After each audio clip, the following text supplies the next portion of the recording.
official home of the 49ers. San Francisco! Sactown Sports, 1140.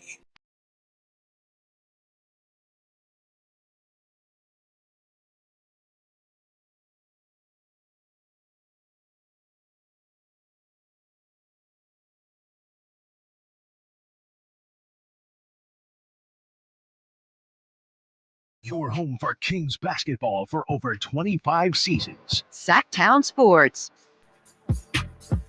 Cunningham calmly adjusting, tucking in his jersey here. Scott Foster admonishing Keegan Murray to give him the allotted space. Ball is handed down to Cunningham, and here we go. Ball game on the line. Kings up 3. Inbounds pass goes to Hardaway Jr. He's crowded by Keon Ellis. Gives it back to Beasley. He stops. He can't get the shot. Drops it off in the corner. 3 on the way. It's good by Ivy, and he was fouled. Oh, my goodness. This is unbelievable. Happy Friday, Kings fans, or best it can be after that tough game yesterday against the Detroit Pistons. Heard G-Man on the call there. No Allen Stiles today, getting a little bit of break during the holidays, but I will be here. Brenden Nunes and Kyle Ledbetter, my guy behind the glass as well, filling in here from 10 to 2, trying to make sense of what in the world is going on with the 13-18 Sacramento Kings, who just added DeMar DeRozan this offseason and were supposed to be trending upwards. Now all of a sudden, is De'Aaron Fox going to ask out? Is Mike Brown on the hot seat? What's going on with general managers Monty McNair and Wes Wilcox? What is their future in Sacramento? Everything seems up in the air, and it unfortunately kind of came to a peak last night against the Detroit Pistons with that final play. But before we dive into that, just a brief overview of kind of our plans for the show today. We will have Frankie Cartoscelli coming on around 11 o'clock, 11:30. Timing's a little bit up in the air as guys have things going on. You know, everybody's got a life over here. And then we're going to play some Sam Amick audio. He went on with the morning show yesterday. I thought there were intriguing things there about the potential future paths that Sacramento could take from this point to try to salvage their season, or maybe that means trading their star De'Aaron Fox. And so after that Amick audio, we'll go through some of those potential trade scenarios. Is there a move that they can make to try to, again, salvage this thing, turn it around, convince him to stay, or is it best to try and reset? And Kings have practice today as well before they head on the road to Los Angeles, play the Lakers tomorrow night. So that's about noon, and I'm sure we'll get live updates from there. But Sean Cunningham, who will be at Kings practice, will also join us a little bit later in the show around the 1 o'clock hour. So a little bit of a busy schedule here, plenty to talk about and dive into, but we got to start with that final play, I feel like, Kyle. And again, I mean, just a tough moment from De'Aaron Fox specifically. And again, I want to dive into some of the other specifics of this game as we go throughout the show, because I felt like there were a lot of notable things, the rotation changing a little bit. Trey Lyles has the best game since the Beam Team year that he's had for this team, really going off in that second quarter, ending the game with 20 points. But when you lose a game in the fashion that the Kings did Thursday night, up 19 at one point, 14 going into the fourth quarter, they are up 3 with less than 10 seconds left as Detroit inbounds the ball. Mike Brown made it very clear in postgame. He told everybody, if somebody catches the ball with their back to the basket, not behind the three-point line, foul them. The plan was to foul up 3, which is always a little bit of a controversial thing, but that's where the Kings were at. And certainly if you're guarding somebody behind the three-point line, do not help off of them. Do not help off of them. Well, De'Aaron Fox kind of helped off of Jaden Ivey, one pass away, and as the pass is in the air, goes for a hard closeout, jumps. Ivey has him in the air at that point and intelligently takes the bump, knocks down the triple, and then it's a tie game. 3-something seconds left, goes down, calmly knocks down the free throw. It felt like you knew that was going down at that point with the way that everything happened. But Kyle, just kind of when you're experiencing that moment in real time, I mean, how stunned are you, really? Well, so it's stunned in a way where, okay, look, we're going to have a lot of people say a lot of things today about this game, right? A lot of people on the Sac Chat, YouTube, already on Twitter are already crazed about how this game ended. But in the moment when I'm watching this happen, I'm watching the lead evaporate, and then they lose that specific way in a way that, I got to be honest, I've never seen before in a basketball game. I just have to be able to laugh at that. I'm laughing as that is happening, and I'm laughing because it's crazy and because it kind of hurts, but at the same time, like, that's absolutely insane. That is an insane way to lose a basketball game. One that Chris Verlade mentioned on the morning show has only happened 2 times in the last 20 years of NBA basketball. A team losing on a 4-point play with less than 5 seconds to go in regulation. So I'm laughing that is the way that it goes down, right? Of all the crazy ways you could lose the game, having the lead for 42 consecutive minutes of basketball, having a 10-point lead with less than 3 minutes to go, for that to be the way that game gets lost, where the Pistons led for 3 seconds in the final 3.5 quarters of that basketball game. It's just absolutely amazing. So I'm stunned. I'm laughing as that's happening. I'm also saying, because I'm watching it on my couch, that foot is on the line. I thought it might be too. It looked like the foot was on the line from the side angle, and then they do the angle from above, and it's like, nope, you can clearly see some space in between the toe. It was absolutely incredible, and I just have to laugh at it. I just have to laugh at it because that is maybe the funniest way I've ever seen a team lose a basketball game. I have the same reaction. I am prone to laughing at horrible things, and I think that definitely qualifies. I think you did a good job laying out some of the stuff. Only leading for 3.5 seconds in the final 3+ quarters is absolutely ridiculous. And I'm with you. Like, you can't help but laugh. At one point, maybe 5-6 minutes left, as Detroit's cutting into this lead, making it single digits, and it's getting closer, but it felt like De'Aaron was knocking down timely shots to keep the distance a little. I forget who it was. Someone turned to me and is like, can you imagine them losing this game? And I was like, actually I can. Like, they've just lost 4 in a row in extremely ugly fashion. It feels like everything is just teetering on a very fine balance for this team right now, or maybe not even a balance. They're just completely falling on the wrong side here. And then you have that sort of game. And this is right after getting blown out by the Indiana Pacers, who have been having their own struggles throughout the course of this year. And obviously there's the whole Tyrese Halliburton storyline when it comes to that. Tyrese was having the time of his life during that game, especially the 4th quarter. He's just dancing on the sidelines, screaming to the fans, having a great time, as he should, and understandably so in that position, at the expense of the Sacramento Kings. And it's almost fitting that then the next game, it's Jaden Ivey, another guy connected to the Kings. That 2022 draft, the 4th pick goes to the Kings after Paolo, Banchero, Chet Holmgren, and Jabari Smith Jr. are off the board. The Kings are with a decision. Do we take Keegan Murray? Do we take Jaden Ivey? And that was very polarizing at the time. And, Jaden Ivey kind of didn't want to come to Sacramento, which I don't think was against Sacramento. It was more so he really wanted to go to Detroit. But at the same time, he kind of made it known, I don't really want to get drafted by the Kings. He did. And I think that's not necessarily what stopped them from drafting him. And for what it's worth, the Keegan pick, I think, has already paid out in an okay way, but you're reaching the point where the ceiling and floor conversation, which is, I think, what that all really centered around when it came to Ivy versus Keegan, is starting to come into play. Now that we're in year 3, you're seeing Ivy take another leap. It's also he's a point guard. It takes a little bit of time for NBA point guards to catch a rhythm, get a feel for the league, understand how to read the game, read defenses, understand that, yeah, that guy's 6'3", but he's a crazy athlete. And, there's about 4 of them on the floor. So just getting used to passing lanes and stuff. And for all people, for it to be Tyrese Halliburton and then Jaden Ivey on back-to-back nights, not to take away from the night that Cade Cunningham had, because I thought he was phenomenal. And for what it's worth, the Pistons have had a really, really good West Coast road trip here. Now, just taking out the Phoenix Suns not long before as well.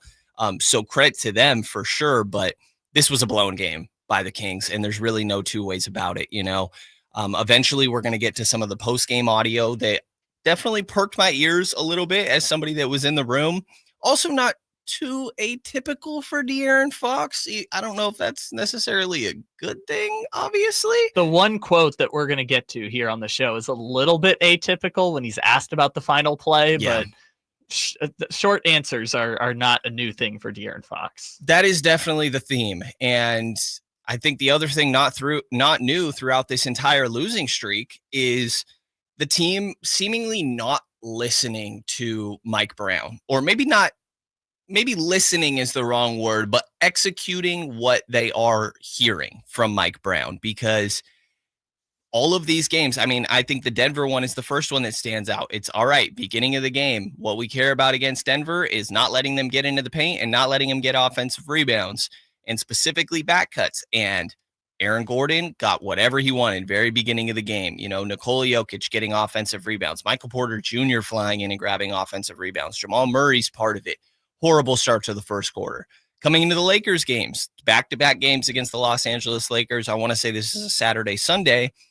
Same, very, very similar teams, actually, in similar focal points. Points in the paint, offensive rebounds, and obviously you want to try to be physical with that team without fouling.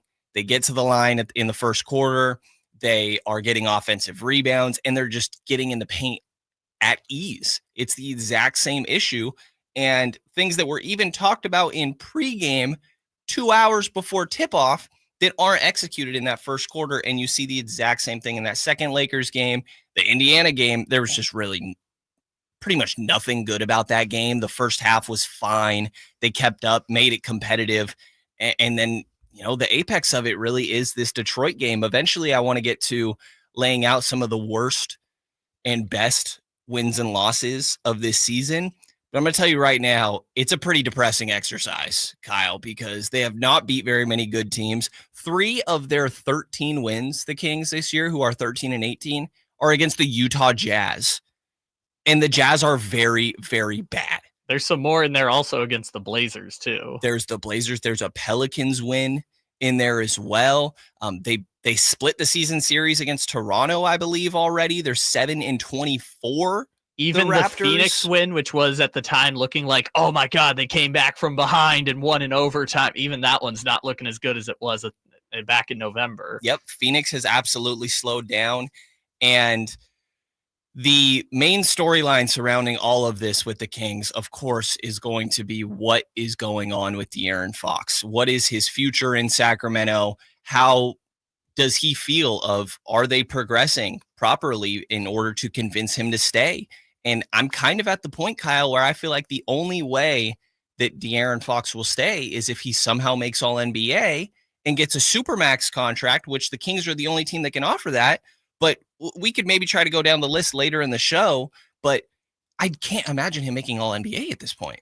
I'm excited to dive into the De'Aaron Fox conversation with you, because I think you have a unique perspective on what's happening with De'Aaron Fox, just based on what I've heard you talking about on other shows and on Twitter and such. So I am curious to talk to you about that as we go along today. Absolutely. Definitely part of the plan. I think I have an okay feel for De'Aaron, and I haven't covered him as long as maybe some of these other veteran, I guess, OG guys in Kings media, but been around him enough that I feel like I have an okay feel for just how he is as a player and some of these interactions, and I can attempt to translate some of the post-game stuff there. So a lot to get into today as we go. Always appreciate anybody texting in or calling on the line, 916-339-1140. Got myself, Brenden Nunes, and Kyle Ledbetter taking you till 2 p.m. today. Stay tuned. Packed show here on Sactown Sports 1140. The Sacramento Kings play here. He's got the triple. Sacramento takes the lead. Get your Kings fix all season long right here on your home of the Sacramento Kings, Sactown Sports and SactownSports.com. Yeah, that's my girl. Dylan Scott, Country Till I Die Tour. That's my girl. Platinum selling artist Dylan Scott. With special guests Jackson Dean and Avery Anna. You just can't have mine. Thank God she loves me. God knows I got so lucky. Friday, January 10th, 7 p.m. The venue at Thunder Valley. For tickets, visit thundervalleyresort.com. Seasons change, but if you hope to stay healthy, your body needs to stay active year-round, whether that's in the gym or on the trail or at work, and that's where the Good Feet store can help.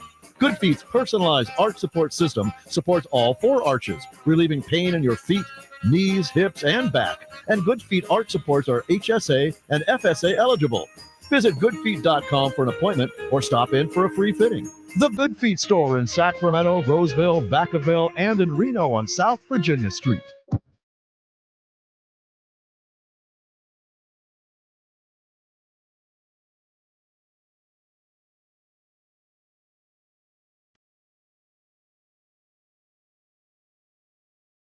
Your flagship station for the Bean Team, Sactown Sports. Brenden Nunes, Kyle Ledbetter filling in here for Allen Stiles. Getting a little break around the holidays. Well deserved. Allen works extremely hard, and today's probably a good day to take a little bit of a deep breath. I would recommend that to a lot of Kings fans. I don't know if Allen's out there golfing somewhere, but take a deep breath best you can. I've seen the photos of him. He's out there bright and early. I believe it. I'm curious to hear the result of how that may go out there for Allen. But we'll see. Hopefully it's better than the recent results of the Sacramento Kings, who have lost 5 straight games. Again, always appreciate taking any sort of listener feedback on the text line or call line 916-339-1140. I have a message here. This team is an embarrassment to the city. A pathetic group of players, coaches, and front office. People are not happy, Kyle. Yeah. And I think that's understandable, but I do want to, I feel like I'm typically more of an optimistic person. Oh, me and you both. That's why this is going to be such a strange experience for people. I think so. And I think some people may just want us to go in on them a little bit, but I don't know. Just what's your perspective? Because this embarrassment to the city thing, and I know this is one person, but I think that this tone is shared a lot online. And there's still a perspective of this is an organization that didn't make the playoffs for 16 seasons in a row, 17 years. And then things seem to be trending in the right directions. I mean, how much do you feel like this is because of expectations coming into the year?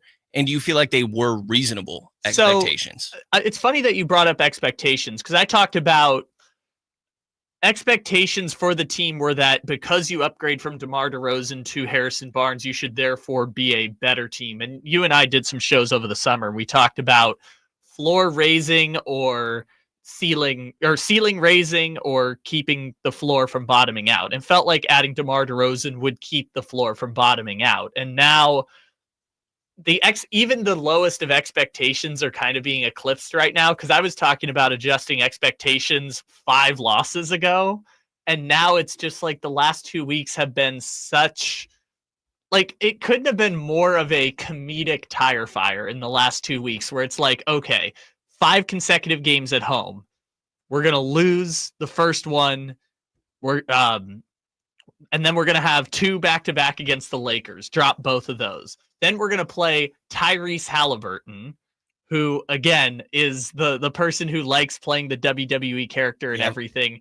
Embarrassed on the home floor by Tyrese Halliburton. 30-point loss. And then you have the De'Aaron Fox podcast mixed into it all. And now everyone's on edge because it feels like every loss is somehow making or breaking De'Aaron Fox's chances to stay with the team. And I thought Monday's show right before Christmas was as chaotic as we were going to get on the air because of the losing streak.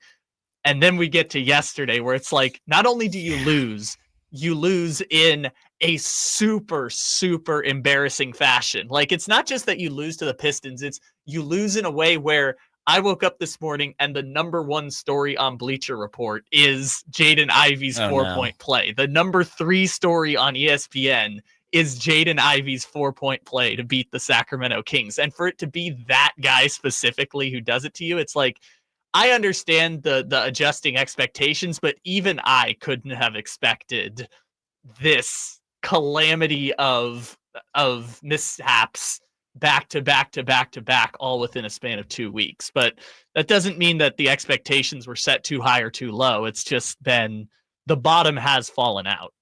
I'm with you for sure. I mean, I think that this is, like you said, what'd you say, a comedic tire fire. I think that is a good way to put it. And these last 5 games, I mean, as you laid out, is just a perfect recipe for disaster that was cooked up exactly that way by the Kings. And we mentioned DeMar DeRozan a little bit there. Obviously, the big offseason acquisition. I think the conversation is resurfacing on socials and just among the fandom of, did he really fix anything? All the questions it seems like people had about DeMar DeRozan and his potential fit, and specifically the people that thought it was more questionable, seemed to be becoming actualized recently.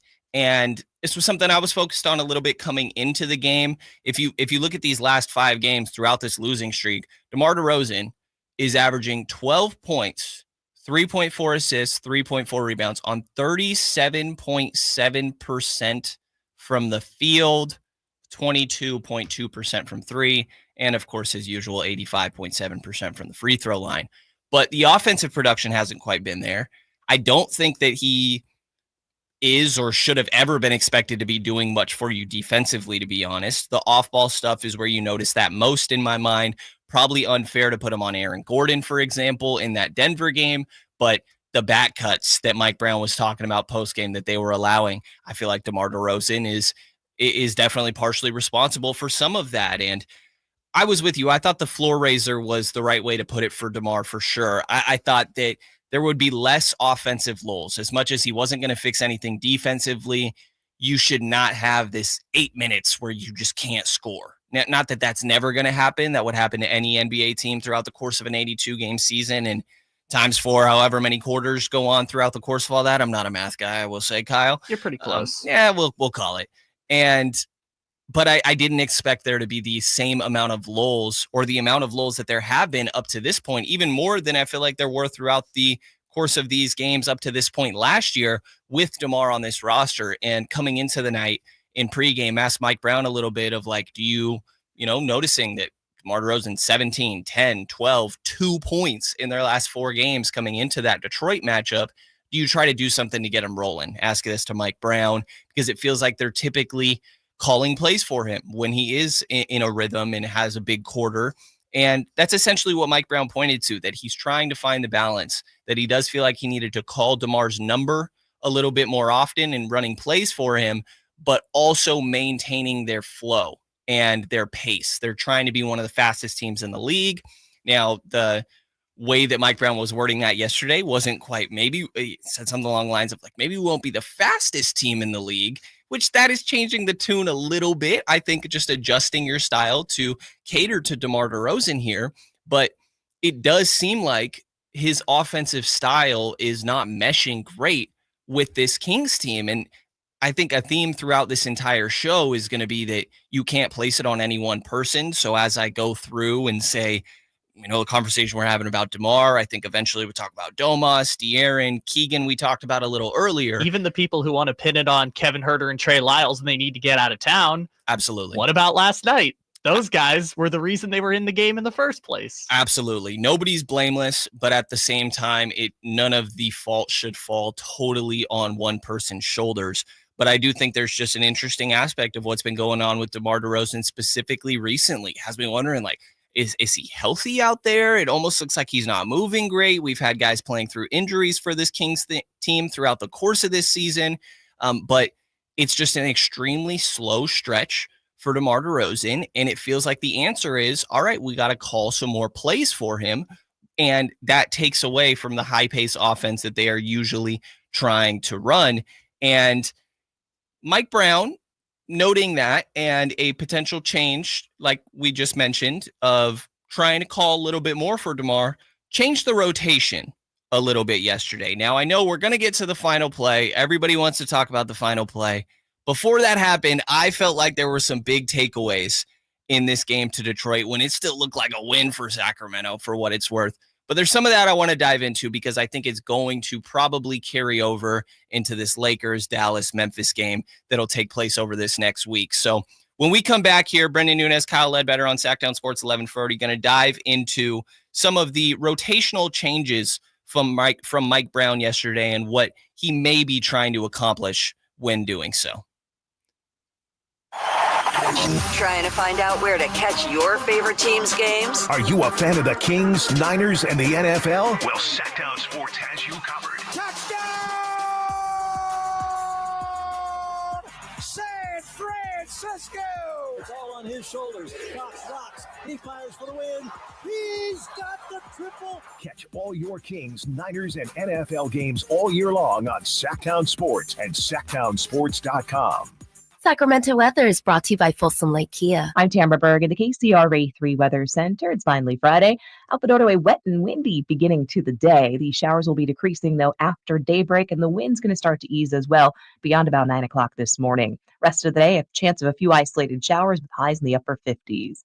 Get the latest forecast on the KCRA 3 News and the KCRA 3 app.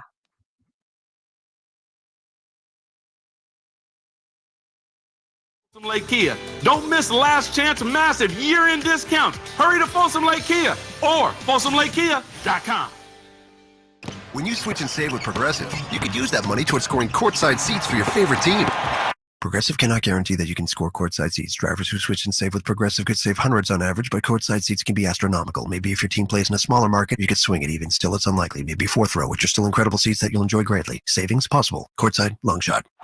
Switch and see if you could save at Progressive.com. Progressive Casualty Insurance and Affiliates. Not available in all states. Progressive cannot guarantee that someone really tall will not sit in front of you at the game, rendering your excellent seats just okay. Lowe's knows how to help you save time and money, no matter the job. That's why we can deliver supplies to your job site as soon as same day, so you have more time to get the job done. Because when you need it fast, we've got you covered. Lowe's knows pros. Valid on eligible in-stock orders and select zip codes placed by 2 p.m. for same-day delivery by 8 p.m. Subject to driver availability. Fees vary based on purchase. More terms apply. See Lowe's.com/same-day delivery for details.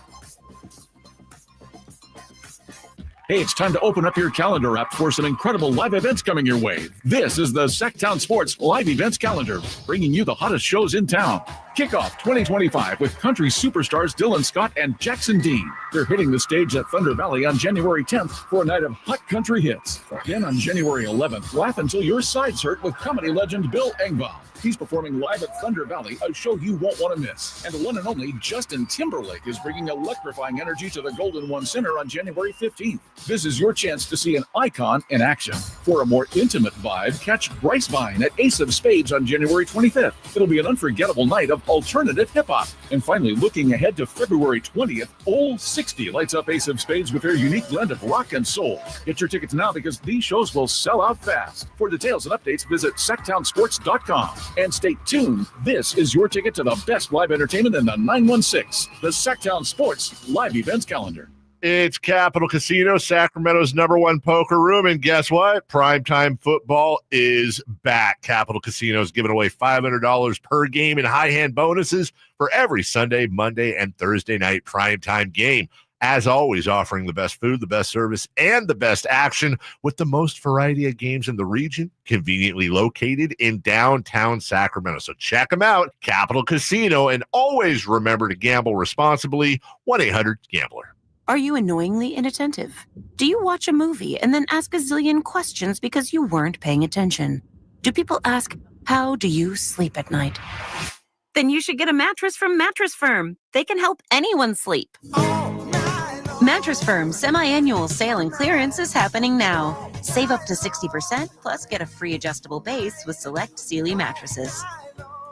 Get matched at Mattress Firm. Sleep at night. Restrictions apply. See store or website for details. Lowe's knows how to help you save time and money, no matter the job. That's why we can deliver supplies to your job site as soon as same day, so you have more time to get the job done. Because when you need it fast, we've got you covered. Lowe's knows pros. Valid on eligible in-stock orders and select zip codes placed by 2 p.m. for same-day delivery by 8 p.m. Subject to driver availability. Fees vary based on purchase. More terms apply. See Lowe's.com/same-day delivery for details. It's time to find your dream car at the Roseville Auto Mall. 17 award-winning dealers and the largest selection in Northern California. Now's the perfect time to save big during our end-of-year clearance sale at the Roseville Auto Mall. Driven to be the best.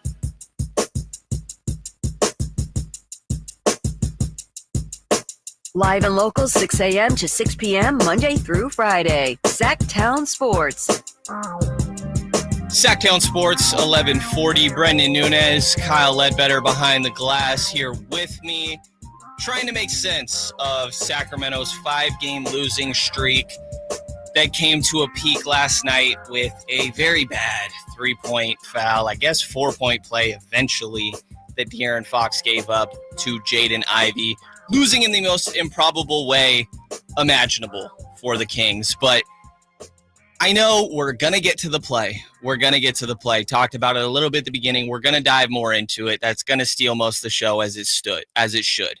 But as I mentioned before the break, I think there were a lot of notable things. And as much as we can all agree, I'm not a Charles Barkley who likes to sit here and guarantee things. But about as close as I can to guarantee, the Kings are going to do something very notable before the trade deadline. I don't know if that means a firing. I don't know if that means trading De'Aaron Fox. I don't know if that means trading someone else to try and go and get help. I don't know if that means trading Keegan Murray or Malik Monk. I don't know, but something is going to eventually change. But right now, this is still the current roster until that move is eventually done. And I think Mike Brown has to try to make the best out of what he can here. And I thought that there were some notable changes in that game. So before we talk about the apex of it all, that final play, I want to essentially, as Kyle and I were talking about a little bit in the break, talk about what we would have talked about if it didn't all go to absolute crap at the end of that game. And maybe we could start with Trey Lyles, who had missed about just under a month. I want to say it was 10 games with a calf issue. He had a groin injury earlier in the year that kept him out of training camp and out of preseason. So he was only getting a rhythm and said after the game yesterday, he felt like he started to get a rhythm in that first stretch and then suffered an injury. And now it's 2 games in a row where I thought he's had decent production, specifically last night against the Pistons, where he just has an absolutely stellar second quarter. He ended the first with 3 points. By halftime, he has 15. 12 points in that second quarter for Trey Lyles, and doing it pretty much all from 3. 3 of 5 from 3 in that quarter alone. I felt like he looked confident. He was playing that backup 5 role. He's a guy that I think provides a sense of physicality that is often, sometimes you look around and you're wondering where it's at with this Kings team, a little bit missing for stretches, but a good game for Trey Lyles functioning in that backup center spot. Kyle, I'm curious what kind of you saw from Trey and if you felt like this was him potentially turning a corner on a year that hasn't been exactly what we've grown to expect from Trey. Yeah, and Trey Lyles had his career high for points in a quarter in that second quarter. He had the first 20-point game that he's had since the Beam Team season a few years ago. And Trey Lyles has been, I would say, very underwhelming recently. I know there's been injury issues and everything since he signed that extension, and he talked about wanting to be in Sacramento because of how great that fit was in the Beam Team season. But Trey Lyles was excellent. You predicted the Trey Lyles movement yesterday on our dog segment. Trey Lyles movement. Little lucky, but you know what? Season high in points for Trey Lyles. It was his 5th 20-point game as a King. And as I mentioned, all of them were either the Beam Team season or that half season where he was getting 35 minutes a game after the Marvin Bagley trade. So this was a quote unquote magnum opus performance from Trey Lyles. And obviously part of it was Sabonis was out. Opportunity came from that. But like you talked about before, the rotations were just completely different. I was watching at halftime. The Kings had, it was the first 15 minutes of the game. The Kings had 5 different players off the bench make a shot or have points in the game. And they were outscoring the despite De'Aaron Fox having 1 point and Domantas Sabonis not playing, the bench was outscoring Detroit's 28-7. They had a 16-point lead at halftime. It started to feel like those things that we had been talking about, making the adjustments without changing the roster, changing the coaching staff, we're finally starting to come to fruition. Absolutely. And, you're seeing some bench production like you laid out there. If, again, I'm not a math guy, but I think this is about 38 bench points on the night. And as you mentioned, and maybe I should have earlier, Domantas Sabonis did not play in this game. Obviously, a big aspect of what ended up being the final result here, 10 offensive rebounds, for example, for the Pistons. But you got bench production, and that was in the form of not only Trey Lyles, but Keon Ellis played all right. Actually, I honestly didn't think it was a great game for Keon, but I have faith in him to work things out, and I liked where he was getting his opportunity that I'll dive into in a second here. Kevin Huerter plays 23 minutes. Trey Lyles plays 25. Colby Jones played 10 minutes and 45 seconds. Little iffy on the Colby Jones minutes at times, but I see a little bit of the potential blueprint there. With the rotations, as you kind of hinted at there, the first thing that stood out to me is right at it was about the 8:35 mark. So 3-4 minutes into the game, Malik Monk checked out. And again, this was game 11 of Malik in the starting lineup, obviously alongside. So it's Fox, Malik, DeMar DeRozan, Keegan Murray, and Domantas Sabonis on a typical night. Tonight, obviously, or last night against the Pistons, Alex Len starts in Domantas Sabonis' place. But again, 8:35 mark, 3-4 minutes into the game, Malik Monk checks out, Keon Ellis comes in. Typically, you're not seeing the first sub from Mike Brown until about 6 minutes into the game, and that would be De'Aaron Fox and Keegan Murray had been the typical rotation before, and those guys would run the second unit later on, leaving a lot of responsibility on De'Aaron Fox to do that. This time, again, Keon comes in, which I also find beneficial for Keon because while he does have his flaws, I think some of it is maybe like processing speed and maintaining the ball movement. It's playing in 0.5 offense, right? Making decisions in 0.5 seconds. And I think sometimes he can struggle a little bit in maintaining their pace, specifically on the offensive end. But you put him around 4 other starters, and I think that that's a lot easier to deal with. We saw him obviously do well when he got that starting spot after Kevin Huerter's injury towards the end of that last season. So I liked that adjustment a little bit. It's essentially like starting Malik Monk still, so that way maybe he's okay, but still functioning as if he's coming off the bench. Like, we're just going to take you out about 3-4 minutes into the game, and knew it wasn't a fluke because they did the exact same thing in the second half, by the way, right about the 9-minute mark. So 3 minutes into that half, Keon comes in for Malik Monk. And then as the substitutions continue here and you get a little bit later into that quarter, next thing you know, it's, Malik Monk also ends up hitting the bench, and DeMar DeRozan is running the show out there. You see a lineup now. Obviously, this may be different if Domantas Sabonis is out there, potentially part of this group, and I would expect that to be the case. But Keon Ellis, Kevin Huerter, DeMar DeRozan, Keegan Murray, Alex Len. And going back to what I mentioned earlier, Mike Brown feeling like DeMar excels when we call plays for him. That's a lineup where it's like, all right, we're going to call some plays for DeMar. It's not a very high-paced lineup, but you got spacing around some DeMar. Shooters, but it's not like these are the best shooters and we're just going to go up and down. Absolutely. And I think that that's the right way to do it. When you're catering to DeMar, you're going to play a little bit slower. And when you're going towards these De'Aaron more centered lineups, you want to play faster. So after you see that lineup with DeMar, it eventually transitions to, all right, now we're going to go with the De'Aaron Fox and Malik Monk stretch. And again, I would imagine that in that DeMar moments, that Domantas Sabonis would typically be out there instead of Alex Len. But then you get the De'Aaron Fox stretch. And as I mentioned earlier, since Monk had been starting, it was a lot of Fox, Keegan, and the young guys out there.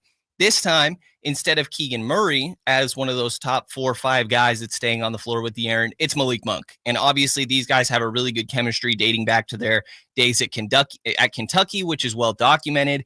And they both play fast. It's a lot of playmaking.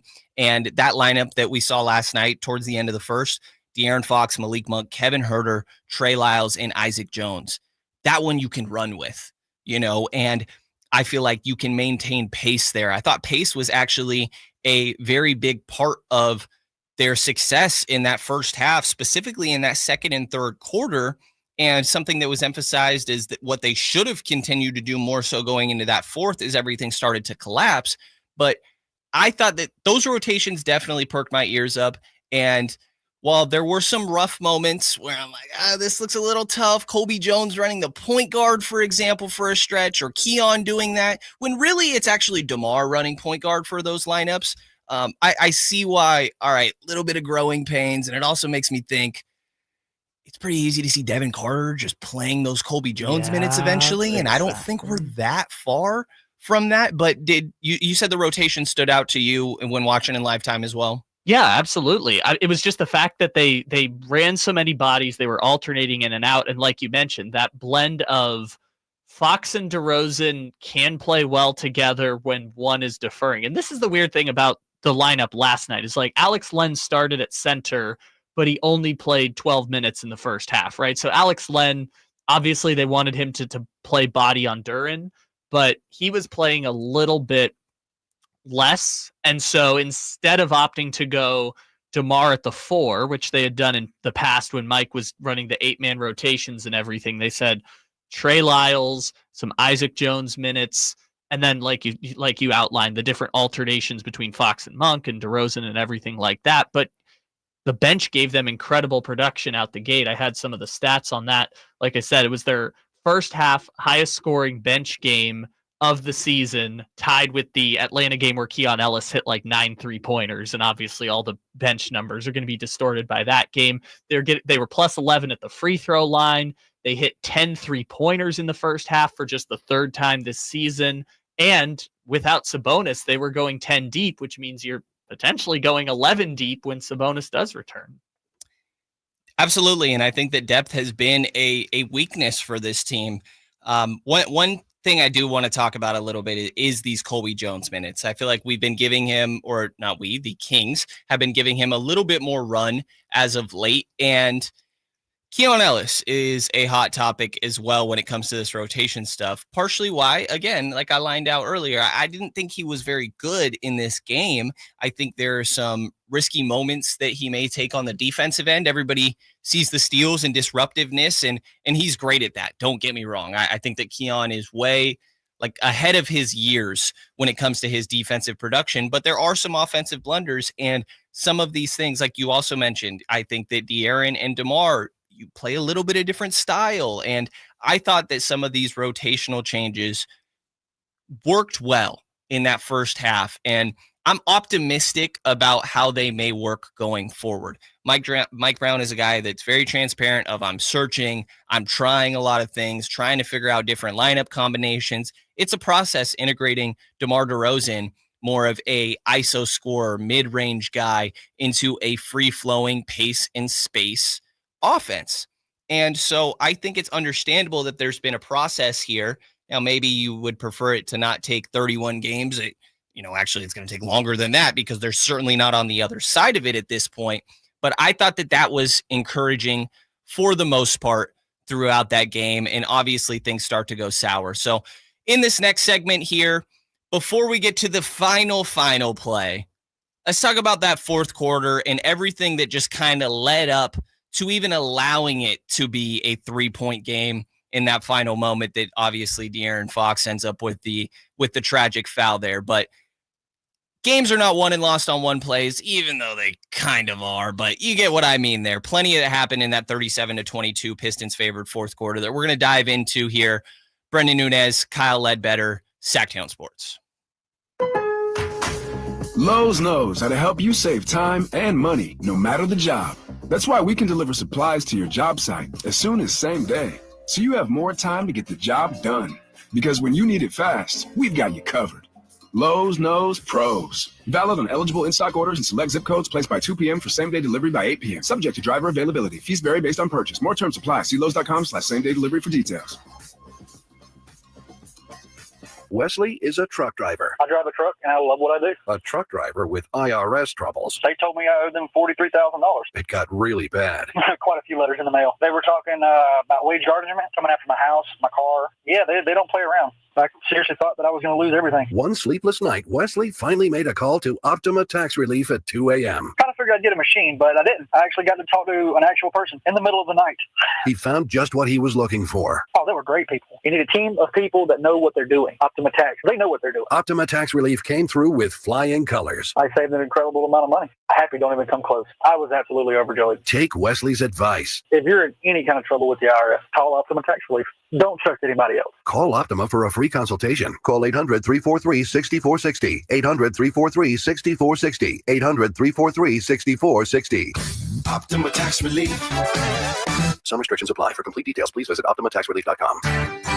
Hey, it's Carmichael Dave for American Energy Heating and Air with a question. Have you recently had a technician diagnose your HVAC system and you were a bit surprised at how much it cost? Or did something seem off about their quote? Because at American Energy, they take pride in giving you honest, straightforward solutions to get that system up and running. Have their qualified technicians come out and give you a free second opinion. It's free. You got nothing to lose but some dollars off of that original quote. They're making the uncomfortable comfortable. They've been doing it since 1981, serving the greater Sacramento area. A+ with the Better Business Bureau. That's why they keep having customers coming back for more and more and more. You can call them and set that appointment at 916-520-9990. That's 916-520-9990 or AmericanEnergyAir.com.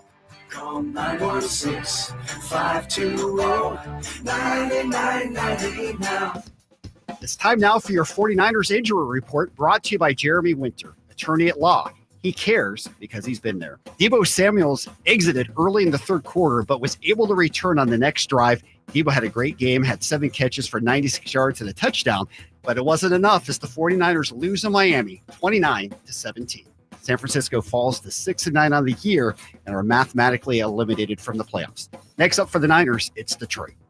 Serious accident. You deserve the law offices of Jeremy Winter. 877-637-3237. Jeremy lost his mother in a car accident and knows firsthand the pain caused by tragedy. That is why he became an attorney to fight for others who are going through a tragedy. If you've been seriously injured in an accident, you deserve more. You deserve better. You deserve Jeremy Winter.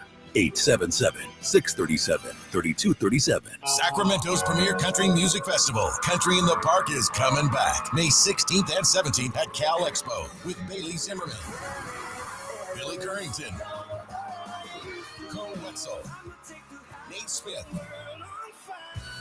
and more. You'll enjoy food trucks, rock walls, and a mechanical bull, line dancing, and more. Single-day GA tickets start at $52 at CITPFest.com. It's Country in the Park, May 16th and 17th with Good Guys Heating and Cooling. Find out more at CITPFest.com. It's time to find your dream car at the Roseville Auto Mall. 17 award-winning dealers and the largest selection in Northern California. Now's the perfect time to save big during our end-of-year clearance sale at the Roseville Auto Mall. Driven to be the best.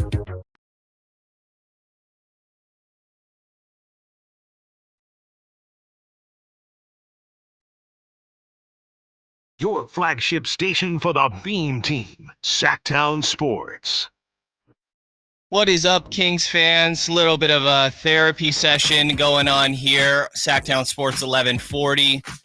I'm Brenden Nunes, filling in for my guy Allen Stiles, getting a much-needed break. I would say pretty good timing on his part. We're still waiting on a little update on how his golf game's going. Got Kyle Ledbetter here with me as well. I think Mr. Stiles might want to call in and bemoan the last play here at some point, but he's out on the golf course as we speak. Even on his off day, can't get enough of this Kings team. And you know, people are going to care a lot when this sort of stuff is going on. We feel like we are at a turning point in this potential season, absolutely.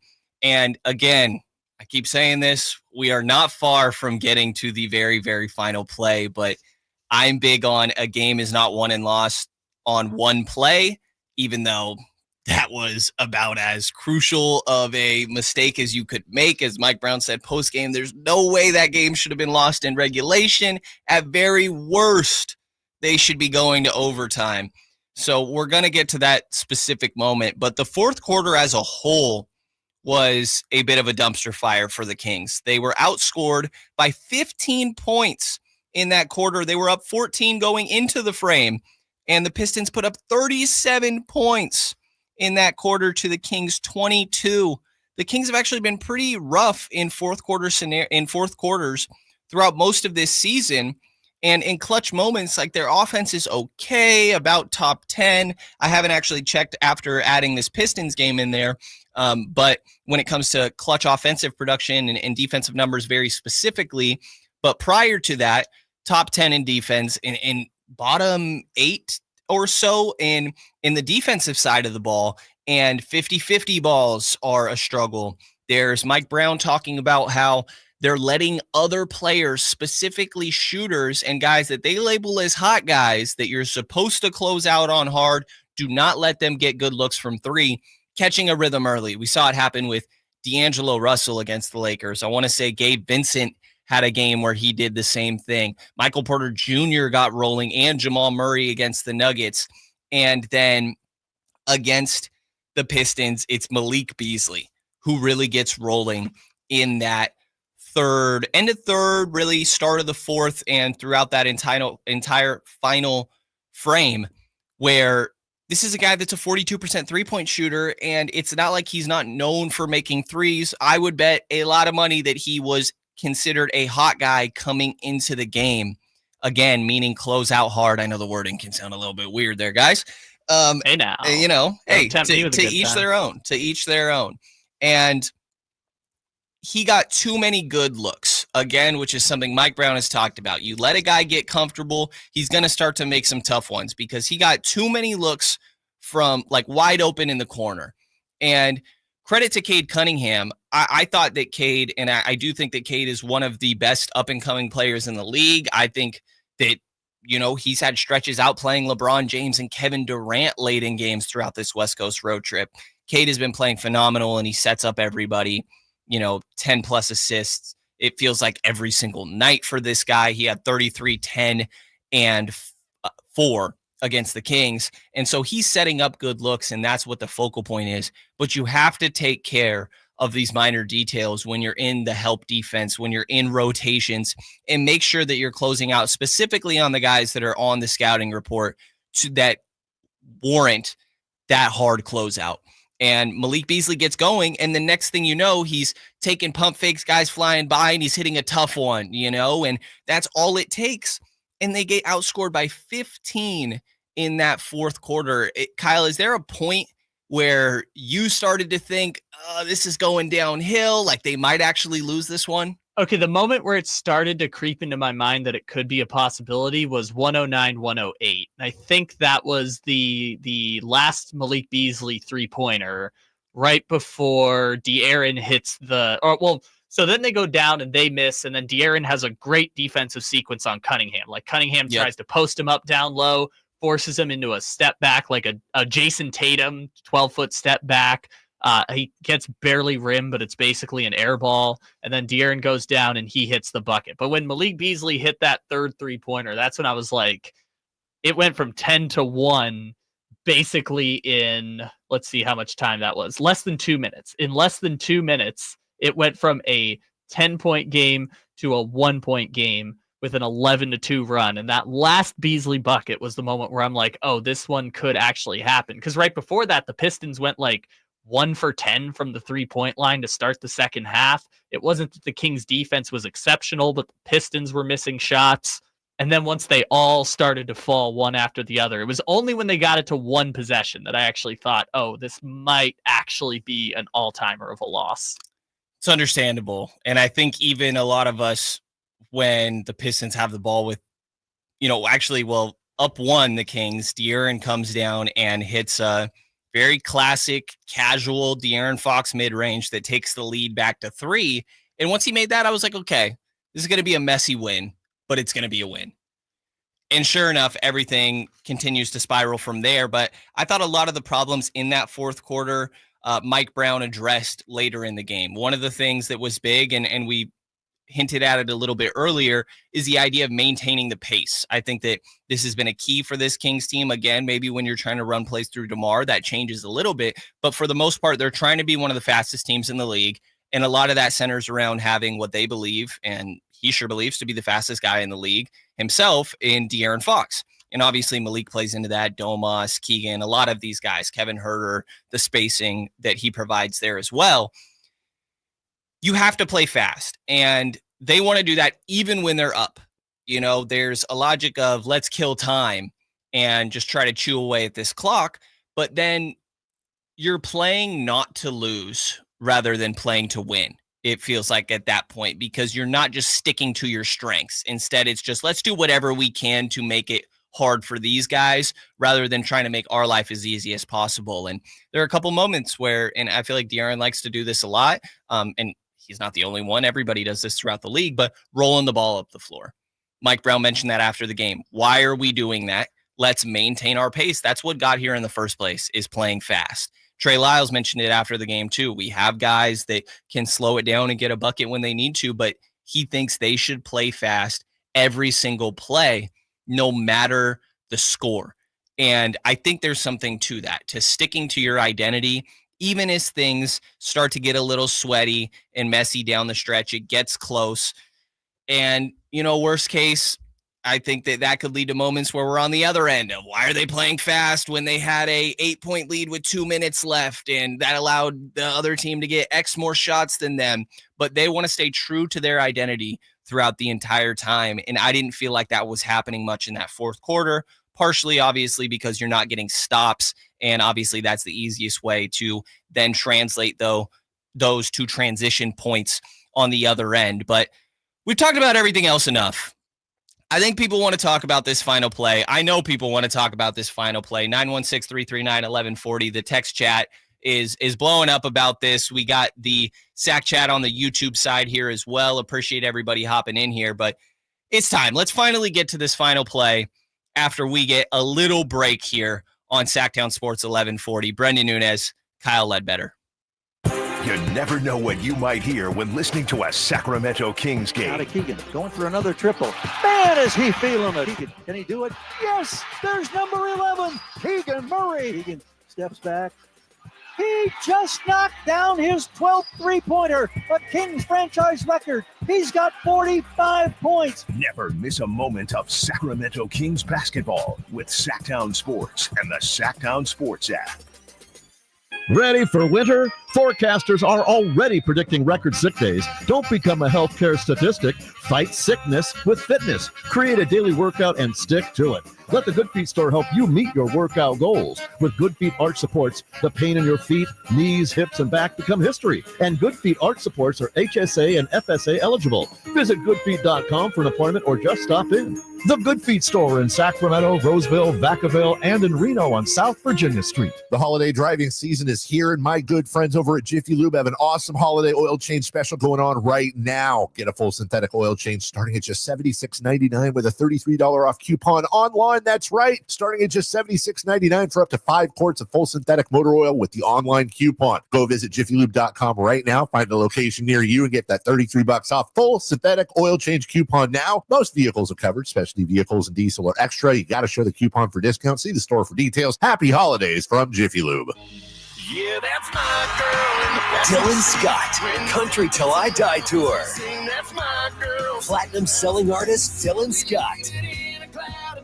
With special guests Jackson Dean and Avery Anna. You just can't have mine. Thank God she loves me. God knows I got so lucky.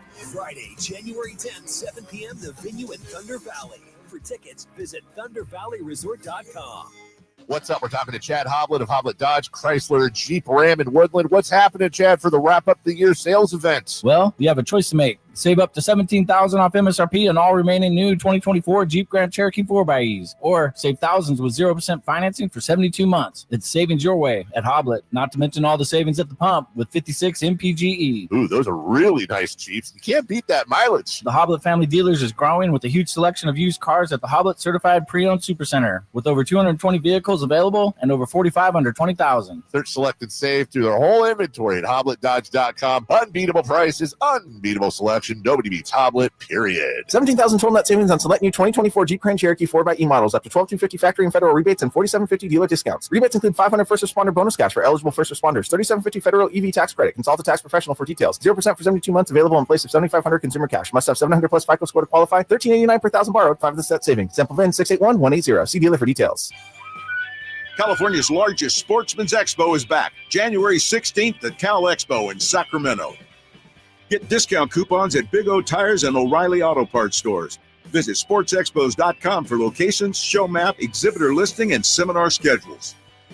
Your life outdoors at the International Sportsman's Expo, January 16th through 19th at Cal Expo in Sacramento. More info at sportsexpos.com.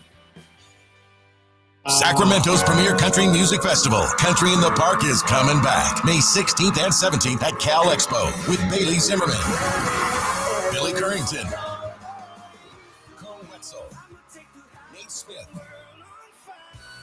and more. You'll enjoy food trucks, rock walls, and a mechanical bull, line dancing, and more. Single-day GA tickets start at $52 at CITPfest.com. It's Country in the Park, May 16th and 17th with Good Guys Heating and Cooling. Find out more at CITPfest.com.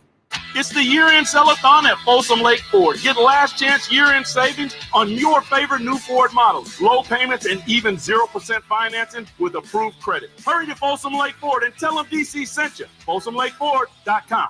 Your local sports leader in the 916.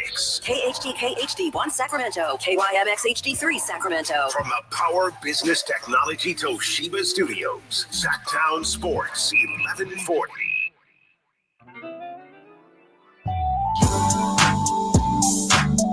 Cade gets it into Hardaway Jr.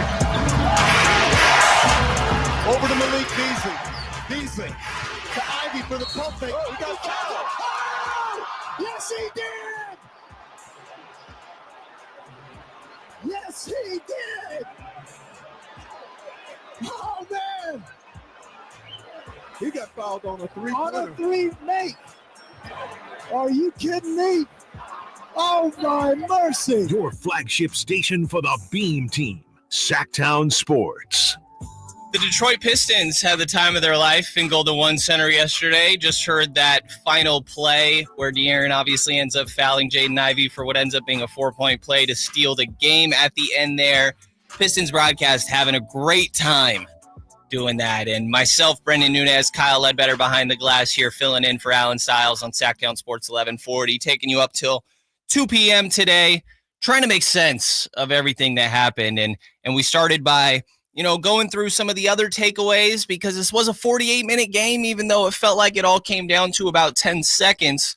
And I think it's time we finally get to this play here. Now, it's just a total mess in how you managed to mess this up. As I mentioned, Mike Brown told everybody, do not foul anybody from three. You absolutely should be chest to chest if you're guys from three. You don't need to help.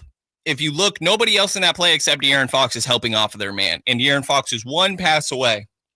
And the guy that is asking the team to be better, if they want to convince him to stick around, needed to be better in that final moment. And I mentioned I'm filling in for Allen Stiles today. I think he's got something he's got to get off his chest, though. This is a little bit of a tough moment, obviously, for the Kings. And Allen can't quite help himself. I think we got Allen Stiles calling in here. Allen, how you holding up, man? Even on the off day, you gotta make some sense of this, or what? No, sorry, Brenden. I just line drive the ball. It's just I can't even focus out here. I mean, there's a coyote. I thought it was a fox. I thought it was a good omen. My buddy told me it was a coyote, and he's been stalking us for the last 3 holes, and it's quite fitting. It's quite fitting because I just don't understand what in the world happened. Great job kind of laying everything out. I know some people don't care about the pressers, and it's only for the media, whatever it is.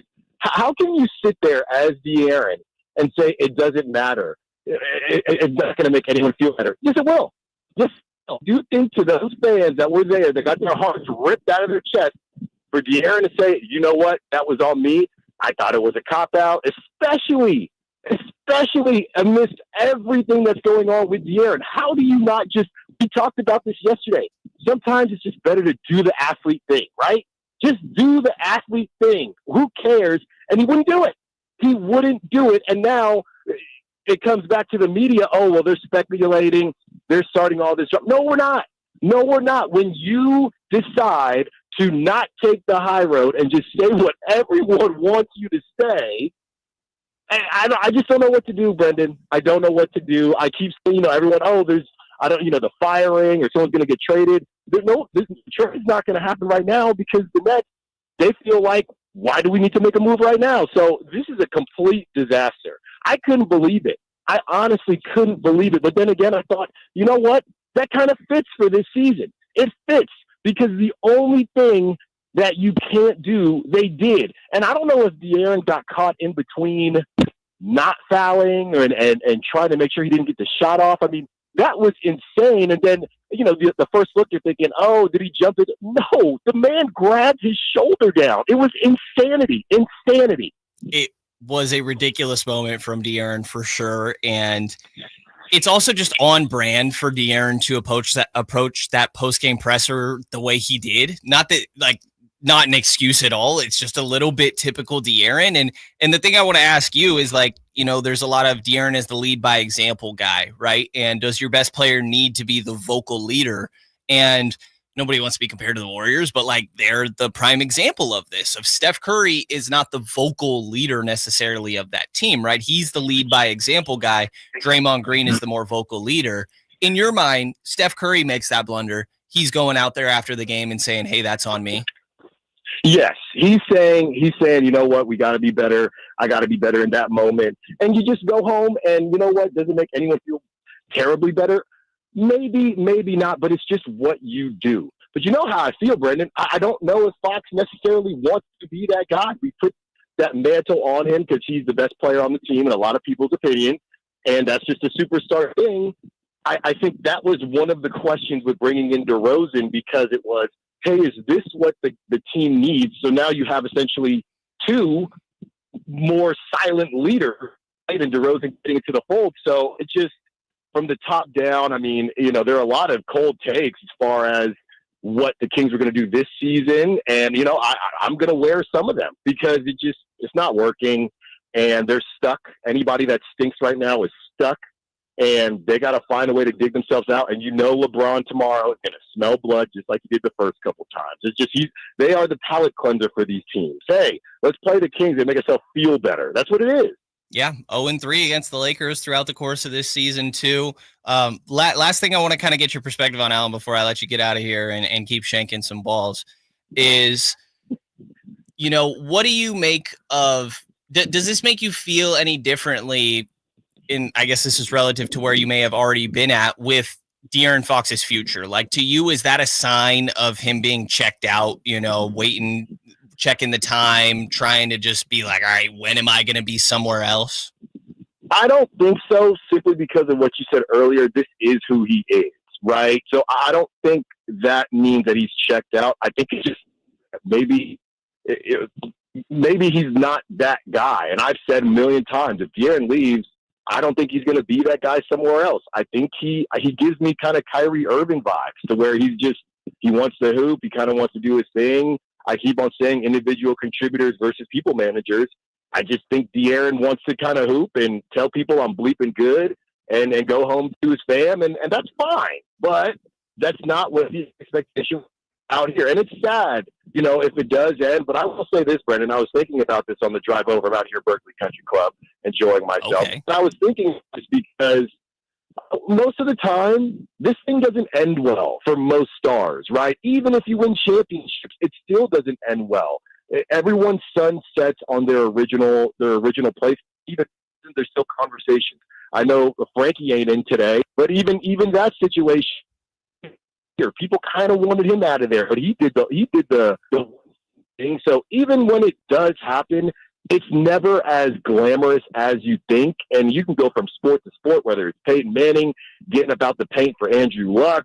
You have just new examples, and we can throw Michael Jordan in there too. So I just think that in a vacuum, it does feel tough to think about. But in the reality, this is how it happens most of the time.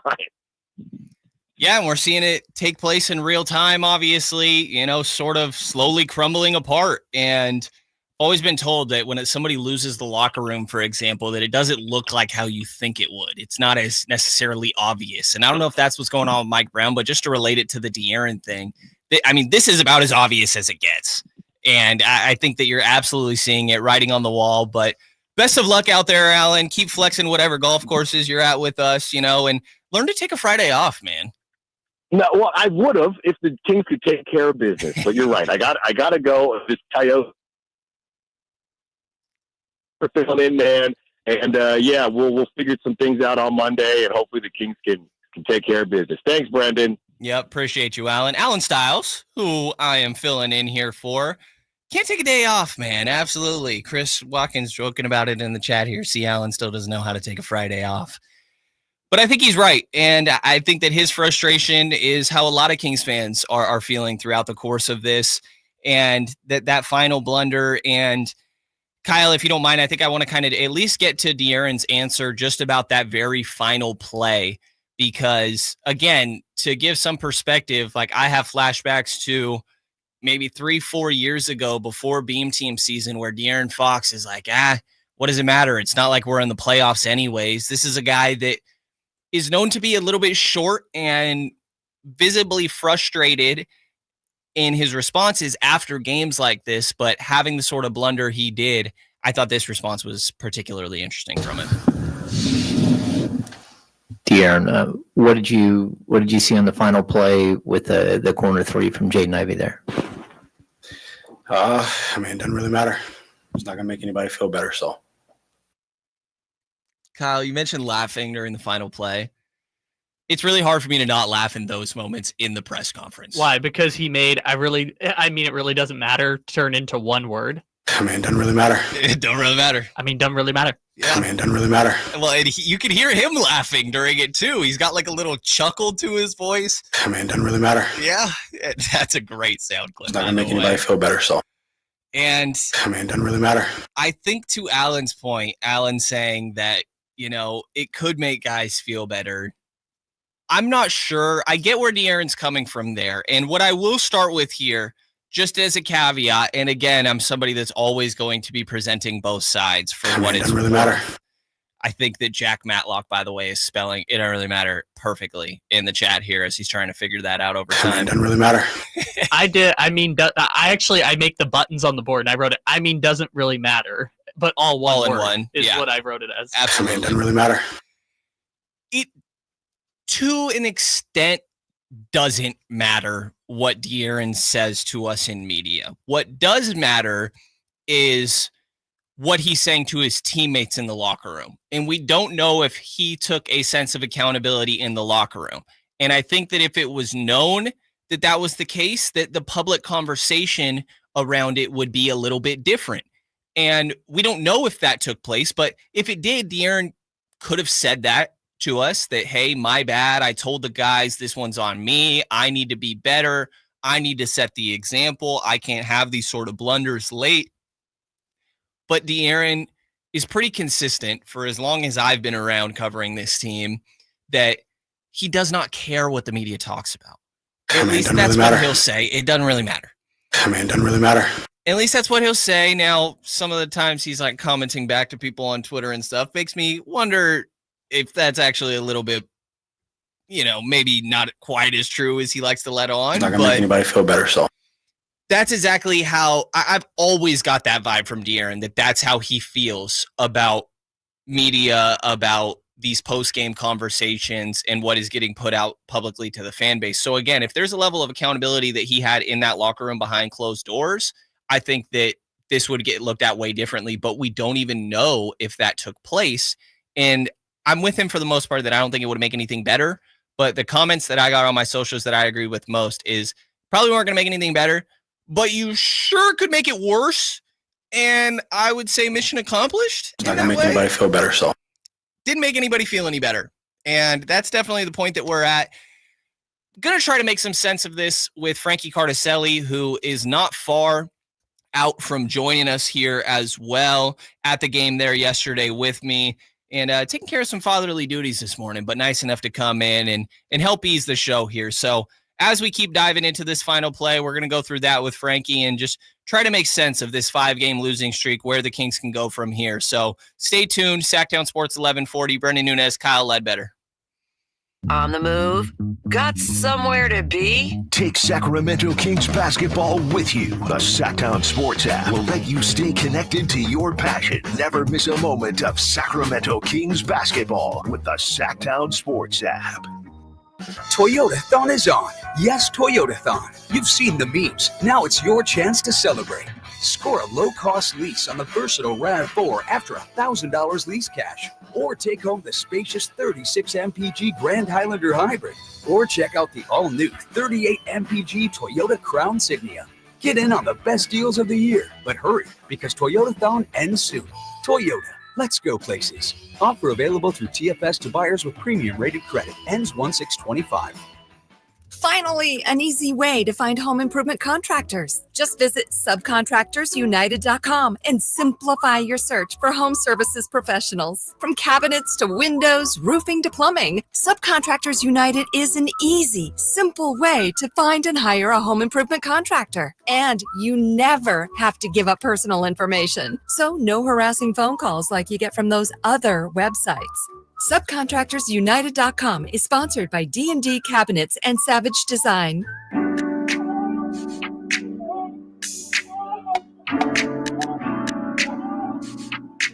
Your home for Kings basketball for over 25 seasons. Sactown Sports.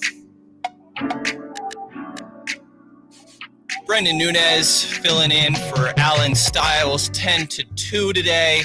Kyle Ledbetter here with me behind the glass. We're not too far from Kings insider Frankie Cartoscelli eventually joining the show here as well, as he's just finishing up some, life things, family things, soon to be father. Got plenty busy going on there.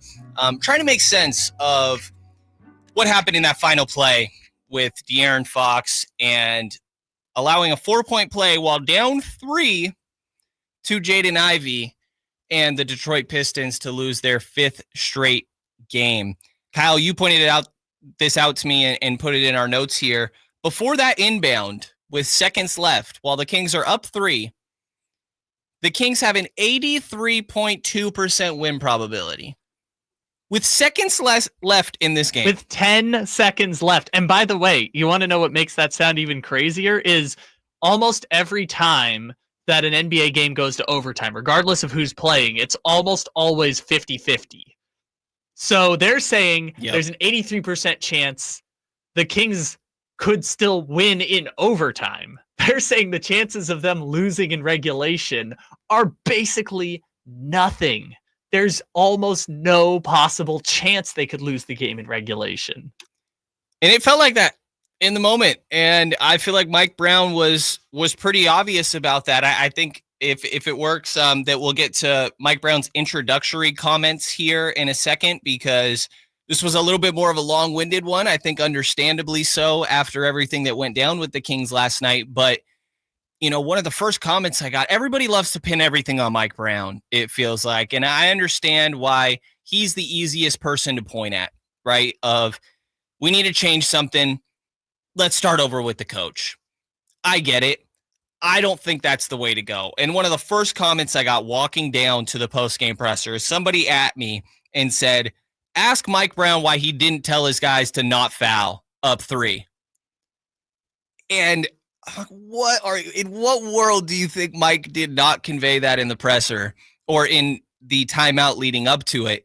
Luke Laux even drew up a defensive play, I guess. Yeah. I don't even know what that means. On the TV broadcast, they had the Kings in the timeout, and Luke Laux, who's the defensive coordinator for the Kings, is on the whiteboard, like a Eric Spoelstra slamming the whiteboard over his knee with Jimmy Butler, like one of those whiteboards, drawing up plays or drawing up something for the Kings to do on that last defensive sequence. And by the way, Mike Brown says in the quote, when they have their back to the basket, that's when you foul, because there's no way they could huck it up and do it. On the inbound pass, Tim Hardaway has his back to the basket. That exact circumstance happens on the inbound pass because the Kings force them to throw it to their third option, who just gets the ball inbounds before the 5-second clock runs out.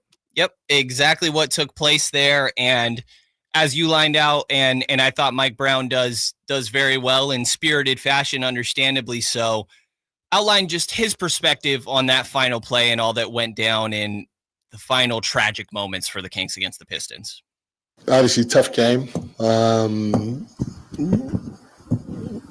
Jaden shouldn't have had an opportunity to even shoot a three because we told our guys, first of all, if somebody catches and their back's to the basket, foul them. And they dribbled for 8 seconds and we didn't foul them. So that's the first thing. But the second thing is, if you're up three, you got to guard your man at the 3-point line. And there should be no closeout opportunity. No closeout opportunity. We told them that they know the only thing that can hurt us is a three. And, I need to go back and watch the film to see exactly where Fox was, but there was no reason for there to be a hard closeout. We were okay with them scoring a 2 at the rim, so you should not be in position to help at all.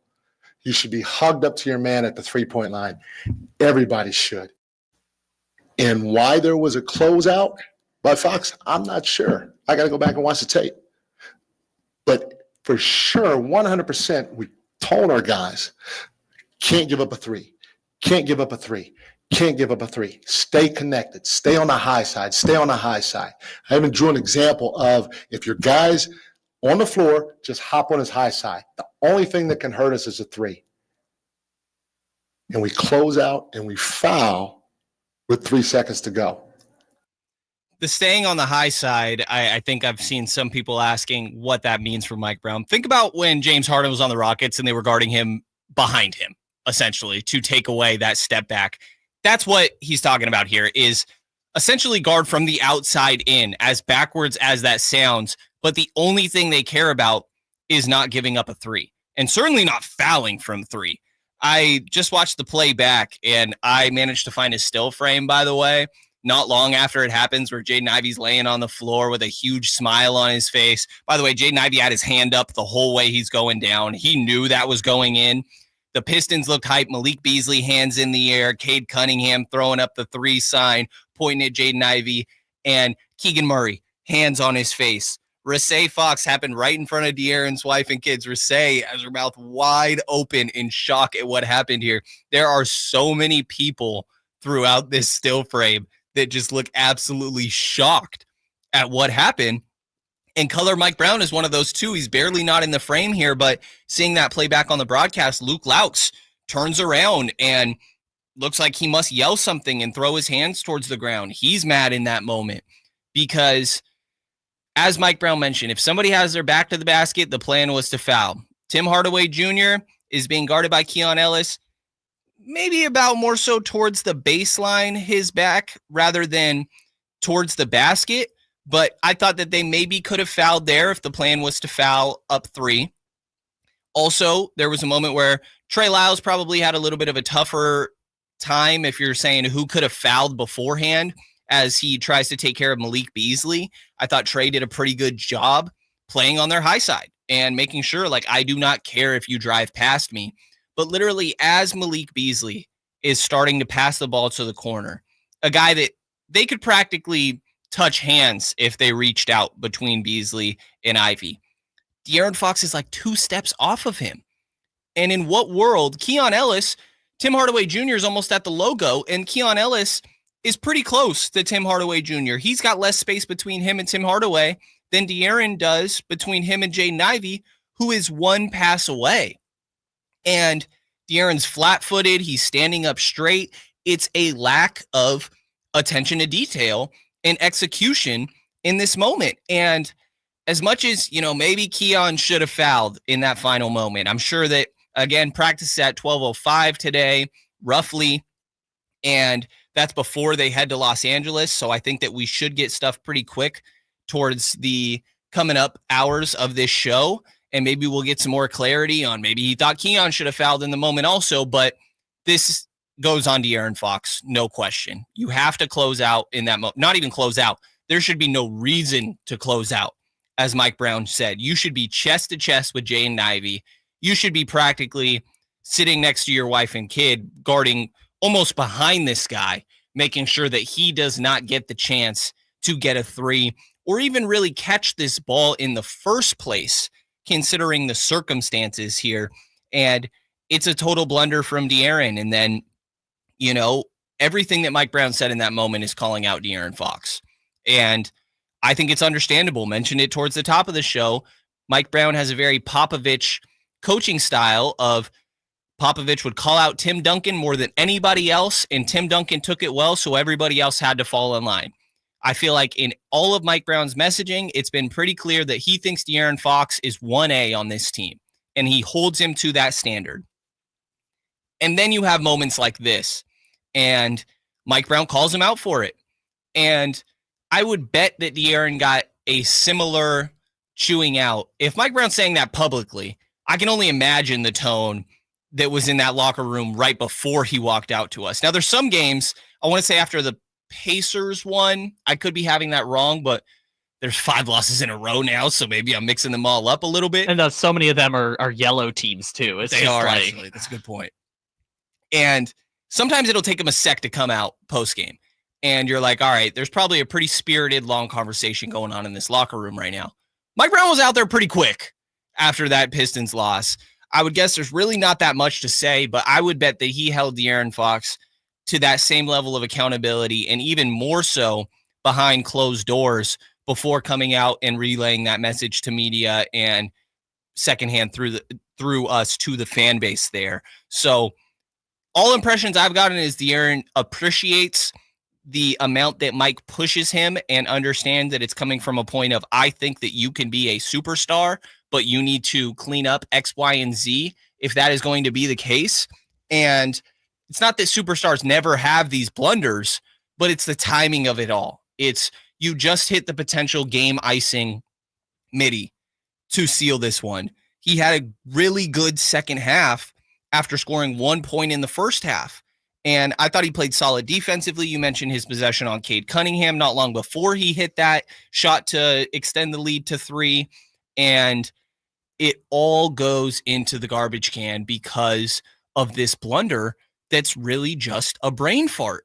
And it's too often that, honestly, De'Aaron has these moments, and it feels like the team is starting to do that as a whole. And that's been the case throughout a lot of this season. So little bit of a tough one for sure, but still time to bounce back here.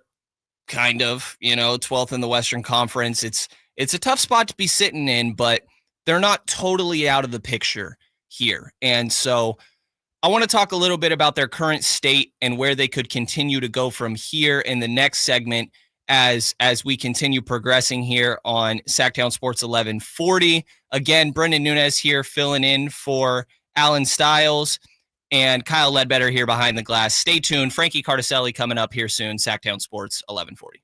Sacramento weather is brought to you by the San Francisco 49ers. I'm Tamara Berg in the KCRA 3 Weather Center. It's finally Friday. Out the door to a wet and windy beginning to the day. These showers will be decreasing, though, after daybreak, and the wind's going to start to ease as well beyond about 9 o'clock this morning. Rest of the day, a chance of a few isolated showers with highs in the upper 50s. Get the latest forecast on the KCRA 3 News and the KCRA 3 app. Be there December 30th for Monday Night Football at Levi Stadium as the San Francisco 49ers take on Detroit. It's the final regular season home game presented by SAP. Tickets are available now. Secure your seats today at 49ers.com/tickets. Coach Doug Christie here for your truck headquarters, reminding you that every deal at Folsom Lake Ford is a slam dunk. Shop all your favorite models on sale now, including America's best-selling truck for over 47 years, Ford F-Series, plus a huge selection of Broncos, Bronco Sports, and all of Ford's award-winning SUVs at FolsomLakeFord.com. Listen, I know a great play when I see one, and if you want to save on a new Ford, you gotta drive the lane straight to Folsom Lake Ford in the Folsom Auto Mall. Right now, buy any new Ford with 0 down on approval of credit. Save big with low interest financing, and Folsom Lake Ford always pays top dollar for your trade. So hurry to Folsom Lake Ford, a 6-time Triple Crown winner for sales and service excellence. That's why they're my trusted dealer, and they should be yours too. Tell them Coach Doug Christie sent you, or shop them online at FolsomLakeFord.com. I feel like I'm constantly cleaning hair off my bathroom floor. At least my Swiffer sweeper makes it easy. Sweeper Heavy Duty Dry Cloths have ultra thick pads to trap and lock hairs, like a hair magnet. And when I'm finished cleaning up my hair, Sweeper takes care of his too. Now the hair's gone, all thanks to Swiffer. Try Swiffer Sweeper Heavy Duty Dry Cloths. I promise you'll love them or your money back. And also try Swiffer Sweeper Wet to make quick work of tough, sticky messes. Wesley Financial Group is not a law firm. Do you find yourself stuck in a timeshare? Get the real facts about the timeshare industry and your options for cancellation. Chuck McDowell, founder of Wesley Financial Group, has put together a free information guide that reveals the secrets the timeshare industry doesn't want you to know, including the 5 ways to get rid of your timeshare. Call now and get this timeshare cancellation guide absolutely free. Call 800-885-9700. 800-885-9700. 800-885-9700. Tom's Watch Bar, your ultimate sports watching destination for all Kings games, hosted live by Sactown Sports. With 360-degree viewing, surround sound, premium food and drink, and game day vibes that match being at the game, Tom's Watch Bar is the ultimate game day experience for all Sacramento Kings fans. It's your last chance for year-end event savings at Folsom Lake Kia. Don't miss what might be their lowest payments of the year. Hurry to Folsom Lake Kia right now and tell them DC sent you. FolsomLakeKia.com.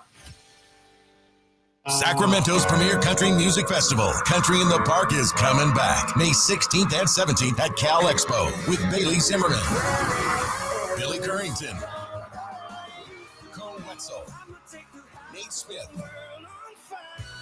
and more. You'll enjoy food trucks, rock walls, and a mechanical bull, line dancing, and more. Single-day GA tickets start at $52 at CITPfest.com. It's Country in the Park, May 16th and 17th with Good Guys Heating and Cooling. Find out more at CITPfest.com. Every rose has its thorn. Get ready for rock legend Bret Michaels, bringing his unforgettable show to the Nugget Casino Resort in Reno on December 28th. Experience all the hits, all the energy with the iconic voice of Bret Michaels.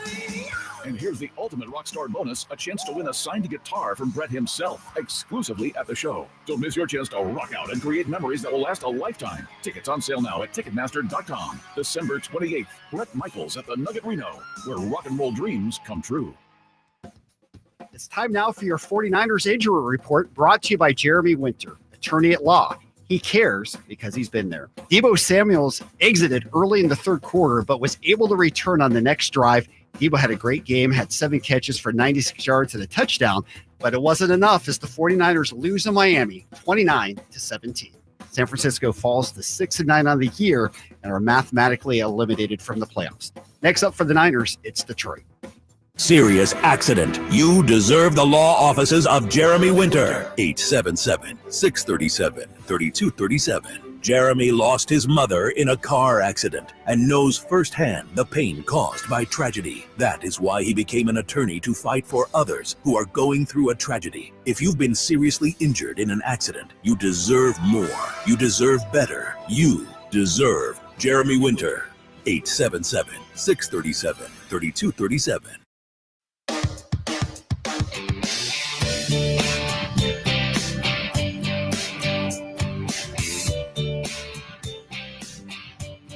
Your home for Kings basketball for over 25 seasons. Sactown Sports. Brenden Nunes filling in for Allen Stiles here. Kyle Ledbetter behind the glass. Sactown Sports 1140. Joined by Kings Cowboys, hence the Kid Rock. You know what going this on music here. means. You know what it means. That's Frankie's music. Frankie Cartoscelli here. That's what we do. A lot of nicknames. There's a lot happening here. There's a lot going on. And having a good Friday so far, as good as can be.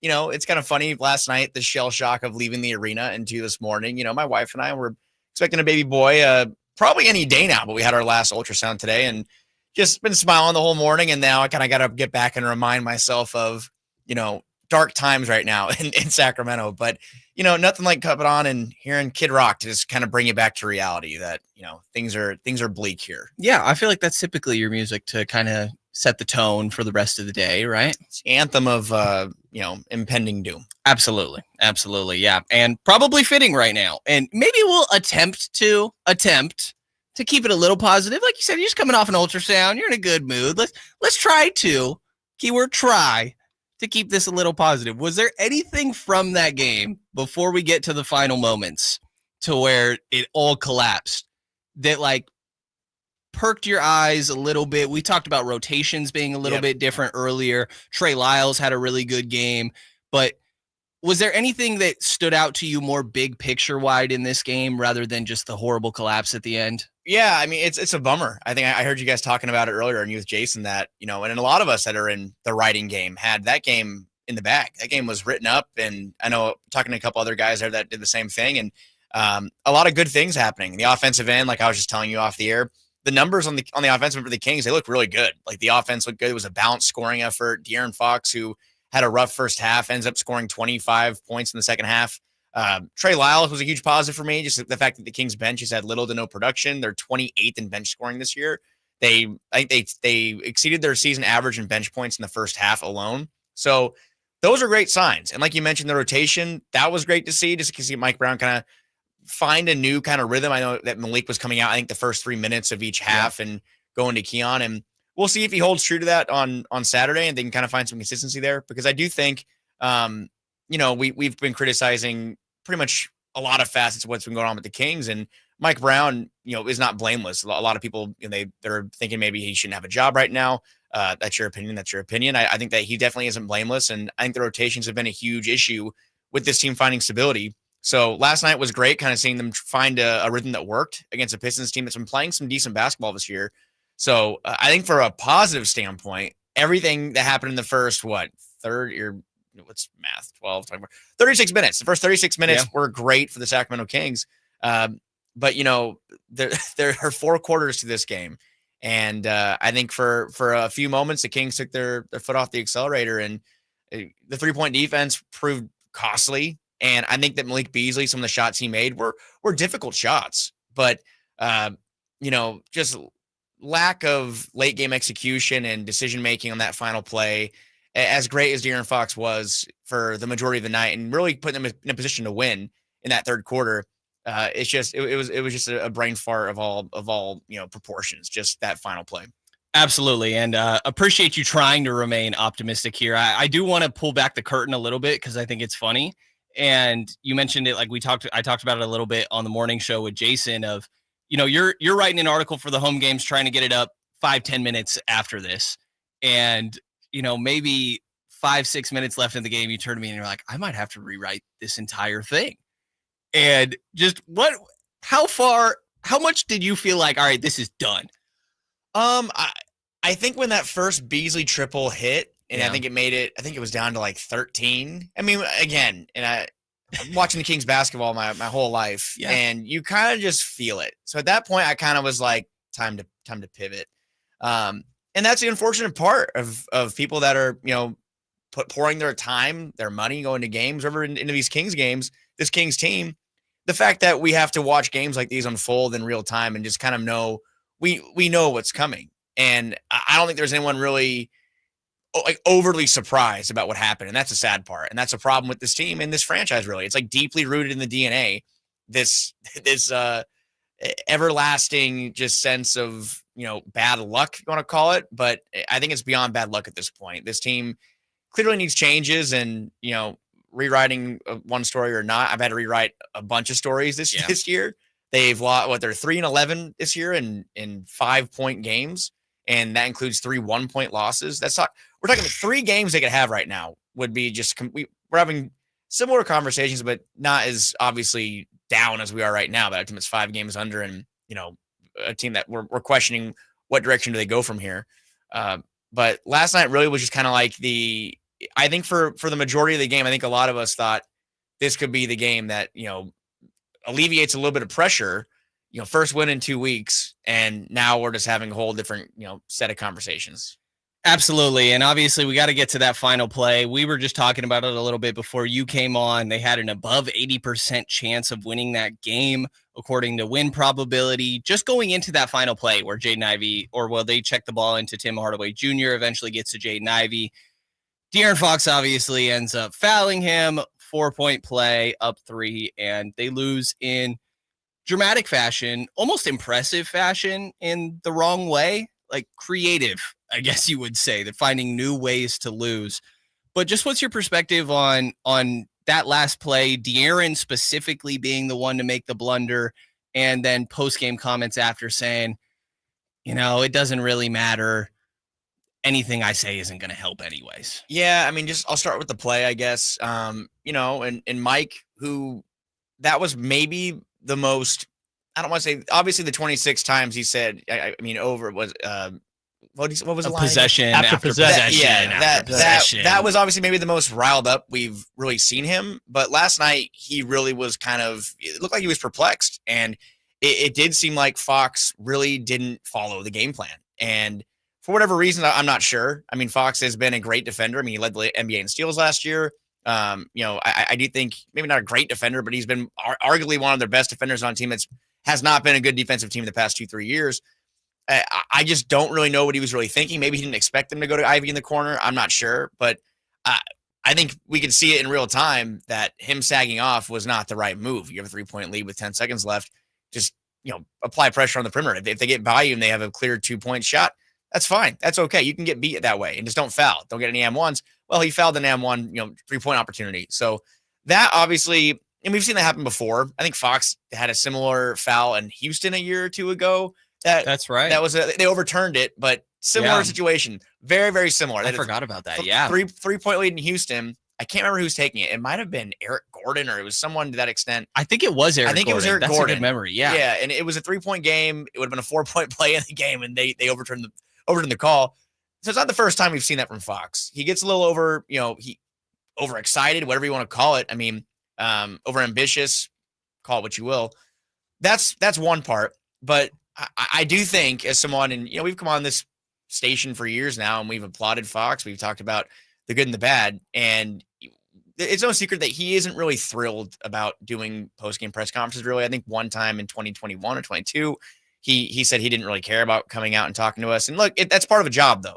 That's part of the job of being a professional athlete. It's I think it's in the fine print in the contracts it's on. You have to speak to the media availability, and I do think it was a great opportunity for him to kind of show accountability. And it was a little out of character, in my opinion. And I was kind of surprised to see him not even remotely take accountability for it. And I think obviously emotions were high, and this is someone who's still relatively young in life, I guess, just speaking as someone who I'd like to think I personally have grown in the last couple of years when I was 26, 27. Yeah. But that's a maturity part of Fox, and is still developing. And, if you want to be a leader in this league, I think you have to come out and say, hey, that's on me. I got to wear that one. And was the loss solely on De'Aaron Fox in that final play? No, a lot of things unraveled down that final, 8, 9, 10-minute stretch that cost the Kings the game. And over the course of this whole season, a lot of other things are at play here. But in this instance, if Fox just applies pressure to Jaden Ivey on the perimeter and doesn't sag off, Kings probably have a beam lit and the streak's over. But I like to think that the emotions were high, and that's why he didn't kind of take complete ownership of it. But, this is kind of the state of the Kings right now. Just they're making headlines for the wrong reasons. And I know that I think it was a 106-second post-game press conference is not gonna hold over very well. Yeah, absolutely not. And people obviously a little frustrated, Kings fans, with and a little is understating it, frustrated with De'Aaron Fox's comments there. You mentioned it a little bit atypical, but I want to get your perspective, and we can do this as we get back from break here. But we've been in a lot of De'Aaron Fox press conferences, and it's not super atypical for him to be short after a loss, but I think specifically when the final blunder is on him, approaching it that way is where all this backlash is coming from. And I've taken the standpoint of maybe nothing you said was going to help, but you sure made it worse, at least from the public perspective. Well, that's the thing. You want to get people riled up even more. That's exactly how you do it. That's like the blueprint. It doesn't really matter. How he answered right there is like the blueprint to how you can piss off a fan base even more. And not to pull out the Yankee card. I'm a Yankee guy. Sorry, everybody. They can roll your eyes, whatever.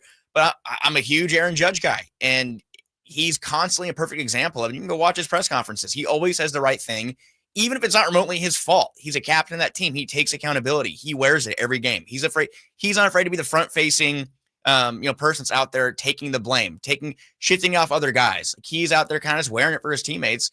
And that's how I look at it as an example of a leader and what they should do. And, not everybody can be like that. Not everybody can be that kind of, not everybody be Aaron Judge. Not everybody be Aaron Judge. Well, dropping the ball game 5, let's hear it. Yeah. But, I just mean more so from like that post-game aspect of, taking ownership of things like that. And I think last night was a prime example of what the bad side of that can look like, and how just saying, one line, I think the other line was, I don't know, about how they can, get things back on track. Just, I don't know, that's not gonna, appeal well to a fan base that is really, really in the dumps right now, and rightfully so. I mean, so wrong move on his part, I think, and hopefully he can learn from it. But, the clock's ticking on the season as a whole, so got to learn quick.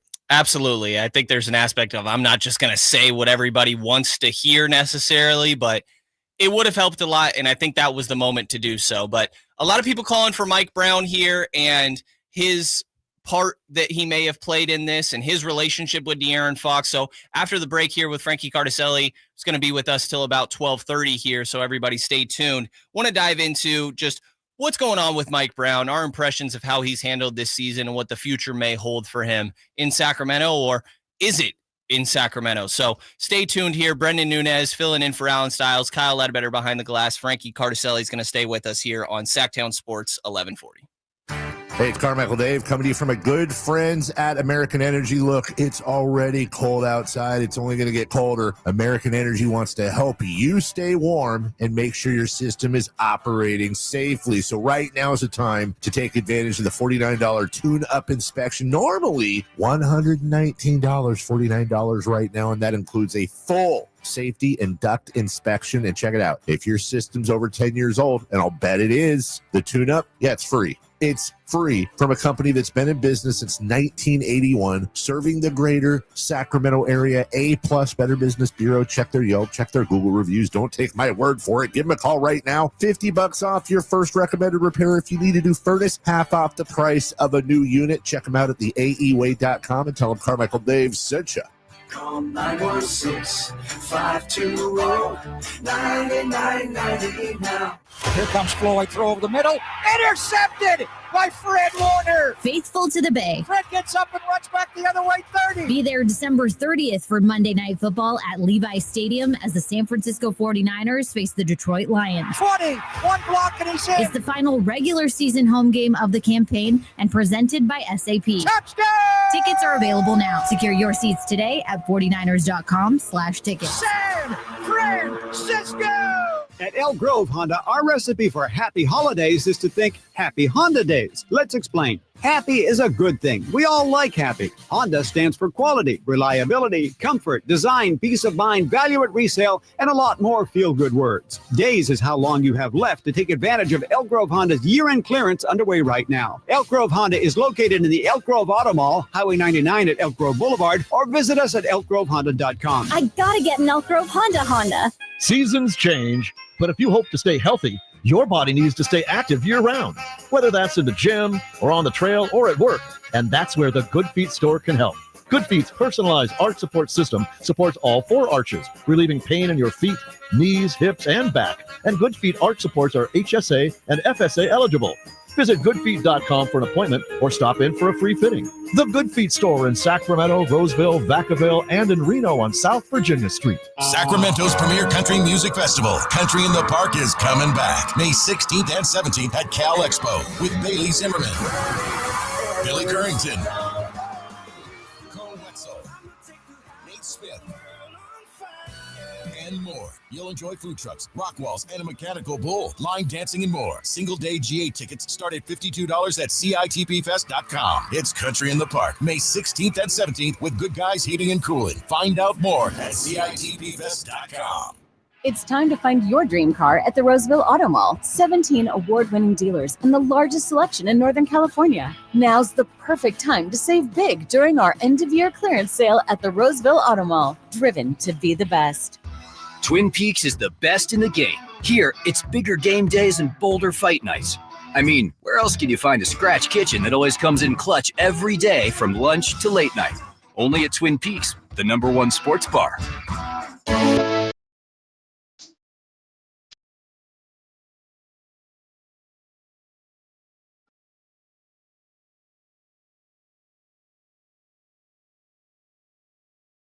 Mike was pretty critical of just the lack of fight down the stretch for you guys. Did you feel there was a let up there on your guys' end when it came to that? I mean, we gave up 40 points, so we did a much better job in the second and third quarter, and we didn't do that to start or finish the game. Your home for Kings basketball for over 25 seasons. Sactown Sports.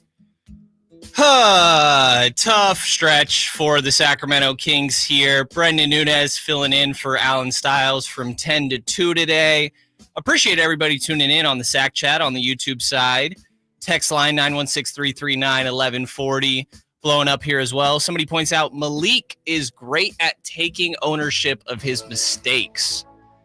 I think that's true for what it's worth. I think Malik absolutely is one that goes out there and says, I need to be better. I got to figure something out. After the Pistons game, he said that he felt like he was being a little, I don't think this was the exact word, but for lack of memory, being lazy when it came to his communication and leadership on just from a vocal standpoint with this team. And he embraces that and will publicly say, hey, this is on me. De'Aaron, not quite as much, obviously. And the audio that was played there, that was probably the longest answer that De'Aaron gave in his whole post-game presser. What we just heard there, that 10 seconds maybe. And I know we just said we want to get into the Mike Brown conversation, but I feel like we just got to do a little bit more on De'Aaron here. Someone else in the Sac Chat saying, I'm okay with De'Aaron's response. It shows he's human. Just saying the right thing, giving us what we want to hear is so disingenuous. He's human. He's a competitor, and I'm fine with him being frustrated and dejected. I think there's a fine line. There's a fine line, and like I think that's a very kind of it's a very polarizing issue. And I think that, you know, on the other side of the coin, a lot of people are going to be feeling the complete opposite of that. They want to hear the leader of a team be accountable. And at the same time, yeah, I agree with the sentiment that they're human beings. Athletes are human, and they feel emotions the same way we do, even when something's not entirely our fault, like at work. Like, we aren't going to, you know, come out there and take, like, if you're behind on something, I'm not going to come out. Well, actually, I would. I'd probably come out there and I'm protective of my guys. But, you know, it's just to each their own. It's just there's different leadership styles. And Fox is a quiet leader. We've always talked about how he does demand the attention of opposing teams all night on the court. And I think he's a lot more outspoken behind the scenes than we realize. And, you know, how athletes convey themselves to the media or relate things to the media is not the same as they do behind closed doors to their teammates and their friends. So I do agree with that part of it. But that being said, like, it's hard for me to go against my initial reaction, which is that, you know, I can't excuse it. Like, it's just not excusable. For sure. I think that's very fair. I mean, it's not hard when it comes down to it to come out and say, like, hey, this is on me. I need to be better. Even though I was expecting it didn't come down to that one play. Yes, I messed up on that play, but it didn't come down to that one play. That's the tone I was expecting from De'Aaron going into it. Obviously, we got something polar opposite, but, you know, the leadership aspect after De'Aaron, for what it's worth, I think Domas needs to be part of the conversation a little bit because he is also another lead by example guy, the same way that, again, not to go back to the Golden State example, but Curry is not their vocal leader. Draymond is. And so it doesn't have to be your top guy. It could come from DeMar. It could come from Domas, and you're not seeing it from anywhere. Another spot would be from the coach. And you need another guy also on the roster itself, I think, to be a coach on the floor and echoing your head coach's message. But what have you thought of, I mean, I guess first of all, Mike really called out De'Aaron directly, indirectly, I guess. I was pretty direct. It was. I think he dropped my name. Yeah. Or no, I don't think he did drop my name, actually. I think he did a little of like, I'll have to go back and watch the film to make sure. He just said that everyone knew like what the plan was. Right. And we weren't going to be, you know, we weren't going to be sagging off, essentially, is the way it kind of, you know, in layman terms. But we've seen a lot of Mike holding De'Aaron accountable, holding him to the highest standard as like the 1A guy on this team. And is there any aspect, or do you question it all? Like, is De'Aaron going to feel a type of way about how Mike may have, not to speak on De'Aaron's feelings necessarily, but do you start to question that when you're hearing Mike Brown publicly calling out the guy that has said, hey, we need to get better or I'm out of here? Well, I mean, Mike has been, you can call it calling out or just demanding more from De'Aaron since he got here. I mean, we're talking about 2 years now. We've heard Mike at those practices, and you know, I'm thinking about how we title our videos from practice about, you know, Mike Brown says he wants De'Aaron Fox to this and that or take the next step, and for 2 years now.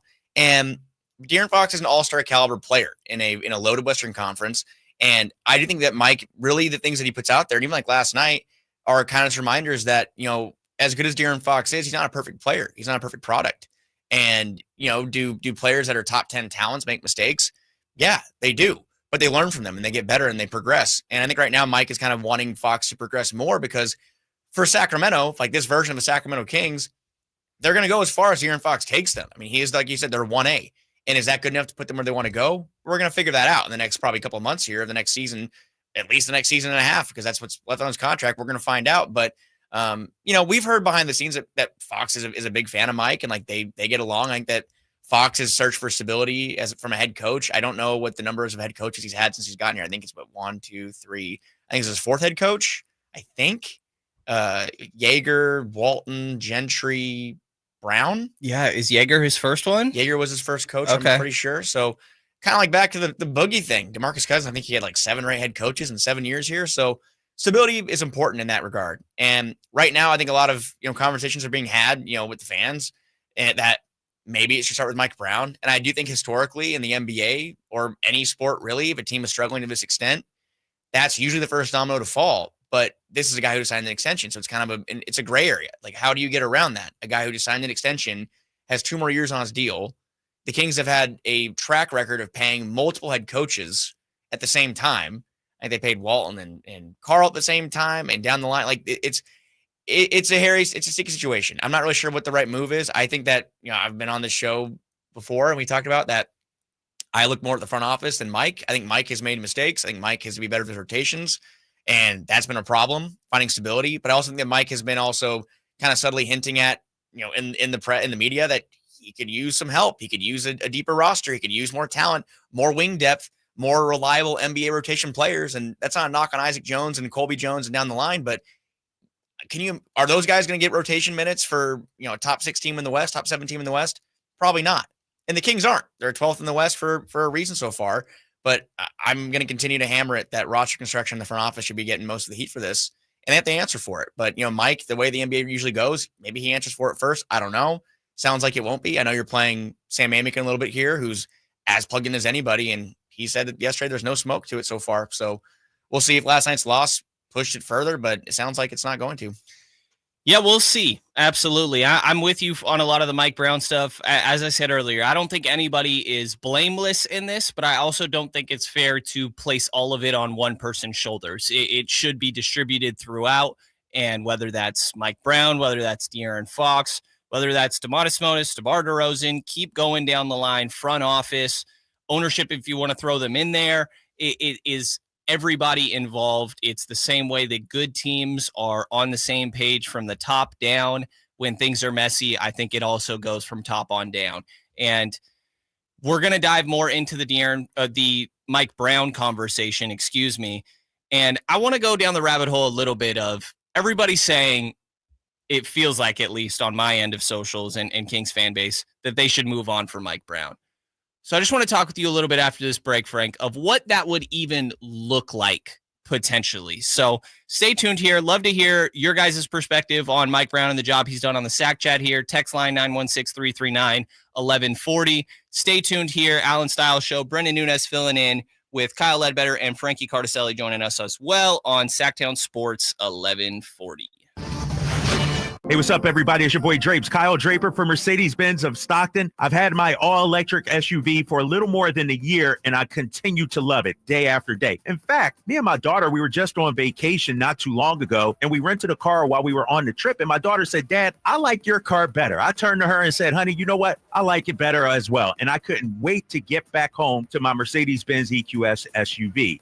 At Mercedes-Benz of Stockton, they are more than just a dealership. They're a partner you can trust throughout the entire ownership of your luxury vehicle. Whether it's a refined C-Class or a versatile SUV lineup, your perfect Mercedes-Benz is there waiting for you. Plus, right now, you can enjoy 3.24% APR for up to 72 months on certified pre-owned models on approved credit. Mercedes-Benz of Stockton is your trusted partner in luxury and reliability. And they've been doing it for more than 30 years. So head on down right now to Mercedes-Benz of Stockton or online anytime at mbofstockton.com. That's mbofstockton.com. If you have unfiled taxes poor, or in debt to the IRS? This is important news. Did you know the IRS has programs specifically designed to help people struggling with tax debt? Powerful tax assistance programs that can save you thousands if you qualify. No one knows these programs better than the experts at Optima Tax Relief, America's most trusted tax resolution firm, A-rated by the Better Business Bureau. Their award-winning team of tax attorneys and licensed professionals have resolved over $1 billion of tax debt for their clients. One call to Optima can start the process, helping to end your worries about wage garnishment, asset seizure, and other IRS actions. Make sure you're getting the best options to solve your tax problems. Call the experts at Optima today for a free confidential consultation. Call 800-343-6460. 800-343-6460. 800-343-6460.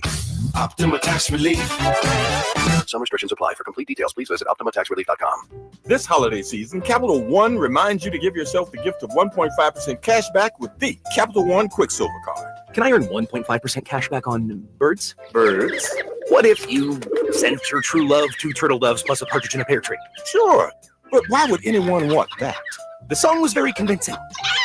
Earn 1.5% cash back on all your holiday purchases with the Capital One Quicksilver Card.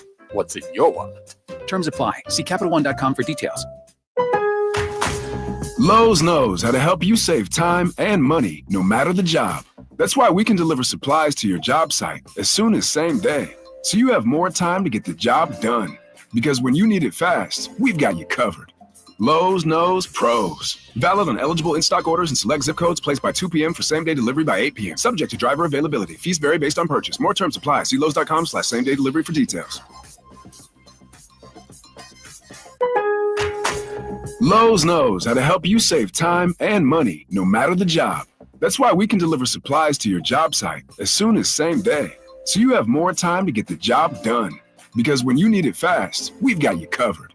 Lowe's knows pros. Valid on eligible in-stock orders and select zip codes placed by 2 p.m. for same-day delivery by 8 p.m. Subject to driver availability. Fees vary based on purchase. More terms apply. See Lowe's.com/same-day delivery for details.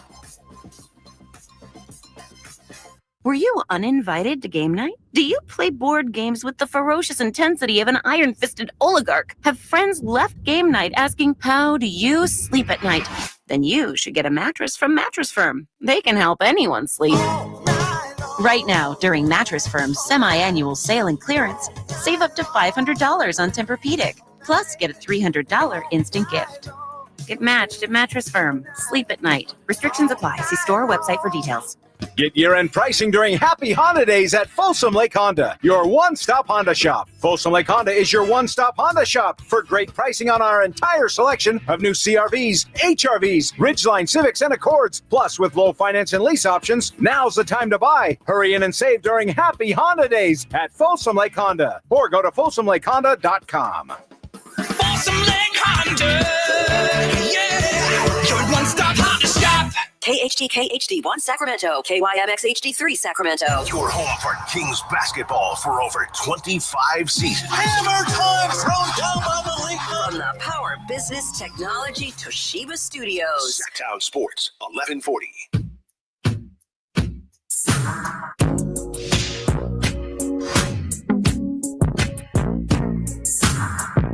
The only station in Sacramento giving you local sports coverage from 6 a.m. to 6 p.m. Monday through Friday. Sactown Sports.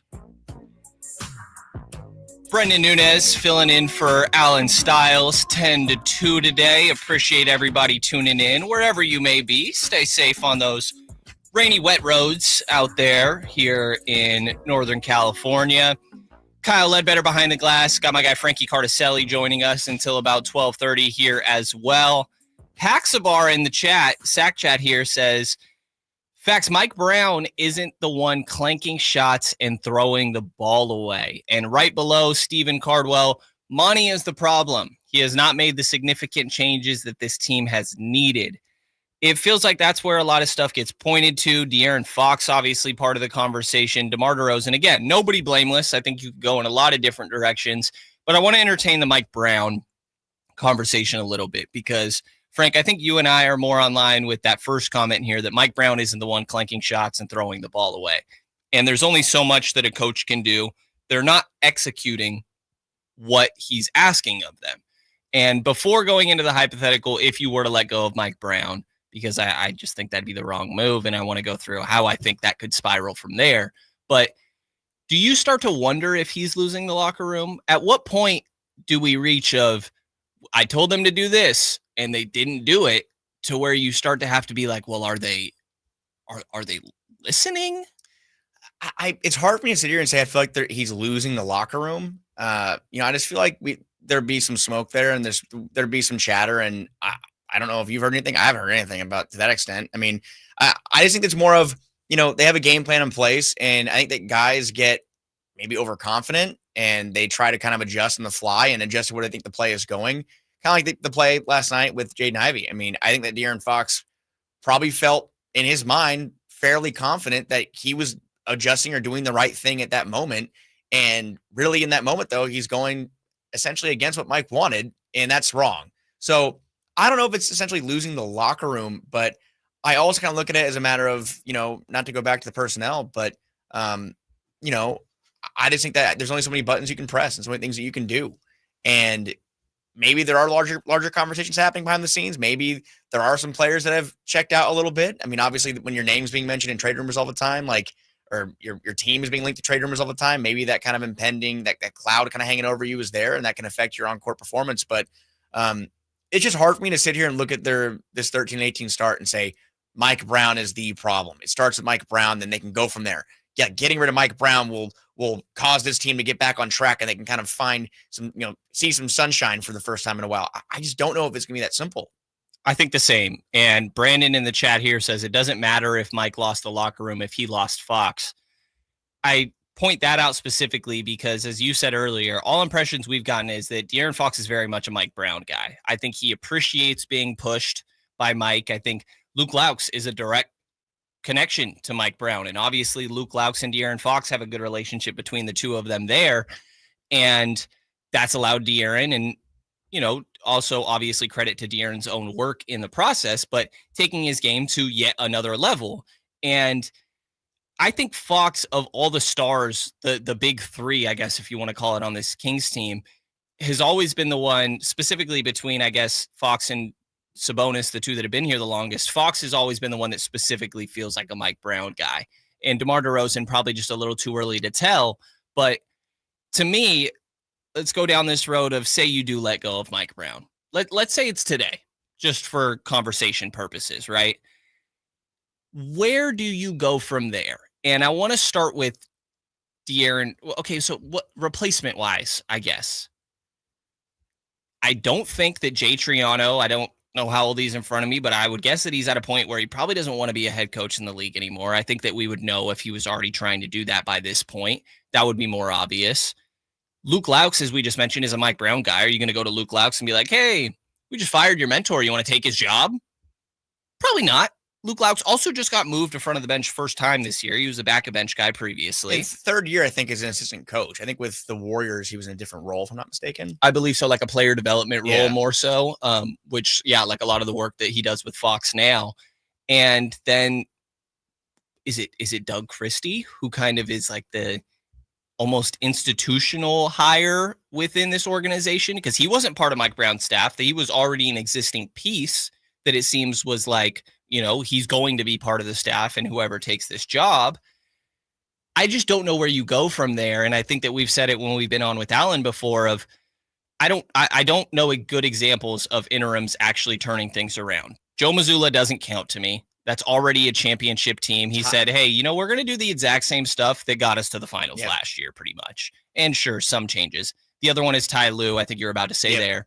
And that's replacing David Blatt. And, oh, hey, by the way, you have LeBron James and Kyrie Irving on your team. And in hindsight, we now know that Ty Lue is one of the best coaches in the league. Sure. And that's not to say that you can't go find a Ty Lue, but there's a lot more examples of interim head coach, in Sacramento alone, that don't pan out. So in your mind, is there any way that moving on from Mike Brown and bringing him an interim could change the energy of this season? Or what do you even think would be the goal? I mean, I feel like if you fire, let's say the Kings fire Mike Brown tomorrow, that in my mind creates a domino effect. I think that increases the likelihood that they look to move Fox, or at least at some point they're going to be more likely to move Fox than not, because I think that Fox playing for Mike Brown has really kind of made him feel more comfortable or kind of, pushed off that part of him that's maybe looking to make a change. And then, like you mentioned, I mean, I'm seeing Doug Christie's in the chat and like on Twitter. I don't think Doug is ready to be an NBA head coach yet. And that's not a knock on Doug. I mean, I think he's learning and he's coming along in the process of going through that coaching tree and that process. But are we really going to sit here and say if it wasn't Doug Christie who played for the Sacramento Kings when the team was really great, would it be like no one's calling for Leandro Barbosa to be the head coach? Right. Well, why not? Yeah. Because he didn't play for the Kings in the early 2000s. You know who it sounds familiar to? His old teammate that was a general manager for the Kings for a while. And like, look, I grew up in this area. I was a diehard Kings guy in that area. I really enjoyed watching Doug and Vlade and those guys. But I think there is like this kind of love affair between those teams and kind of putting the franchise in their hands. And, Peja here as well. Things didn't really work out last time. And obviously the team's in a much better spot now than they were before. But if the Kings let go of Mike Brown right now, there really isn't a head coach you can feel comfortable sliding into that role and saying the team is better now. The team's going to be much better now with that person in that seat. I was also going to say, take the Doug Christie thing one step further. So say he's named the interim coach. They've just cleared out a good majority of the coaching staff.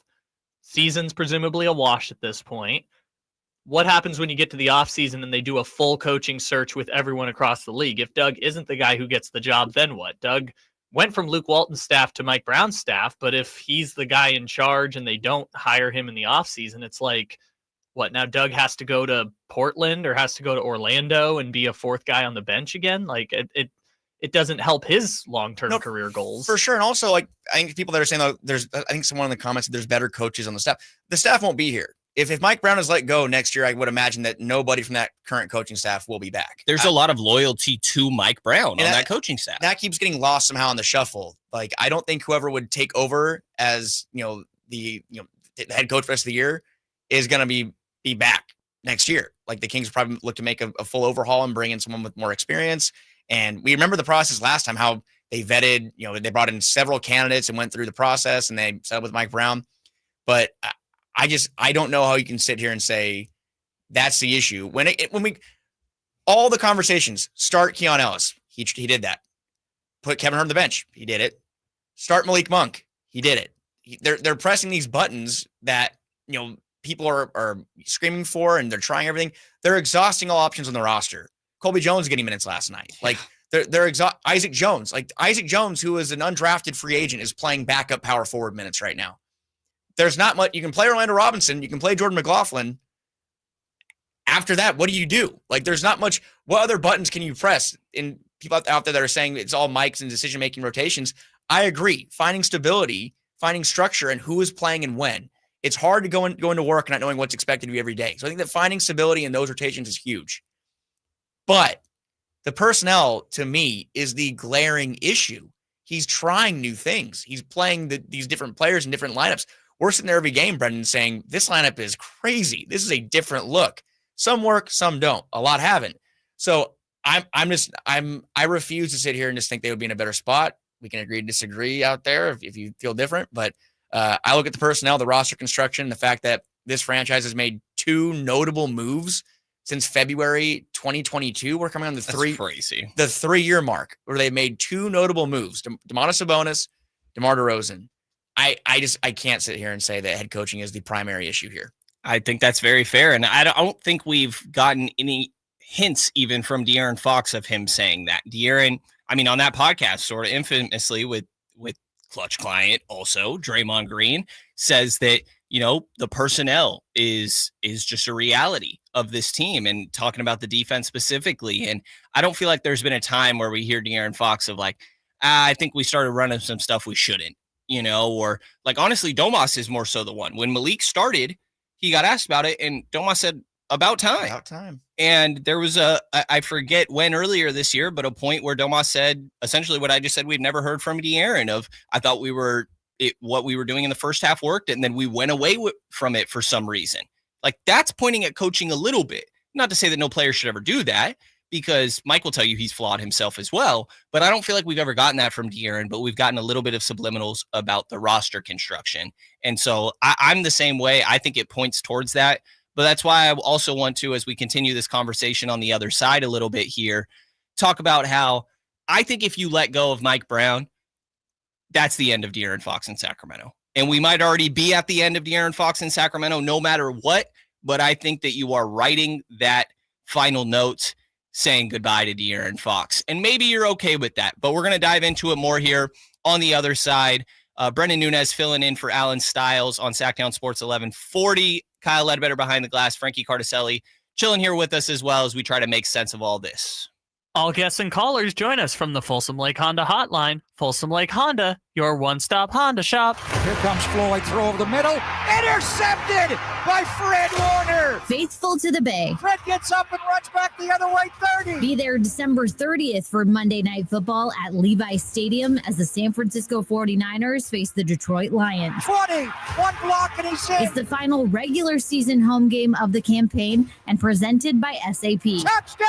Tickets are available now. Secure your seats today at 49ers.com/tickets. San Francisco! Power Business Technology is proud to be a 100% independent, locally owned and managed Toshiba copier dealer. Local ownership cuts out the red tape, allowing ourselves to never be too busy to personally answer the call when our clients need us. Recognized for excellence in service execution, training, and customer service, we're proud to be named a Toshiba ProMasters Elite Dealer since 2021. Contact us today for all your business printing needs at 844-POWER-BZ. That's 844-769-3729 or visit us at powercopiers.com.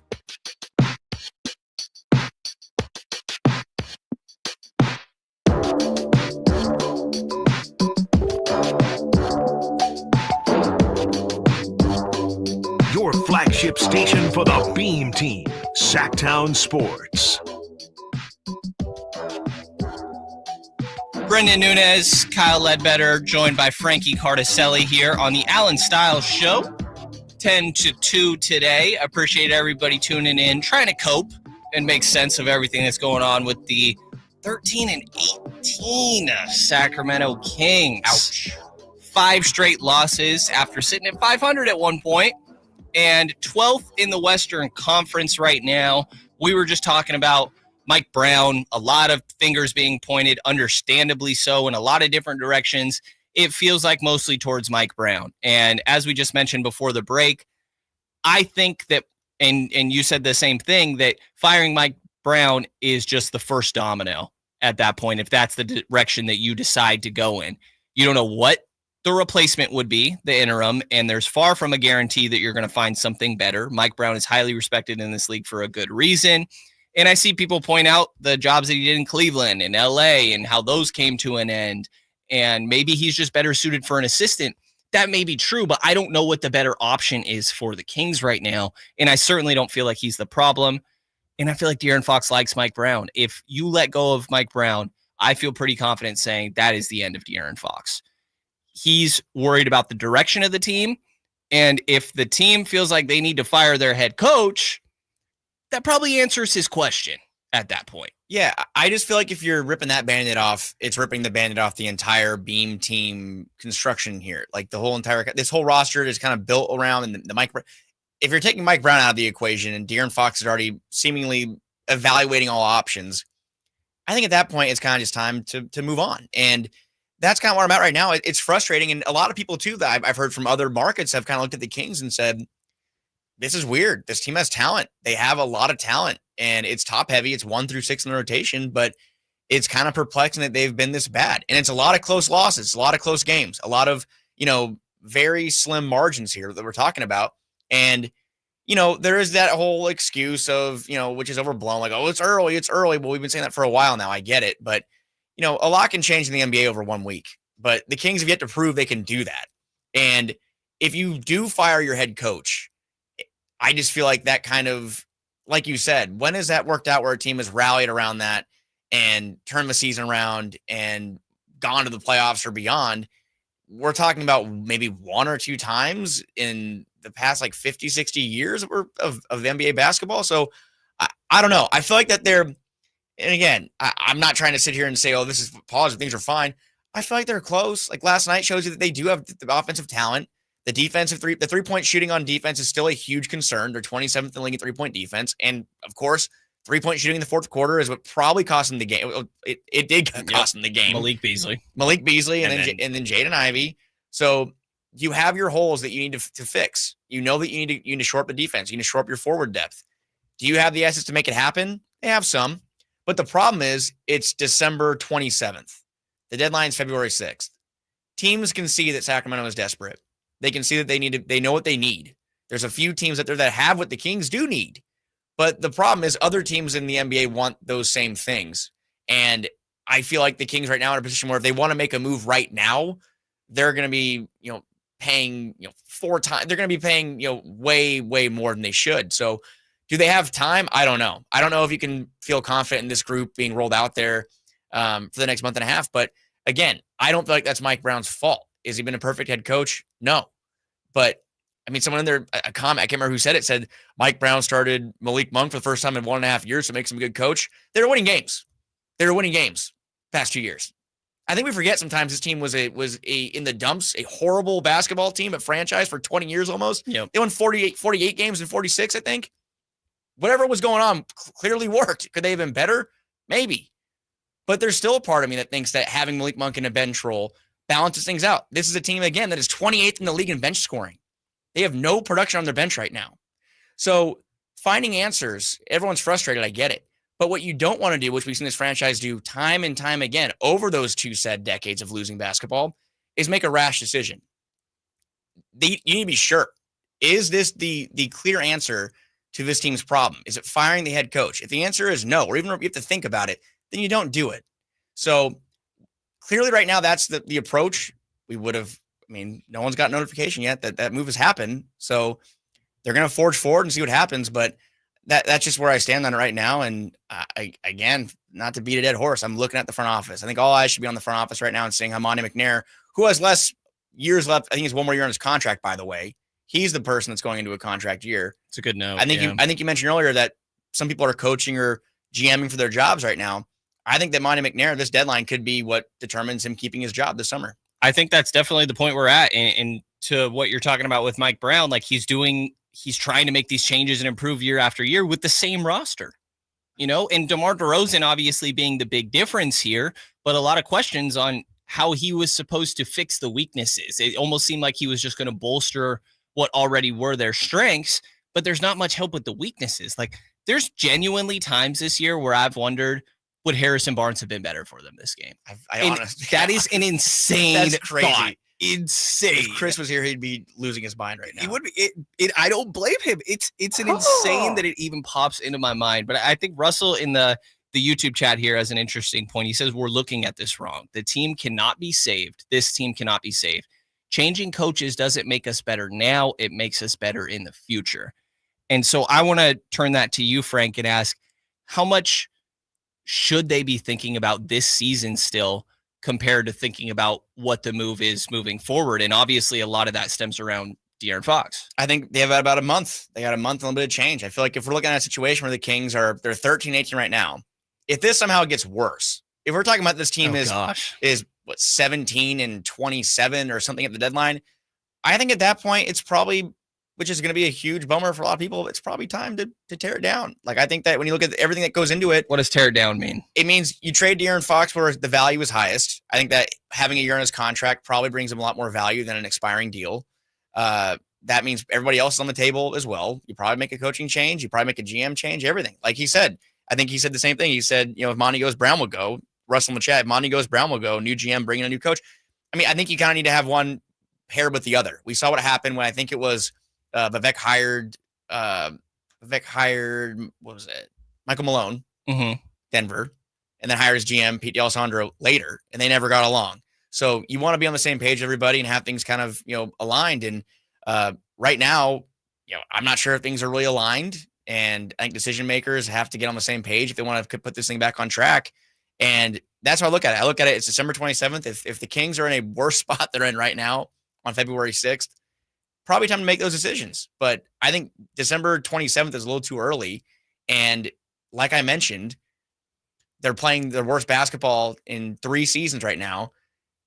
I think there's a lot of time for them to still kind of change the narrative and kind of have different conversations. If they win last night, we're having some different conversations today. We're feeling a little bit better. We're talking about the fact that they can get back at the Lakers and they're inching closer to that 500 mark. And we're having a lot of different topics discussed here. But right now, things are bad and people's jobs are on the line for sure, as they should be. But there is still 50 plus games left in the season, and they're like 2.5 games out of play-in territory. So a lot can happen. Things are bad, but I do think that it's not officially time to throw in the towel yet. But if things continue to get bad, yeah, I think we can have some different conversations in February that maybe this Beam team, the official Beam team, is no more, and they have to kind of look to the future. Yeah, maybe the Beam needs to go. That's a conversation. I feel like they're not to go full Allen Stiles here. Allen would sit here and say, "Get rid of the Beam." No, I don't think the Beam is going to go. I think the Kings, they love the Beam. They're profiting off the Beam. Why would you get rid of it? But this is the biggest fear, right? When was it going to become a gimmick? I think it becomes a gimmick when they're losing and they win 25, 26 games a year. Yep. I mean, last night you see Malik Beasley chanting "Light the Beam." Like, people are making. Did he? I missed that. He was chanting "Light the Beam." Their social media team put it up, making a mockery of it. This is the dark side of it all. So can they respond? This team has responded to adversity over the years. This is their biggest test yet. And so far, they have not answered the call. Will they before it's too late? We're going to find out, man. But again, I understand the frustrations, and it's not fun. It's all more fun for everybody when the Kings are winning as well as the station here. So I agree. The Beam looks best on these rainy, overcast days, and we have yet to see one. I feel like during this weather, it would have been beautiful weather stretch. It would have been a great one. But 31 games down in this 2024-25 NBA season, 51 still to go, so still time. And as you mentioned, a month plus before the trade deadline. After we come back from break here, I want to get Frankie's perspective, and I'll share mine as well on if we were general manager currently, what would we try to do with this team, assuming we were allowed to do whatever we want? So going to hear that after we come back from a little break here. Brenden Nunes, Kyle Ledbetter, Frankie Cartoscelli here on Sactown Sports, 1140. You never know what you might hear when listening to a Sacramento Kings game. Out of Keegan, going for another triple. Man, is he feeling it. Keegan, can he do it? Yes, there's number 11, Keegan Murray. Keegan steps back. He just knocked down his 12th three-pointer, a Kings franchise record. He's got 45 points. Never miss a moment of Sacramento Kings basketball with Sactown Sports and the Sactown Sports app. Sacramento weather is brought to you by the San Francisco 49ers. I'm Tamara Berg in the KCRA 3 Weather Center for your Friday. Expect gray skies today, less wind as we head through the afternoon, and less showers. While there might be a stray shower here and there, most of the day is actually to be dry with highs in the upper 50s and overnight lows in the 40s. Get the latest forecast on the KCRA 3 News and the KCRA 3 app. Be there December 30th for Monday Night Football at Levi Stadium as the San Francisco 49ers take on Detroit. It's the final regular season home game presented by SAP. Tickets are available now. Secure your seats today at 49ers.com/tickets.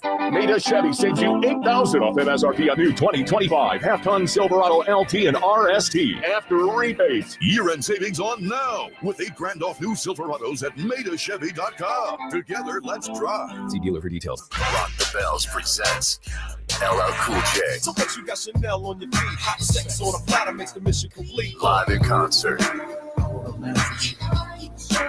LL Cool J. Saturday, January 18th, the venue at Thunder Valley with DJ C-Trip. LL Cool J. For tickets, visit ThunderValleyResort.com. Don't miss LL Cool J live. The year-end sell-a-thon is on at Folsom Lake Ford. Get massive last-chance discounts on your favorite new Ford. Zero-down deals and low finance rates on approval of credit. Shop Folsom Lake Ford in the Folsom Auto Mall and tell them DC sent you. FolsomLakeFord.com. Wesley Financial Group is not a law firm. Are you a victim of the timeshare trap and think there's no way out? I'm Chuck McDowell, founder of Wesley Financial Group, the original timeshare cancellation expert. And I'm here to tell you that there is a way out. All you need to do is give my office a call. I will send you a timeshare exit information kit absolutely free, explaining how the timeshare industry works and your options for cancellation. Call Wesley now for your free info kit. Call 800-881-4242. 800-881-4242. Accomplishing goals is hard, but when your goal is to learn a new language, Babbel makes it easy. Babbel is designed with you in mind. From expert-created lessons to conversational video units and even live classes, you can personalize your Babbel experience to be exactly what you need to really learn a new language more easily. Go ahead, set a goal for yourself. Accomplish it with Babbel. Try Babbel for free. Go to BABBEL.com. That's Babbel.com. Ready for winter? Forecasters are already predicting record sick days. Don't become a healthcare statistic. Fight sickness with fitness. Create a daily workout and stick to it. Let the Good Feet store help you meet your workout goals. With Good Feet arch supports, the pain in your feet, knees, hips, and back become history. And Good Feet arch supports are HSA and FSA eligible. Visit goodfeet.com for an appointment or just stop in. The Good Feet store in Sacramento, Roseville, Vacaville, and in Reno on South Virginia Street. Sacramento's premier country music festival, Country in the Park, is coming back May 16th and 17th at Cal Expo with Bailey Zimmerman, Billy Currington, Cole Wetzel, Nate Smith, and more. You'll enjoy food trucks, rock walls, and a mechanical bull, line dancing, and more. Single-day GA tickets start at $52 at CITPFest.com. It's Country in the Park, May 16th and 17th with Good Guys Heating and Cooling. Find out more at CITPFest.com. The sewer system. It's probably the last thing on your mind, and that's okay. Because at the Sacramento Area Sewer District, it's our first priority. As the region's largest sewer utility, we own and maintain thousands of miles of sewer pipe. And our job is to get to your sewer problem before it interrupts your life. So whether you've got a slow drain or a backup, call us first, day or night. The Sacramento Area Sewer District. It's a dirty job, but we're happy to do it. Hey, it's Carmichael Dave for American Energy Heating and Air with a question. Have you recently had a technician diagnose your HVAC system and you were a bit surprised at how much it cost? Or did something seem off about their quote? Because at American Energy, they take pride in giving you honest, straightforward solutions to get that system up and running. Have their qualified technicians come out and give you a free second opinion. It's free. You got nothing to lose but some dollars off of that original quote. They're making the uncomfortable comfortable. They've been doing it since 1981, serving the greater Sacramento area. A+ with the Better Business Bureau. That's why they keep having customers coming back for more and more and more. You can call them and set that appointment at 916-520-9990. That's 916-520-9990 or AmericanEnergyAir.com. Call 916-520-9990 now.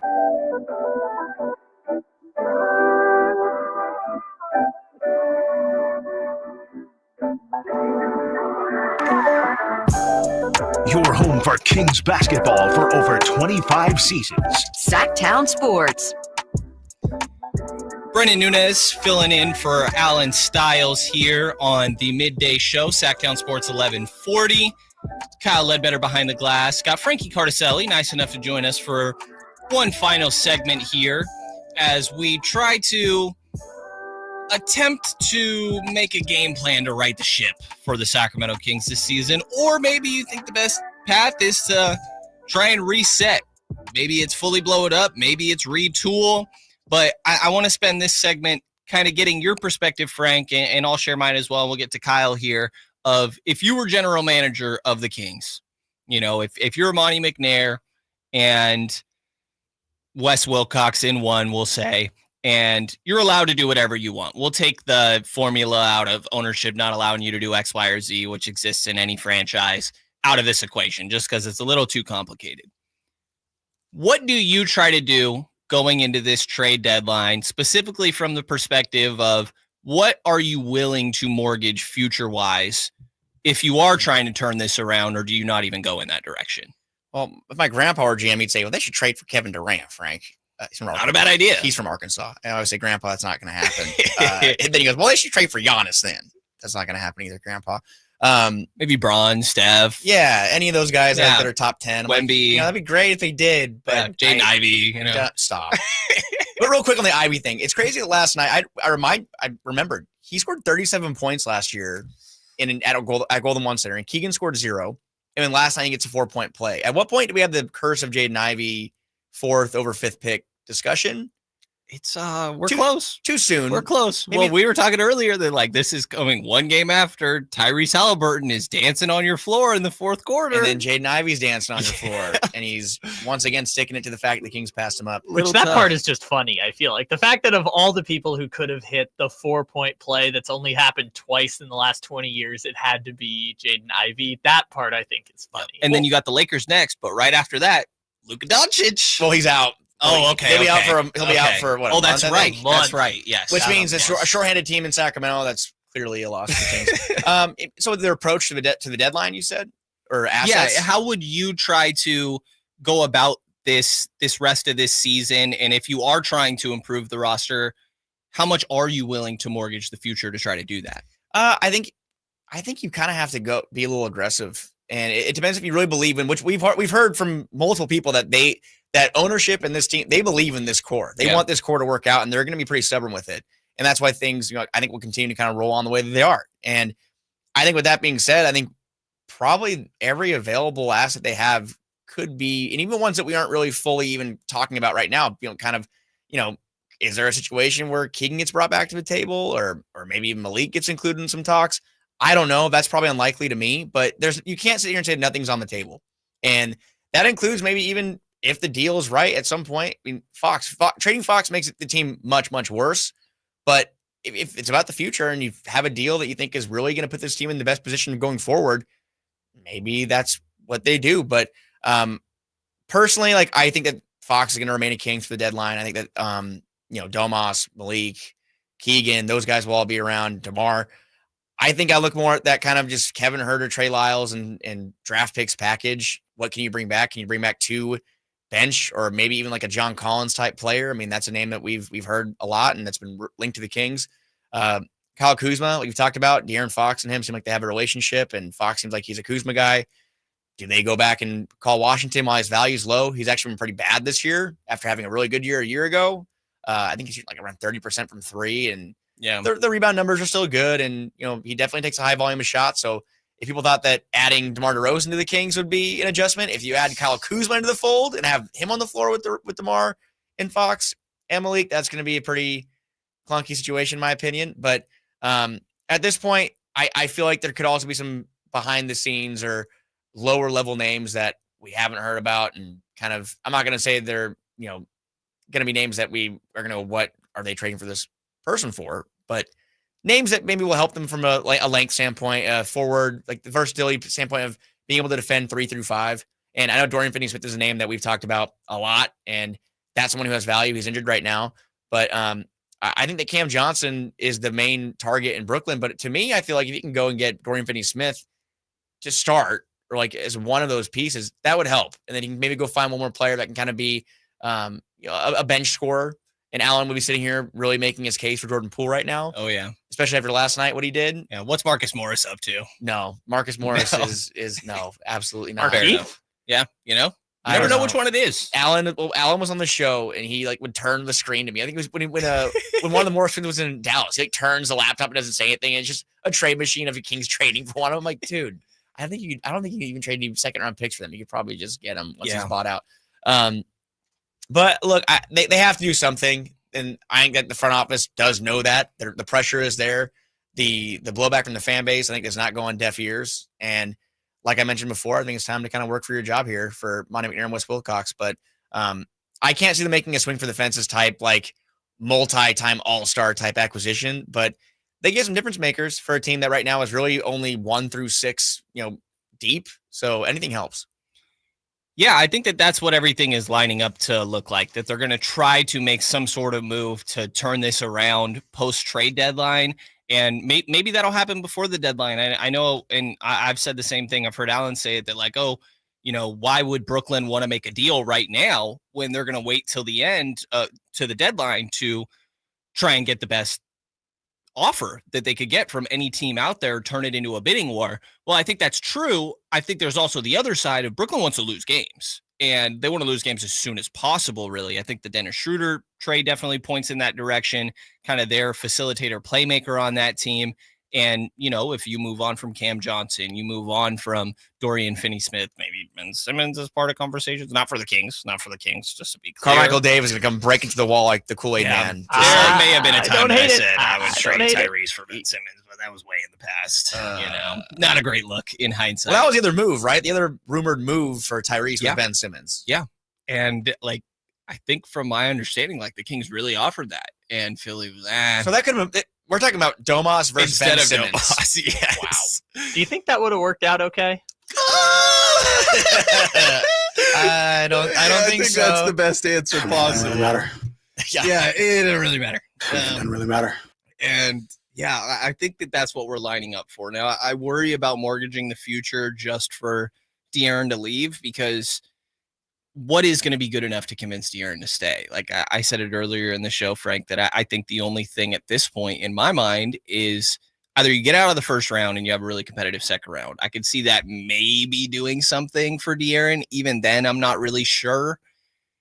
The other side would be if he made all NBA somehow, and the Kings are the only team that can offer him that supermax money. And we're talking almost $70 million annually over 5 years, which is kind of crazy. That's wild. By the way, it's really, really wild.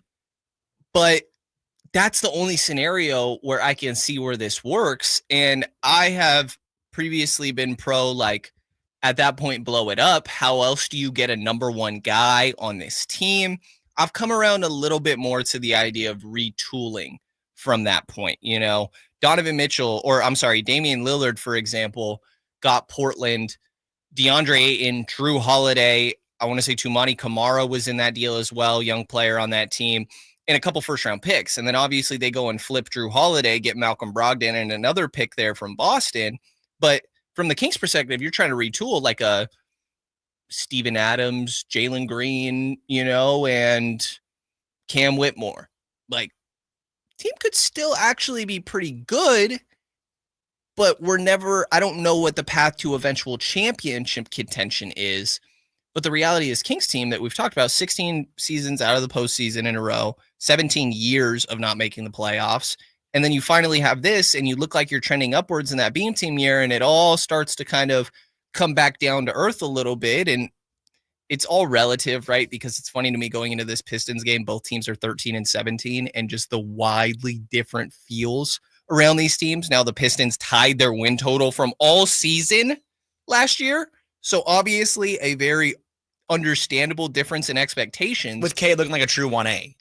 Cade looks awesome. I also saw a stat that said the Pistons have now won 3 games in a row for the first time, and I think it was like 980 days. And that's funny because that's very close to the Kings losing 5 in a row for the first time in about 3 years. So that's, again, the Kings are getting passed up. I think I wrote it last night in my article that it's very just kind of like a depressing view to see teams around the Kings passing them up when the Kings seem like they were really positioning themselves to be relevant for years. And right now they're kind of falling back into obscurity. Yeah, that seems like the direction we're heading in. I'm curious what retooling could potentially look like. I've come around to it a little bit. Like I said, is Reed Shepherd somebody that he was just the 4th pick in the draft? And by the way, he's making like $10 million this year, which is crazy. NBA salaries are wild. I mean, I'm looking at the Juan Soto deal and thinking like, you know, Fox is going to be making $70 million if he gets a max. Like, look like a bargain. Not 15 years, you know. Not 15 years. Yeah, you can't do 15 years in the That'd be crazy in the NBA. Old Magic Johnson deals, right? Was it 20 years, like 20 million, I think? Yeah, something crazy like that. Crazy. And so I've come around to the idea of, you know, can you sell yourself on Reed Shepherd? Maybe you still think Keegan can have another step, and he's been a little bit hindered by not being able to get as many touches as what would be ideal for him to continue his offensive development. So it's an interesting spot for the Kings to be in for sure. Like I mentioned earlier, 31 games down. We still got 51 to go. So maybe too far to say it's still early, but it's still kind of early. It's still kind of early. We're not into the new year yet. And again, until like they're out of the playoff or the postseason hunt, I think the Kings are going to be stubborn with this group. I don't think they're going to mail it in or they're going to, you know, blow things up until things are really looking very, very bleak or injuries happen, whatever down the line. Which is frustrating, I think, from a fan perspective, that this isn't enough to make those moves. But if they haven't done it now, I don't think they're going to do it at least for a bit longer. So we might have to buckle in and hope they turn it around. Yeah. If there's anything that I feel like comfortable betting on, it is that they are going to do something drastic. A trade, maybe it's a firing, which I don't know that I think should be the case, specifically when talking coaches. Sorry to people in the chat, specifically maybe one person in here that's not loving that idea. I get over it. Yeah, but they're going to do something. They're in a position where they have to, and they're more talented than their current record. They're still the only team with a positive point differential that has a negative record. And they just should be so much better than they are. 3-11 games decided by 5 points. You mentioned earlier, 3 games decided by 1 point, which is ridiculous. And it's also, sadly, the reality of these 24-25 Kings. Things change fast in the NBA, though. The way that Milwaukee started and turned it around, the way that Phoenix started hot and then has slowed down since. Things can change very fast in the NBA, so hopefully a move can be on the horizon. They could try to do that for the Kings, but appreciate you joining, Frank. Of course. Happy to be on with you guys and fun time. And hopefully next time we hop on, it'll be under better circumstances. But thank you, Brenden. Thank you, Kyle. Thank you, everyone in the chat. I know it's a hot time right now. A lot of emotions running high, but I think we all want the same thing here. So hopefully better times ahead. Yeah, important to keep in mind. We all want the same thing. We all want the same thing. We're all friends. When the Kings do well, we do well as a station for our work. So community, we want fan the same base. thing. So I agree, very much so. Well, thanks to Frankie Cartoscelli for taking the time out of his Friday to come by and join the show for a little bit. Definitely check out all of his great work at SactownSports.com. I may do a thing or two over there as well, here and there. But be sure to check that out and stay tuned here. We're going to have some audio from Sam Amick, who joined the morning show yesterday, about as plugged in as anybody in Sacramento, talk about what he's expecting Sacramento to do moving forward here in this tough spot that they're in. So stay tuned to hear some of that and our reactions here. Brenden Nunes, Kyle Ledbetter, thanks to Frankie Cartoscelli here on Sactown Sports 1140.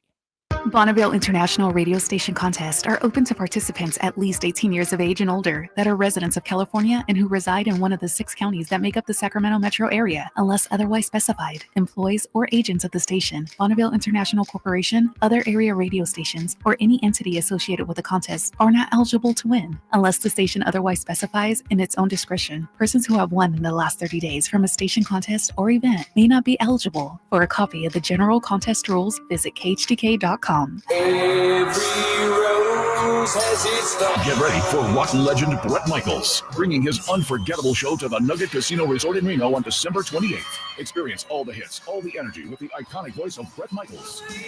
And here's the ultimate rock star bonus, a chance to win a signed guitar from Bret himself, exclusively at the show. Don't miss your chance to rock out and create memories that will last a lifetime. Tickets on sale now at Ticketmaster.com. December 28th, Bret Michaels at the Nugget Reno, where rock and roll dreams come true. California, it's the Ford Year-End Sell-a-thon. 14 days of the biggest savings on an incredible selection. So visit your California Ford dealer now through January 2nd and get great offers across the lineup of Ford trucks and SUVs, like the built Ford Tough F-150 truck, part of Ford F-Series, America's best-selling trucks for 47 years and counting. Or the adventure-ready Ford Bronco Sport with GOAT modes to help you conquer the great outdoors. And check out the always electrifying Ford Mustang Mach-E with 0 to 60 thrills and 0 emissions. It's the Ford Year-End Sell-a-thon, and it's your chance to save. Whether it's gas, hybrid, or all-electric, now is the best time to get behind the wheel of your brand new Ford truck or SUV and drive it home today. But hurry, these offers absolutely end January 2nd, so go to your California Ford dealer today. Based on 1977 to 2023 calendar year total sales. NBAstore.com, the official online store of the NBA, and the world's largest selection of officially licensed NBA fan gear. With unique designs by Fanatics, Nike, and all the latest styles for every NBA team, plus one-of-a-kind products and authentic collectibles. Shop now and get today's special offer. NBAstore.com, a Fanatics experience. Tropical Smoothie Cafe here with your daily reminder to get on Tropic Time. Take 10, sip a refreshing smoothie, and manifest at your cabana side. Slade hot yoga, treat yourself. Crushed back-to-back meetings, get that me time. Adults had a little extra today, you deserve a vacay. You're on Tropic Time now at Tropical Smoothie Cafe. And when you want a little snack with your smoothie, pair our new Hawaiian barbecue slider with our new caramelized pineapple smoothie for a match made in pineapple paradise. Limited time only. Getting quality employees to fill positions in your company is essential, but finding those people can be a major hassle unless you use ZipRecruiter. ZipRecruiter makes finding quality people a breeze. ZipRecruiter's advanced technology identifies candidates with the right skills, sends you great matches, then you can easily invite them to apply. 4 out of 5 employers who post on ZipRecruiter get a quality candidate within the first day. See for yourself. Go to ZipRecruiter.com/free to try ZipRecruiter for free. That's ZipRecruiter.com/free. It's time to find your dream car at the Roseville Auto Mall. 17 award-winning dealers and the largest selection in Northern California. Now's the perfect time to save big during our end-of-year clearance sale at the Roseville Auto Mall. Driven to be the best. Tom's Watch Bar, your ultimate sports watching destination for all Kings games, hosted live by Sactown Sports. With 360-degree viewing, surround sound, premium food and drink, and game day vibes that match being at the game, Tom's Watch Bar is the ultimate game day experience for all Sacramento Kings fans.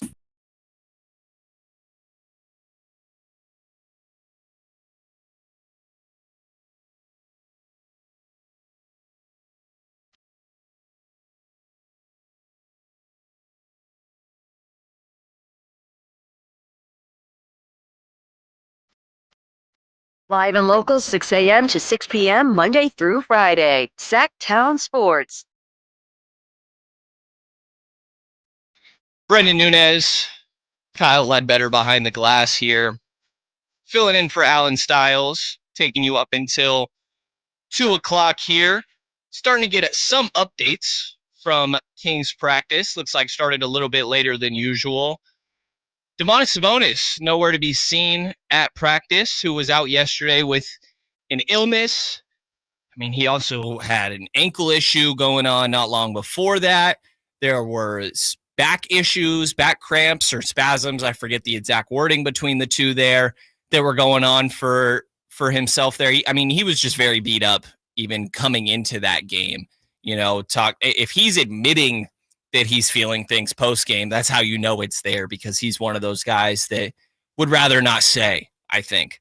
And so, we'll see what that means for the Kings as they head to LA later today to take on the Los Angeles Lakers Saturday night tomorrow, a team that they are 0-3 against this year. At one point, Domantas Sabonis was 9-0, 10-0 against Anthony Davis. He got up to 10-0. Now I've lost 3 in a row. It may be 4 even dating back to last season, actually. And the Lakers have their number a little bit. So we'll see what that means for the Kings moving forward. Maybe that means Alex Len starting again. Is Orlando Robinson going to get some opportunity? Do you just go to Trey Lyles and or Isaac Jones for that maybe even starting center spot, but more so the backup center minutes? And when Alex Len is starting in place of Domas, backup center minutes, like Trey Lyles is closing the game last night, for example. You're still not going in Alex Len necessarily in that direction. So a weird one. There's also a funny video going around a little bit, posted from multiple of the Kings media people, of De'Aaron Fox and Mike Brown having a little bit of a conversation, maybe about 45 seconds, that was recorded. And it's funny. I feel like people will make a big deal out of this, and I understandably so, with just how specifically all the post-game conversation went yesterday of, Mike pretty bluntly calling out De'Aaron Fox in post-game, and understanding that that's all coming from an aspect of not only it just being a straight blunder in that moment. I think he would have done that to absolutely anybody, but it's specifically being Fox, the guy that he holds to a higher standard. And then the way that De'Aaron presented it and just responded to questions post-game as well.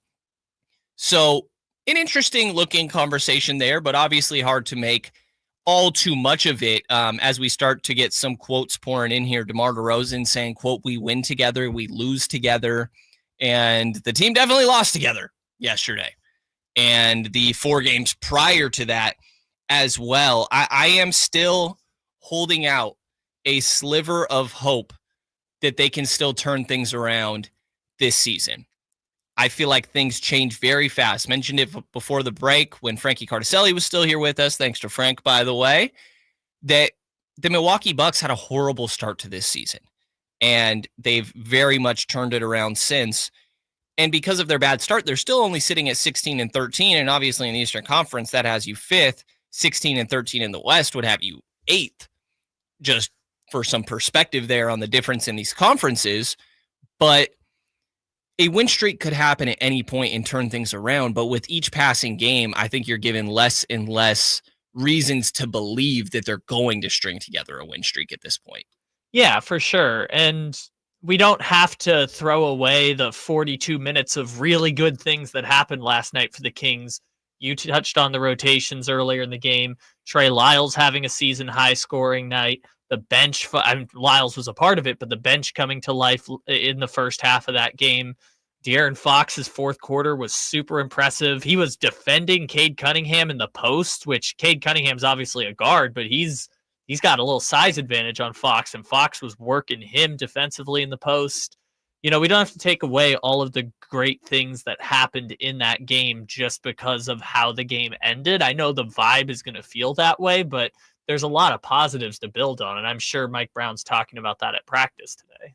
Absolutely. I thought Keegan Murray was really aggressive in that game. Now, there's a difference between aggressive and productive, but I think it's the first step because I do think the concerns about the combination of there being DeMar on top of De'Aaron Fox and Domantas Sabonis and Malik Monk already on this team and Kevin Huerter, if you want to throw him in there, of where is Keegan going to get these shots to continue developing, that's become actualized a little bit. But there's also an aspect of like, Keegan, you need to recognize your moments and go take it. Like what was talked about a lot of last year with himself and with Harrison Barnes.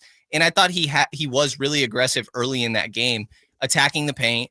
And the finishes aren't always the smoothest thing with Keegan Murray, but there's one or two dunks in that game, like kind of in traffic. Good and ones. That's solid. I thought Kevin Huerter, while he only has 8 points in this game and is 2 of 6 from 3, take that for what you will. I thought he was doing a lot of the little things well. He had 5 rebounds. 2 of those were offensive. He had 3 assists in this game. There's a steal in there as well, a block.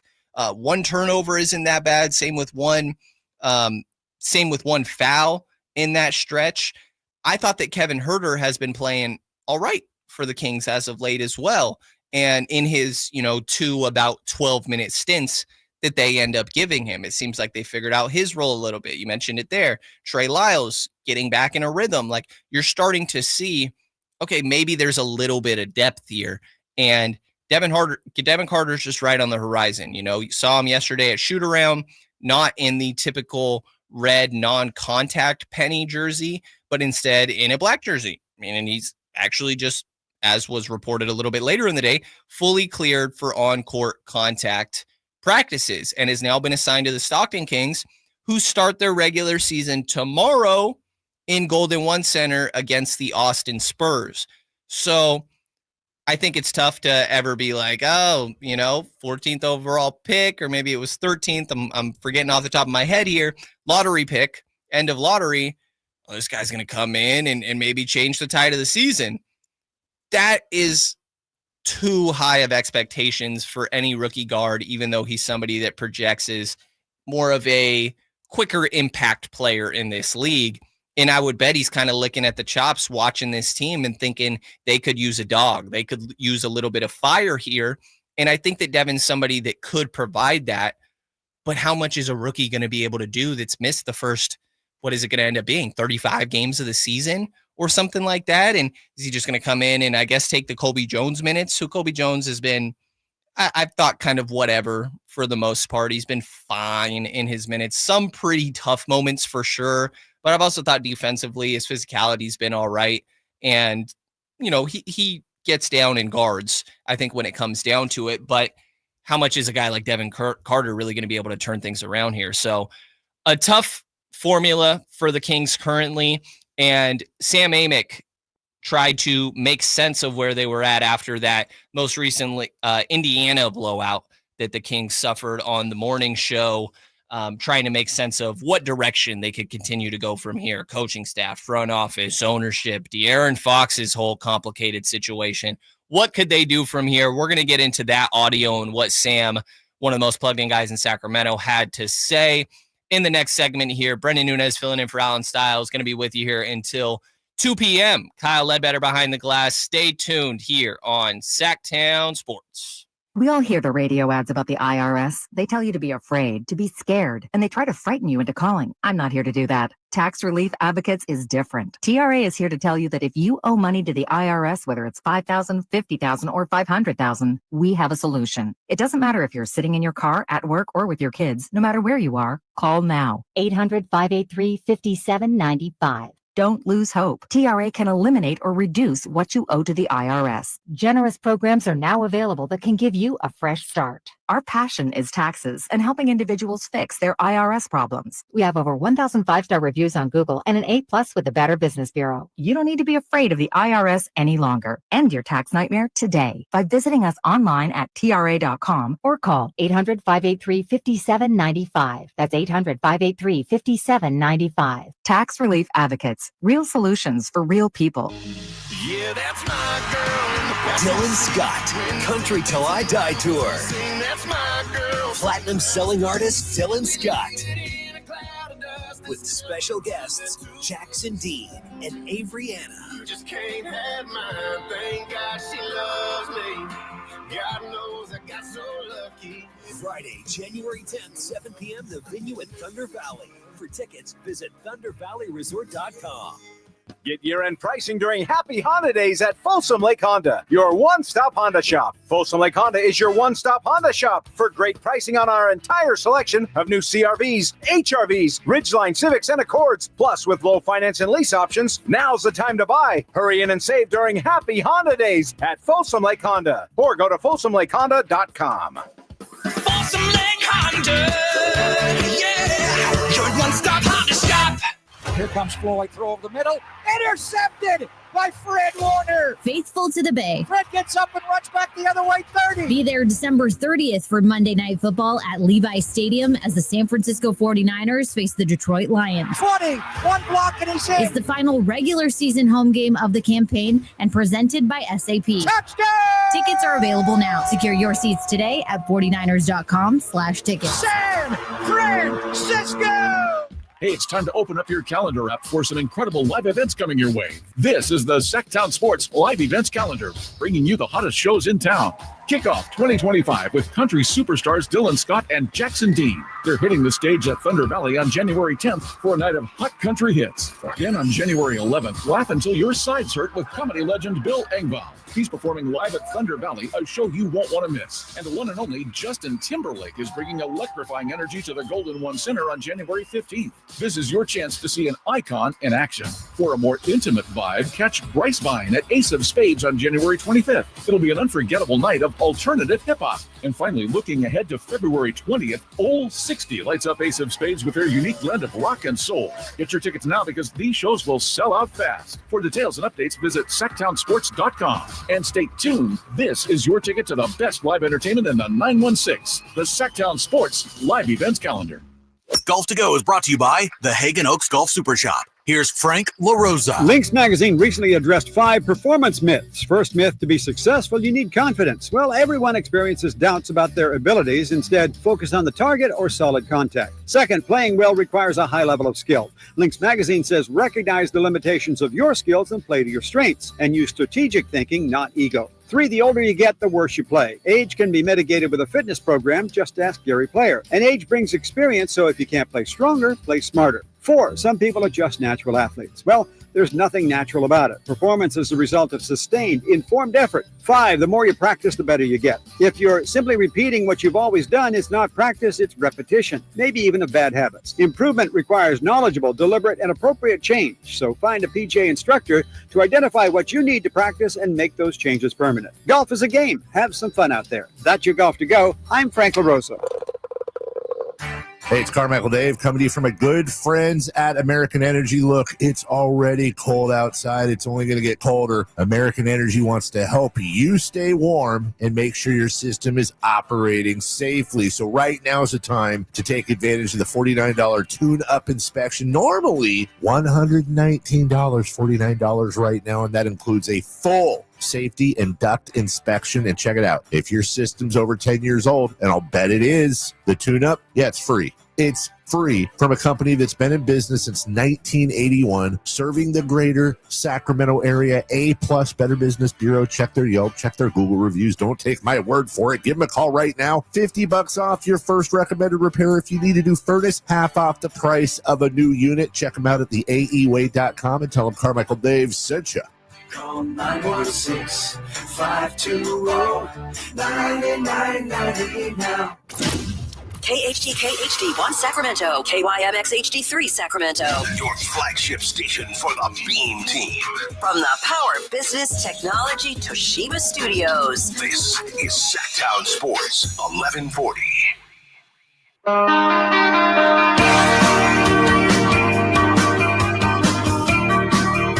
Cunningham, calmly adjusting, tucking in his jersey here. Scott Foster admonishing Keegan Murray to give him the allotted space. Ball is handed down to Cunningham, and here we go. Ball game on the line. Kings up 3. Inbounds pass goes to Hardaway Jr. He's crowded by Keon Ellis. Gives it back to Beasley. He stops. He can't get the shot. Drops it off in the corner. 3 on the way. It's good by Ivy, and he was fouled. Oh, my goodness. This is unbelievable. Your home for Kings basketball for over 25 seasons. Sactown Sports. Merry Christmas, happy holidays. Hope you guys had a good one, my friends. We did. How about you? Is everything good with you? Yeah, no complaints. Go with the Kings here, Sam. They're in a bad way right now. There's no denying that. Lots of rumors, speculation, all that kind of stuff out there. How broken after 30 games right now would you say the Kings are? I mean, I can't speak for them. They appear pretty broken. I think it's 11 out of 16. The stuff that you see that is somewhat, alarm bell-ish is in the last game, for example. I think I've told you before how I know it's a funny little habit, but how I have binoculars at games where I enjoy kind of taking a peek at body language and how so-and-so reacting to, positive or negative. Because the media seats are a little farther than back in the old days, it's a way to get closer to the action. And it's like, man, they, in the Pacers game, when they were down late, they call a timeout and you just look at the huddle, and Mike Brown and his staff were about 20 feet away game planning before rejoining the huddle. And you're looking in the huddle going, man, nobody's saying a word. Like, it's just dead silence. Guys are just seemingly down and defeated, and the leadership and that, at least, and it's probably not fair. It's a snapshot, but that's the type of stuff that makes you go, all right, how do they pull out of this? Because, it seems like Mike Brown has shared a few comments publicly. In my opinion, what appears to be, nudging and pushing De'Aaron in the leadership category, where he's kind of highlighted the fact that he's played well, but we need more. And that's part of his messaging. Sabonis certainly is part of that leadership group. Malik Monk as well.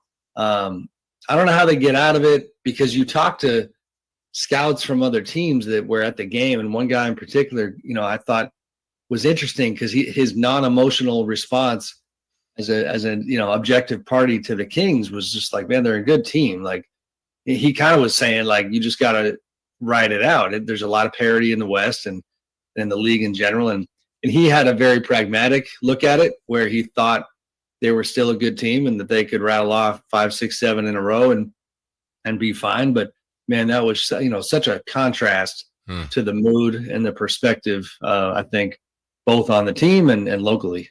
Yeah, that's why. I was saying this earlier, Sam. They're a bit of a puzzle to me, and I don't think people would be that bothered, besides being fans of the team, if they were 13 and 17, if people didn't believe that they were a good team or could be a good team. I don't think they had false expectations. No one was talking about a championship, but I think being a top 6 wasn't a crazy thought. So they're not there now. They haven't played like that. They haven't looked like that. And then some of their metrics show, a top 17 defense, a top 10 offense. It's not really adding up, and I'm not exactly sure why. That's, I think, to me, from watching him play, they look like a 13 and 17 team, but some of the statistics and some of the metrics and even the talent level doesn't seem like they're a 13 and 17 team. Yeah, I agree. I mean, one thing that I'll spotlight and highlight here that is definitely an issue, because you hit on all the team-wide metrics that are encouraging. And, when we wrote our story last week about De'Aaron and his situation, we highlighted a lot of this and the reasons for kind of a glasses half full perspective. I will say the thing that right now would worry me if I was the Kings and Mike Brown, and the whole group, is I'm looking and cheating here at DeMar DeRozan's game log. Yeah. Like, you're talking about a 4-game stretch where, I'm doing the rough math. I mean, he's averaging probably around 10, 11 points a game, a high of 17, a low of 2 in that Pacers game. That Pacers game was weird to watch. Like, to see him only take 7 shots, and the crunch time stuff that you alluded to, because, they're a good team. And then you get down the stretch where the idea was, man, you got De'Aaron Fox and DeMar DeRozan. Those are 2 guys that are in the running for the Jerry West Clutch Award every single year. But sometimes too much of a good thing is too much. And they've had a hard time figuring out how to close. And in the Pacers game again, it's like watching De'Aaron down the stretch. And I told someone this, and I could be wrong. I'm probably trying to be a sports psychologist here, but like watching him be seemingly hesitant on a couple of possessions. He almost lost the ball late, was a little sloppy with it, and then had a floater in the lane that was just short. And to me, if you're him, what has changed from this year compared to last year and previous years is in that crunch time, kind of spot, you knew all the energy in the room was coming your way. You're the guy. It's just all there is to it. And it seems like they're having a harder time not only figuring out who's going to close shot-wise, but I think, it's just the type of thing that it might impact the energy or the way you think in that moment. And De'Aaron, has just not been as good. And obviously DeMar hasn't as well. So like some real issues that I think are there right now. The crowd chanting Keon Ellis late because I want to see Keon, which kind of speaks to a couple things, but the defensive side continuing to be an issue and people looking at Keon as a guy that could help there, even though that might be debatable given how he's played this year. So, I mean, again, they're in a bad spot, and we'll see what they do. And then the bigger picture, I know you wrote about it last week, you and Anthony Slater from The Athletic, about kind of De'Aaron and his future. And I think that was a good point you brought up earlier, Sam, and I agree with you that Mike Brown's kind of gone out of his way to highlight De'Aaron, to nudge De'Aaron, to say, look, he could be great. We need a player like him to go from the beginning, to lead, all that stuff. There's just I feel like everything is on De'Aaron right now. Not that he's not capable of carrying the team, but just him and his future. How much of what they're going through right now do you think is impacting what his future decision will be? I don't know. I mean, some of his teammates were asked about the situation after the last game. Admittedly, it did crack me up a little bit that, like, not to sound jaded, but sometimes we tiptoe around these stories as if there's just, we're talking about global affairs. You know what I mean? And so there were these questions in the press conference from some local media friends of ours that were like, how are you guys handling the noise? And it's like, well, it is what it is. I mean, De'Aaron's agent came to town and had a meeting with Monty McNair and Wes Wilcox in the front office. And, we wrote about it, and this is a tale as old as time. A prominent player who has an unresolved contract situation, who is trying to read the room and figure out if the goals and the aspirations and the plans of the organization continue to align with the way he sees his career. So that's where that is at. Easier said than done. I would argue that, his teammates and his coaches need to just compartmentalize it and keep it moving. And as long as he is performing, which for the most part he has, then you got to let that other stuff play out. I know this is probably a bad comp, but covering those Warriors teams all those years when Kevin Durant was in town, it taught me that everything I just said about compartmentalize and keep it moving is definitely easier said than done. The Warriors guys around Kevin, when he went consecutive years choosing to have essentially 1-year contracts because he wanted his freedom, or he wanted to be in control, it clearly bothered guys around him because they just wondered if he was all in. Now, again, that's a bad comp because the contract stuff is very different. But that is, one of the many times when I saw how it is challenging for a team, to continue being at its best while this stuff is kind of playing out on the side. But, the meeting by all accounts was fine. The results are going to be the thing here. Just, can they find a way to push this thing in a good direction? What's going to happen? I'm sure we'll jump into it, but with the trade deadline coming up, the Kings are considered among the more aggressive teams at this point. We'll see if that bears any fruit, but they're trying to find solutions. I mean, they probably go hand in hand, Sam, but do you think they're allegedly or reportedly more active because of De'Aaron or because of 13 and 17 and feeling like they're a better team than they are? Yeah, I actually think it's the latter. I mean, they do go hand in hand for sure. But like, even with the questions of, is somebody going to get fired in the front office or Mike Brown? My read of that room has been that, the front office has got no illusions about the roster and the need for it to improve, and that this is a player problem. It's just they have too many holes. It's the rim protection, it's the defense, it's on the wings, it's the shooting.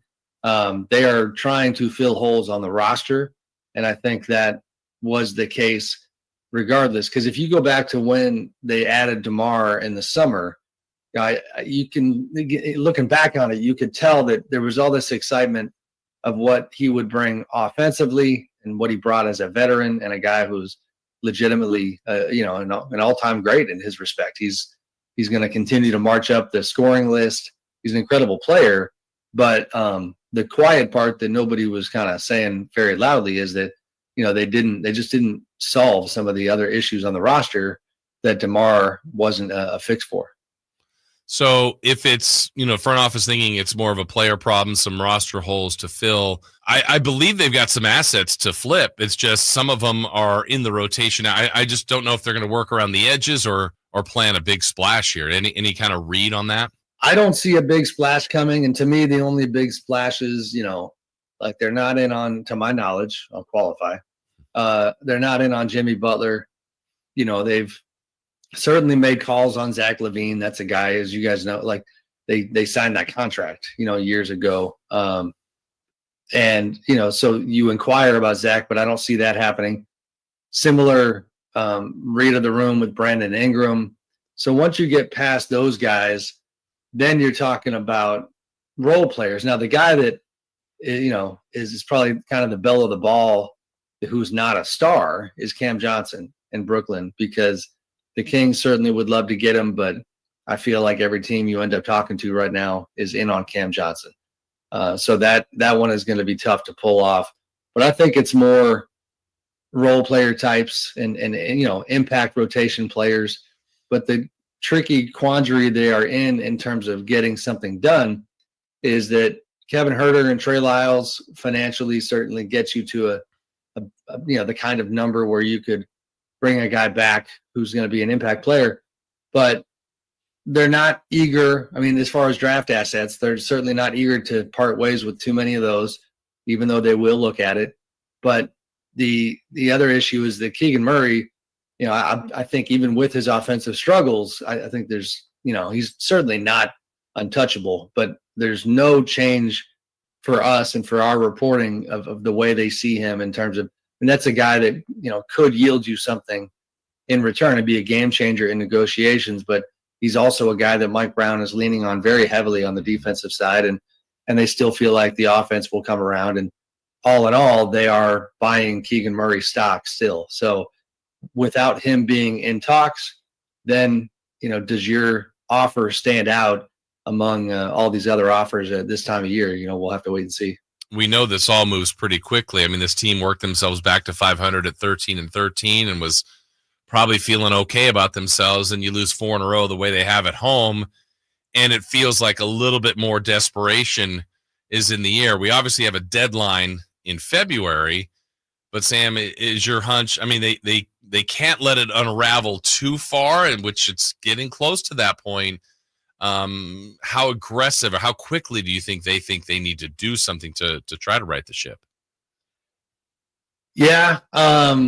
It's hard though. You can't move the market, like use Cam Johnson, for example. Like, I mean, unless you're going to overpay, that's it. You're going to, so if you either overpay or move, try to move the market like that, it's just not going to work. So I hear you for sure. And, plenty of moves have happened this time of year versus at the deadline, but they don't have that asset that the rest of the league is coming for, that they're willing to give up.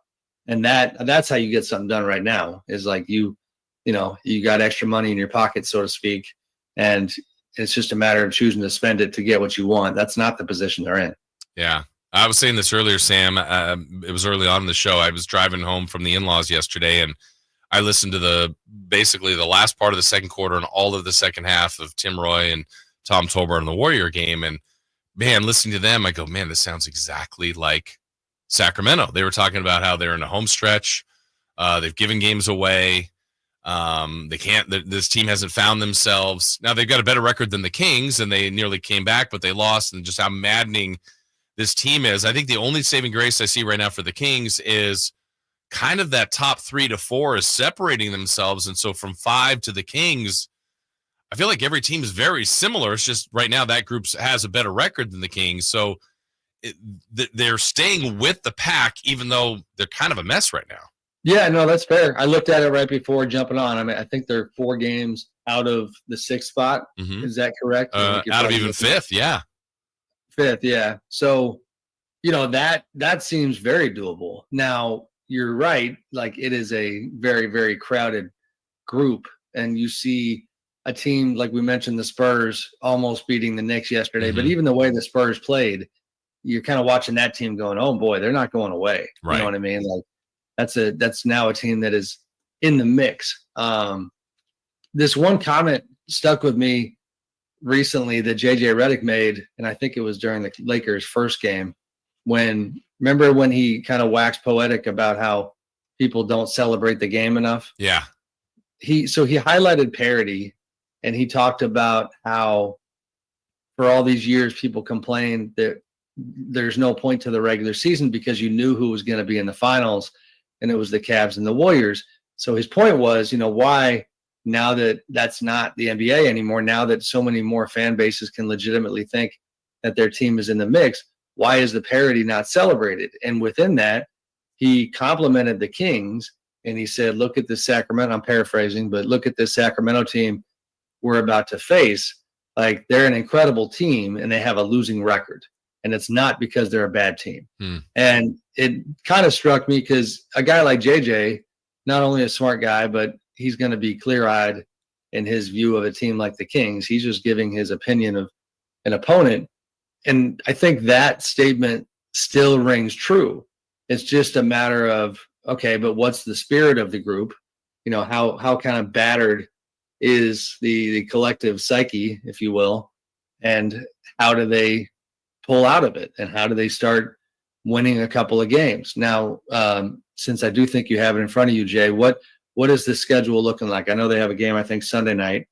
What are the next few games? For the Kings? Yeah. Tonight they host Detroit. Then they're back. Right. Yeah, back in LA against the Lakers for the final matchup. And then home again for Dallas, Philly, Memphis. Yeah. The crazy part about parity is you could win all of those or drop all of those. Right. All of them. Yeah. And by Detroit included. Yeah. So buckle up. Yeah. Well, and kind of on that note, I mean, how warm is the seat then, would you say, for a guy like Mike Brown, for Monty McNair? Like, I mean, we know players don't get let go. I mean, they can get traded, but right now, I don't know where the front office is, where overall management, Vivek and that group is thinking, but how warm would you say the seats are for the coach and for the GM? I mean, I continue to, I haven't checked in a couple of days, but continue to be a little surprised that, there's just not, we'll see if this statement holds up, but there's not smoke. And part of it is in, my many years of tracking this type of stuff is typically, or at least sometimes you start to hear about the possible replacements first. Mm-hmm. You know what I mean? And I'm not hearing that on either side. Now, the front office thing is tricky because you got to, the deadline's 6 weeks away. So I'm not hearing names about, whether, who knows, they could, get rid of Monty and elevate Wes, the assistant GM. That's something they could do. But I think I've not heard anybody say that's in the plans. And if you're going to replace all of them, I mean, who is it? And is that a good idea with this much time left? I'm trying to think. I don't remember a front office change happening from a timing standpoint like that, because it could be a disaster. You turn around and somebody's having to get their feet wet right away with all these massive roster decisions staring them in the face. Then on the coaching front, same thing. I mean, you don't hear about a replacement until you do, so that could always change. But I'm not hearing that right now. And as of a couple of days ago, I guess what you would say is kind of Mike's camp was indicating that, like, no word from the Kings that he's in serious trouble here. So I think they're just trying to honestly push through it and find solutions. Lots of great stuff there from Sam Amick joining our morning show with Jason Ross yesterday. For context, that was after the Indiana game, and the Detroit Pistons' tragic ending had not quite taken place at that point. So maybe the tune has changed a little bit after, regarding how ownership may feel if they want to make a change, or whether that's front office or head coaching or whatever that may be. A trade seems most likely, as Sam kind of lined out there, because there have been whispers about Mike Brown for sure and what his future may hold. But I've also heard the opposite, and more of what Sam is saying here, that they're not at that point yet. Now, it feels like any game could be that point, and that we're right on the cusp of it with this 13-18 Kings team. That's, what are they at now? 2.5 games below the 11th seed in the Western Conference, currently sitting at 12, let alone even the play-in spot, where they're 3 games behind 10 and 10-8 are all equal there. So really 3 games behind 8th, you could say. Again, still time to try and turn this around here, as there's 51 games left in this season. Like I said earlier, it's probably too early to keep with this whole it's early in the season, but maybe a better way to put it is there's still a lot of games ahead of them. And so as practice stuff starts to come out here, it looks like Domantas Sabonis did not participate. May have mentioned that a little bit earlier. Suffered or was dealing with an illness that kept him out of last game. Not at practice today. Makes me think it's pretty unlikely that he's going to play against the Lakers tomorrow. But as of right now, he is TBD. We also got some interesting audio. It sounds like De'Aaron Fox did hold himself accountable in front of his teammates. As I was saying earlier in this show, I think it's more important the sense of accountability that's going on behind closed doors rather than what Fox is saying to media. And that's how I took a lot of his comments yesterday, is it doesn't matter what I say to you guys, to media, to the public. Now, disagree with that all you want. I think there are flaws in that logic, obviously, because your teammates hear this just as much. Mike Brown, I think, is a guy that uses what he says in media as a messaging to his players, because the guys are going to hear this stuff. It's, I think, the reality of just the modern world and the NBA being part of that and how accessible all this information is. I mean, practice is just happening and we're getting updates on it on social media right as that's taking place. Guys see what's being said, but most importantly, it sounds like there was a sense of accountability from De'Aaron Fox among his teammates today, and not the most surprising, but definitely good to hear.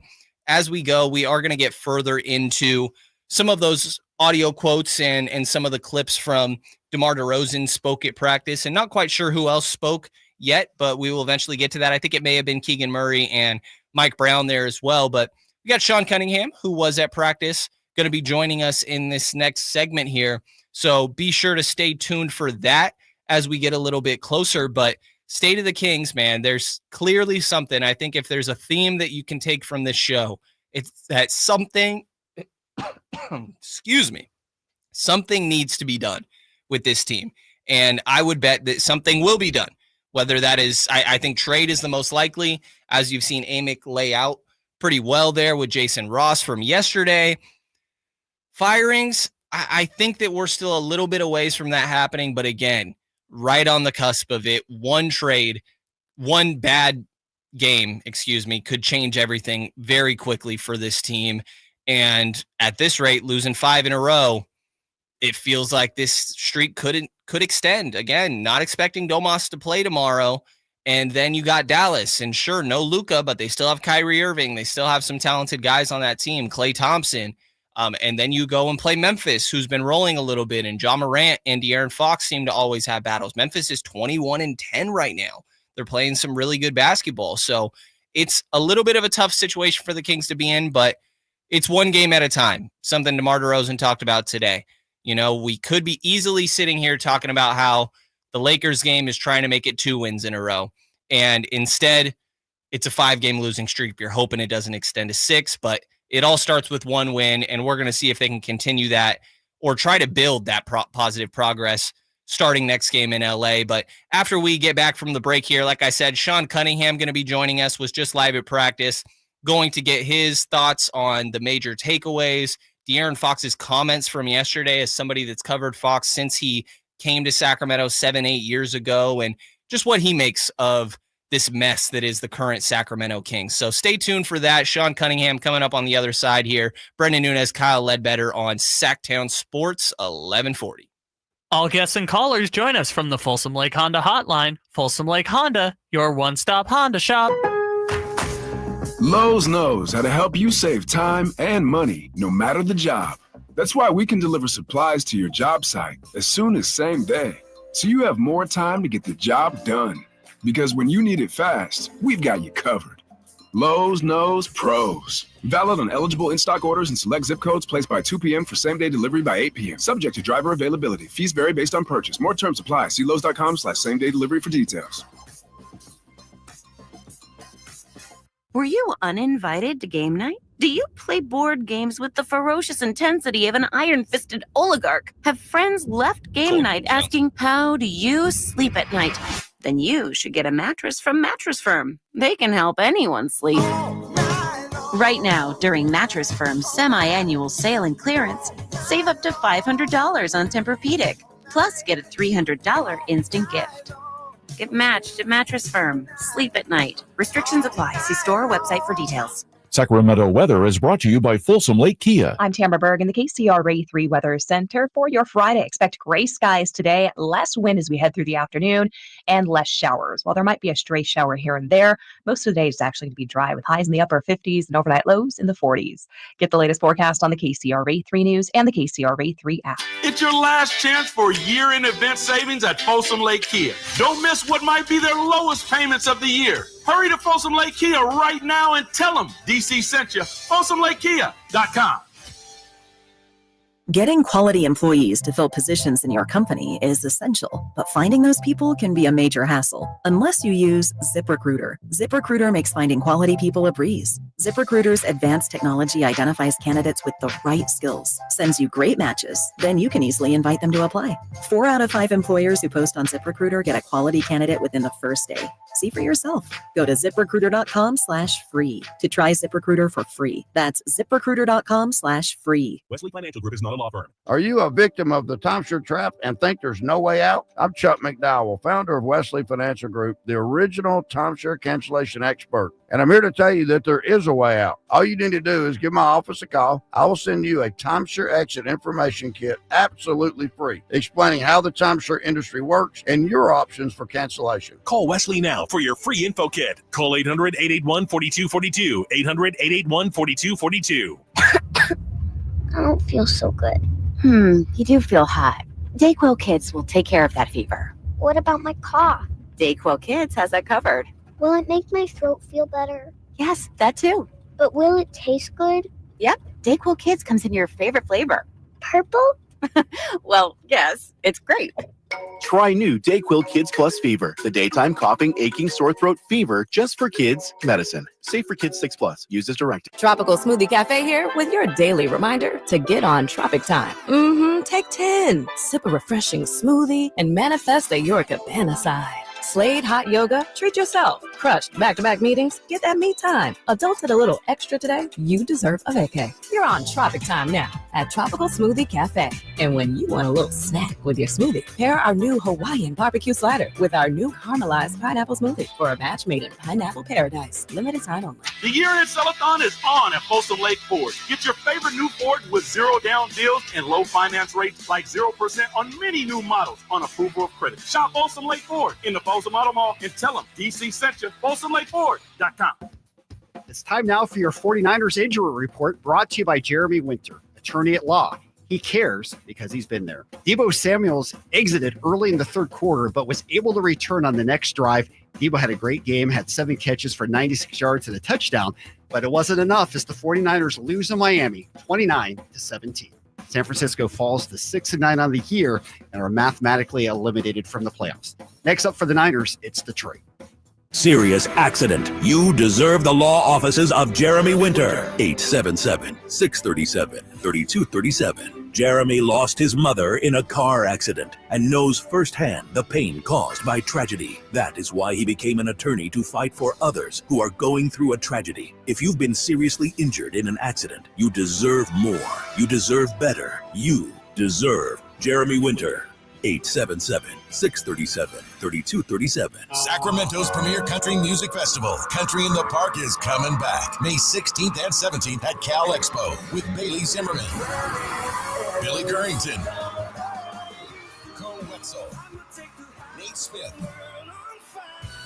and more. You'll enjoy food trucks, rock walls, and a mechanical bull, line dancing, and more. Single-day GA tickets start at $52 at CITPFest.com. It's Country in the Park, May 16th and 17th with Good Guys Heating and Cooling. Find out more at CITPFest.com.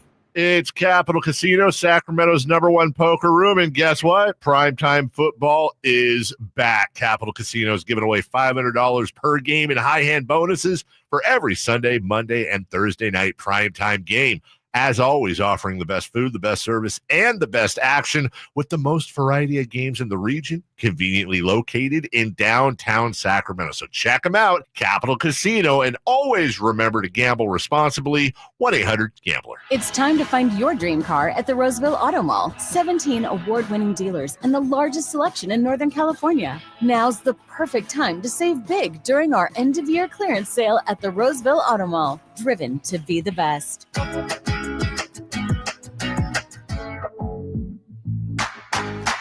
Your flagship station for the Bean Team, Sactown Sports.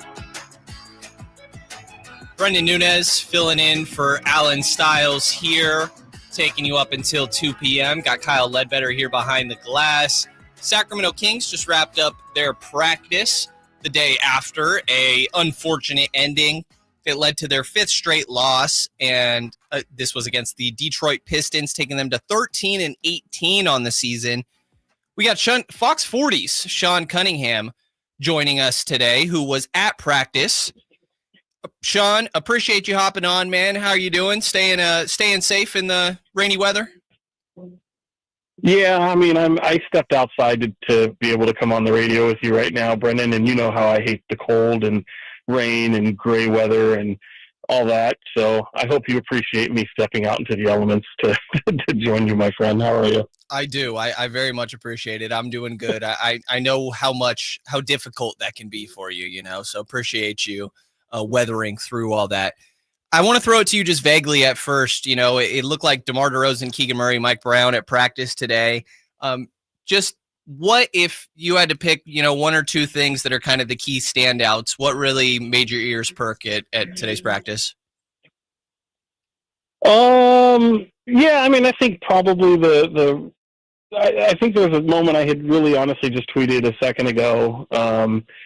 Mike Brown and De'Aaron Fox kind of pulling him aside, having a conversation. And, I think it'll bring out the lip read experts, and people will probably dissect it much like the Zapruder film. I mean, it's going to go over probably the fan base pretty well, seeing, Mike have him have this little conversation. And I think it obviously had to do with last night, and obviously how I think him trying to implore or at least communicate to De'Aaron and realize that it wasn't just that moment that cost him the game, and how just despicable the fourth quarter was. And things like that. But certainly, De'Aaron Fox's comments didn't land well last night, and they typically haven't. I mean, this is kind of who he is, and I think it's funny that people kind of continue to be surprised by what De'Aaron Fox says and does after losses, and this is just kind of who he is. Everyone's different, and he's not going to be anything that he's not. So that was to the media, and today, you have a day later, he kind of, cooler heads kind of prevail a little bit, and he's able to stand up in front of the team and take accountability, and that's ultimately the best action to do it. I know, fans and media will think that they're entitled to hear from them right after the game when things are emotional, but he's not one to dwell on things, and he just kind of ripped the Band-Aid and move on. So to hear that he had that moment, I think was good, but also seeing Mike Brown have that moment with him, the pull-aside moment, I think was good. But even DeMar DeRozan just saying how naturally a conversation among the team today just kind of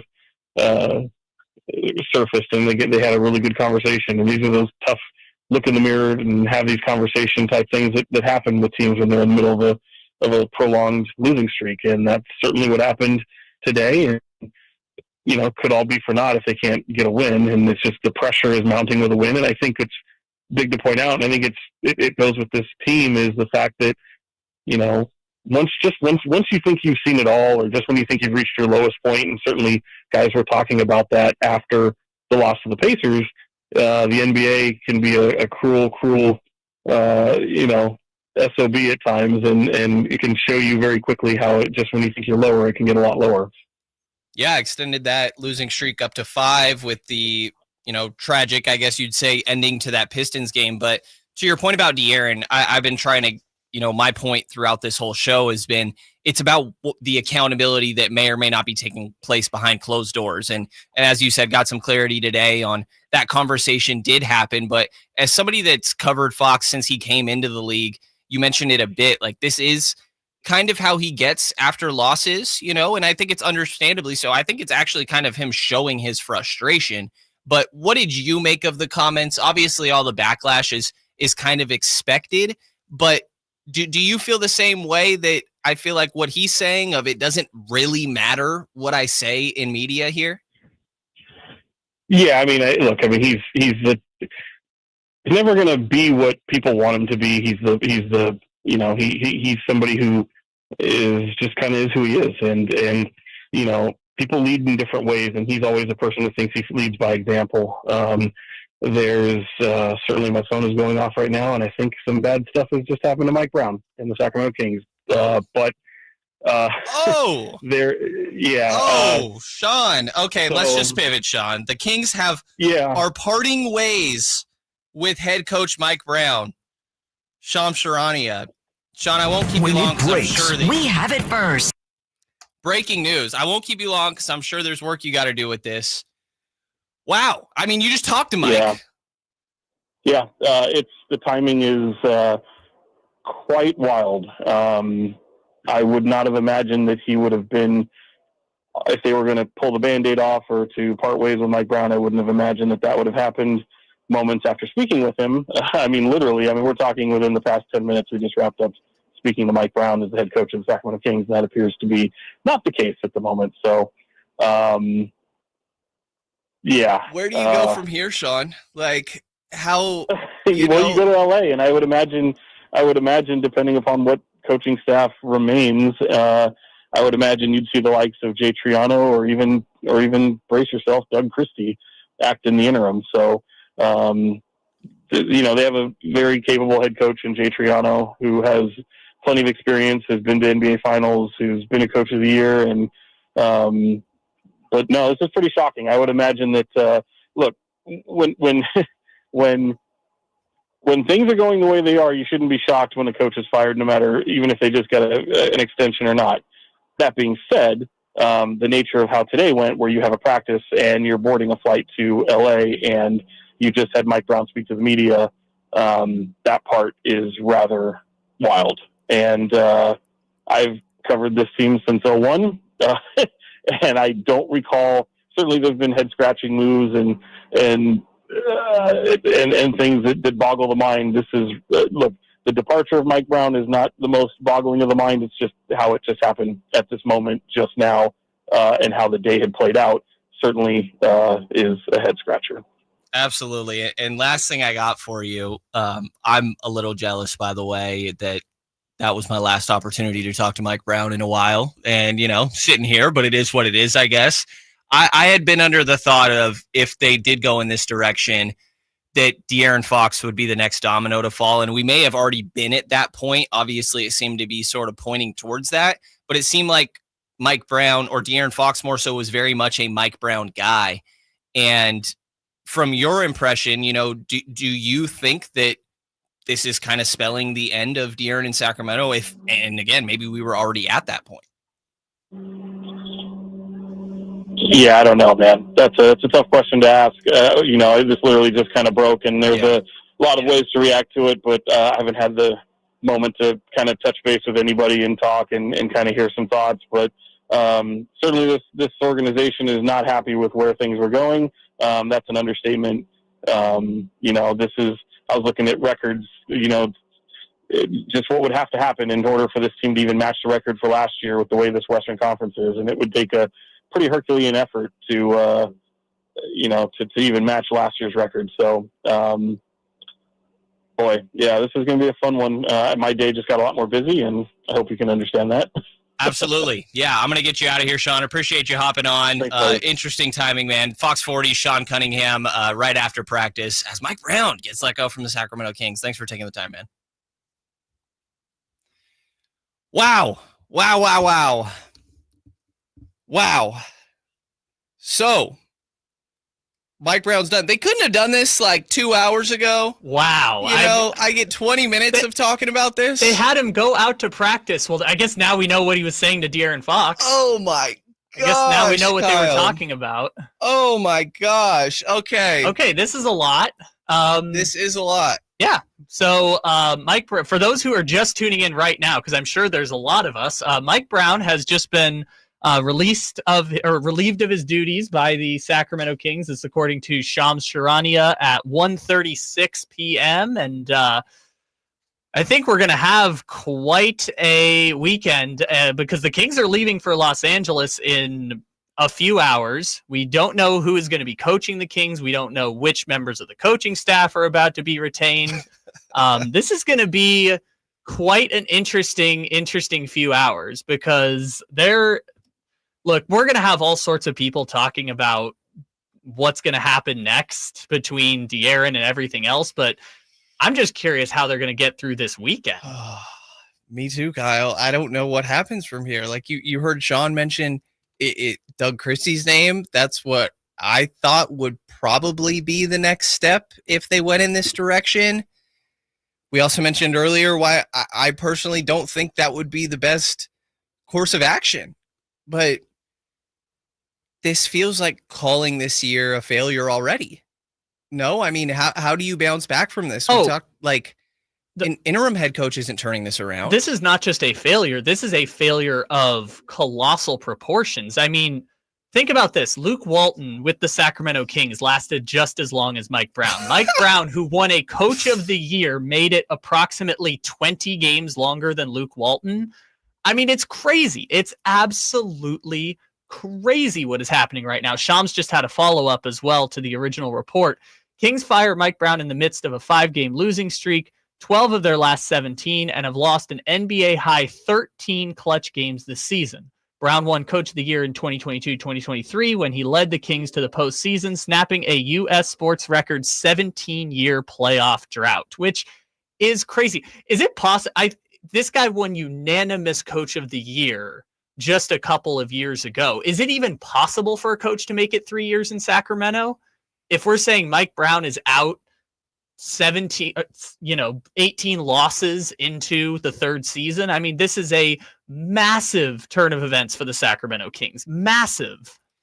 It is. It might be cooked from here, Kyle. I don't know how they continue to recover from this. I'm a little upset that this happened at the end of the show because there's so much to unpack here. We're going to have Scott Marsh coming on from 2 to 6 after here, so definitely be sure to stay tuned for the rest of what's going on there. But, people saying, is it not a failure already? Gilbert here in the Sac chat. Again, there's 51 games left in this year. It's too far in to say, oh, we're still early, but there's still a lot of games left. And that's the reality of this. And everybody, as Sam Amick said in the clip we played a little bit earlier, he's talking to people, the neutral parties in this, that are saying, this is a talented team. I don't understand why they're struggling to the extent that they are. And that is the reality of this. And I don't know what the next domino is from here. As I said earlier, I think that De'Aaron is all but done at this point in Sacramento. Why would he want to stick around for another coaching change? I just don't know why we're hitting the panic button now. I mean, you can say something needs to change, and we talked about before the trade deadline, but we're 31 games into this season. That is an incredible turn of events for the Sacramento Kings. We don't know who's going to be retained from the coaching staff. You and Frankie just talked about there's an incredible amount of loyalty there. A lot of players liked Mike Brown and were willing to ride for Mike Brown. This is an incredible turn of events, not just for this season, but for the direction of the franchise. Because as we've been talking about, there's not a, so remember when Atlanta got rid of Nate McMillan and Quinn Snyder was ready to go right away and they just gave him the full-time job. That doesn't exist in this situation. This is we are in all essence punting on the season. That's what it feels like at this point. And I honestly don't know how to take it another way. I think that is where we're at. And I guess this is the front office winning out, I guess you could say. Not that they couldn't eventually also be replaced this offseason, but the blame got placed on the coaching staff, and clearly because he's no longer in a job. And I almost just want to take a second, and this is from a more personal standpoint, to say how much I enjoyed Mike Brown as a coach, just as a person in general. And I think that was reciprocated by a lot of his staff, players, different people within the Kings organization.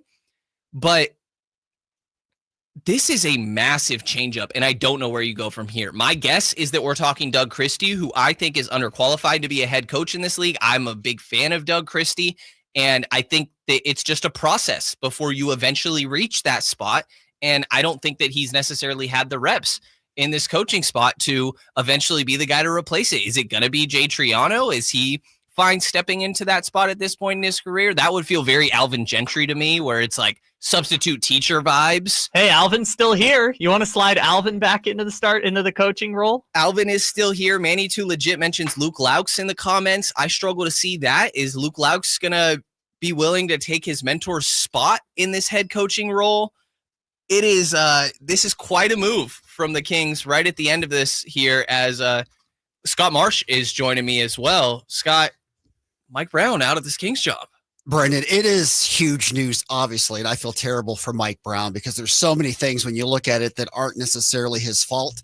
But if we're being honest and realistic about it, it's not shocking whatsoever. I mean, what we saw last night was unacceptable. Yeah. Completely unacceptable. There was no way the Kings should have lost that game last night. And whether De'Aaron didn't execute or not, it doesn't matter. It is the coach's responsibility in that situation to make sure that doesn't happen. That's coming off a team that, I don't know what the word you want to use in Indiana in that second half, but tied at halftime to lose by 27. Yeah, they gave up. After you can say that, I never like to say players give up. I can't get inside the mindset. That's fair. Now, did it look like it? Right. Okay. Coming off of 2 back-to-back losses against the Los Angeles Lakers, and we know how that feels when we lose to the Lakers. Coming off a loss up 10 against the Denver Nuggets with 4 minutes to go. All of that on your home floor when you're 6-12. So is this unexpected? I don't think so. How many people left that arena last night and said something is going to happen?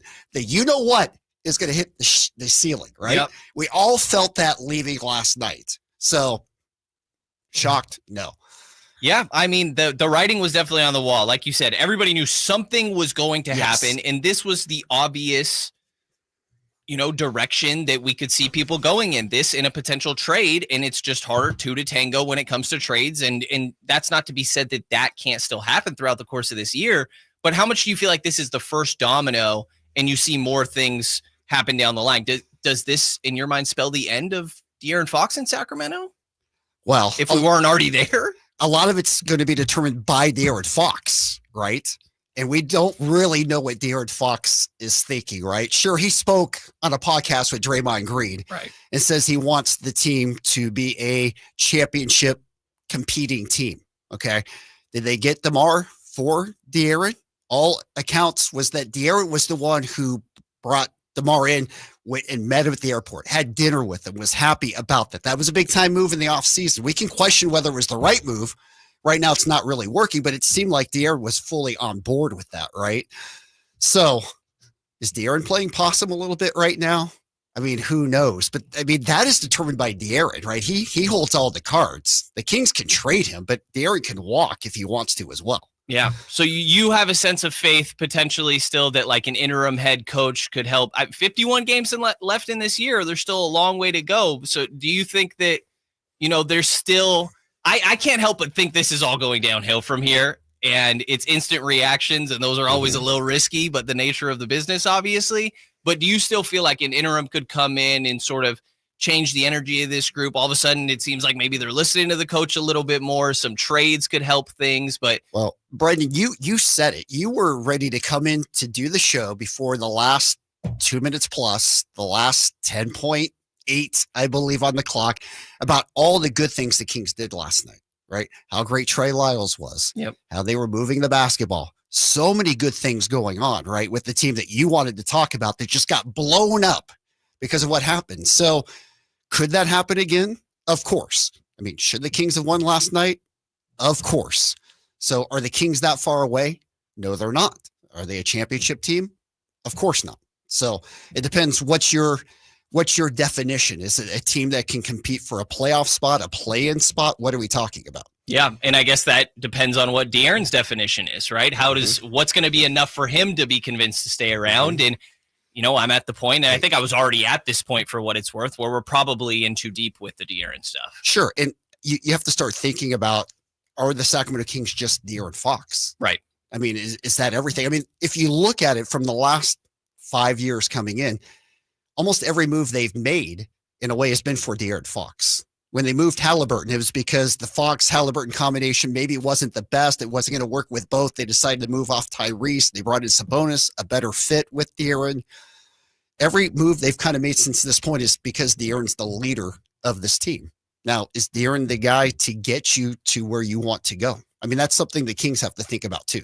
Yeah, and I think that's a very fair question. I think my holdup is he might be the closest thing you could get in the next who knows how many years, but things change quick, the Damian Lillard trade landed him DeAndre Ayton and Drew Holiday. And obviously Portland had a reason to flip Drew Holiday down the line, but like those two guys, for example, just using them as examples, would help this current Kings team. And you still have talent on the roster of like Keegan Murray obviously can still take next steps in his game, even if there hasn't been that same positive trajectory when it comes to the offensive side throughout the course of this season. There's still talent on this roster, even beyond De'Aaron Fox, to your point.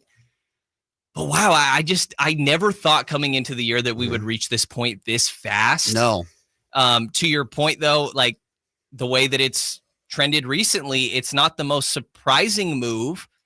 I just still don't know that I was fully expecting it, Scott. We didn't expect to be there at the beginning of the year because if you'll recall, before the season started, most people were saying you have to re-sign Mike Brown. Right. Because they were holding off there for a little bit. And we were wondering, okay, what's going on with the contract extension for Mike Brown? You can't bring him into this year as a lame duck coach. You have to give him an extension. And they did, right? They bought in for 3 years and $30 million. And that was a sign of Mike Brown is our guy. So to go from that place to where we are right now is really hard to believe. But based off the last 5 games, it's not hard to believe. Absolutely. You mentioned the Lakers games. The Indiana one, after that one was really what I was expecting. Sure. I mean, that felt, and again, it felt like a night after Luke Walton got let go. Yep. Going back to Reggie Theus, when that happened way back when they got blown out by the Knicks right over the holiday season, way back. I mean, you could go time and time again with Kings coaches. Now with Mike Brown, he's had more success. Obviously, he got this team into a playoffs after a 17-year drought. He has a history in this league of winning. So it is more surprising with him, and for the Kings to buy out a contract in year one of a 3-year deal. Yes, we understand they probably can afford that. I mean, but still, I mean, it's a large chunk of cash to eat. Absolutely. And as you mentioned, the conversation and the fact that it took time to even come to that extension in the offseason with Mike Brown, I think speaks to there already being some questions about, is he the right guy moving forward? And obviously those questions, they feel like were answered at this point. And now you have to just try to pivot on the fly. You know, Mike Brown always talks about next man up mentality. Well, now that goes down to the guys below him. Yeah, no doubt. And I think the telltale from last night, you were in the press conference. I was listening to it as I was driving home from the game. But if you listen to Mike Brown, it did feel like a me versus them press conference. I told them, we went over this. I did this. It felt him versus them, right? And then De'Aaron, obviously emotional after what happened last night, and he was not talkative. We know that, and I would have liked to have seen more accountability. I heard you and Frankie talking about that too. Explain to me why you were in the lane and not out on the 3-point shooter at the end of the game, where only a 3-point shot could hurt you, right? That's on De'Aaron. I would have liked to have heard him talk about that more, but right after a game, when the emotions are rolling, there's usually that 10-minute rule where you don't want to talk to anybody. I know coaches try to do that too. Don't talk right after a situation. So I can somewhat understand that. But again, you could feel the separation, right? At least that's what it seemed like. And we can read into it now, but that's what it felt like. And when you get to that point, it feels like it's over, right? And I feel like we had heard that for a while. You know, that Pistons game is a great example, but even previously, the Denver and then 2 LA games, it was Mike Brown saying, even in pregame, like, hey, we're focused on keeping them out the paint. We're focused on offensive rebounds and not getting off to a slow start.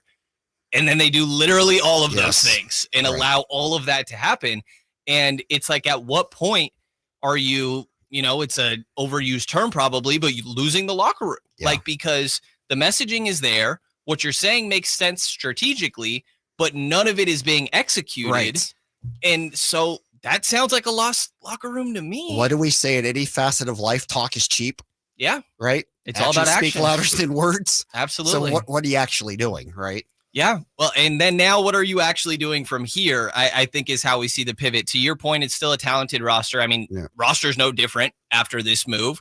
We'll see what the coaching staff looks like. I'm curious what else this means for guys down the line. Right. Like, how much of your staff do you have to replace on a last minute basis, And is there instances of, I don't know off the top of my head, other assistants taking interim jobs in the middle of a season? I see people mention like Terry Stotts, Darvin Ham. I don't know how I feel about these guys, but like, is that the situation they're going to go in? Are they going to promote internally? Well, if you want to win an NBA Cup, get Darvin Ham here. Absolutely. Okay? That's the important That's one thing we do know. Want to win something, Scott, is the main point. But I mean, here. all those names are going to be mentioned, of course, right? Terry Stotts is sitting on the Golden State bench. And how ironic would that be in that scenario, right? It would be if we went from Mike Brown to Terry Stotts. They could just swap spots. Mike Brown can go right back to Golden State. Yes. I mean, now we're in the speculation game. Absolutely. You don't know. I don't know. Right. Until we are told some information. Absolutely. Scott, you're taking us up here until 6:00. What a day. You're getting in right at the peak of this big news. Just what's your plans on how you're planning on going about looking at all this? Well, certainly the show just got blown up in the last 15 minutes, but I want to hear from the fans, right? I want to know, do they feel like this was the right move today? Is this the right move based on everything we've seen? So I think we're going to open up the phone lines and hear from a lot of people. Obviously, we'll have some guests on. I'm going to reach out. I'm sure Drapes will have something to say. We'll reach out to him. Maybe we'll have Carmichael Dave, rest of our station on here as well. It's going to be an exciting 4 hours for sure. And who knows what news we might hear over the next 4 hours, right? Yeah, something tells me you're probably going to get a little bit more news. Maybe even if that's just, hey, these guys are in running. We'll see the direction they decide to go. Mike Brown out of a job with the Sacramento Kings. They decide to move on. News just dropped about 15 minutes ago. Appreciate everybody that tuned into the show 10 to 2 today, filling in for Allen Stiles. My name is Brenden Nunes. Kyle Ledbetter behind the glass. Scott Marsh is going to take you from here on out, 2 p.m. to 6 p.m. Talk about all this craziness going on with now former Kings head coach Mike Brown. Again, appreciate everybody listening on the YouTube side, the chat in every form. For myself, Brenden Nunes, Kyle Ledbetter, Sactown Sports, 1140. With the cooler seasons upon us, Advanced Infusion Center remains focused on your health and comfort. Whether you're dealing with a chronic illness or in need of IV therapy, we provide tailored treatments to meet your unique needs. Our caring team is here to make sure your experience is safe, comfortable, and stress-free. With convenient locations in Sacramento and Yuba and flexible scheduling, you can easily access the care you deserve. Explore Advanced Infusion Therapy today. Visit advancedinfusion.com for compassionate care right where you need it. Seasons change, but if you hope to stay healthy, your body needs to stay active year-round, whether that's in the gym or on the trail or at work, and that's where the Good Feet store can help. Good Feet's personalized arch support system supports all 4 arches, relieving pain in your feet, knees, hips, and back. And Good Feet arch supports are HSA and FSA eligible. Visit goodfeet.com for an appointment or stop in for a free fitting. The Good Feet store in Sacramento, Roseville, Vacaville, and in Reno on South Virginia Street. I'm Craig Ashton of the injury law firm of Ashton & Price. The winter months bring joy, but also with more rain and snow, unfortunately, more accidents. Over the last quarter century, thousands of Northern California residents have looked to Ashton & Price to be their root op with a law license to guide them through the storm of an injury claim. As always, we wish you and your family the safest and happiest of holidays. But if you need us, at Ashton & Price, we're here for you. So whether you've been naughty or nice, happiest holidays from Ashton & Price.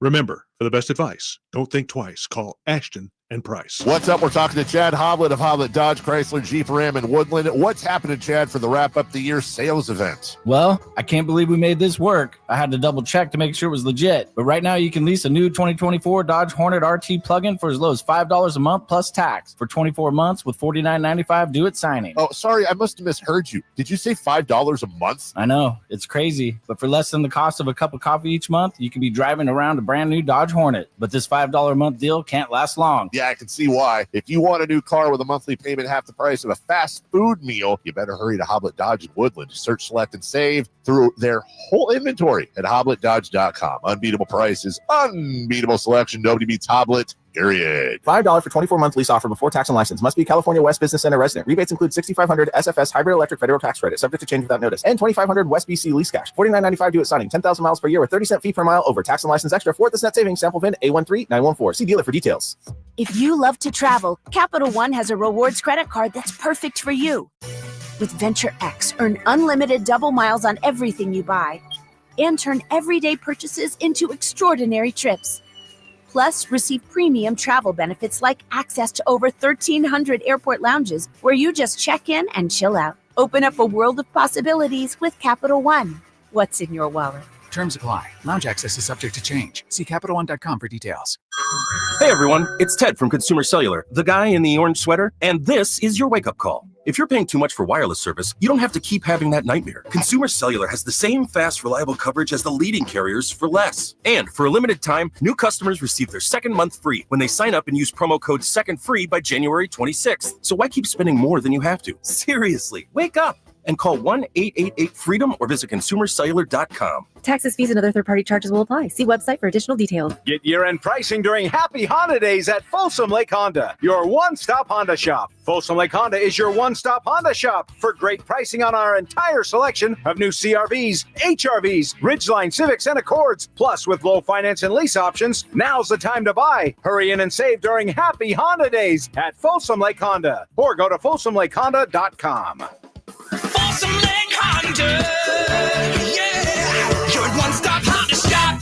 Tom's Watch Bar, your ultimate sports watching destination for all Kings games, hosted live by Sactown Sports. With 360-degree viewing, surround sound, premium food and drink, and game day vibes that match being at the game, Tom's Watch Bar is the ultimate game day experience for all Sacramento Kings fans. Require an online consultation with a healthcare provider who will determine if appropriate. Restrictions apply. See website for details and important safety information. Subscription required. Price varies based on product and subscription plan. Hi, I'm Dr. Peter Stahl, board-certified urologist and senior vice president of men's sexual health at HIMSS. In my 12 years of practice as a reproductive urologist, I've helped many guys with ED, and it has never been more convenient to treat than it is right now, thanks to HIMSS. It really wasn't easy before. You had to take time out of your day, come to a physical office and see a specialist like me in person. Now, through HIMS.com, you can get world-class sexual health care and a full range of treatment options for ED through a 100% online process. It starts with a free assessment from a medical provider licensed in your state who can determine if ED treatment is right for you. If prescribed, your medication is shipped to you for free. So don't wait. Join the hundreds of thousands of guys who've gotten help for their ED through HIMS. To start your free online visit and find ED treatment at up to 95% off brand name prices, go to hims.com/joy. That's hims.com/joy for your free online visit.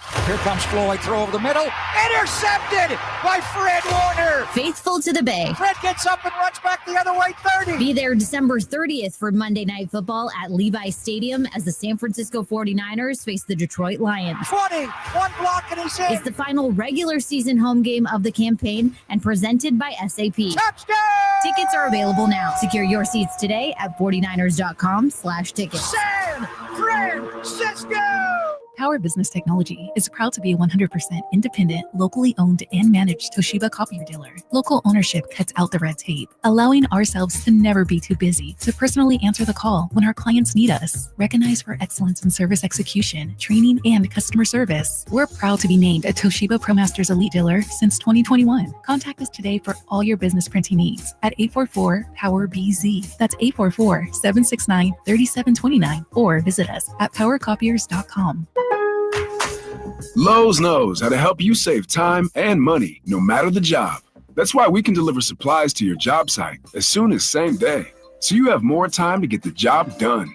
Because when you need it fast, we've got you covered. Lowe's knows pros. Valid on eligible in-stock orders and select zip codes placed by 2 p.m. for same-day delivery by 8 p.m. Subject to driver availability. Fees vary based on purchase. More terms apply. See Lowe's.com/same-day delivery for details. Were you uninvited to game night? Do you play board games with the ferocious intensity of an iron-fisted oligarch? Have friends left game night asking, how do you sleep at night? Then you should get a mattress from Mattress Firm. They can help anyone sleep. Right now, during Mattress Firm's semi-annual sale and clearance, save up to $500 on Tempur-Pedic, plus get a $300 instant gift. Get matched at Mattress Firm. Sleep at night. Restrictions apply. See store or website for details. Yeah, that's my girl. Dylan Scott, Country Till I Die Tour. That's my girl. Platinum selling artist Dylan Scott. With special guests Jackson Dean and Avriana. You just can't have mine. Thank God she loves me. God knows I got so lucky. Friday, January 10th, 7 p.m. The venue at Thunder Valley. For tickets, visit ThunderValleyResort.com. It's time to find your dream car at the Roseville Auto Mall. 17 award-winning dealers and the largest selection in Northern California. Now's the perfect time to save big during our end-of-year clearance sale at the Roseville Auto Mall. Driven to be the best. Hey, it's Carmichael Dave for American Energy Heating and Air with a question. Have you recently had a technician diagnose your HVAC system and you were a bit surprised at how much it cost? Or did something seem off about their quote? Because at American Energy, they take pride in giving you honest, straightforward solutions to get that system up and running. Have their qualified technicians come out and give you a free second opinion. It's free. You got nothing to lose but some dollars off of that original quote. They're making the uncomfortable comfortable. They've been doing it since 1981, serving the greater Sacramento area. A+ with the Better Business Bureau. That's why they keep having customers coming back for more and more and more. You can call them and set that appointment at 916-520-9990. That's 916-520-9990 or AmericanEnergyAir.com. Call 916-520-9990 now. All guests and callers join us from the Folsom Lake Honda Hotline. Folsom Lake Honda, your one-stop Honda shop. On the move? Got somewhere to be? Take Sacramento Kings basketball with you. The Sactown Sports app will let you stay connected to your passion. Never miss a moment of Sacramento Kings basketball with the Sactown Sports app. The holidays are always a great time to get together with family and friends, but nothing beats the thrill of Stockton Honda's deals. During Happy Honda Days, find the perfect ride in person or online. With over 400 new Hondas ready to go, now is the time to buy at Northern California's #1 Honda deal, Stockton Honda. Anytime, anywhere, it's all here. StocktonHonda.com. #1 claims based on 2023 total new and Honda certified pre-owned vehicle car sales from American Honda Motor Company's own report. The holiday driving season is here, and my good friends over at Jiffy Lube have an awesome holiday oil change special going on right now. Get a full synthetic oil change starting at just $76.99 with a $33 off coupon online. That's right, starting at just $76.99 for up to 5 quarts of full synthetic motor oil with the online coupon. Go visit jiffylube.com right now, find a location near you, and get that $33 off full synthetic oil change coupon now. Most vehicles are covered, specialty vehicles and diesel are extra. You got to show the coupon for discount. See the store for details. Happy holidays from Jiffy Lube. Live and local, 6 a.m. to 6 p.m., Monday through Friday. Sactown Sports.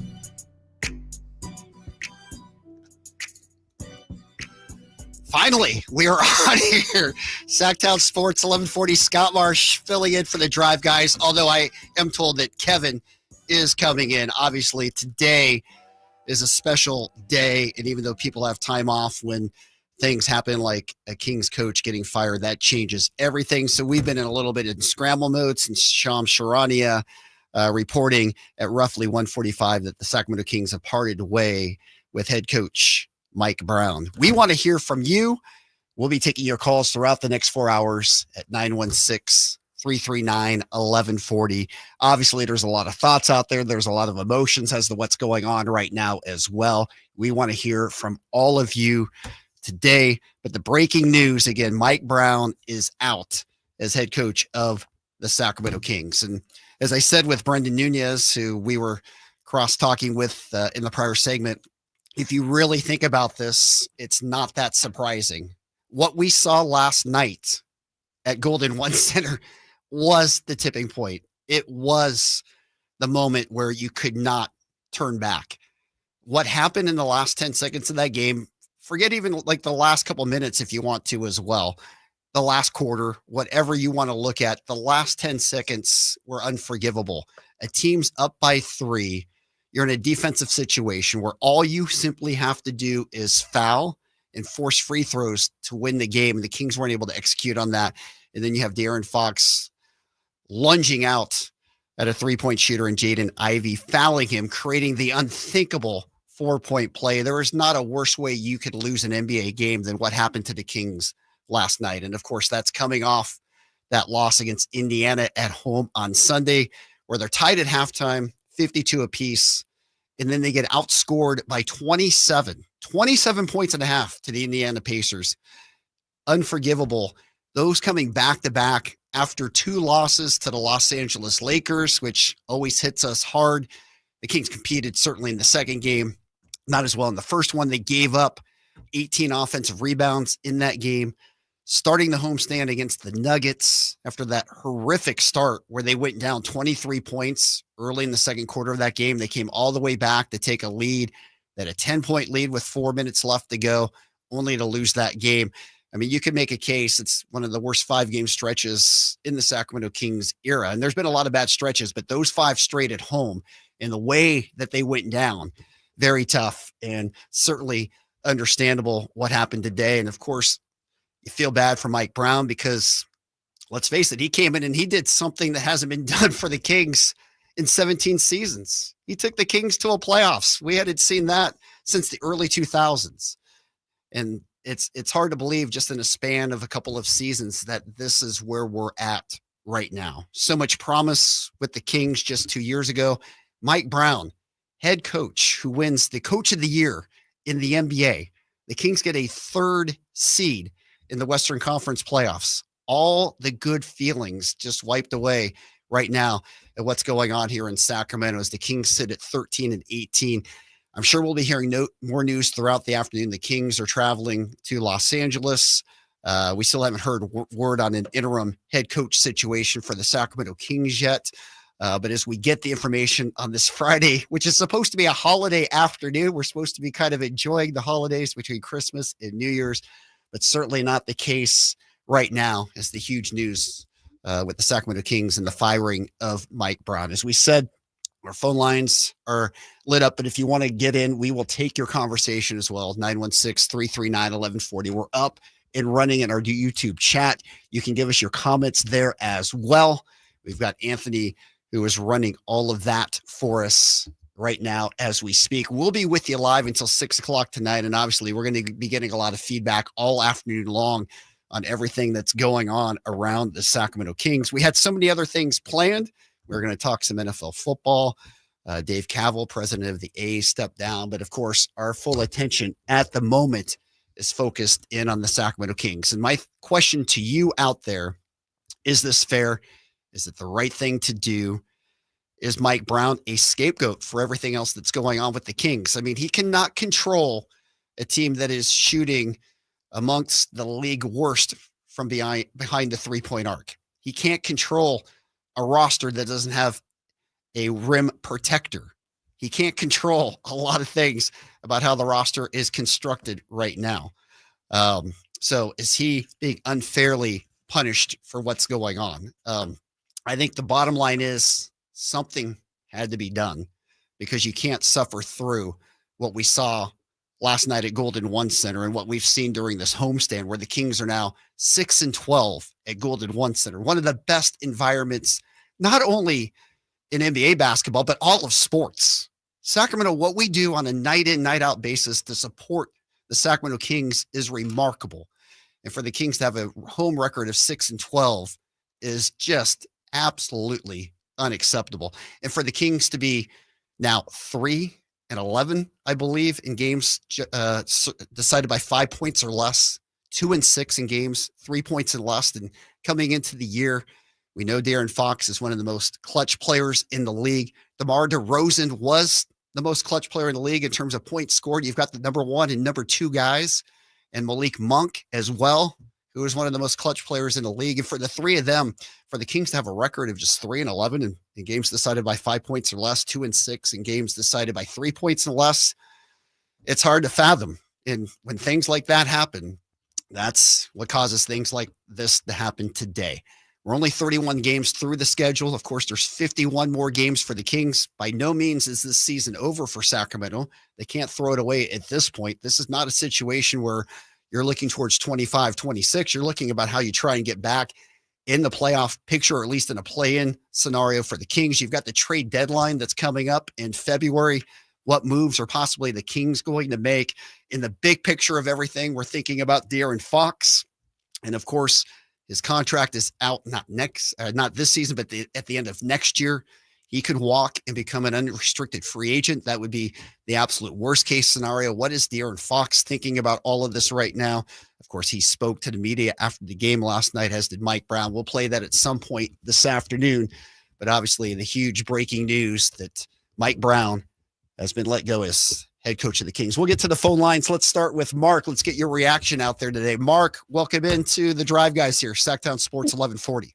Yeah, thank you. I've been avid Kings fan since 1994 when I moved here, and his firing it's justified, but it's not entirely his fault, but it's perhaps partially his fault, because even after the Kings had their great season where they choked against the Warriors, they didn't address the needs that they had of having a rim protector and more defense and a position at the 4. And they didn't do that for 2 years. I don't know how much Mike Brown collaborated with that. The coach is obviously the first one to go. Yeah. But this organization is historically perhaps the most dysfunctional in the history of American sports, looking at baseball, hockey, and football. I mean, Mark, hey, I feel you're like that. It's like that, and yeah. I think that De'Aaron Fox is one of the best, most exciting players in the league. He is my favorite player on the Kings in the last 30 years. Yep. He's so dynamic, but he is not going to be able to achieve what he wants to here. And they're not going to be able to do that, and they need to move him. And I'm hoping, although I don't think it will happen, is that they can get Stephon Castle, Sactown, and someone else from the Spurs. Mark, I appreciate the call. We're going to have to cut you off only because we've got full lines here. We want to hear from Kings fans. We appreciate those comments. TC, welcome in to the Drive, guys. What's your thoughts here? What's up, big dogs, man? What's going on? Hey, my thoughts is very clear and dry. So check it out. They both listen.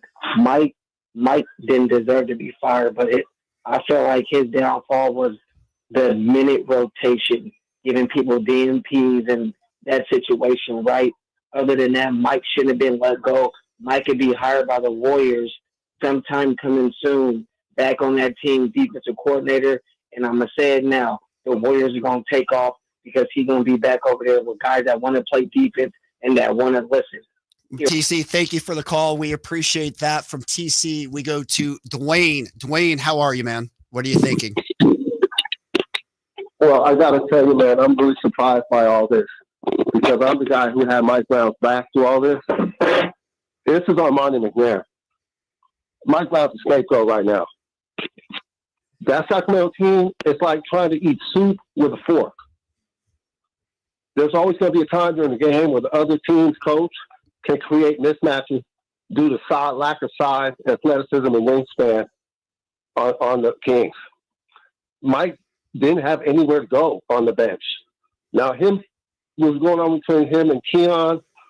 I feel like that was personal, and I think that hurt him. But I really feel like he got scapegoated by McNair. All right. Thank you for the call, Dwayne. Appreciate that. From Dwayne, we go to Ashley. As I'm just opening up the phones right now, we want to hear. I gave you my take on what I thought was going on. We want to hear from you.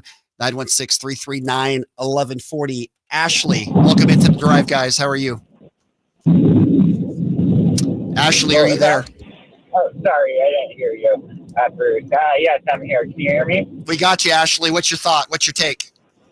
So I think that getting rid of Mike Brown is pretty much the worst thing the Kings could have done in this situation, because as much as he does have some blame for what's happened, ultimately, I just don't think that it was the right move, because he is someone who has been part of a winning organization, and we've not had really much stability in our front office and our head of the organization, if you will.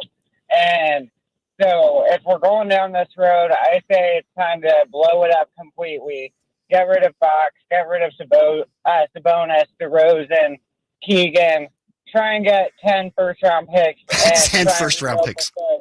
Ashley, appreciate the phone call. I don't know if they can get 10 first-round picks or not, but obviously the Kings, all things are on the table, and obviously they pulled one of those cards today.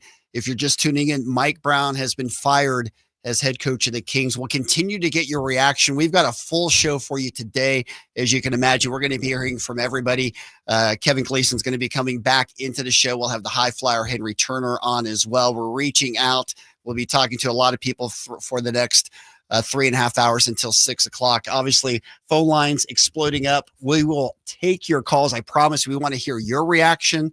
And we'll get everybody else's as well. And of course, you can chime in on the YouTube chat as well. A very busy Friday. Huge news today. Sacramento Kings head coach Mike Brown no longer the head coach. He has been let go. We'll continue to discuss it right here on Sactown Sports 1140. On the move? Got somewhere to be? Take Sacramento Kings basketball with you. The Sactown Sports app will let you stay connected to your passion. Never miss a moment of Sacramento Kings basketball with the Sactown Sports app. Sacramento weather is brought to you by Folsom Lake Kia. I'm Tamara Berg in the KCRA 3 Weather Center for your Friday. Expect gray skies today, less wind as we head through the afternoon, and less showers. While there might be a stray shower here and there, most of the day is actually going to be dry with highs in the upper 50s and overnight lows in the 40s. Get the latest forecast on the KCRA 3 News and the KCRA 3 app. Coach Christie here reminding you it's the final days of year-end savings right now at Folsom Lake Kia. Don't miss last chance massive year-end discounts. Hurry to Folsom Lake Kia or FolsomLakeKia.com. It's time now for your 49ers injury report, brought to you by Jeremy Winter, attorney at law.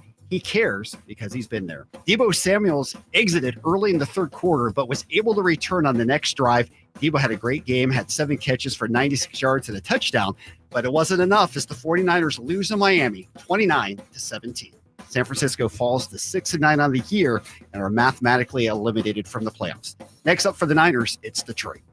Serious accident. You deserve the law offices of Jeremy Winter. 877-637-3237. Jeremy lost his mother in a car accident and knows firsthand the pain caused by tragedy. That is why he became an attorney to fight for others who are going through a tragedy. If you've been seriously injured in an accident, you deserve more. You deserve better. You deserve Jeremy Winter.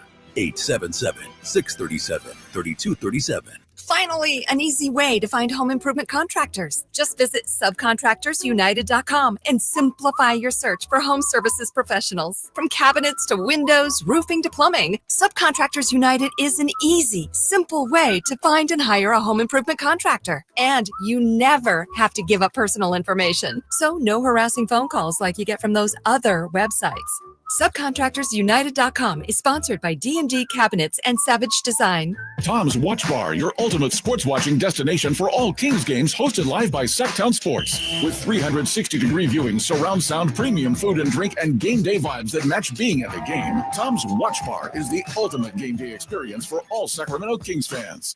Coach Doug Christie here for your truck headquarters, Folsom Lake Ford. Shop all your favorite models on sale now, like America's best-selling F-Series. Check out a huge selection of Mavericks, F-150s, and Super Duty trucks, or tech-filled SUVs like Explorers and Expeditions. Plus a huge selection of Broncos and Bronco Sports. All in stock now at Folsom Lake Ford in the Folsom Auto Mall. Right now, buy any new Ford with zero down on approval of credit. Save big with low interest finance rates. And Folsom Lake Ford always pays top dollar for your trade. Hurry to Folsom Lake Ford in the Folsom Auto Mall, a 6-time Triple Crown winner for sales and service excellence. That's why they are my trusted dealer, and they should be yours too. For 35 years and counting, come down and take a test drive today. Tell them Coach Doug Christie sent you, or shop online at FolsomLakeFord.com. Sacramento's premier country music festival, Country in the Park, is coming back May 16th and 17th at Cal Expo with Bailey Zimmerman, Billy Currington, Cole Wetzel, Nate Smith, and more. You'll enjoy food trucks, rock walls, and a mechanical bull, line dancing, and more. Single-day GA tickets start at $52 at CITPFest.com. It's Country in the Park, May 16th and 17th with Good Guys Heating and Cooling. Find out more at CITPFest.com. Ready for winter? Forecasters are already predicting record sick days. Don't become a healthcare statistic. Fight sickness with fitness. Create a daily workout and stick to it. Let the Good Feet store help you meet your workout goals. With Good Feet Arch Supports, the pain in your feet, knees, hips, and back become history. And Good Feet Arch Supports are HSA and FSA eligible. Visit goodfeet.com for an appointment or just stop in.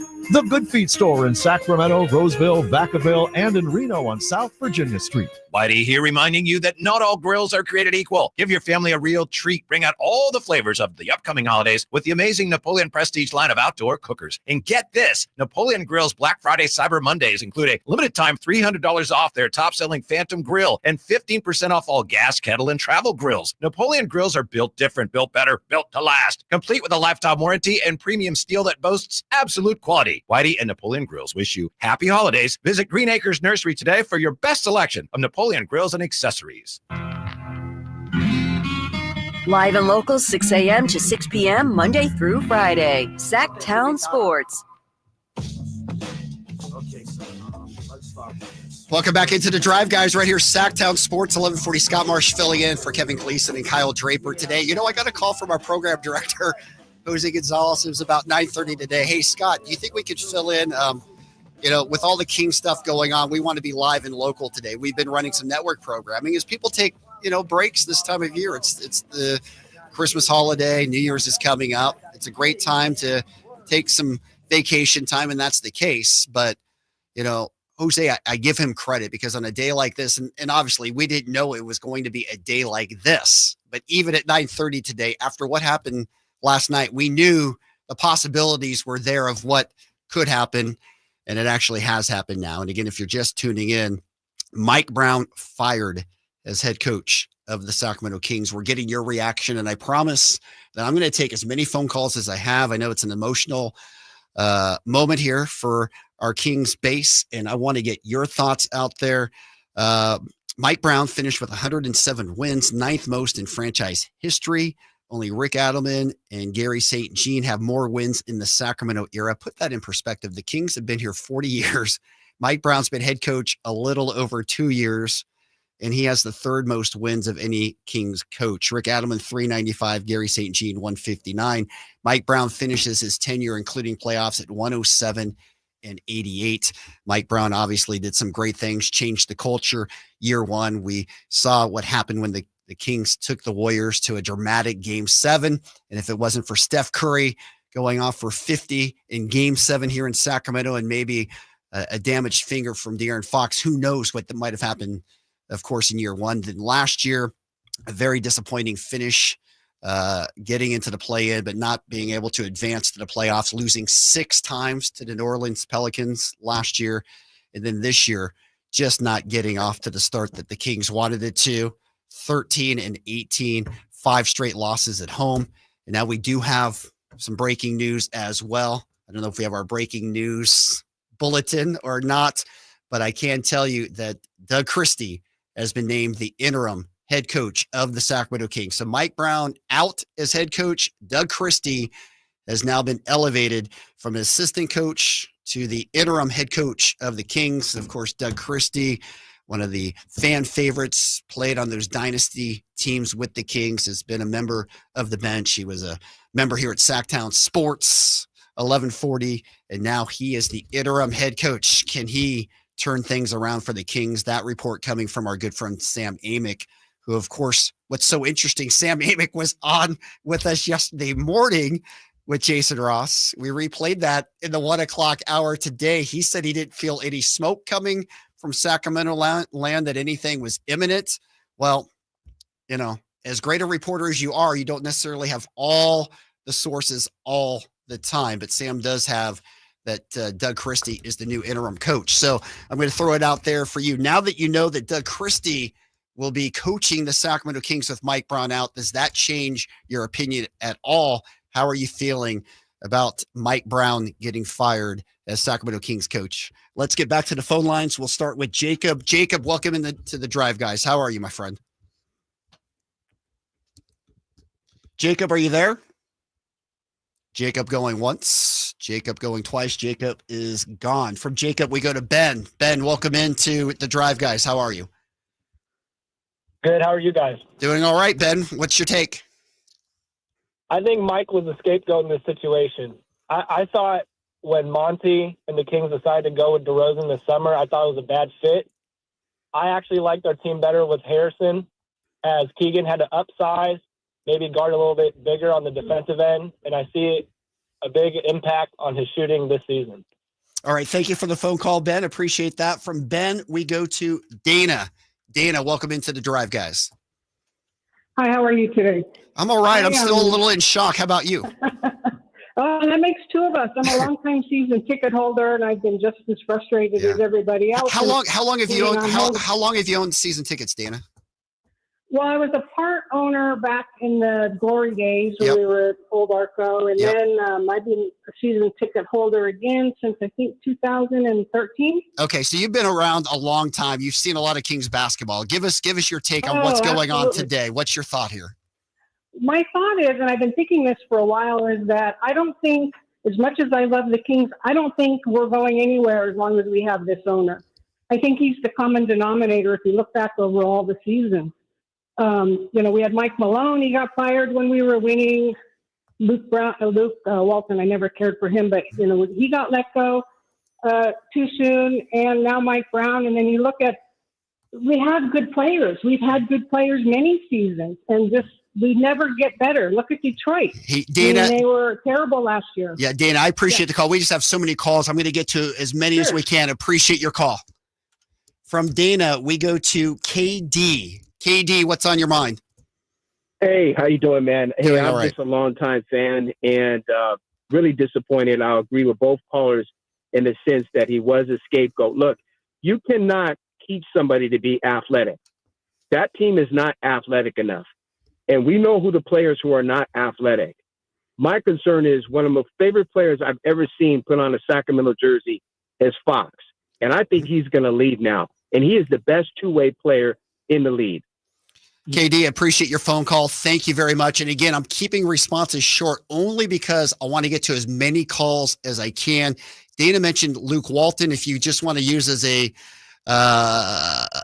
basis point here, Mike Brown coached 195 games. Luke Walton coached 161. So Mike Brown only got 34 more games than Luke Walton. And if you'll remember, there was that game with Luke Walton where the Kings got blown out, similar time of year where Luke Walton was let go and Alvin Gentry was brought in, the head coach, the Kings after that. I remember going back to the Reggie Theus days. That was right after Eric Musselman, where the Kings got blown out by the Knicks right around holiday time. And that was the last game for him. All right. From JD, we go to Sam. Sam, welcome into the Drive, guys. Tell me what's on your mind. Hey, Scott. This is Sam. Well, you know who I am. I've seen you before.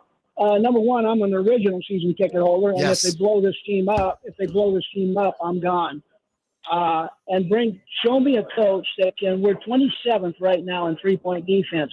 Who is Doug Christie or whoever out there going to make us to get to 15th, which is going to equate to 6 to 7, 8 more points? Mm-hmm. Or are we going to have to go down and get somebody alongside Sabonis, a big guy to get some rebounds consistently? That's my take. Good All luck, right. and I don't really agree with the firing. Sam, appreciate the call. Appreciate that. The Kings defensively have been pretty good. I mean, overall defensively, the 3-point percentage, opponent field goal percentage has been atrocious. And obviously that last 3-point dagger by Jaden Ivey, that may have been the 3-pointer with the foul. That was the final undoing in letting Mike Brown get fired here. We'll get to Chris before we get to the break. Chris, welcome into the Drive, guys. Hey, thanks, man. I appreciate it. All I got to say is stability, man. Stability. We needed Mike Brown. We need that stability. I don't understand why people are so impatient. Just patience, man. It's just a sad day. I'm sad. Yep. That's all I can say. Chris, I appreciate that. It's an emotional day. And truthfully, I loved Mike Brown as well. I love being able to go to the press conferences. I love the way he handled himself, and I love the culture they bought with this team. So this is a hard day for me because it's a personal thing as much as anything else. Anytime somebody loses their job, of course, he's going to be paid well. We understand all of that. It's Major League Sports. But again, this is a personal thing. And so I do feel bad from that perspective. But again, if I'm being objective and I listened to his press conference from last night, we'll play some of that throughout this show today. It did feel like it was him versus the team, the way he was describing what he wanted them to do and what they actually did. And those last 10 seconds, I'm just telling you, like when you're up 3 and there's a little over 10 seconds to go, I've seen too much basketball. In that scenario, the team has to know to foul in that situation. Keon Ellis had 5 seconds to foul. Trey Lyles had seconds to foul with nobody attempting a shot. By the time it got into the corner for Jaden Ivey and Darren reacted when he was in the wrong position, it was too late at that point. And obviously it wasn't a good play by Darren Fox either, but it never should have come to that. And unfortunately, that might have been the tipping point. We've got to get to a break, but I promise we'll continue to take your phone calls. A very busy Friday afternoon. Mike Brown out as head coach of the Kings. We'll be talking about it until 6 o'clock right here on Sactown Sports 1140. The quest for ring number 6 happens here on Sactown Sports 1140. Bob Bolters went up and caught the ball. Touchdown! San Francisco! Listen on Sactown Sports for all the 49ers action. Jennings went up and took it away. What a catch by JJ! He scored 3 touchdowns today. The quest for 6 lives here on your local sports leader, Sactown Sports 1140. You know, when it's all on the line, you need a big-time closer, and that's especially true when it comes to your garage door. And that's why I recommend National Garage Door, 638-4554. Whitey Gleason here for National Garage Door. Whether you're looking to repair an existing door or get a brand new one installed, you need National Garage Door. Family-owned and operated. They've been around since 1974 because service is their number one priority. National Garage Door are the region's BSE. It's broken spring experts. Styles, prices, and quality of the new doors will amaze you. Our garage door was starting to sound kind of, and that's not good. So Kevin from National Garage Door came out. He said patching up the old one was an option, But we're getting a new garage door. We're pretty happy about that. National Garage Door sells quality Rainer branded garage doors. They offer sales, service, and installation on all residential and commercial doors and operators. If you have garage door needs, old ones coming apart, or you're looking to improve your curb appeal, let National Garage Door come through for you in the clutch and be your closer. 638-4554, National Garage Door. I'm Craig Ashton with the injury law firm of Ashton & Price. It may sound contradictory for a personal injury firm to wish you a safe holiday season, but we at Ashton & Price wish that no one has to suffer an injury in an automobile collision. But if you're an accident injury victim, you can lean on Ashton & Price to do all the legal legwork and introduce you to the best medical care providers in the area. So during this holiday season, you can focus on your health and your family. So from all of us at Ashton & Price, we advise you to have the happiest and safest of holidays. Remember, for the best advice, don't think twice. Call Ashton & Price. Getting quality employees to fill positions in your company is essential, but finding those people can be a major hassle unless you use ZipRecruiter. ZipRecruiter makes finding quality people a breeze. ZipRecruiter's advanced technology identifies candidates with the right skills, sends you great matches, then you can easily invite them to apply. 4 out of 5 employers who post on ZipRecruiter get a quality candidate within the first day. See for yourself. Go to ZipRecruiter.com/free to try ZipRecruiter for free. That's ZipRecruiter.com/free. This year, American farmers will harvest 2.8 billion bushels of wheat and 15.1 billion bushels of corn. And to this day, American road workers have built 4.2 million miles of roads and counting. We're proud that John Deere machines rolling off the line here in the USA play a part in supporting Americans who work the land and build a better tomorrow. Nothing runs like a Deere. Learn more at johndeere.com/manufacturing.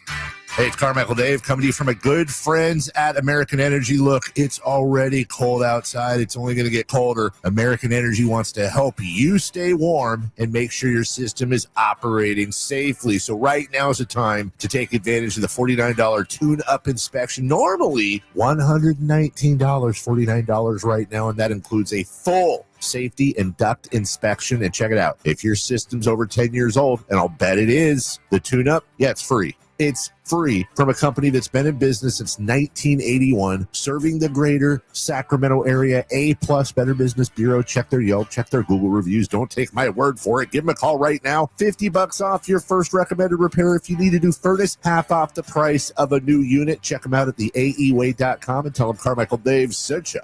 Call 916-520-9990 now. It's the year-end sell-a-thon at Folsom Lake Ford. Get last chance year-end savings on your favorite new Ford models. Low payments and low finance rates while they last. Shop Folsom Lake Ford and tell them DC sent you. FolsomLakeFord.com. Out with the old year, in with the new ride at Toyotathon. Going on now. Get a low-cost lease on the 57 MPG Prius, or choose from great deals on 16 other Toyota hybrid cars, trucks, and SUVs, all featuring Toyota's legendary reliability, style, and fuel efficiency. Don't miss out on your chance to celebrate. The final days of Toyotathon are on now at your Toyota dealer. Toyota, let's go places. Offer available through TFS to buyers with premium rated credit. Ends 1/6/25. The only station in Sacramento giving you local sports coverage from 6 a.m. to 6 p.m. Monday through Friday. Sactown Sports.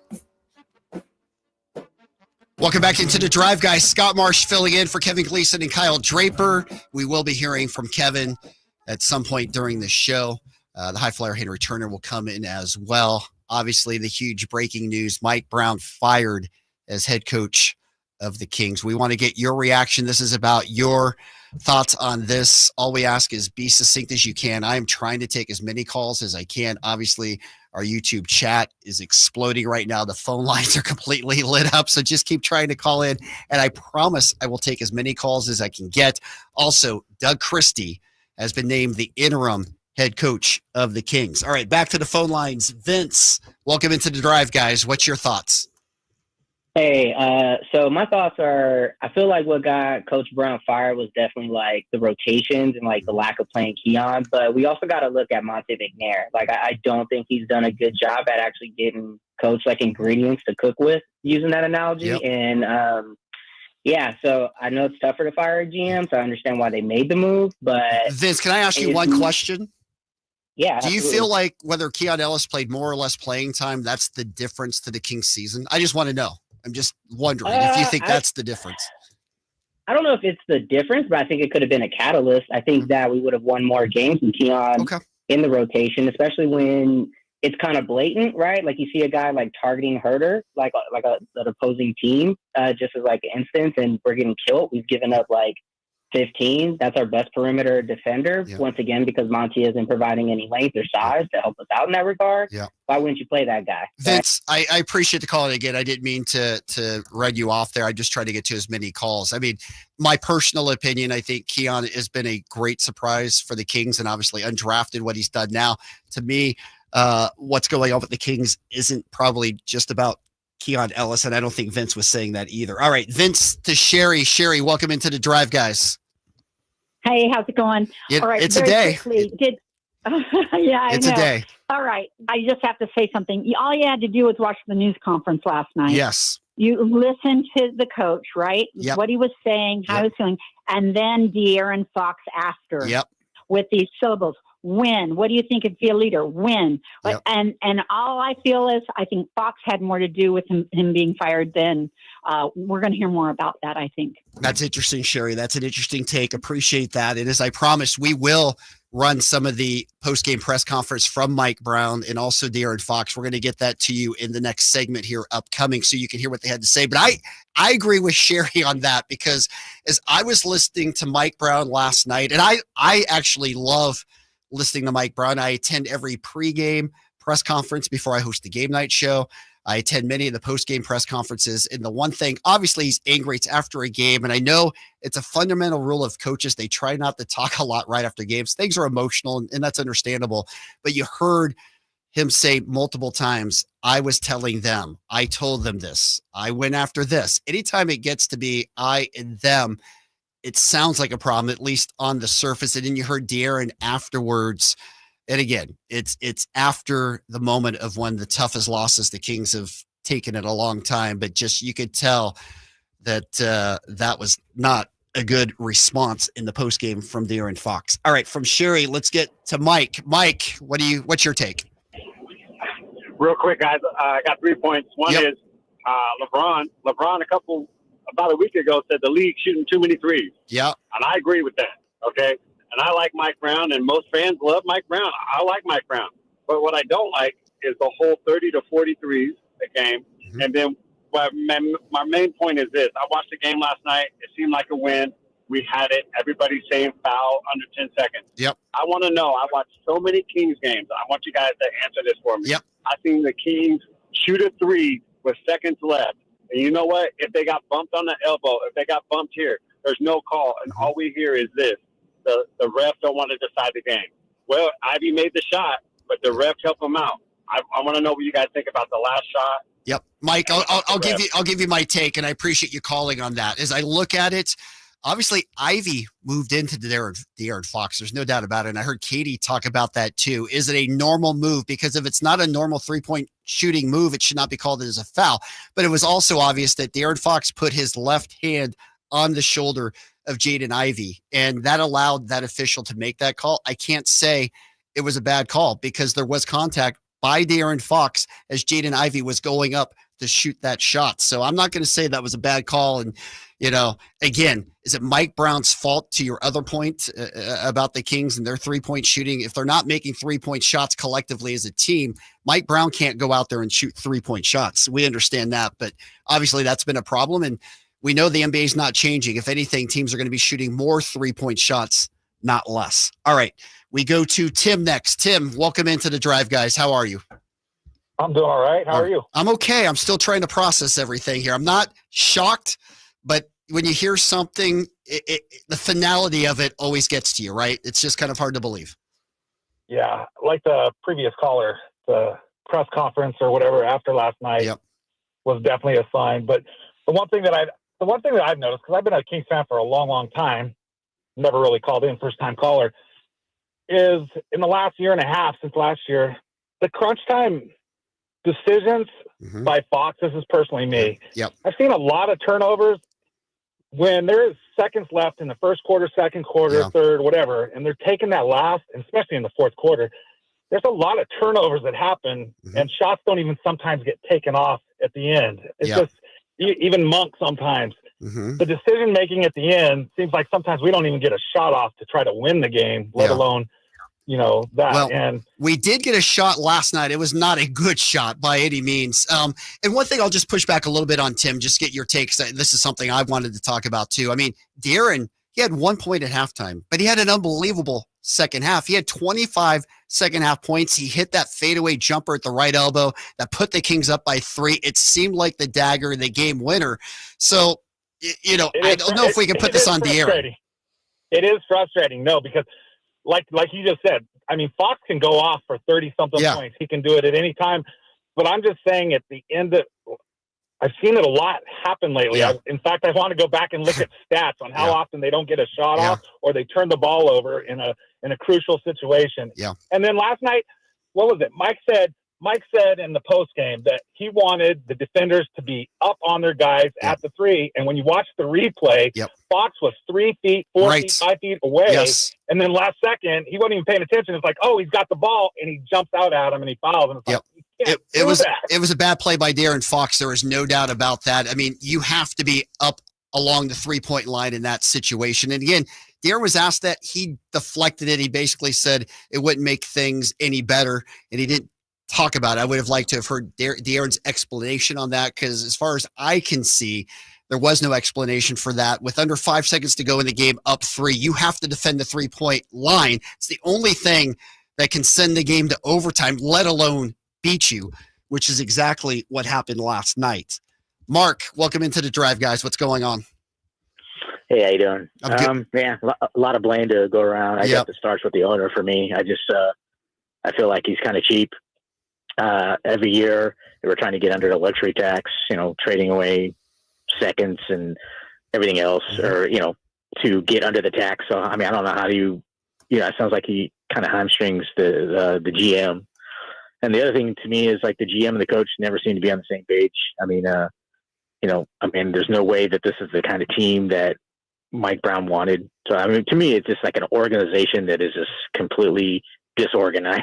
All right. I like Brown. I like Brown as a coach. Yep. I blame the players. I think it's a low IQ basketball IQ team. Yep. I mean, that's my honest take. Mark, I appreciate the call. Thank you very much. The thing I will say, brought in DeMar DeRozan. Most people thought it was a good move. I mean, it was applauded nationally. DeMar DeRozan is a legit NBA player. We all know that. 6-time All-Star, 3-time All-NBA.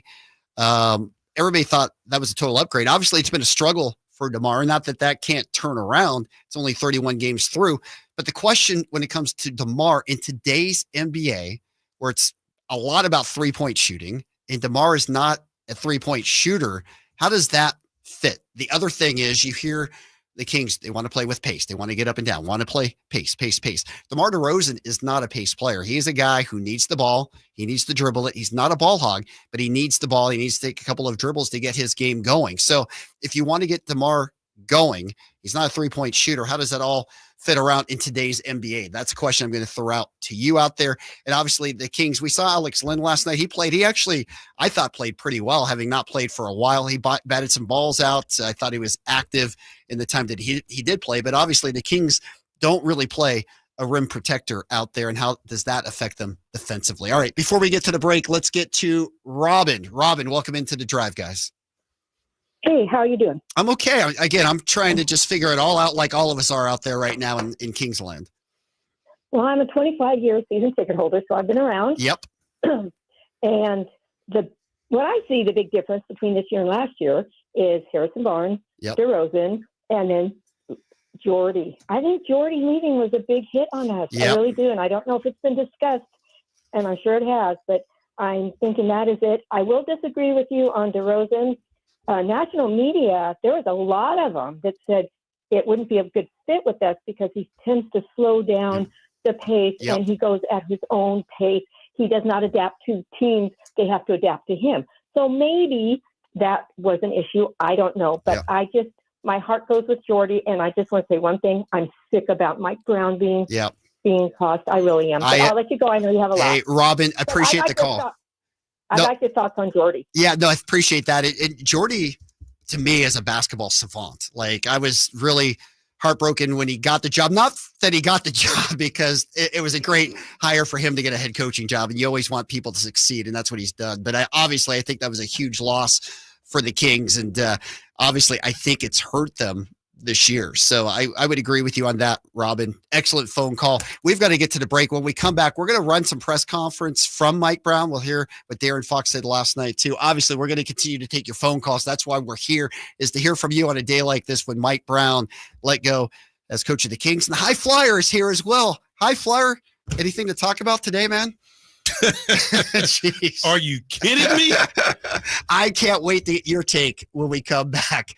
This is The Drive, guys, right here, Sactown Sports, 1140. We are live on YouTube. Oh, yeah, we can get out there, too. Yeah. All right, Anthony, so catch us up. I know, obviously, we've been blowing up online as well here. What's the majority take from our fans on the YouTube? Everyone is just angry, which I think is understandable. Sure. I think that it's just a lot of emotions really high. There's a lot of opinions being thrown around who they should hire next, whether or not Doug Christie's a good choice as the next as the interim head coach. A lot of inconsistency, everyone is just kind of trying to gather their thoughts. Kyle right behind me is cutting up the interview that Mike Brown just did at practice. So we will be able to listen to that on the air as well. Okay, I can't wait to hear that. That'll be great. Yes. Okay. So whenever that is done, we will be able to give that a listen.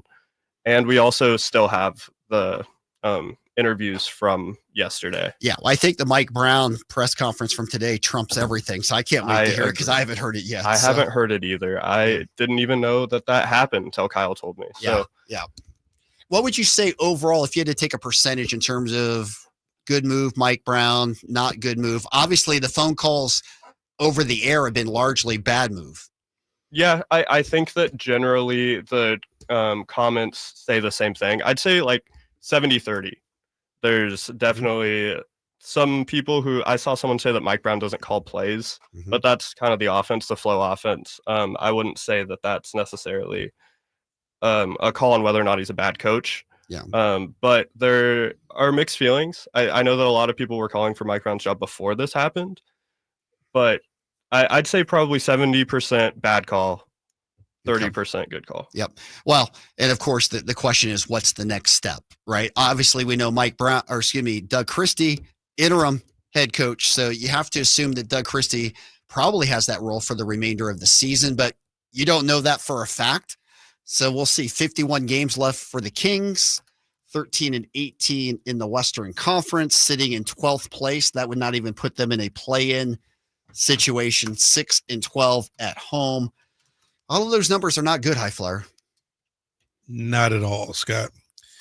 I mean, man, we knew something was going wrong. Yep.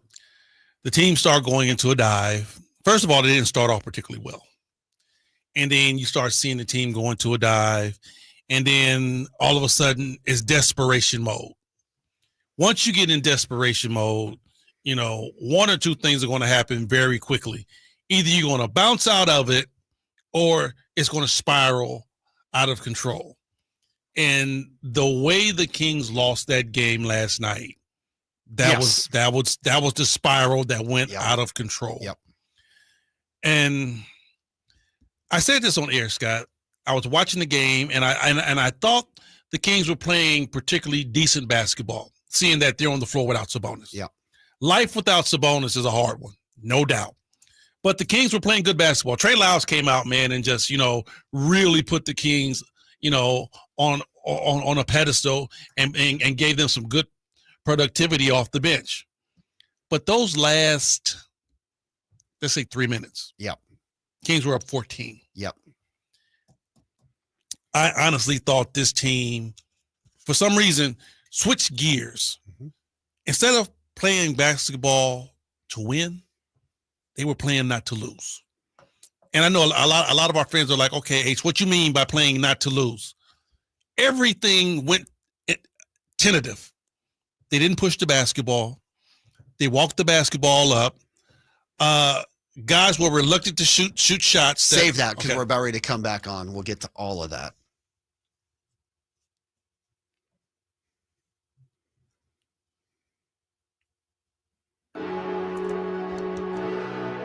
Welcome back into the drive, guys, right here, Sactown Sports, 1140. Scott Marsh in for Kevin Gleason, Kyle Draper. The high flyer is here. You know, Henry, when I called you earlier today, I just thought it'd be good to have you on. We do game night together. We'll have some fun. We'll talk some football.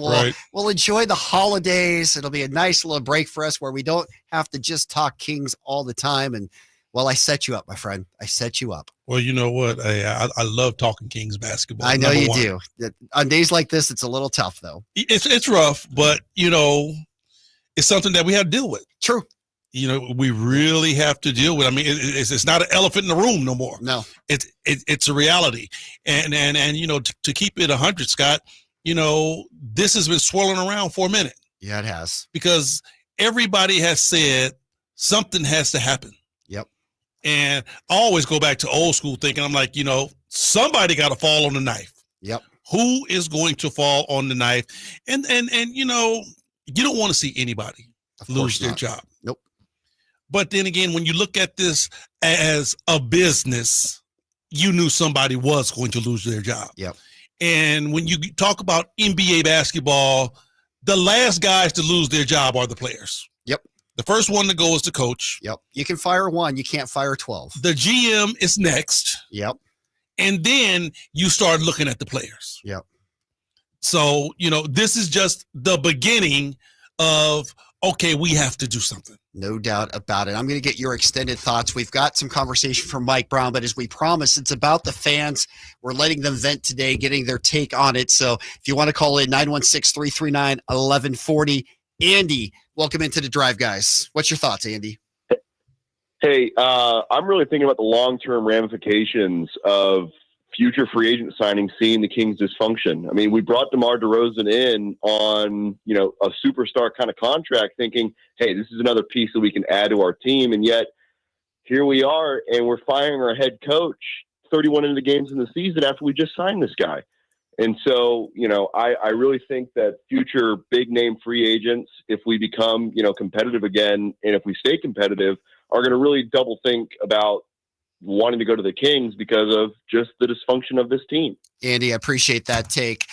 Henry, your thoughts on that? Obviously, Mike Brown, you know him. I mean, it's always personal when this happens to somebody. We like Mike Brown, and but for the team, to fire a coach into his third year after making the playoffs in year one, after a 17-year ride with this team where they haven't made it, does you're a former player, you understand from that perspective, does it send a signal to everybody else in the league about what's going on in Sacramento? I don't know what type of signal it sends, Scott, because, you know, I always look at things on ground level because I'm like, okay, it can't go nowhere but up after that. You let Mike Brown go, right? Now, when you talk about long-range ramifications, you're already in a situation to where you're wondering if your number one guy is happy. Right. Right? Yep. Now, what type of signal does this send to De'Aaron as far as the future? How many coaches have De'Aaron had since he's been here? I think 4, right? More than that. Yeah, at least 4. We can go at least 5. Okay. All right. And now here comes another one where De'Aaron's talking about wanting to win, stability, the organization going in the right direction. Well, is this the right direction? Yeah. What about Doug Christie being named interim coach? What do you think there? You know what? I thought about that on the ride over. You know, I was just thinking about when Mike Brown first came in here, his staff was Mike, Jordy, Jay, and then Doug. Yeah. Okay. Jordy gets the biggest upgrade. Yep. Rightfully deserved. He bounces to New Jersey.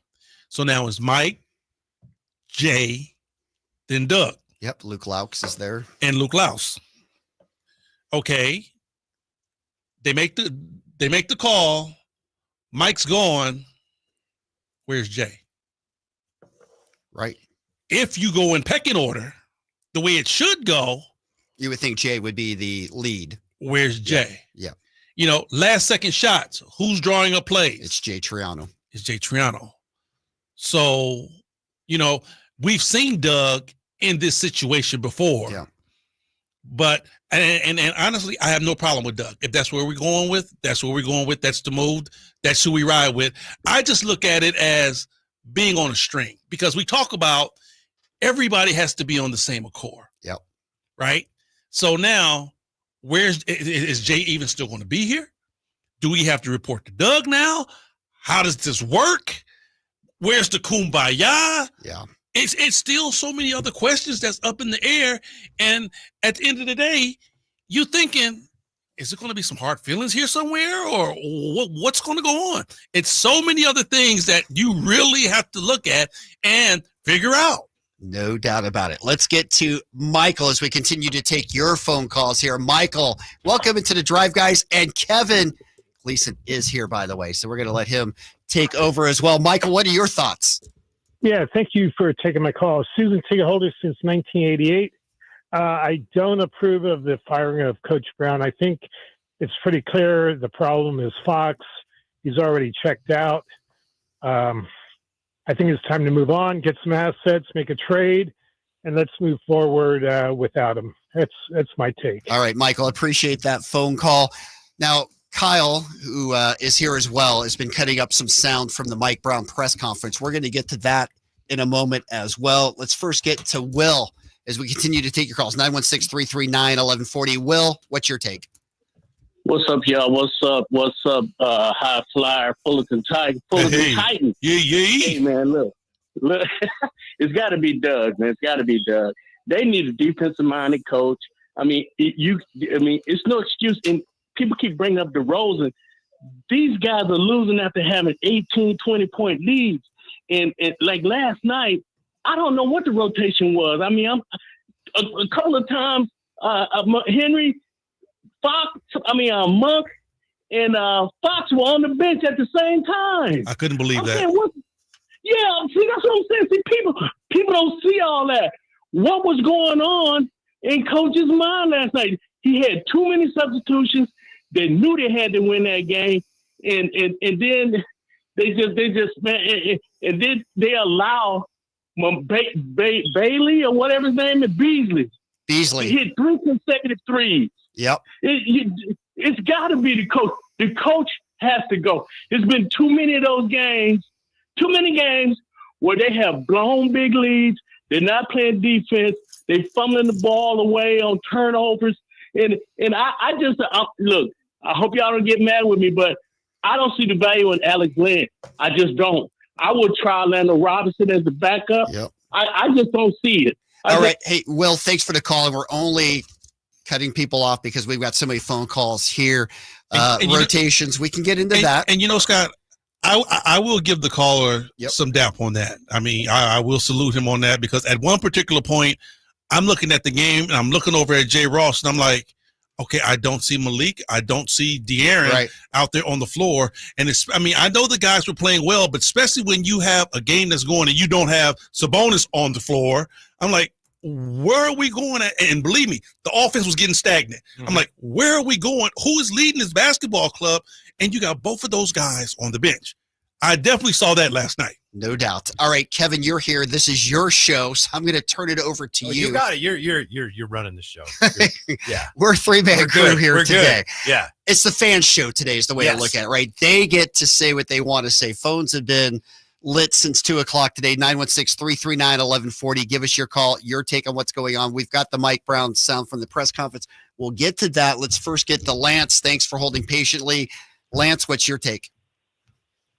Hey, I got a different take than quite a bit of the other fans. To me, this has Rich Paul's fingerprints written all over it. And LeBron has quite the reputation for being a coach killer. With De'Aaron Fox moving over to Rich Paul's organization and him showing the unhappiness that he did yesterday, I think Rich Paul might have been quite a bit at play here with this. And, I don't think it's a good look. It's instability at its finest, and just a bad move by an owner that's made a series of bad moves since he's bought the team, and not a big fan. All right, Lance, thank you for the phone call. Appreciate all of that. Do we have the Mike Brown press conference that we can play? So last night, of course, Mike Brown spoke. We were going to play that because I wanted to hear that again. And of course, De'Aaron Fox, that's kind of old news at this point. Mike Brown spoke at the press conference earlier today. We want to hear what he had to say just a couple of hours ago. Can I say this, Scott? Yes, you can. The caller was talking about Rich Paul and the LeBron James factor and all of that. I don't discount anything in the league, but I'll tell you what, if that had anything to do with what happened with Mike Brown, that's bad juju. That's a Pandora box that you don't even want to open when you start letting a player and his agent decide who your coach is going to be. Everybody in that locker room, bro, knows what's going on.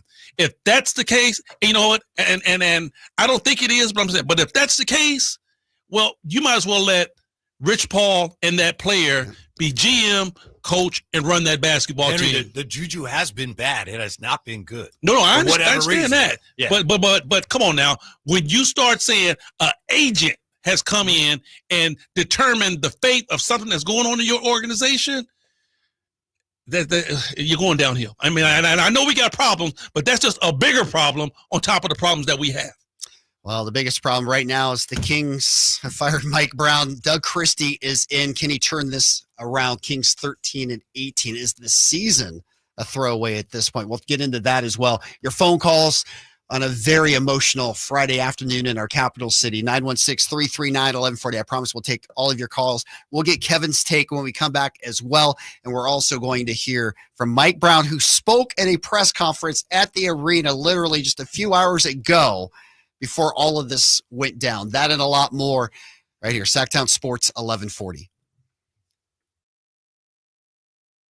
All guests and callers join us from the Folsom Lake Honda hotline. Folsom Lake Honda, your one-stop Honda shop. Wesley is a truck driver. I drive a truck, and I love what I do. A truck driver with IRS troubles. They told me I owed them $43,000. It got really bad. Quite a few letters in the mail. They were talking about wage garnishment, coming after my house, my car. Yeah, they don't play around. I seriously thought that I was going to lose everything. One sleepless night, Wesley finally made a call to Optima Tax Relief at 2 a.m. Kind of figured I'd get a machine, but I didn't. I actually got to talk to an actual person in the middle of the night. He found just what he was looking for. Oh, they were great people. You need a team of people that know what they're doing. Optima Tax, they know what they're doing. Optima Tax Relief came through with flying colors. I saved an incredible amount of money. Happy don't even come close. I was absolutely overjoyed. Take Wesley's advice. If you're in any kind of trouble with the IRS, call Optima Tax Relief. Don't trust anybody else. Call Optima for a free consultation. Call 800-343-6460. 800-343-6460. 800-343-6460. Optima Tax Relief. Some restrictions apply. For complete details, please visit OptimaTaxRelief.com. Live and local, 6 a.m. to 6 p.m., Monday through Friday. Sactown Sports.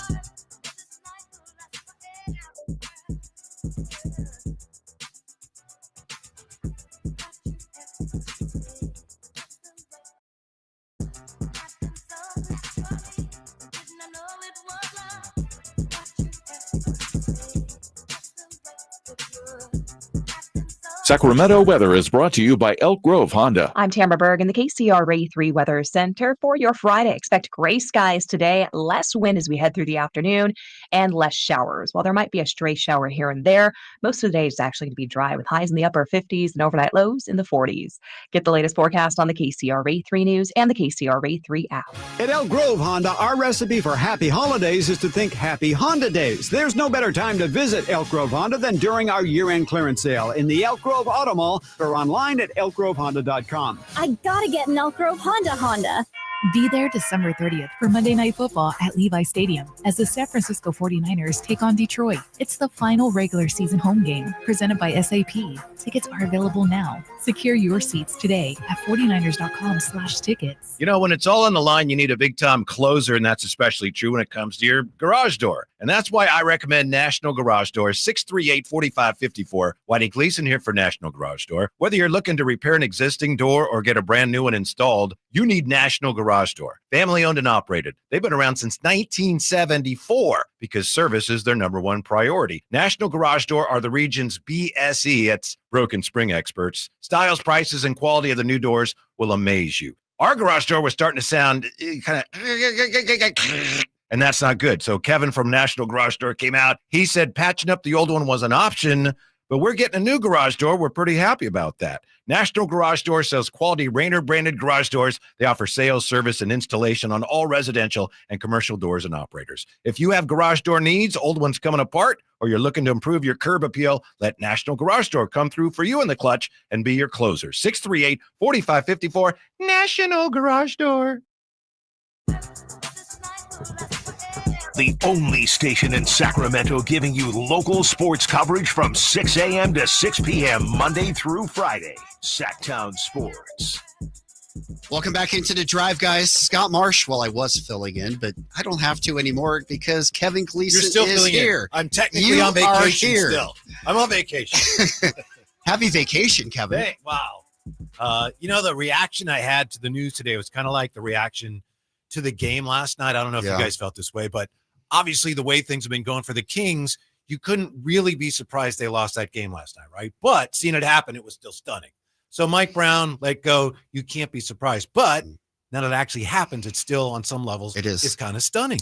No question. No question. I couldn't believe how we lost that game last night. Oh, I couldn't believe it. I honestly couldn't believe it. I knew the scenarios. Because, see, when you get down to situations like that, there's scenarios that has to be played out, right?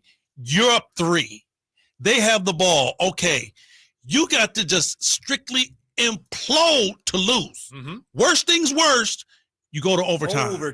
Right? Where they took the basketball out at, and when they inbounded the ball, Keon Ellis was guarding the guy, and he was 3 feet from the three-point line, and his back. And I'm like, foul him, foul him, foul him. I mean, I'm screaming, foul him. Basketball IQ. Yes. All right. Fundamental question. Is that on the player or is that on the coach? Because, I mean, in the huddle. Mike Brown said in his presser, he said he's screaming that in the huddle, number one. Okay. Number 2, everybody on that floor has been in that situation before. It's basketball IQ. Number 2, now, and we're just talking strictly basketball IQ and being in last-second situations. Every ball player has done that. And they need a 3. Let me tell you something. I'm in your uniform so tight, we can wear the same jockstrap. I'm not leaving you. And especially if you're a 3-point shooter. If you go by me, that's fine. If you go to the basket, you only get 2. Yeah. Like I said, a tsunami has to happen in order for you to lose. And you really have to have a huge lapse in mental basketball IQ to lose that game. I agree with him on that. I really do. Now, whether something happened or whatever happened is that basketball IQ lost that game. A lot of coaches don't foul in that situation, and I don't understand that whatsoever. I mean, how can you not foul just the way people shoot 3-pointers to begin with under 10 seconds? The probability, I mean, there are a ton of analysis that have been done for a team to get to the line, make 1 free throw, be able to miss a second free throw to begin with, which is not easy, and then to get a rebound and a putback to tie a game is under like 15%. Scott, I believe Pop, I don't know if he still is, but he used to be one of those do not foul guys. Yeah. Steve Kerr, he played for Pop, also had that philosophy. I think he's had to change it. Yeah. I don't know where Mike Brown stands, but to Henry's point last night, he told them they turn their back, foul. Yeah. But let's just say it's on the players. But if the players aren't listening to Mike Brown at that basic a level, isn't that the biggest indictment of everything there? He's been saying that after every game they lose. And I don't think he should have been fired. I wish he wasn't. But for weeks now, every time they lose, they won't do what I tell you. You know what? He's practically begging to be fired. And I will say this, if we go back to foul or not foul, because I played in both leagues. Yeah. In Europe, it's law. You foul. Because everybody can shoot the 3-pointer. You foul.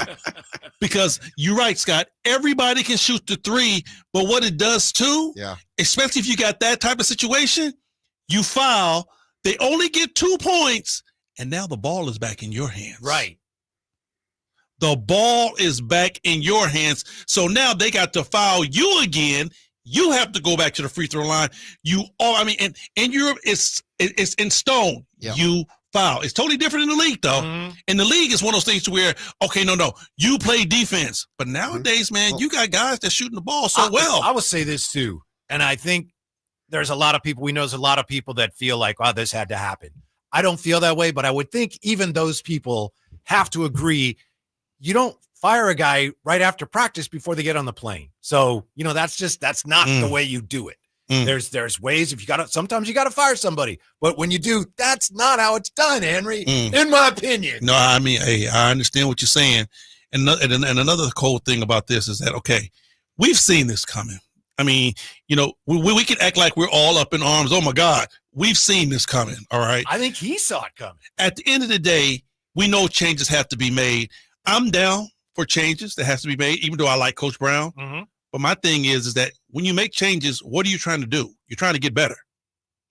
You're trying to get better. So in my mind, is there another coach out there that's better than what we have in Mike Brown?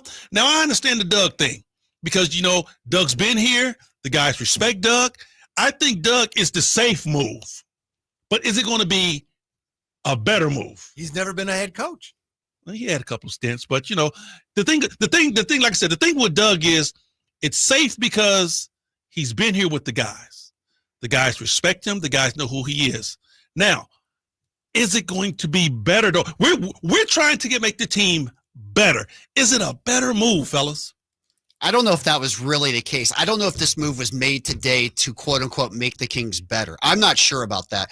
Whitey, and just one thing I wanted to throw out here, and there's so much we can talk about. I want to get the phone calls too. But Mike Brown, just going back to that timeout. I mean, aren't you literally on your whiteboard? You're just literally diagramming 5 players, and they're all standing on the 3-point line. Here's you, here's you, here's you, here's you, and here's you. You are not moving inside 23 feet. You are on the 3-point line. So for De'Aaron Fox to be in the lane is totally inexcusable. Now, De'Aaron didn't really answer the question. He was asked it point blank, and he just said it wouldn't really matter, and we're not going to get into it. But it does matter, of course. So that, to me, is extremely frustrating. But in the 5-game stretch, losing all 5 at home, going down 23 points to the Nuggets, coming back, taking a 10-point lead with 4 minutes left to lose it, to lose twice to the Lakers, which is always extra painful, to get outscored by 27 points against Indiana in the second half of a game. You're tied at halftime, and to lose a game that absolutely you should have not lost. Right. No excuse whatsoever. Said, it's hard. You could have tried to lose that game and not lost. All in a 5-game stretch. And I mean, that begged for something, right? And I will say this, and see if you agree with me. In every last one of those games, it seemed like a light switch came on, and the Kings were playing not to lose. They wasn't playing to win. You could see in the body language, they were playing not to lose, and the game changed. The game just totally changed. All right, we've got to take a break. I promise, Frank, Zach, everybody on hold, we will get to you as well. We're also going to get to you the press conference today from Mike Brown. This was before he was let go. It was after practice today. Busy Friday afternoon. If you're just tuning in, Mike Brown out as head coach of the Kings. Doug Christie in as interim head coach. It's a drive, guys, right here. Sactown Sports 1140. The PGA Club fitters at the Hagen Oaks Player Performance Studio know that golf should be fun. They also know that players of all abilities will hit the ball farther and straighter, play better golf, shoot lower scores, and have more fun if they get fitted before they purchase golf clubs. Hagen Oaks delivers the same technology and major brands used to fit PGA and LPGA professionals. See how the game can be even more fun. Hagen Oaks Player Performance Studio fittings are available 7 days a week.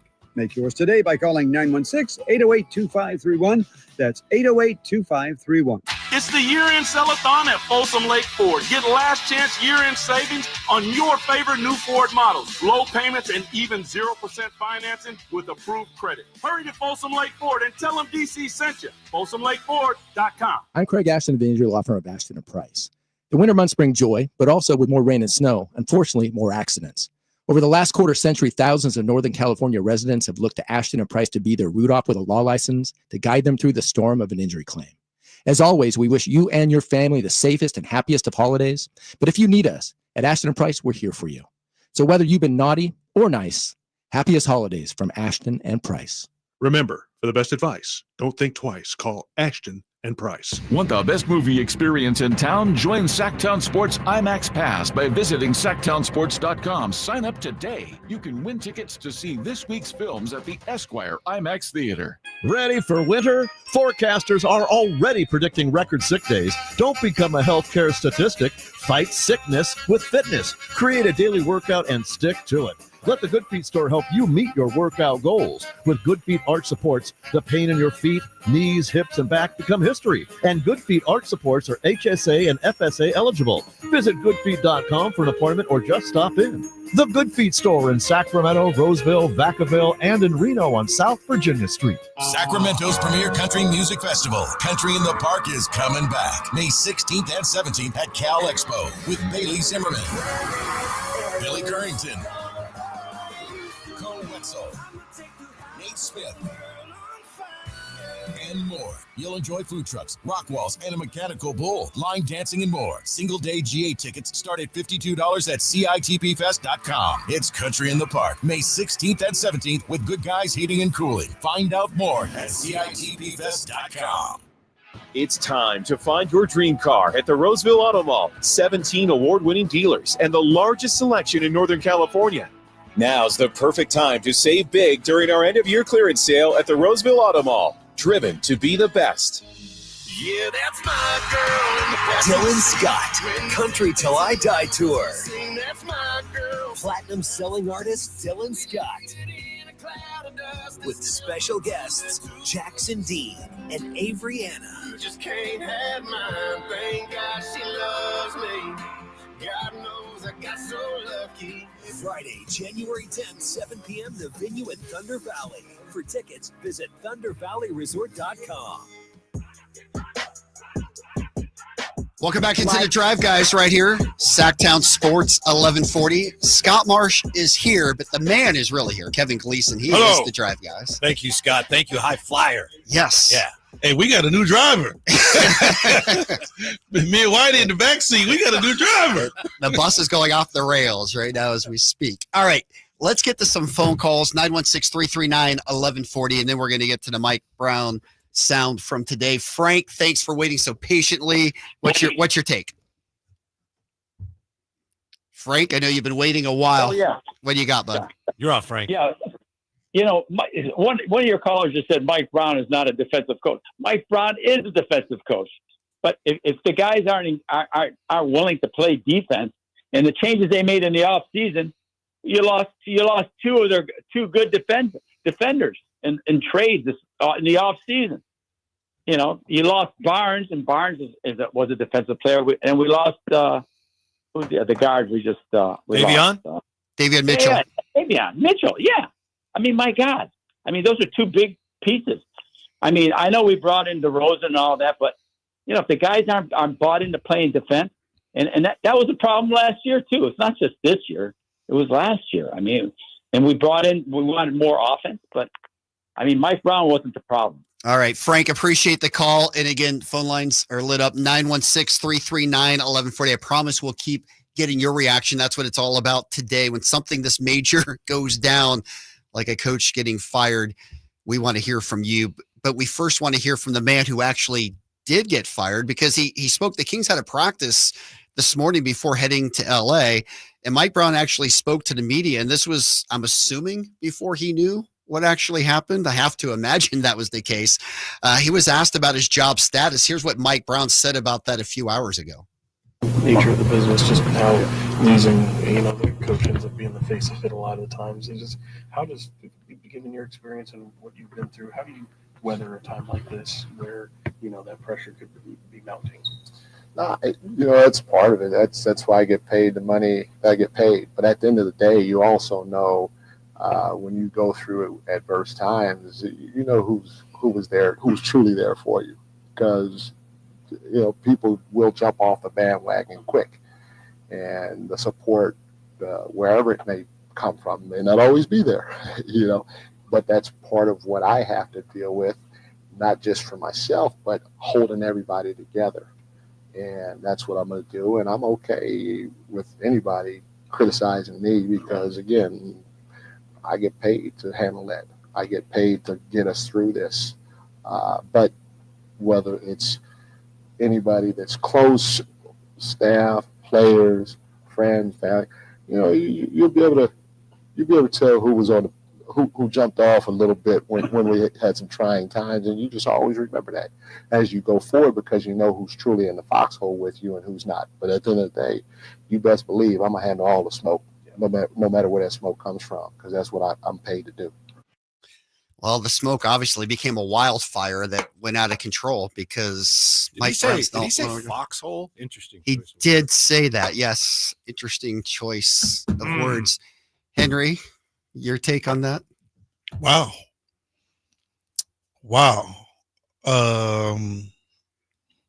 Quite interesting. With him saying that he knows some people who supported him from the beginning didn't jump ship when things start going bad. So it sounds like he knows a little bit more than what he's saying. Do you think he was caught off guard? Maybe by the timing, exactly when it happened, but I can't imagine he didn't see it coming after last night. I was watching the game at home and my wife fell asleep. She woke up what happened? She said, "Oh, the coach is probably going to get fired." Yeah. I had a friend, Guru, in the Bay Area. He texted me this morning. Coach is probably going to get fired. Yeah. I mean, everybody looked at that. Absolutely. It was already, as Henry said, it's already kind of been in the air. And after that, it's like, rightly or wrongly, it was probably going to happen. But did you hear what he said? He said, whether it's coaches, players, family members, who has your back and who has jumped ship. Mm-hmm. You want to hear some more from the coach? Sure. Or the former coach? This is him talking about navigating adversity. Here's Mike Brown. Yeah, you can remember I'm dating myself now, but I'm 54 years old, and I've been through a lot in this business. I've been through way more good times than bad times, but I've been through some bad times. I've been fortunate, blessed, lucky, however you want to call it, to be around great players and great coaches. And the crazy part about it, I've been around coaches that have won titles, and they have a lot of smoke that they got to face when their little stretch of adversity is not great. And so I've seen them handle it. I've seen the players handle it. And, you see older players in leadership roles or that are just a part of a roster. You see it in football all the time, especially from the quarterback. Those couple of interceptions, he says, "Hey, it's my bad." That's something that's a learned skill, and I started off with I'm 54 because I had to learn that too. As a young guy, you always just kind of look at the X's and O's and you try to spill those out. Well, sometimes the X's and O's may come from the head coach or the coaching staff, or sometimes they may come from a certain player or a group of players or the whole team. And to show that you're human means sometimes you got to show that you're vulnerable. And I think at the end of the day,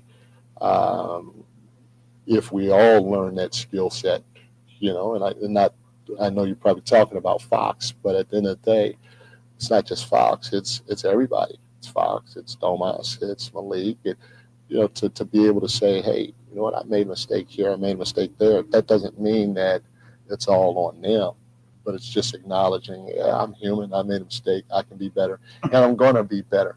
That's something that you learn through experiences, and you learn from watching others and being around others that are okay taking on the accountability, because it's not easy. You got the pressure of the world on you, and like I said before, there's a lot of smoke there, and not many people want to handle that smoke or know how to handle that smoke. And but it's something that over time you're either going to learn it or you're not. And in my opinion, most great leaders have that skill set. They know how and when to be vulnerable or to accept accountability or whatever. But I think at the end of the day, all of our guys are more than willing to take it on. It's just a matter of understanding how and when. There you go. What's your take on that one, High Flyer? Wow. Can I be transparent with you guys? Yes, of course. I think this goes back to last night's game. And, listen to Mike's presser right then and listen to it after the game. And, I honestly thought at the end of the game, and we're going back to Fox. Fox made a mistake. He really did. Yep. He made a mistake on the defensive side. And back in our day when we played, and I'm just going to go away from Fox, back in our day when we played, if a player made that type of mistake and tension is high the way it is already, and all the questions that's being questioned around your head coach, we know that the players are the last ones to go. So in a situation like that, the first thing would have came out the player's mouth would have been my fault. Yep, he told me the right thing to do. I made a mistake. I have to get better. I'm a player. I'm a human. I make mistakes. I made that mistake. And I honestly think from what Coach Mike is saying, he really thought Fox should have stepped up and took that responsibility. But Fox didn't. Yeah, I agree with you 100%. Whitey, what's your take? It's just interesting where he, to me, sounds like he's coming from on that whole post-practice speech he gave today. It's a different place than I've heard him come from before. I think he had an idea that a line had been crossed and that he was, at some point, he was probably not going to be around. I mean, that's just a sense I got. He wasn't pleading with anybody. We can do this. We do that. He was just more matter-of-factly saying, this is kind of what's going on right now. And, and the reason why I'm saying that, Whitey, is because you hear him say, we all have to take responsibility, have accountability, right? Understanding that the pressure's on, and at some particular point, us as players, coaches, or whoever else, when you make a mistake, you just take accountability. So yeah, he's talking about Fox for sure. Yeah. All right, let's get to Paul really quick. You've been waiting patiently. Paul, give us your take. Yeah, I've been in a text. When something like this continues to happen, it's got to be the coaching. And if it's the coaching and you can't get the message through to the players, because the message we've been hearing is, I tell them, but they don't do what they're asking. You have to put players in that will do what you're asking, especially in a situational context like last night. We knew what had to happen. It's a 3-point lead. They've got the ball. You have to foul, or if, at worst, if they take the three, you cannot foul them while taking the three, because at least you're going to overtime. Yep. That was a disaster, and obviously the coach, somebody's got to take the blame for that, and it's always going to be the coach, because the players, you can't get rid of all the players or 4 players or whatever. You're absolutely right, Paul. Appreciate that. Again, if you want to join us, 916-339-1140 phones are lit up. We want to get your reaction today here in our capital city. One thing I'm going to get into when we come back as well, and I just got confirmation, Jason Anderson from the Sacramento Bee will join us at 4 o'clock today. He might have some more insight from the press conference, latest things going on. Look forward to talking to him. As bad as fouling in that situation, whether it's on the coach or the players, not having a timeout afterwards to advance the ball to the front court, who is that on? Let's talk about that when we come back. It's the Drive Guys right here, Sactown Sports 1140. Sacramento weather is brought to you by Folsom Lake Kia. I'm meteorologist Heather Waldman in the KCRA3 Weather Center. Plenty of clouds around Saturday morning, but it'll be a mild start with temperatures in the lower 50s. On our way to near 60 degrees in the afternoon with a bit of a breeze and a couple showers. Get the latest forecast on the KCRA News and the KCRA app. It's your last chance for year-end event savings at Folsom Lake Kia. Don't miss what might be their lowest payments of the year. Hurry to Folsom Lake Kia right now and tell them DC sent you. FolsomLakeKia.com. Finally, an easy way to find home improvement contractors. Just visit subcontractorsunited.com and simplify your search for home services professionals. From cabinets to windows, roofing to plumbing, Subcontractors United is an easy, simple way to find and hire a home improvement contractor. And you never have to give up personal information. So no harassing phone calls like you get from those other websites. Subcontractorsunited.com is sponsored by D&D Cabinets and Savage Design. Mike Rowe here with a quick question. Have you noticed cracks in your drywall, chimney, or exterior walls? I hope not, because if you have, they could be indications that you've got a much bigger problem with your foundation. That's where Groundworks comes in. They can honestly assess your situation and create a plan to stabilize your foundation. Schedule your free inspection at groundworks.com/row. And while you're there, check out my latest dirty job. It's a good one. Licensed in all states where work is performed. See website for details. The holidays are always a great time to get together with family and friends, but nothing beats the thrill of Stockton Honda's deals. During Happy Honda Days, find the perfect ride in person or online. With over 400 new Hondas ready to go, now is the time to buy at Northern California's #1 Honda deal, Stockton Honda. Anytime, anywhere, it's all here. StocktonHonda.com. Based on 2023 total new and Honda certified pre-owned vehicle car sales from American Honda Motor Company sold on report.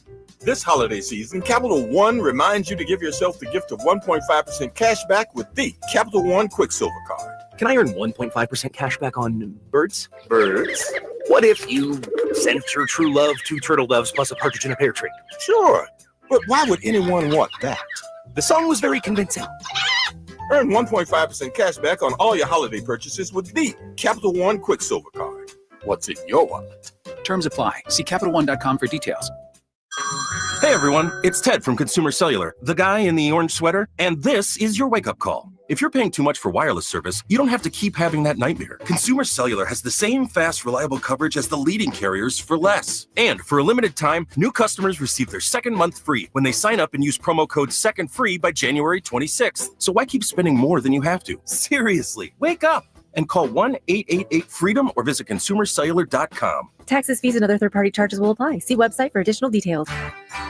Hey, it's Carmichael Dave for American Energy Heating and Air with a question. Have you recently had a technician diagnose your HVAC system and you were a bit surprised at how much it cost? Or did something seem off about their quote? Because at American Energy, they take pride in giving you honest, straightforward solutions to get that system up and running. Have their qualified technicians come out and give you a free second opinion. It's free. You got nothing to lose but some dollars off of that original quote. They're making the uncomfortable comfortable. They've been doing it since 1981, serving the greater Sacramento area. A+ with the Better Business Bureau. That's why they keep having customers coming back for more and more and more. You can call them and set that appointment at 916-520-9990. That's 916-520-9990 or AmericanEnergyAir.com. Call 916-520-9990 now. At Elk Grove Honda, our recipe for happy holidays is to think Happy Honda Days. Let's explain. Happy is a good thing. We all like happy. Honda stands for quality, reliability, comfort, design, peace of mind, value at resale, and a lot more feel-good words. Days is how long you have left to take advantage of Elk Grove Honda's year-end clearance underway right now. Elk Grove Honda is located in the Elk Grove Auto Mall, Highway 99 at Elk Grove Boulevard, or visit us at elkgrovehonda.com. I gotta get an Elk Grove Honda. Hey, what's up, Sacramento? It's Kyle Draper. Turn up the cleanliness at your restaurant, healthcare, or industrial business with Alsco Uniforms, the official sponsor of the Sacramento Kings mop crew. We've got you covered with crisp uniforms, hygienically clean linens, floor mats, and of course, mops delivered weekly. But that's not all. Alsco Uniforms also offers weekly services for first aid and restroom supplies. Discover why it pays to keep clean with Alsco Uniforms. Just go to alsco.com to learn more. Again, that's ALSCO.com.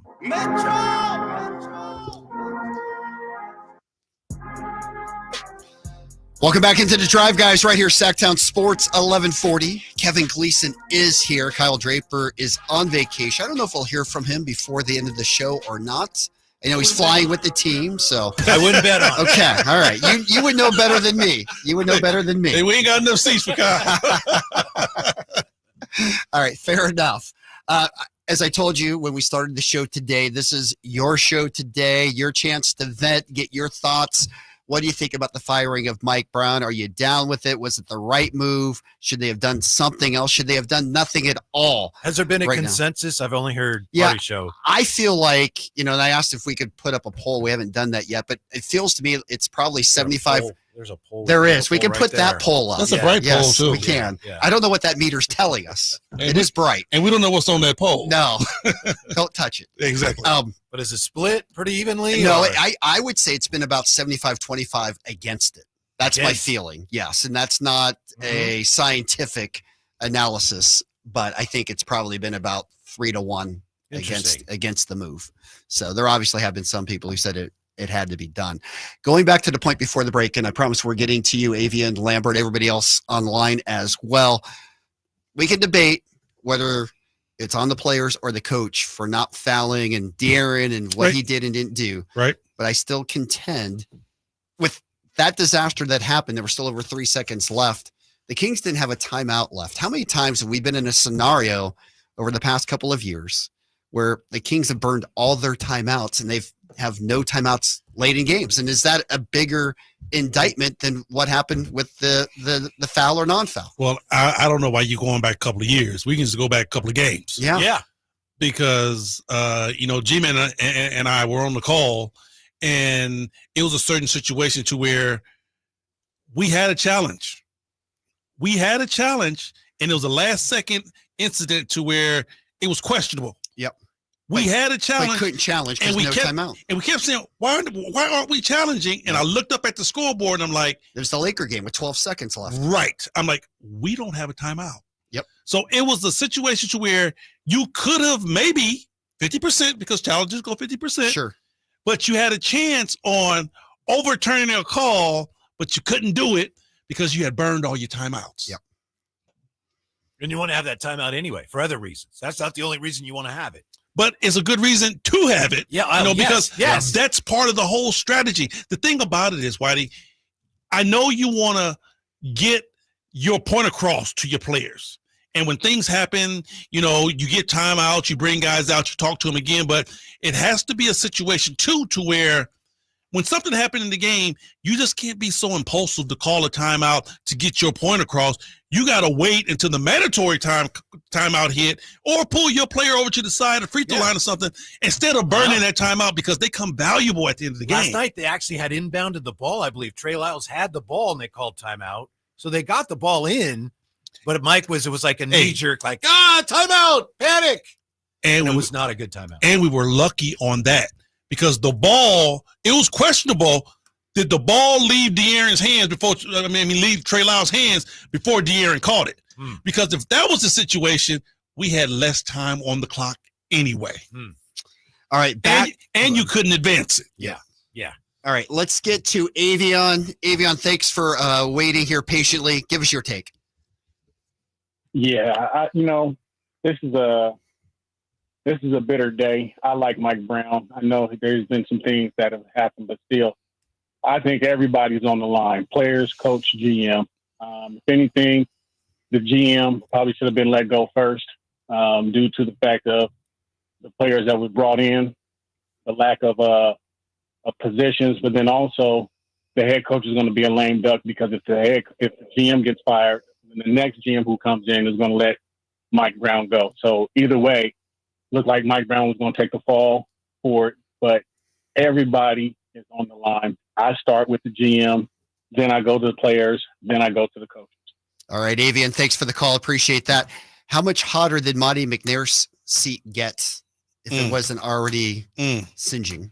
Is it what's the impact? Let's put it this way. If Kyle Draper is in his Mercedes, he's got those seat warmers. Yes. He's got that thing up full right now. Yes. Monty's like, hey, turn it down a little bit, huh? You know what? Why do you're a big baseball guy? Yeah. Who's on deck? Yep. What's next? Who's on first? Who's on deck? Okay, he just got threw out at first base. Who's on deck? Lambert, welcome into the drive, guys. What's your take here? Well, first of all, I will say that I am a Grant High School Pacer You're a and state also champion. Boise State University alumni. Yes. And Go when Broncos. you come from that type of winning tradition, when I listen to what's going on, it's the result of losing. And that's all it is. Winning cures everything. It's amazing. 2 years ago, the coach won the unanimous. Yep. And the same people who were ready to throw him under the bus were the ones cheering for him. To me, it resembles too many people from Arco Arena that are at the helm now. You got all of these former players. They didn't win anything. You have all of you, even the G-Man. To me, he sounds feeble on the air. No, I mean, can't. he coughs a lot. Lambert, I can't go there with that one. He lost me on that one. Yeah. Sorry, He that's lost me. No doubt. Sorry about that. I respect the Grand Pacers, state champions, Bronco State. The Broncos are in the playoffs, all that stuff. But there's no person No. in Sacramento. I will say this: there's no person in Sacramento we respect more than the G-Man. Absolutely. Than the G-Man. No doubt. Not just because I work with him, but when you know him as a person, there's no better person I respect more. Absolutely. Amen. Absolutely. Still doing it as well as he ever did 40 At years some into point, it. maybe it's a little early for it, but at some point the conversation has to turn more towards now what do they do? And obviously we're just guessing. And you know what? And I want to put this out there because I know we got plenty of people that's calling, but how pitiful you have to be to start blaming some downfall on an announcer. How pitiful you have to be. Misguided. Before you start blaming an announcer for an NBA's team playing bad. Come on, Sacramento. I mean, the fans, you guys are better than that. We all know the Kings have issues. G-Man ain't one. Thank you. Never never will. And come on, our fans are better than that. I don't even want to hear that. I have to take back my tweet from last night saying High Flyer just didn't bring it before they I think I retweeted it. So Kings could be in trouble tonight.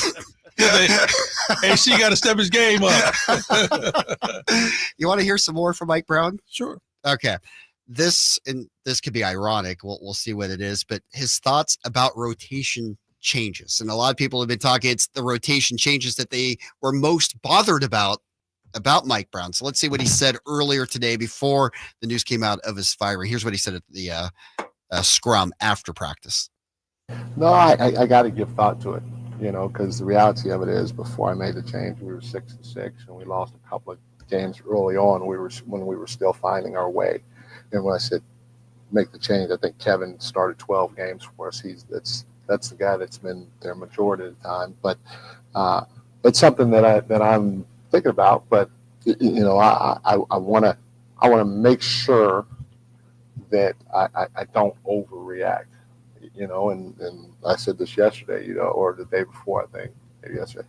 But it's getting close to us, having to put up or shut up, and so I can't wait too long because it is my job to continue to search and to continue to find the right combinations to put out there. Not saying that it's this guy's fault or that guy's fault, but sometimes mixing it up may bring a better end result because the pieces are different in terms of rotation and the pieces fit better in terms of the rotation. So at the end of the day, it's something that, that's in my head, but I just want to make sure I'm not overreacting to a loss or to a stretch of losses. There you go. That's really interesting to me. It really the is. subtext is I didn't want to start Malik Monk. Well, we were 6-6. And you have to be open to these moves. I don't think he ever wanted to start Malik Monk. I agree with that. I agree with you on that. But when you look at what you have to do, you have to make changes trying to make this team better. It goes further than Malik Monk. Yeah. It does. It goes further than Malik Monk. We brought DeMar in, and we bring in a 6-time All-Star, 3-time All-NBA guy, and we try to speed him up. He's been a 6-time All-Star playing the way that he plays, and you don't speed DeMar up. I'm not saying you don't bring him in, but it might be a situation to where, and I know I might be speaking blasphemy, but you might want to bring DeMar off the bench. Yes. And then change how you play. Once DeMar comes into the game, put the focus on him now. Everybody that comes in off the bench, y'all got to play a slower game because we're going for DeMar. But the starting five, y'all run like wild dogs. I agree. That's the one change I would have liked to have seen this whole time, is allow DeMar to be himself as part of the main highlight off a second team that's having so much time scoring already. Instead of asking him, DeMar, your slow down game, we're gonna need you to speed that up. And and by the way, your mid range game, the way you're the king of the midi committee. Yep. Kind of forget that because we got to put you behind that line. Yep. All right, we've got to get to the break. When we come back, Jason Anderson from the Sacramento Bee is going to join us. We'll get the latest on what he's heard from his sources, everything else going on. Kenny, everybody else online, we promise to get to you as well. This is your show today. We want to hear from you. It's your chance to vet. Give us your thoughts on what's happened. Mike Brown out as head coach of the Sacramento Kings. He has been relieved of his duties after 2+ years. Doug Christie named the interim coach of the Sacramento Kings. This is the Drive Guys right here, Sactown Sports, 1140. Enrolls you into recurring automated text messages. Consent not required to purchase. Message and data rates may apply. Hey, Dan, how you doing? Haven't seen you around the gym. Yeah, I've really fallen off. Since I turned 40, I just don't get the results I used to get. Could be lower testosterone. I went through it a while back. I got Nugenix Total T, and it's made a huge difference for me. I've seen that ad on TV. Is it for real? Oh, yeah. The key ingredient is something called Tesnor, which helps boost free and total testosterone levels to help you trim up and stay lean. And it's made a difference for you? Man, I feel like I'm in my 20s again, at work, in the gym, and in the bedroom. Are they still giving out complimentary bottles for people to try for themselves? Yeah, you just need to send them a text. Text POWER to 321-321 right now for your complimentary bottle of Nugenix Total T. Plus, text now and we'll include a bottle of Nugenix Thermo, our most powerful fat incinerator ever, to help you get back into shape fast, absolutely free. Text POWER to 321-321. That's POWER to 321-321. Products and statements have not been evaluated by the FDA. These products are not intended to diagnose, treat, cure, or prevent any disease or illness. This year, American farmers will harvest 2.8 billion bushels of wheat and 15.1 billion bushels of corn. And to this day, American road workers have built 4.2 million miles of roads and counting. We're proud that John Deere machines rolling off the line here in the USA play a part in supporting Americans who work the land and build a better tomorrow. Nothing runs like a Deere. Learn more at johndeere.com/manufacturing. Getting quality employees to fill positions in your company is essential, but finding those people can be a major hassle unless you use ZipRecruiter. ZipRecruiter makes finding quality people a breeze. ZipRecruiter's advanced technology identifies candidates with the right skills, sends you great matches, then you can easily invite them to apply. 4 out of 5 employers who post on ZipRecruiter get a quality candidate within the first day. See for yourself. Go to ZipRecruiter.com/free to try ZipRecruiter for free. That's ZipRecruiter.com/free. Get year-end pricing during Happy Holidays at Folsom Lake Honda, your one-stop Honda shop. Folsom Lake Honda is your one-stop Honda shop for great pricing on our entire selection of new CRVs, HRVs, Ridgeline Civics, and Accords. Plus, with low finance and lease options, now's the time to buy. Hurry in and save during Happy Honda Days at Folsom Lake Honda, or go to folsomlakehonda.com. Folsom Lake Honda, yeah, your one-stop Honda shop.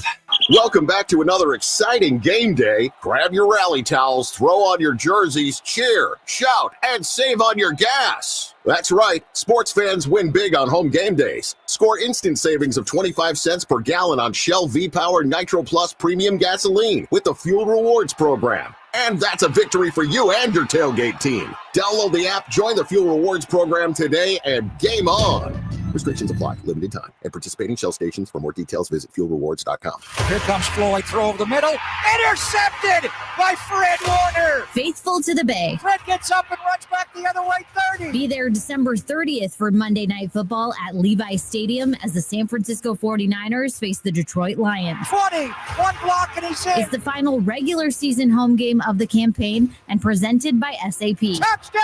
Tickets are available now. Secure your seats today at 49ers.com/tickets. San Francisco!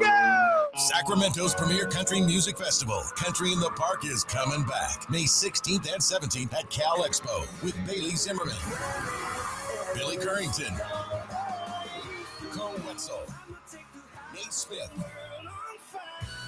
and more. You'll enjoy food trucks, rock walls, and a mechanical bull, line dancing, and more. Single-day GA tickets start at $52 at CITPFest.com. It's Country in the Park, May 16th and 17th with Good Guys Heating and Cooling. Find out more at CITPFest.com.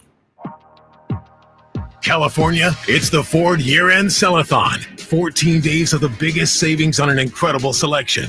So visit your California Ford dealer now through January 2nd and get great offers across the lineup of Ford trucks and SUVs, like the built Ford Tough F-150 truck, part of Ford F-Series, America's best-selling trucks for 47 years and counting. Or the adventure-ready Ford Bronco Sport with GOAT modes to help you conquer the great outdoors. And check out the always electrifying Ford Mustang Mach-E with 0 to 60 thrills and 0 emissions. It's the Ford Year-End Sell-a-thon, and it's your chance to save. Whether it's gas, hybrid, or all-electric, now is the best time to get behind the wheel of your brand new Ford truck or SUV and drive it home today. But hurry, these offers absolutely end January 2nd. So go to your California Ford dealer today. Based on 1977 to 2023 calendar year total sales. Seasons change, but if you hope to stay healthy, your body needs to stay active year-round, whether that's in the gym or on the trail or at work, and that's where the Good Feet store can help.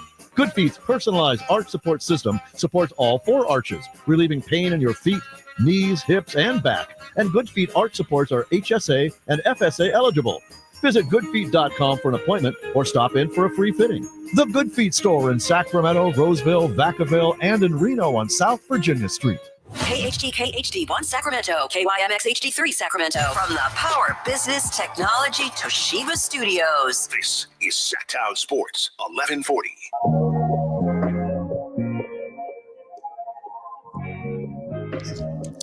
Welcome back into the drive, guys, right here, Sactown Sports, 1140. Scott Marsh here. Kevin Gleason is here. He is the drive guy, of course. High Flyer here as well. The big news today, if you're just tuning in, it came out about 1:45 today. The Kings letting go of Mike Brown. Shams Charania was the first one to report that.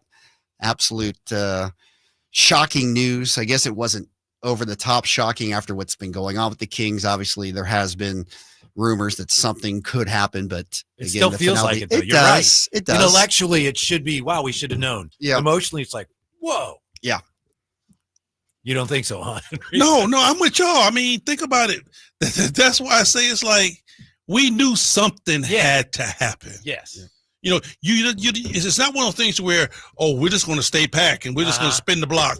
We knew something was going to happen. And it did. All right. Kenny, Jeff, Bill, everybody online, hold patiently. I promise we'll get to you. It's your show today. We want to hear from the fans out there, your reaction to what the Kings have done with Mike Brown's firing Doug Christie and his interim coach. But right now we're joined by Jason Anderson, who is the outstanding writer for the Sacramento Bee sports editor over there as well. Jason, it's been a long day for you gathering all the information. What's the latest that you can tell us on the Kings front and what's going on? Yeah. Hi guys. Kind of a stunner today, just the timing of it. As you kind of alluded to, this pressure has been building for a matter of weeks. As the Kings have kind of struggled to find their way with what the organization feels is a talented roster. I would say it's probably the most talent they've had in 20 plus years, but it's an imperfect roster. I think the organization knows that as well. I think they just hope to get more out of this group, pending, maybe some changes that could come at some point down the road. And the quickest fix or change that could be made right now was to maybe get a new voice in there as the head coach to lead this group. Yeah, Jay, no, it's all a jumble right now for everybody, but as best as you can tell, what is the plan from here? Does it appear that they're going to try maybe to continue to scour the trade market and try to save this season? Do we have any idea where all that is? Is this something that's just designed to appease De'Aaron Fox to make sure he stays here? What can you tell us about what this means for the Kings' short-term and long-term future? Well, you're not going to appease De'Aaron Fox if you don't win. And if things don't get better, they're going to get worse in that regard. And so, I think the organization needs to be motivated. The front office.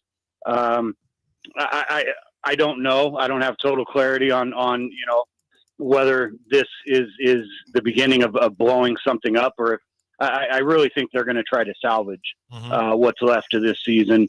I would expect them to continue to look at some of the moves that are out there. This team, this team has lacked size and length for the whole time Mike's been here, really, and it was a huge problem last year in terms of their 3-point defense. It continues to be a huge problem in that same way. If other teams are bigger and longer, and they can just shoot over the top of you, that's how you end up being 28th or 30th in the league in 3-point defense. And that, right now is really their biggest problem. They're number 8 in the league in offensive rating. They're number 16 in defensive rating. A lot of the other metrics just tell a story that doesn't match what we're seeing this season. And it's made this team really hard to figure out. And again, I think they just, I think they're making a move here now just to see if maybe they can get more out of this group pending some other changes down the road. Okay, Jason, I want to ask you something that really has nothing to do with analytics, because, you're pointing out things about, the size, we've been knowing that, the athleticism, we've been knowing that, but it seems like the problems we're having now has more to do with basketball IQ. Just understanding the overall game and what you need to do in certain situations. So how do you change that? Yeah, that's an interesting point. I don't have a good answer for you. And we've certainly seen some of those lapses. We saw one last night that's obviously gotten a lot of attention with De'Aaron kind of sagging off Ivy and giving up that 3. And not only just the 3, but the 4-point play. But he was coached. He was told to do what he should have done, which is to be chest to chest with Ivy and not helping off towards the middle. They were willing to give up a layup. They told the guys what to do. And if you look at the video, everybody on the floor but De'Aaron was right up on their man at the 3-point line. And so, look, some of this is coaching. You can point to rotation stuff. You can point to late game, decision making and things like that. I can't explain to you some of the stuff you just alluded to where it's basketball IQ type questions, because I think there's a lot of high IQ guys on this team. That hasn't always been the case, but it is now. And I don't know if that's a product of trying to, the long story short, the addition of DeRozan and learning to play with him in an offense that was already pretty well established and defined, and just the little subtle changes that come with that. I think maybe has been part of these growing pains. There were questions about how he would fit here, as talented and as great as he is as a player. I still think those questions are a little bit unanswered. I guess time will tell, like whether they can make that work or not. Jason, 2 questions for you as we talked to Jason Anderson from the Sacramento Bee. Last night, you were in the post-game press conference with Mike Brown. There was a lot of I and them being said last night. And then De'Aaron came in and really said nothing. And we know it was an emotional time after what happened. But based on what you felt last night, did that feel different in any press conference? Was that kind of a telltale of what happened today in your mind? Yeah, and it's not the first. There have been a few of those in the last couple of weeks where you can just see some of the what's being said, just reading between the lines. Mike had his comments about 1 foot in, 1 foot out. That I don't think was. You could point to one person or another. I don't think it was all directed at any one person. I think there were maybe a couple of people who he might have had in mind there with that. So, what we heard last night it wasn't the first. It just is really been kind of building towards this for at least 2 weeks, maybe a little bit longer, where it just started to feel more and more like like something had to change. And, I thought maybe the move was to go pull the trigger on a trade and get some new bodies in here and see if you could breathe new life into this group that way. That hasn't happened yet. And, frankly, a lot of teams are not going to be motivated to deal until closer to the trade deadline. So that move, whatever it is, if it's going to happen, may not happen for some time. This was something they could do now. And maybe if you put Doug in there as the interim coach, maybe you can get a little bit different result from the same group. Yeah. I was just going to say, real quick on the follow-up with that today. Were you out there when Mike Brown spoke to the media after practice? I was. Was there any feeling whatsoever that this was going down? I mean, we listened to Mike's comments, and it just felt like there was no idea this was going to happen just a couple hours later. No, he would. If he knew anything, he wouldn't have been out there, and he wouldn't have. So he spoke to us, and the only timeline that makes sense is he was either called in to the office or got a phone call like right after he got done talking to us, because it was probably less than 20 minutes before the news broke. And so no, there was no, certainly there were signs that really everybody's job is kind of on the line at this point. And he was even asked about dealing with the pressure and how do you weather these storms and things of that nature. But no, he didn't. I don't believe he knew it was coming, and I don't think he would have been out there if he did. Jason, do you think that De'Aaron Fox's situation has become a distraction for the team? Do you think Mike Brown felt that it had become a distraction? Yeah, I think probably so. And it's unfortunate because I don't know that I don't know that Mike and De'Aaron's relationship is I don't know. I don't think that their relationship is a problem. I think De'Aaron's had the utmost respect for Mike. He has been more than anybody else the one who echoes what Mike says in terms of defense. All last year I was so impressed with De'Aaron doing that. He was really echoing what Mike said, and that's the biggest compliment a coach can get from his players is when they start to sound like you and they're thinking like you, and Mike achieved that here, and so Mike's a 2-time coach of the year. He's been around great players. He knows how to do this. I think he was just as big a part of creating a great culture with the Warriors as anybody there. I've even heard that from people who were around that group. And he was certainly a big part of changing the culture here. And, it's kind of unfortunate that it's come to this, but I do think that the stuff with De'Aaron has been a little bit of a distraction. And I think, Mike has pushed back on some of that on a couple of occasions with his remarks, however thinly veiled, they might have been. Yeah. And we'll see what happens, with De'Aaron, but he's represented by Clutch and Rich Paul.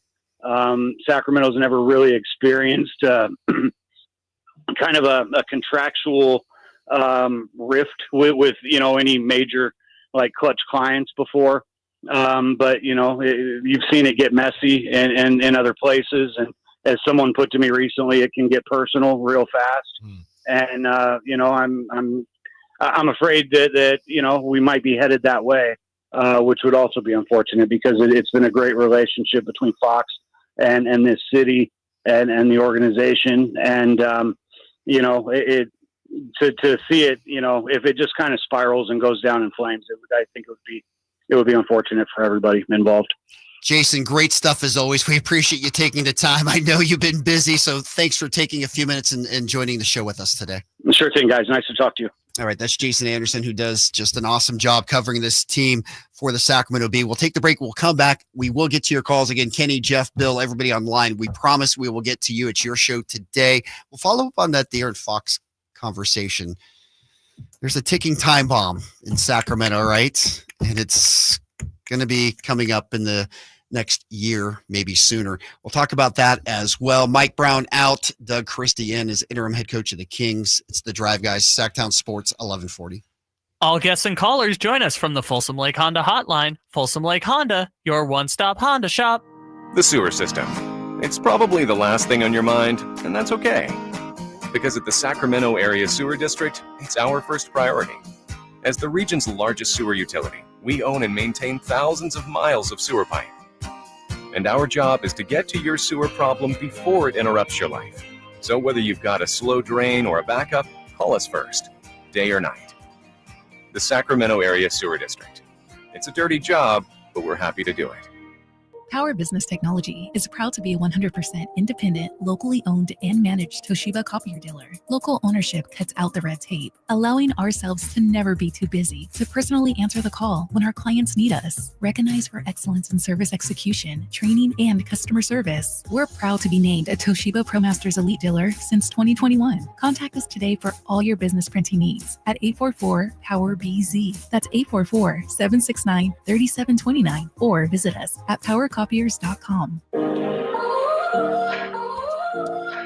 thanks again to Jason Anderson joining us. We're going to get into that Darren Fox conversation, some interesting stuff as it regards to Rich Paul and Clutch Sports and how that could affect the Kings over the next year plus. As we know, Darren Fox's contract is up at the end of next season, but we do want to get back to the phone lines. This is your show today. Your reaction to the firing of Mike Brown. We go to Kenny. Kenny, welcome into the drive, guys. Thanks for being so patient.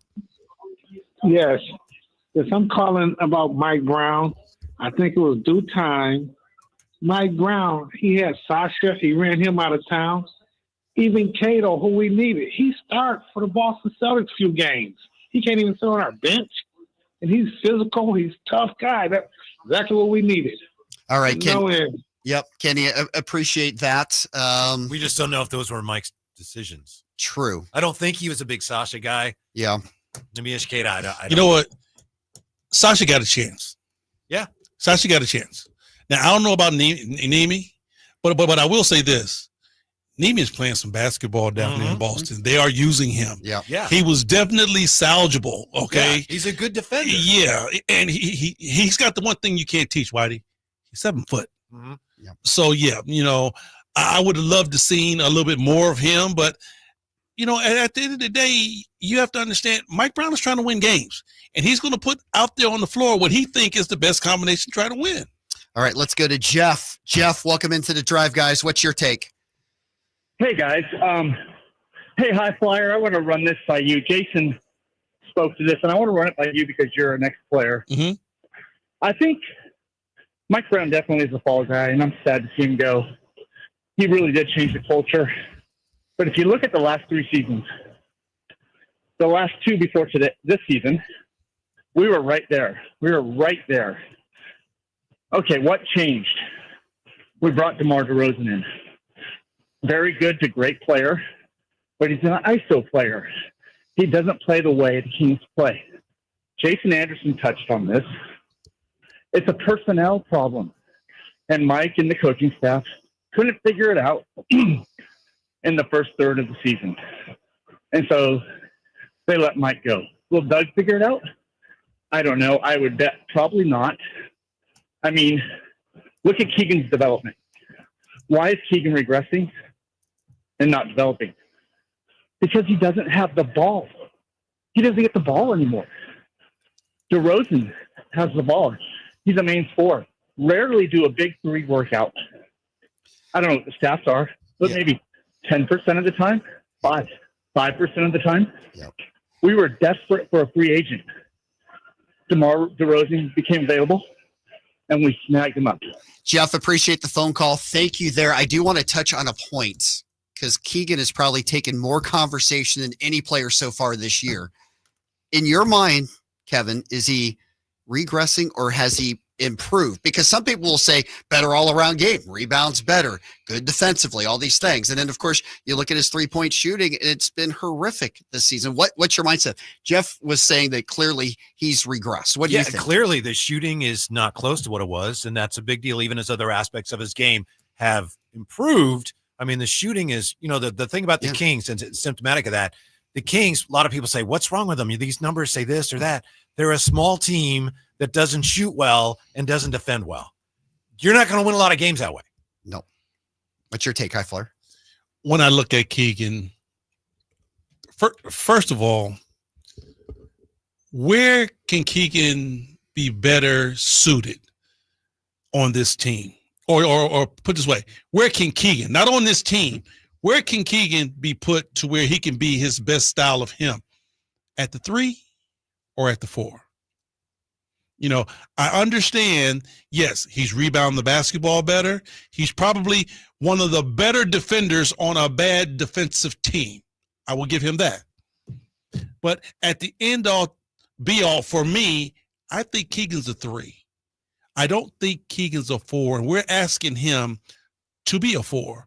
You know, he can do a lot of things out there on the floor, but I think he's better suited as a 3 that goes up and down in a high-octane offense instead of putting him as an undersized 4. That's what HB was last year, right? He was a little bit of an undersized 4. And struggled. Yeah. Well, here's undersized 4. I don't disagree with that, but the problem, the way the Kings are, especially with their starting lineup, I mean, then DeMar is playing 4, and we see what DeMar does against low post players. He cannot defend the low post. No chance. No chance.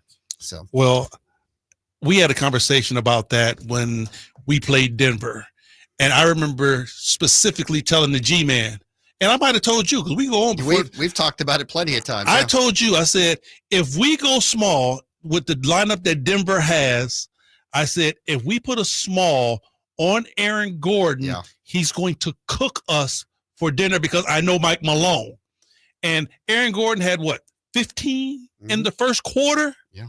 Because we put a small on him. No doubt. All right, back to the calls. Bill, thanks for being so patient. What's your take on what's happened today? Hey guys, how you doing? I know you got a lot to get to, so I'll try to keep this short. We appreciate it. I was sad to see Mike Brown go too, but I was not surprised. You know, whether it's Brown's fault, whether it's the player's fault, I don't know. They just seem to not be listening. He seemed to have lost that locker room. Like every presser after the games, he's repeating the same thing. Players aren't listening, players aren't listening, players aren't listening. And I don't know whose fault it is, but that's the situation we're at. And when you come to that situation, you know, the coach has to go. You got to have a team that listens to and respects the coach. You know, I've been hearing a lot about basketball IQ. I don't really think that's it. You know, I watched that game with my 90-year-old mom who was sitting on the sofa saying, foul on the floor, foul on the floor. Don't give up the 3. And if you give up the 3, do not foul when they're, you know, shooting the 3. So I don't really think it's basketball IQ. I also just don't think that we need to put a lot of this on McNair. We are not a championship team. Nobody expected us to be, but we have flashes of brilliance when we play. We are better and more talented than what we're showing, but then we have these times where they just look lackluster and really just uninspired. Yeah. And I think that's when you have to look at the coach, whether it's the, you know, we agree or not. That's kind of where it is. And Bill, I think that's just where we're at. I appreciate it. That's a great call. And I do feel like I got tired of listening in the press conferences to Mike Brown talking about what's the team's not doing. Pay attention to details. I agree with that. But I am going to say, Bill, you're under selling your mom. She has great basketball IQ. Absolutely. Yeah. So don't undersell mom. Yeah. Yeah. All right. Thanks for the call. Appreciate that. We will get to Walter, Michael, and everybody else online when we come back. We've got to take a break here. It's the Drive Guys on a Friday afternoon. Big news in our capital city today. Mike Brown let go as coach of the Kings. Doug Christie in as interim coach. We can talk about that too. We haven't had a lot of discussion. How do you think Doug Christie will do as the interim coach? Is he going to finish out the year? Do we feel like he's going to be the guy for the next 51 games? I would assume so, but on a day like this, you don't really want to assume anything right now. It's the Drive Guys, Sactown Sports, 1140. Sacramento weather is brought to you by Elk Grove Honda. I'm meteorologist Heather Waldman in the KCRA 3 Weather Center. Plenty of clouds around Saturday morning, but it'll be a mild start with temperatures in the lower 50s. On our way to near 60 degrees in the afternoon with a bit of a breeze and a couple showers. Get the latest forecast on the KCRA News and the KCRA app. At Elk Grove Honda, our recipe for happy holidays is to think happy Honda days. There's no better time to visit Elk Grove Honda than during our year-end clearance sale in the Elk Grove Auto Mall or online at elkgrovehonda.com. I gotta get an Elk Grove Honda. Okay, I have to tell you, I was just looking on eBay where I go for all kinds of things I love, and there it was. That hologram trading card. One of the rarest. The last one I needed for my set. Shiny like the... Designer handbag of my dreams. One of a kind. eBay had it, and now everyone's asking, ooh, where'd you get your... Windshield wipers. eBay has all the parts that fit my car. No more annoying. Just beautiful. Whatever you love, find it on eBay. eBay. Things people love. Some people just know they could save hundreds on car insurance by checking Allstate first. Like you know to check the propane tank on your grill first before hosting a tailgate. Let's fire up. Here, let me try. Seriously? You didn't check the propane? Who wants chips? Yeah, checking first is smart. So check Allstate first for a quote that could save you hundreds. You're in good hands with Allstate.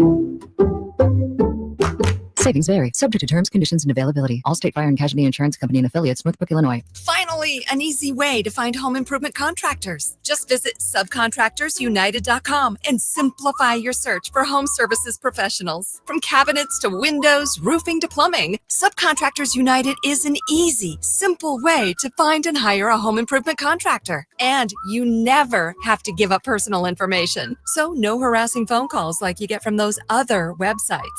SubcontractorsUnited.com is sponsored by D&D Cabinets and Savage Design. It's the final days of the holiday everyone loves. Toyotathon at your Toyota dealer. Celebrate in style with offers like $2,000 cash back on the powerful Tundra.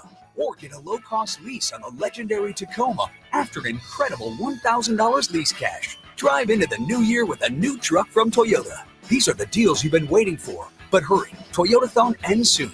Toyota. Let's go places. Offer available through TFS to buyers with premium rated credit. Ends 1/6/25. Hi, this is Greg Papa. Disasters hit every day. If your home, business, or building has suffered from any disaster, SunPoint Public Adjusters can help. SunPoint prepares, presents, and negotiates your claim with the insurance company, working only for you, making sure you get everything you're entitled to and letting your focus be on what's most important, your family or your business. Call SunPoint today at 888-247-7865 or contact us at sunpoint.us. SunPoint Public Adjusters, the gold standard in public adjusting. License number 2N14884.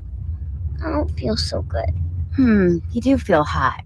Dayquil Kids will take care of that fever. What about my cough? Dayquil Kids has that covered. Will it make my throat feel better? Yes, that too. But will it taste good? Yep, Dayquil Kids comes in your favorite flavor. Purple? Well, yes, it's great. Try new Dayquil Kids Plus Fever, the daytime coughing, aching, sore throat fever just for kids medicine. Safe for kids 6+. Use as directed. I spray and scrub, but the soap scum in my bathtub is still there. I spray and scrub, but the burnt sauce on my stovetop sticks around. Sprays can leave grime behind, but Mr. Clean Ultra Foamy Magic Eraser combines the scrubbing power of an eraser with the cleaning power of Dawn to melt away tough messes on contact. Just wet, squeeze, and erase. Stop spraying, start erasing, and clean with more magic than ever with Ultra Foamy Magic Eraser. Mr. Clean, Mr. Clean. Coach Doug Christie here for your truck headquarters, reminding you that every deal at Folsom Lake Ford is a slam dunk.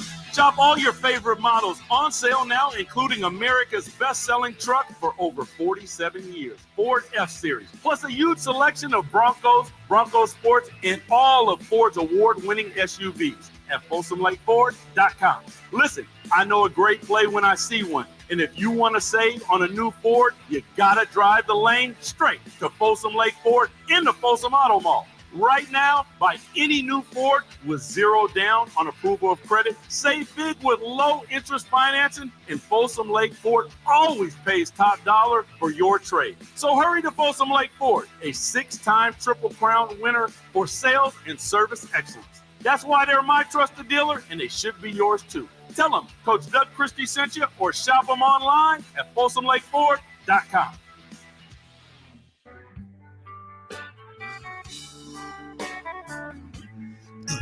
Welcome back into the drive, guys. Right here, Sactown Sports, 1140. Scott Marsh, somewhat filling in for the Rise guys, but Kevin is here. So drive guys. That's what I say. Oh, he went way back. Did I say Rise guys? Oh my goodness. He went way back. I just aged myself there. Oh man. The Rise Guys was a great show. Let's be honest, first and foremost. So that's a compliment. The weird thing is you're doing that for me, so next week I gotta sell some stuff. Yeah, I got a exactly. feeling for you. So. Please help me out. That would be fantastic. I would love that. I said, where I get my piece at? I mean, exactly. Y'all kumbaya. Where's my piece? Let's get a cut. All right. Obviously, the news today: Mike Brown out as head coach of the Kings. Doug Christie in as interim coach. We have more sound from Mike Brown from his press conference, which was held minutes before. He was like, "Oh, go ahead, Kevin." Yeah, I have something. I think this is interesting. Yeah, and it speaks to what was going on with Mike behind the scenes. Yeah. He did this last year in the spring and once this year. And what he did was he had kind of a off the cuff session with reporters. Yeah. Which is really unusual for an NBA coach to be like, hey, for sure. Here's what's really going on. This Right. is, he did that last year. It was right before a game. Yeah. And kind of like his side of the story to the reporters. Hey, this is what, this is why this, and we spent a lot of time on it, blah, blah, blah. And then he did it again this year. He's already done it once this year. Right. And I thought it was unusual. I don't remember a coach doing that. I know there was at least one long-standing member of the media who, after the most recent session, said, yeah, coaches don't do that. So what he said is not as significant to me as why he did that. And I think it speaks to how Mike, of course, last year, he didn't know if he'd get the extension. He's been feeling like there's some things going on here. I'm not sure everybody's in my corner. Yeah, no and doubt. It's been going on for a while here with him. Because if you're trying to sell yourself like that, there's a reason guys, that you're doing in the media, it. Here's my side of it. Right. So that spoke to what. And it goes back to exactly what he just said. He said, whether it was coaches, players, or even family members, you never know who's with you. Right. And who's going to stay on the bandwagon. Mm-hmm. So, all of that stuff starts coming back to flourishing and starts coming to a whole. Mm-hmm. Mm-hmm. So, I wouldn't doubt that he's listening to something or hearing things saying that, everybody that was with me when I got coach of the year, they not ride with me the same way. No doubt. All right. Back to the lines we go. Walter, thanks for being so patient. Welcome to the show. What's your take? Hey, what's up, fellas? This is my take here. You guys are spot on about what's going on. Like, Mike is feeling like, he was losing players. You know what I mean? You see it. Like, he's calling out the players. He's telling them what to do, and it's not getting done. And I feel like Mike shouldn't have been let go, especially in the middle of the season. And right after practice, going to L.A., I just feel like this is bad timing to release him. And I know everybody wants to make changes, but I feel like everybody starts panicking, we lost 5 games in a row. Things aren't going right. And just like everyone starts panicking, and then we just make bad decisions. And I just hope we can change this. We got to change this. Walter, thanks for the call. Appreciate that. From Walter, we go to Coach Galloway. Let's get a coach's perspective here. Mm-hmm. What's up, Coach? How you brothers doing? We're doing all right. What's your take, my friend? Hey, well, first of all, happy holidays to you all. Thank you very much. Right back at you. So really quick, I want to answer your question about will Doug Christie stay on for the season? Yep. I would think they would. I don't think they're going to change anything up. They'll let him, do his thing, and then they'll deal with it in the off season. Secondly, I do want to talk about De'Aaron Fox. Yep. So here's my gut. Here's my gut feeling about De'Aaron Fox. He's from Houston. Is he from Houston, Texas? He is. Yes. Mm-hmm. He is from Houston. Now, and you guys might understand when I say this. He's got 2 young kids. They're still going to be in the system when it comes to growing up later on. I got this bad feeling that that's where De'Aaron Fox is going to end up at. I don't know why. It's his hometown. He's got 2 young kids. I'm probably thinking one day they'll play hoop. I'm not throwing it out there like I want it to happen, but I just want to know how you guys feel about that, because if my gut was telling you they're sitting in this Home Depot parking lot, like, that would really suck. But I can see it. Don't know if those rumors have been, have been coming up a little bit. Well, Coach, it wouldn't have anything to do with the Rockets. And thank you for the call, by the way. It wouldn't have anything to do with the Rockets being 21-9 right now and second place in the Western Conference. That wouldn't make it any more appealing, would it, Kevin? Yes, it would, of course. But there's been a lot of talk, of course, that San Antonio's very interested. So, he may not be able to go right exactly where he wants to, but somewhere in the Lone Star State, perhaps. There's probably 20 other 9 teams that are interested right now. Not many teams could pull the trigger. You know what really stinks about this? When you have a good team and you've accomplished things, and you have a guy that does this like Giannis, it's difficult, but at least you've won a championship. Right. But when a guy like Bradley Beal in Washington are here with De'Aaron Fox, when the franchises haven't really done anything yet, and then you have a guy that's in a sense holding the organization hostage, and De'Aaron Fox has every right to do this, it's just really difficult. And I want your take on this. I'm just curious your thought on this. I mean, the Kings seemingly, since they've drafted De'Aaron, almost every move they've made has been with De'Aaron, right? And he is the head of the snake, right? He is the leader of this team. I mean, when they moved Tyrese, it was because you kind of had to choose between Fox and Tyrese. That was not your backcourt, and you brought in Sabonis. And I mean, nobody can question that move. It's been a good move, but everything's kind of been put around for De'Aaron. But right now, with everything going on, can you keep doing that for De'Aaron? Do you keep building everything around, and especially now knowing that at the end of next year, he could walk? Yeah, Henry, at this point, I think you're getting to the point where you can't afford to keep doing that because you don't know what he's going to do. Yeah, that's the slippery slope that you're on, because this team right now, I honestly think is trying to do everything in their power to keep De'Aaron happy. That's the next big hurdle is keeping him. Malik Monk was it last year. It was like, how are we going to retain him? But the bigger thing now is, okay, we need to keep our number one guy here in Sacramento. And it's been grumblings about how he's not happy. That's the thing. It wouldn't even be a thing if we wouldn't have heard, well, De'Aaron wants to win. De'Aaron wants to an opportunity to play for a championship team, this, that, and the third. Now we're hearing that he has demands. Now it's up to the team to meet those demands. But if I have to mortgage my future and trade some of those number one picks down the road, hoping that it might bring me players that'll make me good enough for De'Aaron to stay, that's awfully risky. Yeah, I don't have an appetite for that. But the problem is, Whitey, this is the problem. We hadn't been to the playoffs in 16 years. And now we had a team that basically looked like they were starting to make a step in the right direction. You start looking at, the glory days of what used to be, and okay, we can get back there. Mm-hmm. You're almost willing to sell the farm to try to get back there. See, that's the problem. I understand what you said. You don't sell the future, but the time for Sacramento to win is now. Yeah, but the bigger problem is you don't control what you're going after. You can do all of these things, and he could still walk.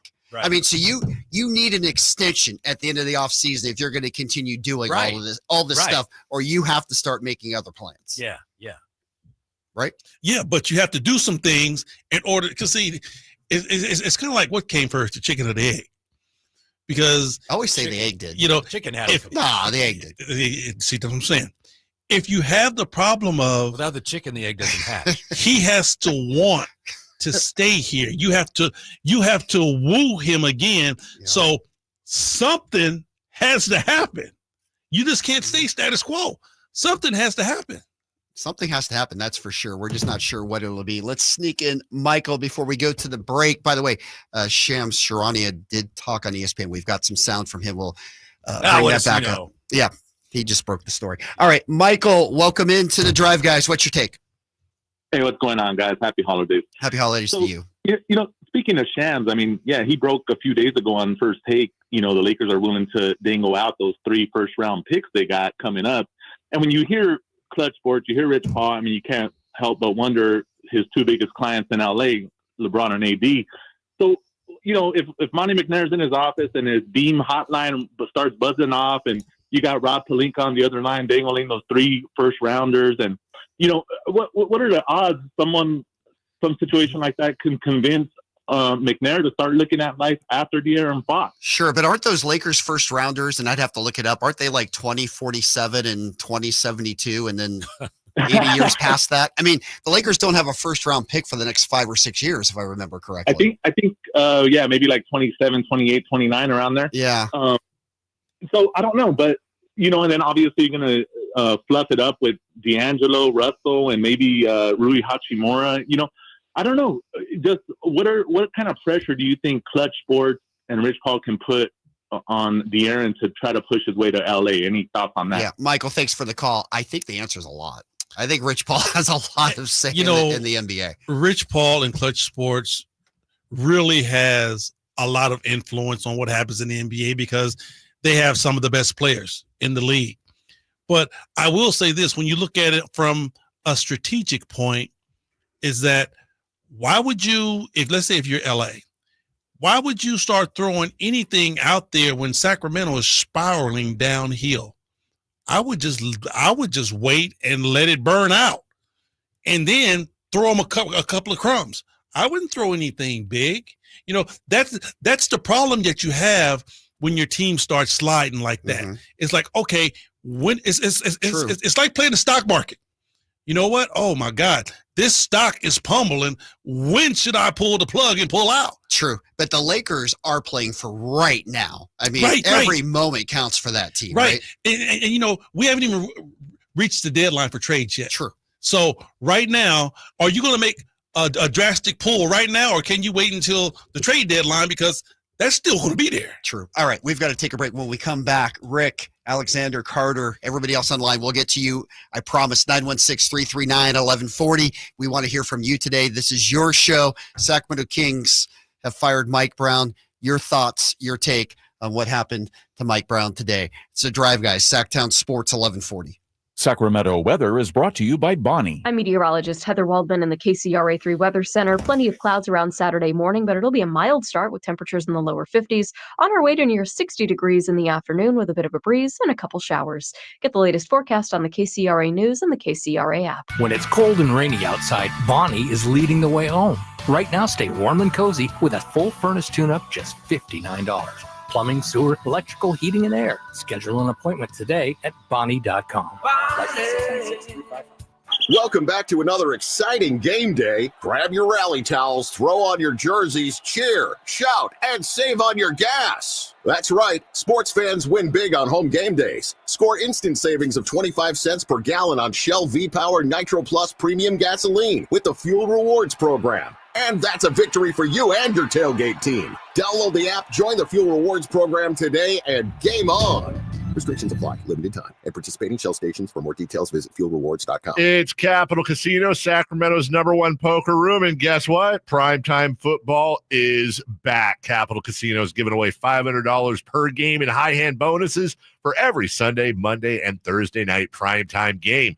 As always, offering the best food, the best service, and the best action with the most variety of games in the region, conveniently located in downtown Sacramento. So check them out, Capital Casino, and always remember to gamble responsibly. 1-800-GAMBLER. Ready for winter? Forecasters are already predicting record sick days. Don't become a healthcare statistic. Fight sickness with fitness. Create a daily workout and stick to it. Let the Good Feet store help you meet your workout goals. With Good Feet Arch Supports, the pain in your feet, knees, hips, and back become history. And Good Feet Arch Supports are HSA and FSA eligible. Visit goodfeet.com for an appointment or just stop in. The Good Feet store in Sacramento, Roseville, Vacaville, and in Reno on South Virginia Street. Get huge year-end savings on the all-new 2025 Silverado now at Maida Chevy. $8,000 off MSRP after rebates on select new 2025 half-ton Silverado LT and RST. And Maida Chevy has one of the largest selections of new 2025 Silverados in the Sacramento area. $8,000 off new 2025 Silverado at Maida Chevy. Now that's big, huge. See them all at MaidaChevy.com. Together, let's drive. Not available with special financing lease in some of their offers. Twin Peaks is the best in the game. Here, the ultimate lunch lineup boasts wall-to-wall sports and scenic views. When you're hungry and in a hurry, the Scratch Kitchen delivers lunch in the clutch. I mean, where else can you order a 29-degree draft beer and a quickie combo on your lunch break? Only at Twin Peaks, the #1 sports bar. Twin Peaks Scratch Kitchen scores every time. Dig into hand-smashed burgers, chef-inspired flatbreads, and more at your local lodge. Why choose Gonzalez Law Offices? Well, for criminal defense, expungements, sexual harassment, wrongful termination. The best thing you can do is to retain legal representation from an experienced defense attorney in Sacramento who helps you obtain the best possible results. At Gonzalez Law Offices, attorney Jonathan Gonzalez has remained undefeated from 2016 through 2019 for jury trials and this year will be no exception. Contact him at 916-304-9187 or at saclegaldefense.com. Sacramento's premier country music festival, Country in the Park, is coming back May 16th and 17th at Cal Expo with Bailey Zimmerman, Billy Currington, Cole Wetzel, Nate Smith, and more. You'll enjoy food trucks, rock walls, and a mechanical bull, line dancing, and more. Single-day GA tickets start at $52 at CITPFest.com. It's Country in the Park, May 16th and 17th with Good Guys Heating and Cooling. Find out more at CITPFest.com. It's time to find your dream car at the Roseville Auto Mall. 17 award-winning dealers and the largest selection in Northern California. Now's the perfect time to save big during our end-of-year clearance sale at the Roseville Auto Mall. Driven to be the best.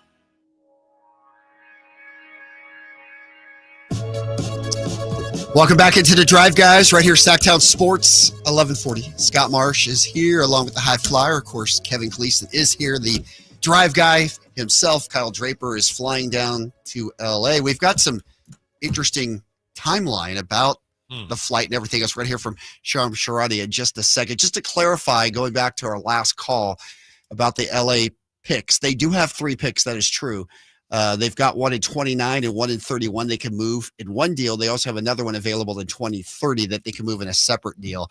To me, that's too far down the road. I don't want any of that. No, I don't think so either.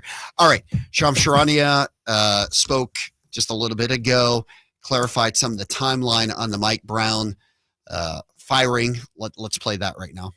Let me just set the scene for you. Mike Brown on his way, other players, coaches on their way to the team plane in Sacramento. They were flying to Los Angeles for a game there this weekend against the Lakers. And that's when Mike Brown got the word that he was being fired. And then all the players, coaches, still on the plane waiting for the word on who the interim head coach will be. And it's going to be Doug Christie. He played 5 of his 15 NBA seasons in Sacramento. He's been assistant there since 2021-22, and now he becomes the interim head coach.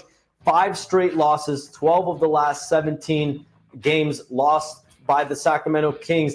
The organization felt like they just had thoroughly underperformed this season. This is a year that started off with grand expectations with De'Aaron Fox, Domantas Sabonis. You bring in DeMar DeRozan as a marquee free agent signing. This is not the season that they expected. And Mike Brown, you think about his tenure, 2023 Coach of the Year. He had back-to-back winning seasons as head coach, 107-88 record as head coach. He just signed a 3-year extension in June, and now 6 months later, just another Sacramento Kings coach fired. Oh, there you go, Sham Sharania. How about that timeline? The players were on the plane kind of trying to figure out what was going on. Henry, as you as a player, how would you relate to that one? Have you been in an experience like that with the Kings? No.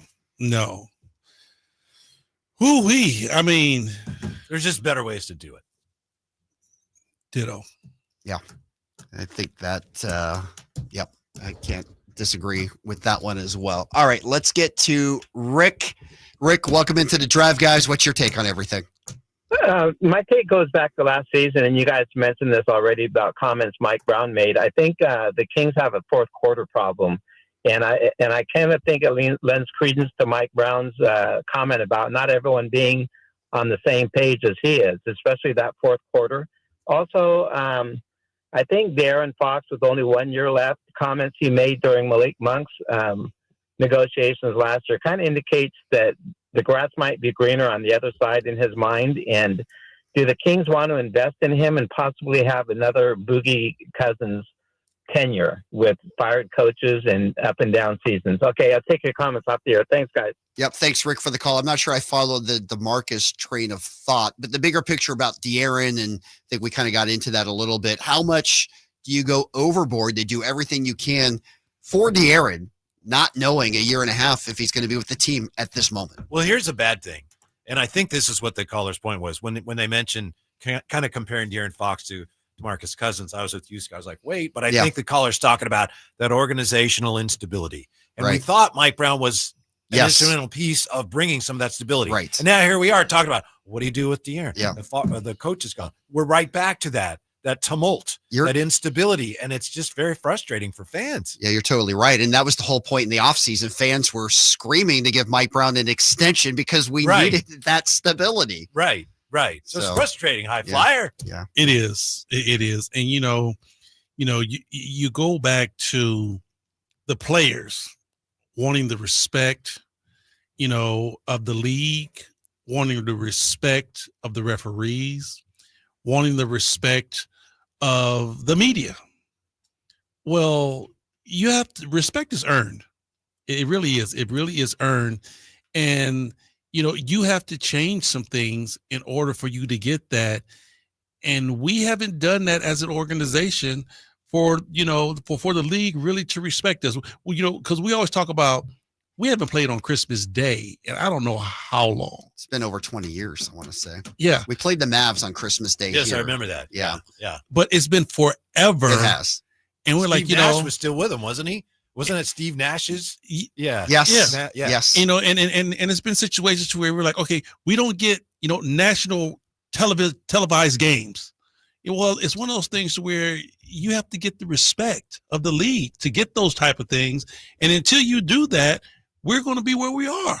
No doubt. I do find it ironic. We were talking during the break, Luke Walton, who can now commiserate with Mike Brown and what's happened. He was here in the building last night, assistant coach with the Pistons. And of course, he had a similar game where literally the game before he got let go, somebody threw up on the court, got sick. I'm not saying watching the team play, but the irony was too palpable that night. And for Luke Walton to leave the arena last night after what happened, I just wonder what he might have been Michael thinking. Malone came in to start this ill-fated homestand. Halliburton was in here. Yeah. It was like the ghost of Christmas past. The Lakers as a team. Yes. And then to top everything off, the last two games, your fans are booing. Yeah. That hurts. Hurts bad. Hurts really bad. All right. Alexander, welcome into the Drive, guys. Give us your take.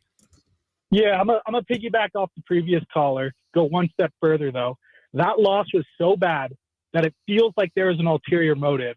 And I genuinely think that in the defensive huddle, when Luke Lewis was kind of weird that the defensive head coach isn't drawing up the defensive scheme, that De'Aaron figured the best thing he could do to get either down to San Antonio or Houston was to foul, and he knew this whole thing. It was just it was a powder keg just waiting to blow, and he knew it, and he did it on purpose. Paul, thanks for the call. The ultimate conspiracy call there. I'm not going there. Hold on, Scooter. I'm not going there. I don't care how good De'Aaron Fox is. There's no way that he is going to have epiphany in his mind at that particular point. Right. I'm going to let this guy pump fake me. I'm going to jump. He's going to make the three-pointer. I'm going to foul him a little bit. He's going to make the three-pointer. No, come on, man. All he would have to do, win or lose that game, would be to go into money and say, I want to go to San Antonio. That's all he would have had to do. That's it. Alexander, yeah, we just can't go there. That's a bridge too far. All right, Carter, welcome into the Drive, guys. What you say? Carter. I think that Mike Brown is not the problem because I think the team, because we have three new players, Jay Crowder, DeRozan, and Devin Carter, I feel like we need to wait a little bit and see if we can get some chemistry before we make this decision. What did you get for Christmas? A new bike. Yeah. Awesome. Yeah. Yes. That's fantastic. He's winning. Yeah. Yes. Carter, thank you for your call. He broke it down. Yes, he did. He broke it down. All right. Now, Paul. Paul, it's your turn. What you got? Yeah. Hey, so does this have to be approved by the ownership, Vivek specifically? Well, yeah. Of course. Yeah. Okay. That's what I thought.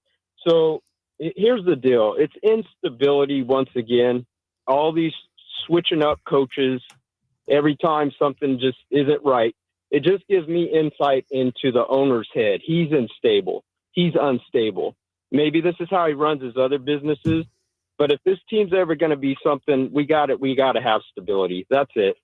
Paul, thank you for the call. And I think a lot of people feel like you do today about that one.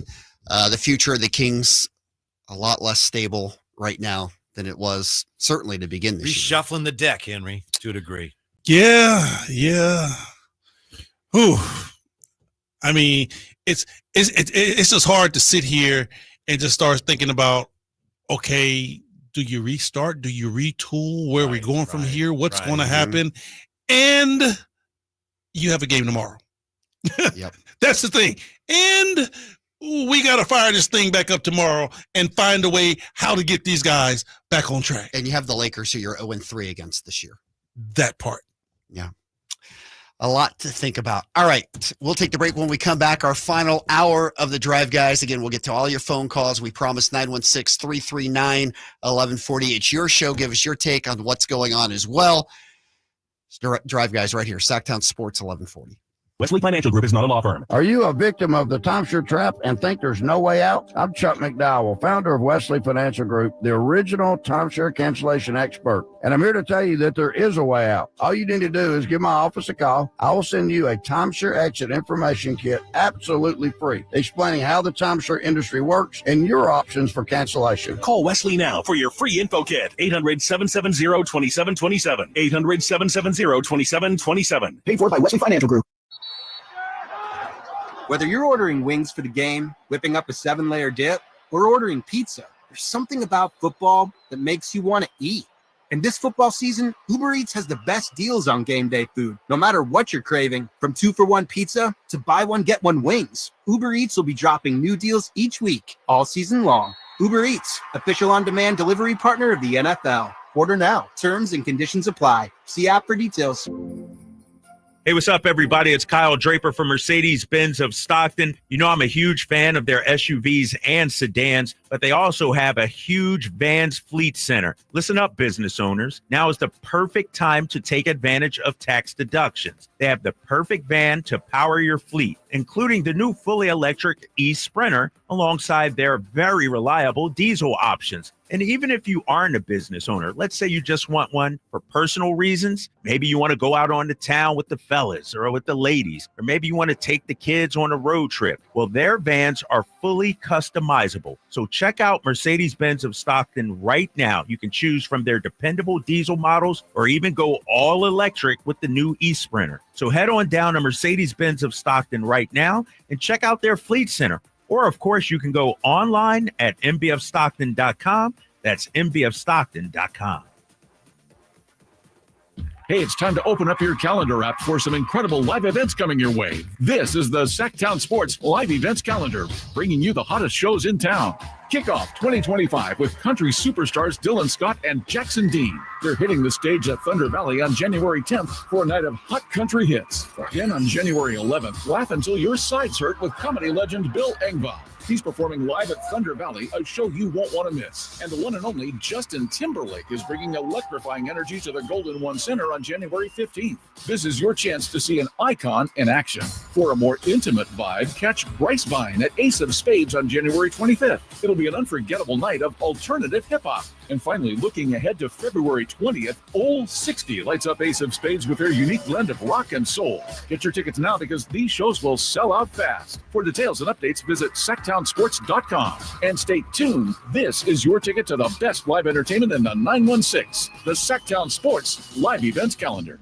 Whitey here reminding you that not all grills are created equal. Give your family a real treat. Bring out all the flavors of the upcoming holidays with the amazing Napoleon Prestige line of outdoor cookers. And get this, Napoleon Grill's Black Friday Cyber Mondays include a limited time $300 off their top-selling Phantom Grill and 15% off all gas, kettle, and travel grills. Napoleon grills are built different, built better, built to last. Complete with a lifetime warranty and premium steel that boasts absolute quality. Whitey and Napoleon Grills wish you happy holidays. Visit Green Acres Nursery today for your best selection of Napoleon grills and accessories. It's time to find your dream car at the Roseville Auto Mall. 17 award-winning dealers and the largest selection in Northern California. Now's the perfect time to save big during our end-of-year clearance sale at the Roseville Auto Mall. Driven to be the best. Getting quality employees to fill positions in your company is essential, but finding those people can be a major hassle unless you use ZipRecruiter. ZipRecruiter makes finding quality people a breeze. ZipRecruiter's advanced technology identifies candidates with the right skills, sends you great matches, then you can easily invite them to apply. 4 out of 5 employers who post on ZipRecruiter get a quality candidate within the first day. See for yourself. Go to ZipRecruiter.com/free to try ZipRecruiter for free. That's ZipRecruiter.com/free. Wesley Financial Group is not a law firm. Are you a victim of the timeshare trap and think there's no way out? I'm Chuck McDowell, founder of Wesley Financial Group, the original timeshare cancellation expert. And I'm here to tell you that there is a way out. All you need to do is give my office a call. I will send you a timeshare exit information kit absolutely free, explaining how the timeshare industry works and your options for cancellation. Call Wesley now for your free info kit. Call 800-881-4242. 800-881-4242. The holidays are always a great time to get together with family and friends, but nothing beats the thrill of Stockton Honda's deals. During Happy Honda Days, find the perfect ride in person or online. With over 400 new Hondas ready to go, now is the time to buy at Northern California's #1 Honda dealer, Stockton Honda. Anytime, anywhere, it's all here. StocktonHonda.com. #1 claims based on 2023 total new and Honda certified pre-owned vehicle car sales from American Honda Motor Company. Sold on report. KHD1 Sacramento, KYMX HD3 Sacramento. From the Power Business Technology Toshiba Studios. Sactown Sports, 1140.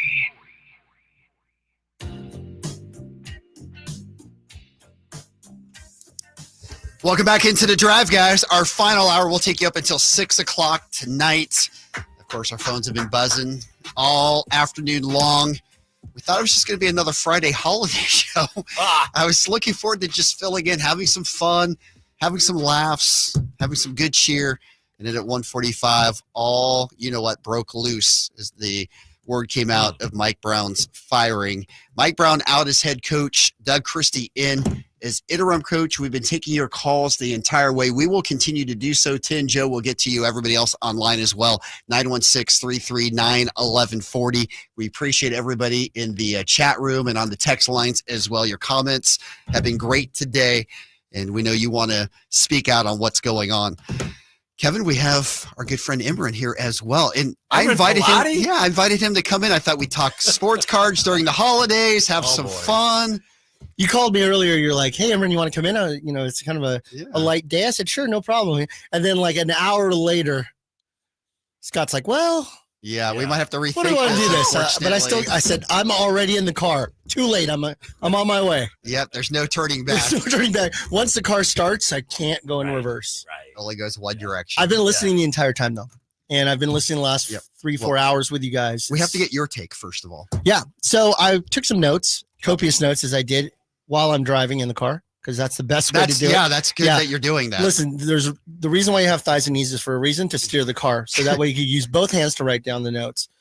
But I was like thinking to myself, of course, Mike is not the reason necessarily that why they lost last night, but there are obviously things that lead to a coach being let go, right? It didn't happen all at once. And there's some steps to getting fired as a coach. Yeah. Mike Brown or not, any coach that leads to that point to where there's a tipping point. And you can't fire the players because it's a player empowerment era right now, truly. To the point where it's now leaking into college. You saw the Miami head coach say, I'm done. I don't want to even play this game anymore. Yeah, Jim Larinaga. That's correct. Longtime coach. Yeah. Yep. So he's somebody who's like, I'm done with this too. The players are the ones in power. And if you think about the steps, I'm just going to go really quickly through them. Steps to get fired. I think that when the coach is not playing to their strengths, I did a little bit of math. It doesn't really matter. The point per differential between wins and losses. Yep. Kings scored 4 more points in their wins versus 4 less points in their losses. Not that big of a deal. But we know that this team is high octane offense, hugely. And they had success that season where we went to the playoffs to break the streak. And for some reason, it switched the focus this year. Let's go on defense. Let's really put this focus on defense. So now that leads to other things. It's not just the fact that you're going to try to play defense, but what happens to the player that is exhausted playing defense? Let's use Keegan as the example. This guy, he might be young, he might be a third-year player, but he's on tired legs. When you're playing the best defender, hardcore, 100% on the defensive end, and then you're expected to go down to the other end and then shoot a 3, you're going to be tired. Whitey and I are we were very good basketball players when we were 12 years old, right? Some of us still are. So we're no Kyle Draper, but we'll get by. But the point of it is that if you put all your effort into defense, which Mike Brown was demanding, expect that you're going to have tired legs, tired arms on the other side to shoot. You know, I think that's a really interesting point, is because you go back to the loss last year to the Pelicans, and I think it was the November loss where the Kings were cruising. They just beaten the Warriors. Which of the 6 losses are you talking was about? Was it where they got knocked out of the tournament? Okay. By the Pelicans. That was a cup game. They got annihilated. Yeah. It was right like after that 40, game. they were down by 50. And that was a national TV game because I was sitting courtside that game thanks to the seats that we share. But I saw that up close, and you're absolutely right. Yeah, but Mike Brown, after that game, he spoke to that. He said, look, we can't just outscore. I'm not saying he's right, but he said, we can't just outscore everybody and expect to have success in the postseason. And he said, there's people in-house who think we can do that. And that was the first time I heard that. I was like, that's not him. Whoa. Right. But he also said that's not going to win playoff games. Yes. Right. Yes. I remember the quote. So what you're talking about Yes. there definitely was a split there between Mike and somebody. And I'm going to let you get to all your points. We're going to jump in a couple calls as do it, well. absolutely. We've got I wanna hear we're from going to them. hear with her for a while. Got By 7 the way, pages. he's ready to go. It's 8 pages short of Whitey's. I feel like it's a closing statement, right? It's Yes. it's your We need closing. more candy at the Kings Of games. your garage door. It's the closing right there. Summary. All right. And by the way, the high flyer had to leave. So just if people are I wondering, didn't Henry kick him Turner out. had to take. No, you did not take him out in the octagon. We will confirm that did not happen. Let's get to the calls. Joe, thank you for waiting so patiently. What's your take on everything that went down today? I think that everything went down the way it's supposed to go down. They needed to move on from Mike Brown. He lost the locker room. Fox is obviously looking for some help along this journey. He hasn't had the help that he's been seeking for.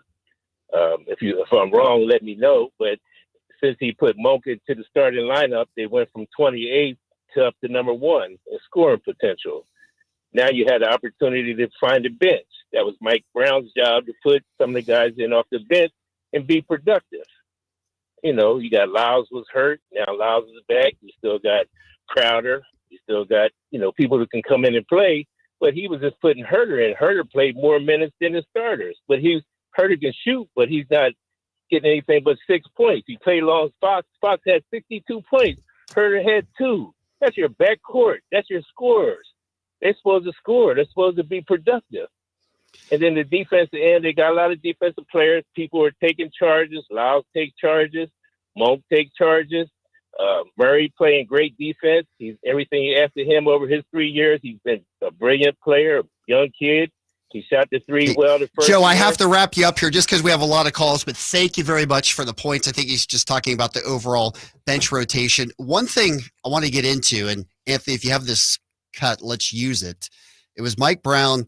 He was thinking about rotation changes, and I want to hear what he had to say. This was, again, right before he got let go. I'm just curious to hear what Mike Brown was potentially thinking about this. No, I got to give thought to it, because the reality of it is, before I made the change, we were 6-6, and we lost. Oh, this is the quote we heard games earlier. Early Yep. on, when we were still finding our way, and when I said make the change, I think Kevin started 12 games for us. That's the guy that's been there majority of the time, but it's something that I'm thinking about. But I want to make sure that I don't overreact. And I said this yesterday, or the day before, I think, maybe yesterday. But it's getting close to us, having to put up or shut up, and so I can't wait too long, because it is my job to continue to search and to continue to find the right combinations to put out there. Not saying that it's this guy's fault or that guy's fault, but sometimes mixing it up may bring a better end result. Here's the thing about the rotations. And I know Mike Brown's rotations were kind of hard to figure out sometimes. And I understand where the caller's coming from. And there's a lot of people that feel like, look, you couldn't figure any of this out. It was time for him to go. But the bench, he couldn't turn that bench into a good bench. Right. It was not a good bench. There was not enough NBA talent there. And if you're a coach and you let a guy play and he doesn't play well, then he sits, then he's going to complain. If I'm the coach, you didn't play well. Why am I going to play you more?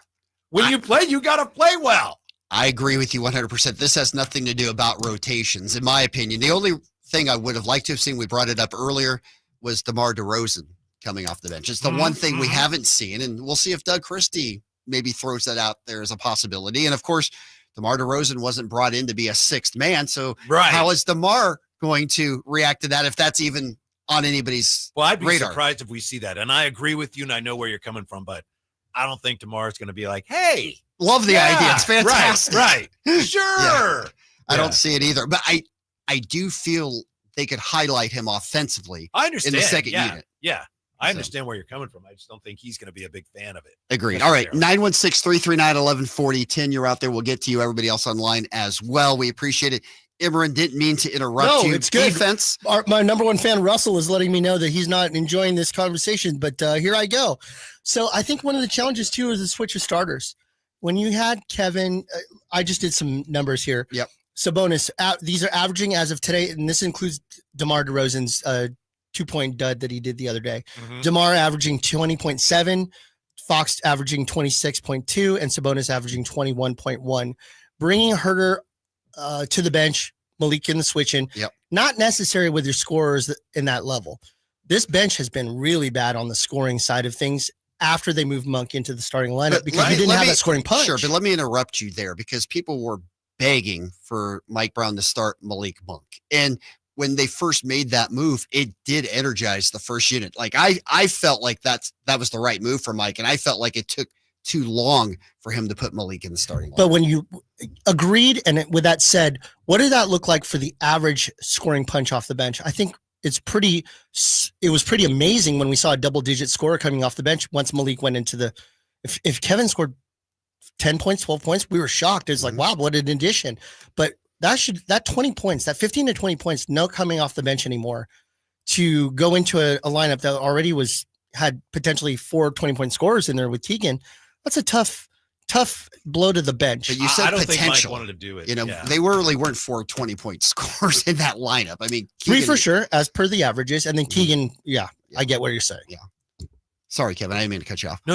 I don't, in my opinion, based on what I've seen, I don't think Mike, if you listen closely, read between the lines, I don't think Mike really wanted to start Malik. No, I agree with that. And that's kind of what he and I want to be right there. But I I do feel like it was the right move personally. Yeah. And I think Malik is going to be a finisher for every game. He is the part of the solution, not the problem. Yeah. It's just where do you play him to begin versus where he ends the game. Yeah. All right. We've got to take a break. We'll come back. We'll continue to take your phone calls. This is your show today.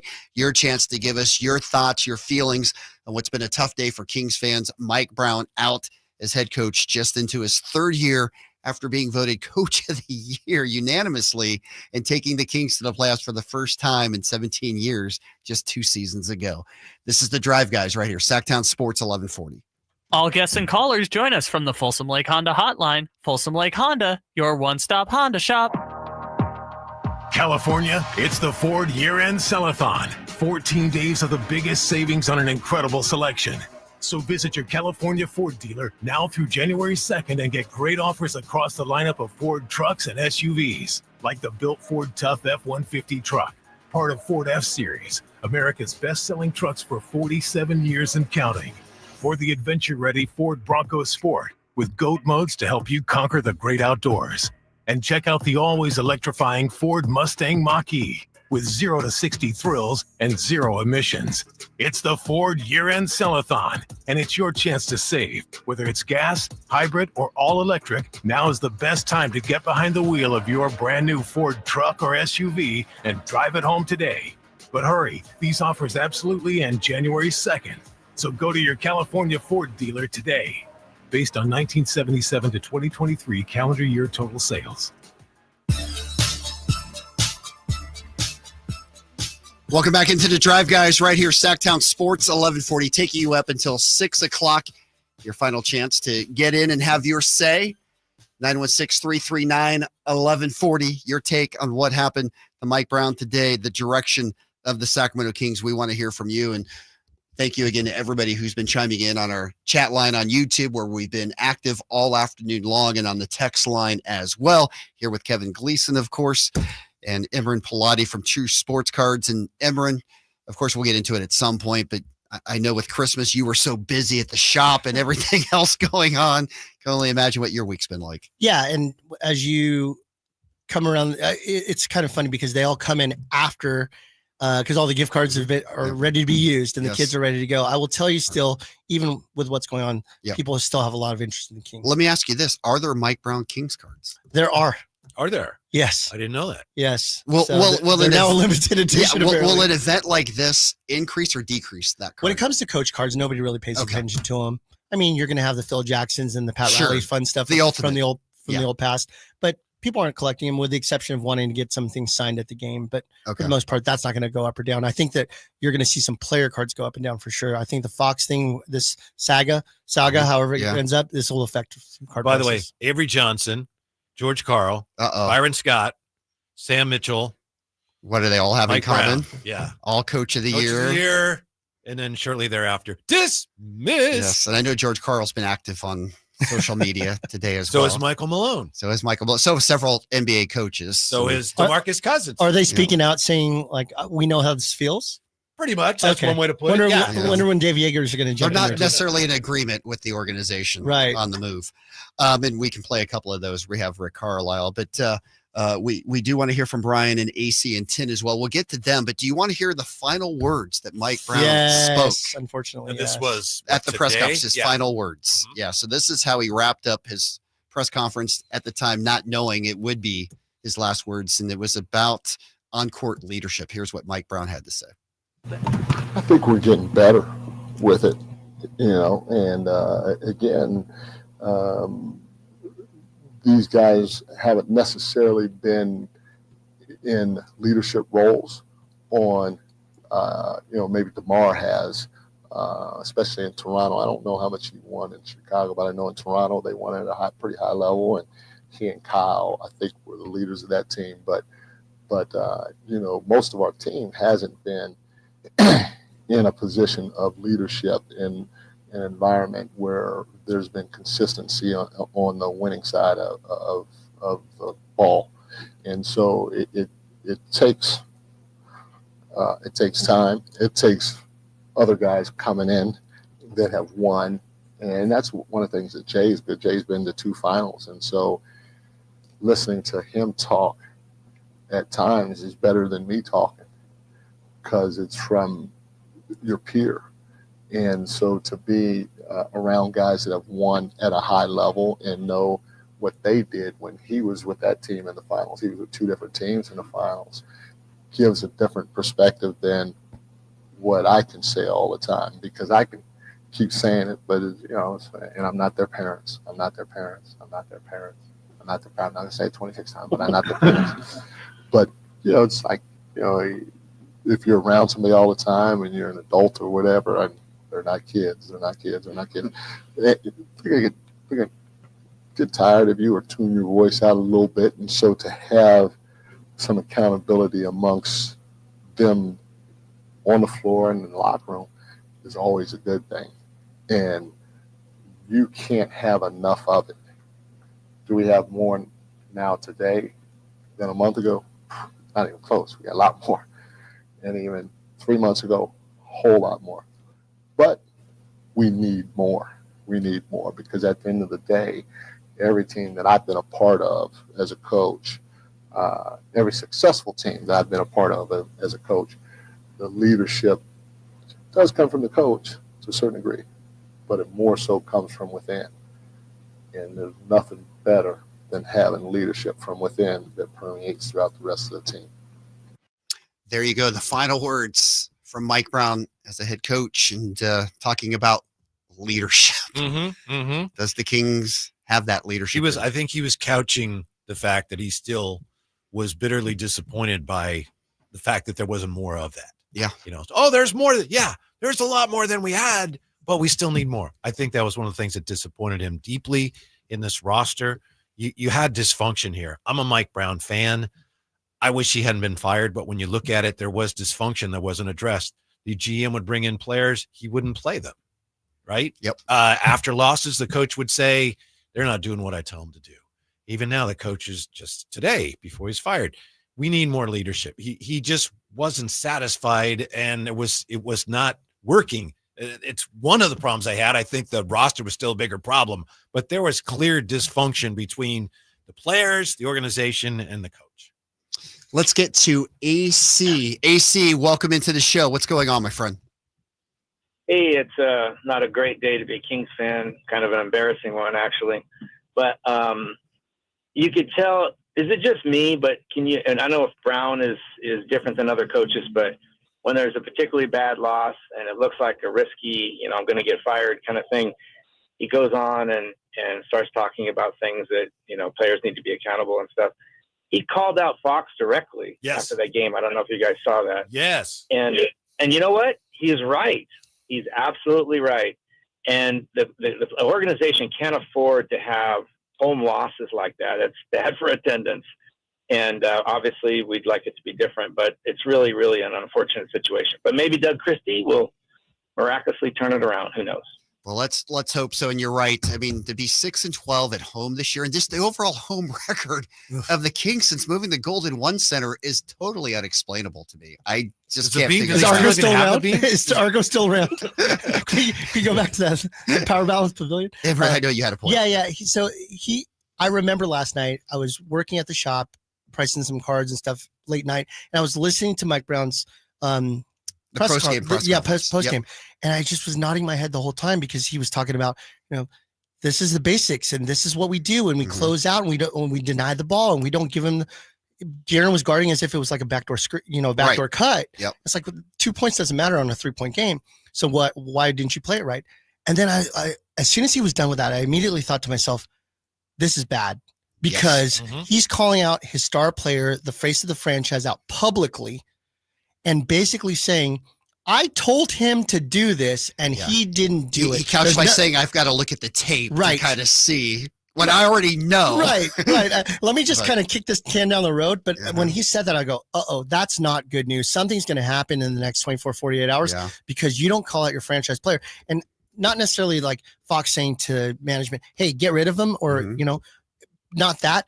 But if Rich Paul and they're trying to get Darren on the right side and feeling great about where he is, when you have the coach call you out like that so publicly, and probably didn't even have any time between the time that the game ended to the time to have conversation with Fox before the presser, that's a bad situation. Do you think the way Fox presented himself in that press conference was any way a reflection? Did he hear what Mike had said before in any way? Would I just be reading into that?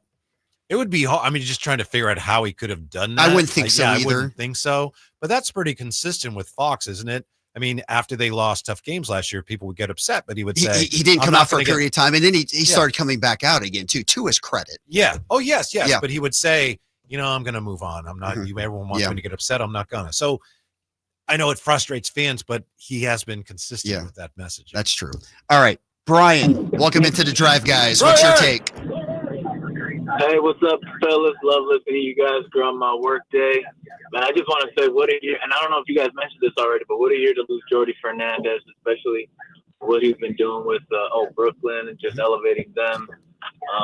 But also, just last point, real quick, is on the forums, the interwebs, there's rumbles that maybe Domas and Mike Brown had beef. I don't know if that's something you guys addressed already or if you guys have heard about that. Brian, Brian, thanks for the call. We're going to play a quote from Jordy just for you based on what he had to say about Mike Brown. In terms of Domas and Mike Brown, I don't have any information on that whatsoever. Anything would be speculation, but I will say I've heard rumblings to that, but I can't substantiate any of that. So it's not fair to even really The only speculate thing that even on comes to mind is I know a few games ago, Domas publicly said, maybe we shouldn't shoot so many threes, which is, for him, because he doesn't say a lot. Well, and what's interesting, he might be the best 3-point shooter on the team right now. Let's go to break, hearing from Jordy Fernandez. He did comment on the Mike Brown firing. We'll take that to the break. He's just very good at what he does. This is my opinion, one of the best. I would not be here without him. Obviously, to me, it's really sad news, and I don't like it. It's part of the business. Things can go one way, where if you think about it, a year and a half ago, he's coach of the year. And now this situation happened. So I wasn't there in the last, few weeks, months. But Mike means a lot to me. Mike is, like I said, one of the best. And seeing this is something that, you know, as we can all say, part of the business, but me personally, I don't like. Sacramento weather is brought to you by the San Francisco 49ers. I'm meteorologist Heather Waldman in the KCRA3 Weather Center. Plenty of clouds around Saturday morning, but it'll be a mild start with temperatures in the lower 50s. On our way to near 60 degrees in the afternoon with a bit of a breeze and a couple showers. Get the latest forecast on the KCRA News and the KCRA app. Be there December 30th for Monday Night Football at Levi Stadium as the San Francisco 49ers take on Detroit. It's the final regular season home game presented by SAP. Tickets are available now. Secure your seats today at 49ers.com/tickets. Hey, it's Carmichael Dave coming to you from my good friends at American Energy. Look, it's already cold outside. It's only going to get colder. American Energy wants to help you stay warm and make sure your system is operating safely. So right now is the time to take advantage of the $49 tune-up inspection. Normally $119, $49 right now, and that includes a full safety and duct inspection. And check it out. If your system's over 10 years old, and I'll bet it is, the tune-up, yeah, it's free. It's free from a company that's been in business since 1981, serving the greater Sacramento area. A+ Better Business Bureau. Check their Yelp, check their Google reviews. Don't take my word for it. Give them a call right now. $50 off your first recommended repair. If you need a new furnace, half off the price of a new unit. Check them out at theaeway.com and tell them Carmichael Dave sent you. Call 916-520-9998 now. Get year-end pricing during Happy Holidays at Folsom Lake Honda, your one-stop Honda shop. Folsom Lake Honda is your one-stop Honda shop for great pricing on our entire selection of new CRVs, HRVs, Ridgeline, Civics, and Accords. Plus, with low finance and lease options, now's the time to buy. Hurry in and save during Happy Honda Days at Folsom Lake Honda, or go to folsomlakehonda.com. Folsom Lake Honda, yeah, your one-stop Honda shop. If you have unfiled taxes or are in debt to the IRS, this is important news. Did you know the IRS has programs specifically designed to help people struggling with tax debt? Powerful tax assistance programs that can save you thousands if you qualify. No one knows these programs better than the experts at Optima Tax Relief, America's most trusted tax resolution firm, A-rated by the Better Business Bureau. Their award-winning team of tax attorneys and licensed professionals have resolved over $1 billion of tax debt for their clients. One call to Optima can start the process, helping to end your worries about wage garnishment, asset seizure, and other IRS actions. Make sure you're getting the best options to solve your tax problems. Call the experts at Optima today for a free confidential consultation. Call 800-343-6460. 800-343-6460. 800-343-6460. Optima Tax Relief. Some restrictions apply. For complete details, please visit OptimaTaxRelief.com. Hey everyone, it's Ted from Consumer Cellular, the guy in the orange sweater, and this is your wake-up call. If you're paying too much for wireless service, you don't have to keep having that nightmare. Consumer Cellular has the same fast, reliable coverage as the leading carriers for less. And for a limited time, new customers receive their second month free when they sign up and use promo code SECONDFREE by January 26th. So why keep spending more than you have to? Seriously, wake up and call 1-888-FREEDOM or visit consumercellular.com. Taxes, fees, and other third-party charges will apply. See website for additional details. Wesley Financial Group is not a law firm. Are you a victim of the timeshare trap and think there's no way out? I'm Chuck McDowell, founder of Wesley Financial Group, the original timeshare cancellation expert. And I'm here to tell you that there is a way out. All you need to do is give my office a call. I will send you a timeshare exit information kit absolutely free, explaining how the timeshare industry works and your options for cancellation. Call Wesley now for your free info kit. Call 800-881-4242. 800-881-4242. Welcome back into the drive, guys. Here, our final half hour will take you up until 6 o'clock tonight. Your final chance to react here on the station about what went down with Mike Brown being fired as head coach of the Kings. Let's get right back to the phone lines. Jaime, thank you for calling in. What's your take? What's good, drive guys? Hey, man. You know what? I'm not upset about Mike Brown being fired. I think he did a great job. He has a good record with us for his coaching. I don't agree with every single play call that he made down the stretch. He had some tough calls. And you know what? I've watched De'Aaron Fox damn near every game since he got drafted. I got like 5 Fox jerseys in the house. You know what? That was horrible defense on him. What a bad play. Should have let the shot. Just a better contest. Trade Fox. I don't care. I'm done. $400 million for 5 years. I'm good. We already got rid of Brown. Yep. No, I hear you, Jaime. Playmaker, bring in a vocal leader. Yep. Question for you: do you have those Fox jerseys framed? I just bought the new Fox jersey when it dropped. I don't got them framed. But we have the guy who can take care of that for you right here, Imran. Jaime, Sports Cards. Jaime, you got me. Okay. I feel bad for you. I'm a Kings fan from the beginning. I was at the very first Kings game ever. Bring in one of those Fox jerseys. I'm going to frame it for you for free. Wow. Okay, that's a $350. Merry Christmas, Jaime. 6661 Stanford Ranch there. Hey, True Sports I need Cards. to go to your store. Come in, man. I'll take care of it. I got a bunch of old baseball cards my dad came up on. I need to get rid of them. Maybe there's something good in there. Hey, we'll trade 80s, 90s, a couple 70s. Let's do it. And I promise you, and I'm being dead serious here. Bring in one of your Fox jerseys. Let's get that thing framed. I'll do it for absolutely free. Okay. And wow. Yeah, because today's a day of remorse. I have a Fox jersey. I mean, I love the Kings. Let's do it. You know what? I feel a little bit disrespected when you go out there and blow a lead to Detroit. I bleed purple. I'm a King forever. I've been doing this for many, many years. All my sons are Sacramento Kings, so we really do this out here. I'm a season ticket member for the Stockton Kings. I'm from Stockton too. I was a Stockton Kings holder too. That's right. Let's do it. I mean, I'm going to put you on hold, and I'm going to have Anthony, our producer, take down your information so we can get that taken care of for you. Thank you for the phone call very much. All right, let's go to Akash, and I hope I pronounced that correctly. And if I didn't, my apologies. Welcome to the show. What's your take? What's up, Akash? Hey guys, yes, thank you for taking my call. I just want to say I'm always going to have love for Mike Brown. I've half jokingly said to build a statue of him outside of Golden One just because he broke the playoff drought. Just history on me. I mean, I was too young to remember the Peja Weber Kings. When they made those deep playoff runs. I don't really remember. I don't really remember that stuff. You remember the Nate Archibald playoff run, don't you? No, go ahead. Sorry, Akash. No worries. And my earliest memories of the Kings are Dante Green, Tyreek Evans, Marcus Thornton, and then DeMarcus Cousins. That's when I got into basketball. Right. And so watch this be losers. This guy came along, and I mean, he got us in the playoffs. I was fortunate to attend a playoff game. So yeah, I'm always gonna have love for him. But and on the other side though, I just big picture coaching. I think football or basketball. I think great coaches take the players they have and they build a system around the stars and the talent that they have.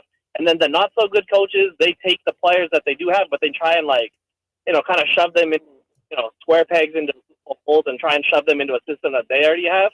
And I feel like Mike Brown last year, especially more so maybe than this year, his defensive principles, I think it took away from the identity of this team because the year we did make the playoffs, we were a really good offensive team. Yeah. And then last year, defensive pushing, and then I just feel like we lost our identity, and that's all I got, guys. Thank you. That's a great call. I appreciate that. What do you think about that? We had the highest offensive rating in NBA history 2 years ago, and then 7 teams passed it. Our offensive rating's pretty high this year. I think the other teams kind of caught up to the Kings offense a little bit. I think that's part of it. The Kings took the whole league by surprise and by storm that year. You bring it back the next year, and then they basically ran it back. So, right.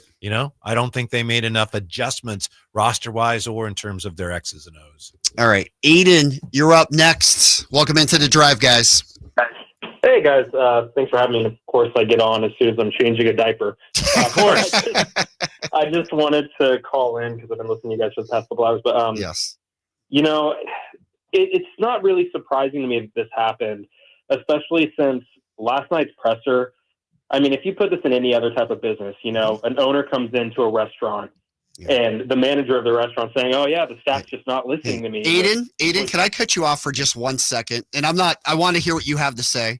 But the one thing, my pet peeve, Kevin, if I'm being honest, Imran, the NBA is not like any other business. How many times do we say, if this were any other business? Well, we need to start with the NBA is not any other business. But so I get the point, Aiden, but go right ahead. Go right ahead. I'm sorry. But basically what I'm saying here is if anyone's doing that, Brown was basically yesterday saying, yeah, I can't control these guys. I don't know why they're not listening to me.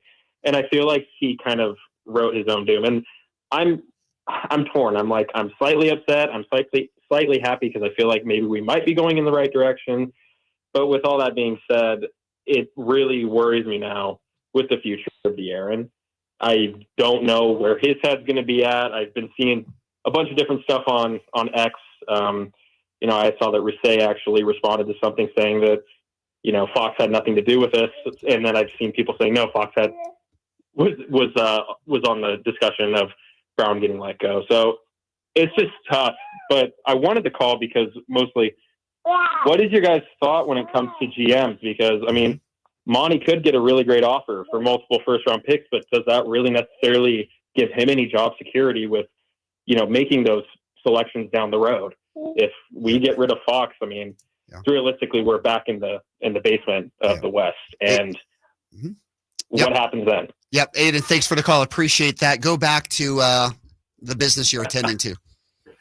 Will do. Good luck. See ya. Yeah, good luck with that. Yeah. Hope you don't get any spray threes. Yeah, exactly. I will miss hearing about the sprays.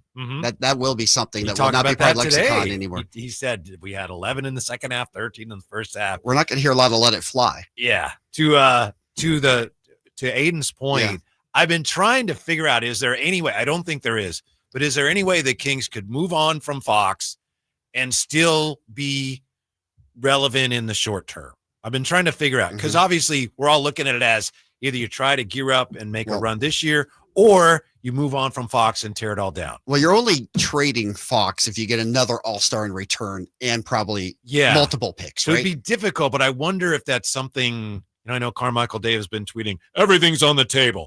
I'm not advocating that. I'm wondering, is that even remotely possible? Or is it you either stay with Fox and go forward with that, or you get rid of him and tear it all down? I wonder if there's an in-between. Don't know. I'm just sitting here thinking about the trade that would come to mind where you trade a superstar for a superstar, and that's really tough to find. Yes. I think that the last big superstar trade the Kings ever did was Weber, but that was piecemealed. It was Kenny Thomas, and it was and that was Brian after Skinner. Weber get hurt. Right. That was post Weber. Yeah, so you're trying to think, well, could you get a equivalent or a similar equivalent star for De'Aaron? Probably not. So would it be like pieces? For example, conversations, people have said something about the Spurs. We're way too early on that standpoint. We're still, dealing with this this Brown firing, but is it like a Vassell and a Keldon Johnson and a Stephon Castle? I would do that trade, by the way. I wouldn't get all three, I don't think, but if I could get Vassell and Keldon Johnson, I did the math on it. So I did trade machine, and it would be Fox and Herter for Johnson, Vassell, Stephon Castle, and picks, and those salaries match. So that's an example, because you're going to have to clear Herter's minutes in order to play the other guys too. So there's a lot of coming in play, but I think it's more of just the trade to tweak to try to improve rather than to break it all down. There's a lot of talent here. Sabonis just did a long-term extension. DeRozan's here for a couple years. So the talent is there. What tweaks need to be made? Yeah. And as far as Monty, I know Aiden was asking about Monty. We don't know some of the decisions that are made, if he's doing what he's asked to do or if it's his idea. We don't know. And we don't know if it was Monty was involved with this decision. Exactly. Right. We don't know that. Right. So until the Kings release something or Monty speaks, we just have to assume. All right. Tony, what's your thoughts on this today? Yeah. I just feel that being that we won 46 games last year, and that was only good enough out in the West, it's tough to make the 9th seed, and we're sitting at 13 and 18 right now. Firing the coach kind of I hope Christie does a good job and everything, but and Mike Bibby made a good point earlier when he was talking to Morgan and Deuce about players might respond well, but at the record we're in the West at this point in the season, I just feel like another move aside from firing Mike Brown today is in the works, whether it is moving on from Fox or it's making a couple trades to improve the team right now, because we can't really afford another 2 weeks to we can't even afford 2 weeks to go 500 at this point. Agree. Tony, thanks for the call. Appreciate that one. We've got to get to the break. When we come back, we're going to wrap up the show. 10, we're going to get to you. Paul, we will as well. And we're in Pilates here, True Sports Cards. Of course, he'll be on tomorrow as well. We're going to hear from Frank LaRosa at the end. We've got golf to go at 6 o'clock tonight, Kevin. Wow. And we've got a replay with Nick Faldo, who was in town. So that'll be a good interview. Maybe Frank will open up the mic and just decide to talk Kings for an hour. Who knows? What does Nick Faldo think about the firing? Yes, we want to hear his take. We'll find out when we come back. The Drive Guys right here, Sactown Sports 1140. Sacramento weather is brought to you by Folsom Lake Kia. I'm meteorologist Heather Waldman in the KCRA3 Weather Center. Plenty of clouds around Saturday morning, but it'll be a mild start with temperatures in the lower 50s. On our way to near 60 degrees in the afternoon with a bit of a breeze and a couple showers. Get the latest forecast on the KCRA News and the KCRA app.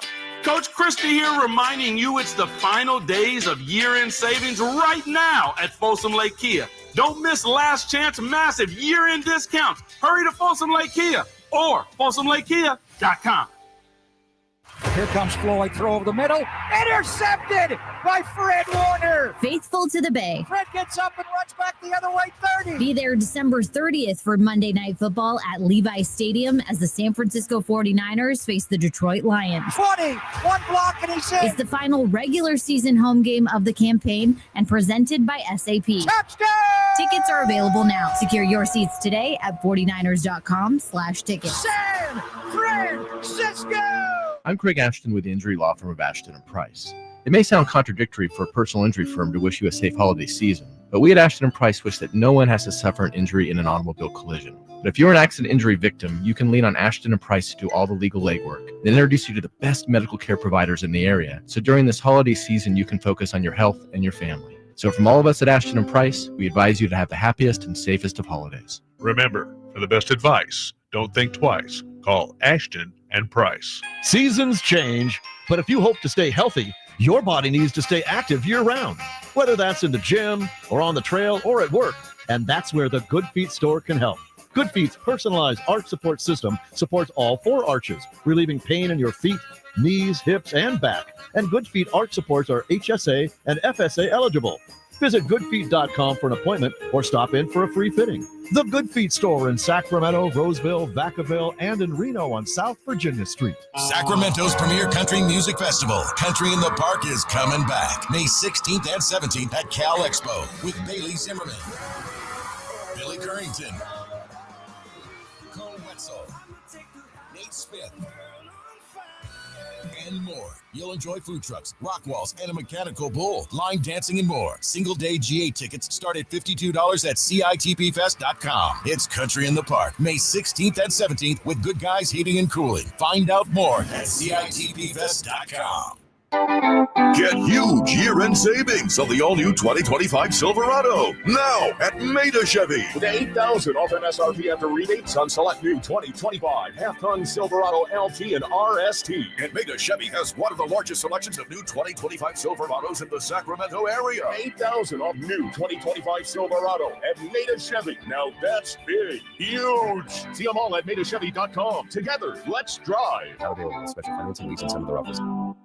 The new year is upon us with promises of new beginnings and new adventures, but don't let 2024 slip away without savoring the memories made with family and friends.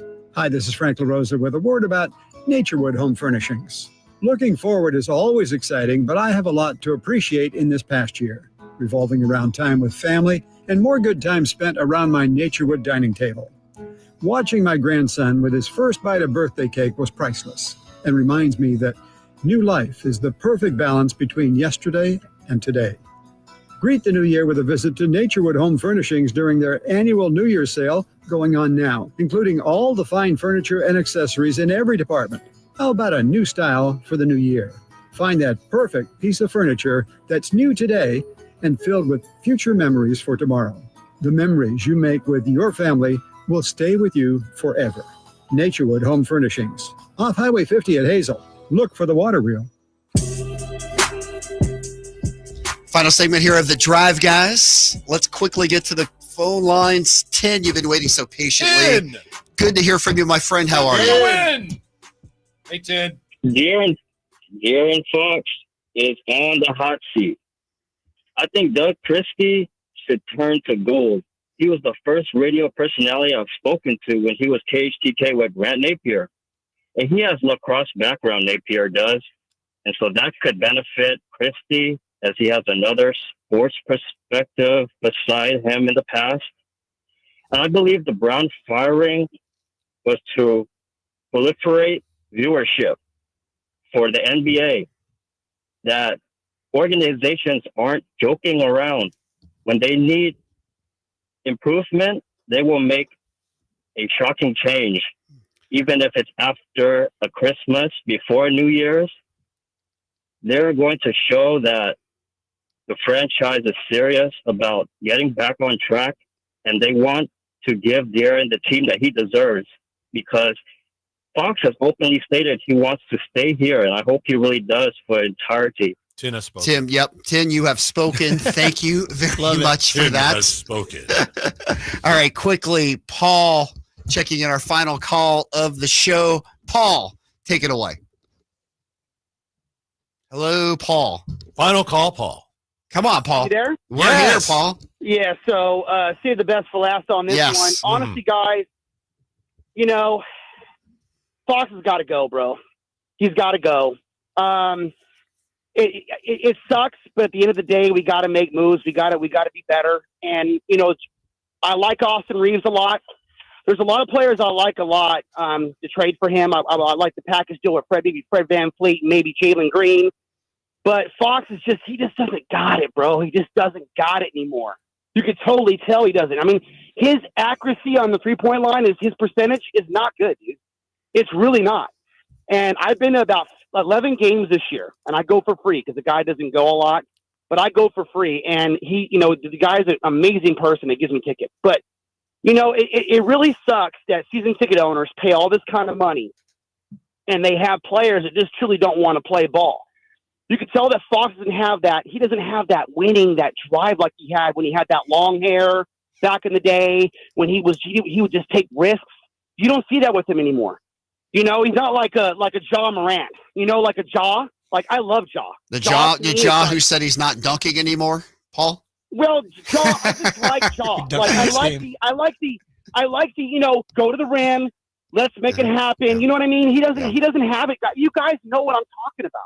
It's not like you guys don't watch the game. I watch the games. You know, I don't know. I don't necessarily agree with that, Paul, but I certainly appreciate the phone call to that. I don't think you could go that far with De'Aaron Fox. I mean, sure, he made a terrible play at the end of the game last night. He also had 25 points in the second half. He hit what looked like was going to be the game winner from the right elbow. The guy is amazing down the stretch of games. I don't care anything else you want to say, but he is one of the best finishers in the league, bottom line.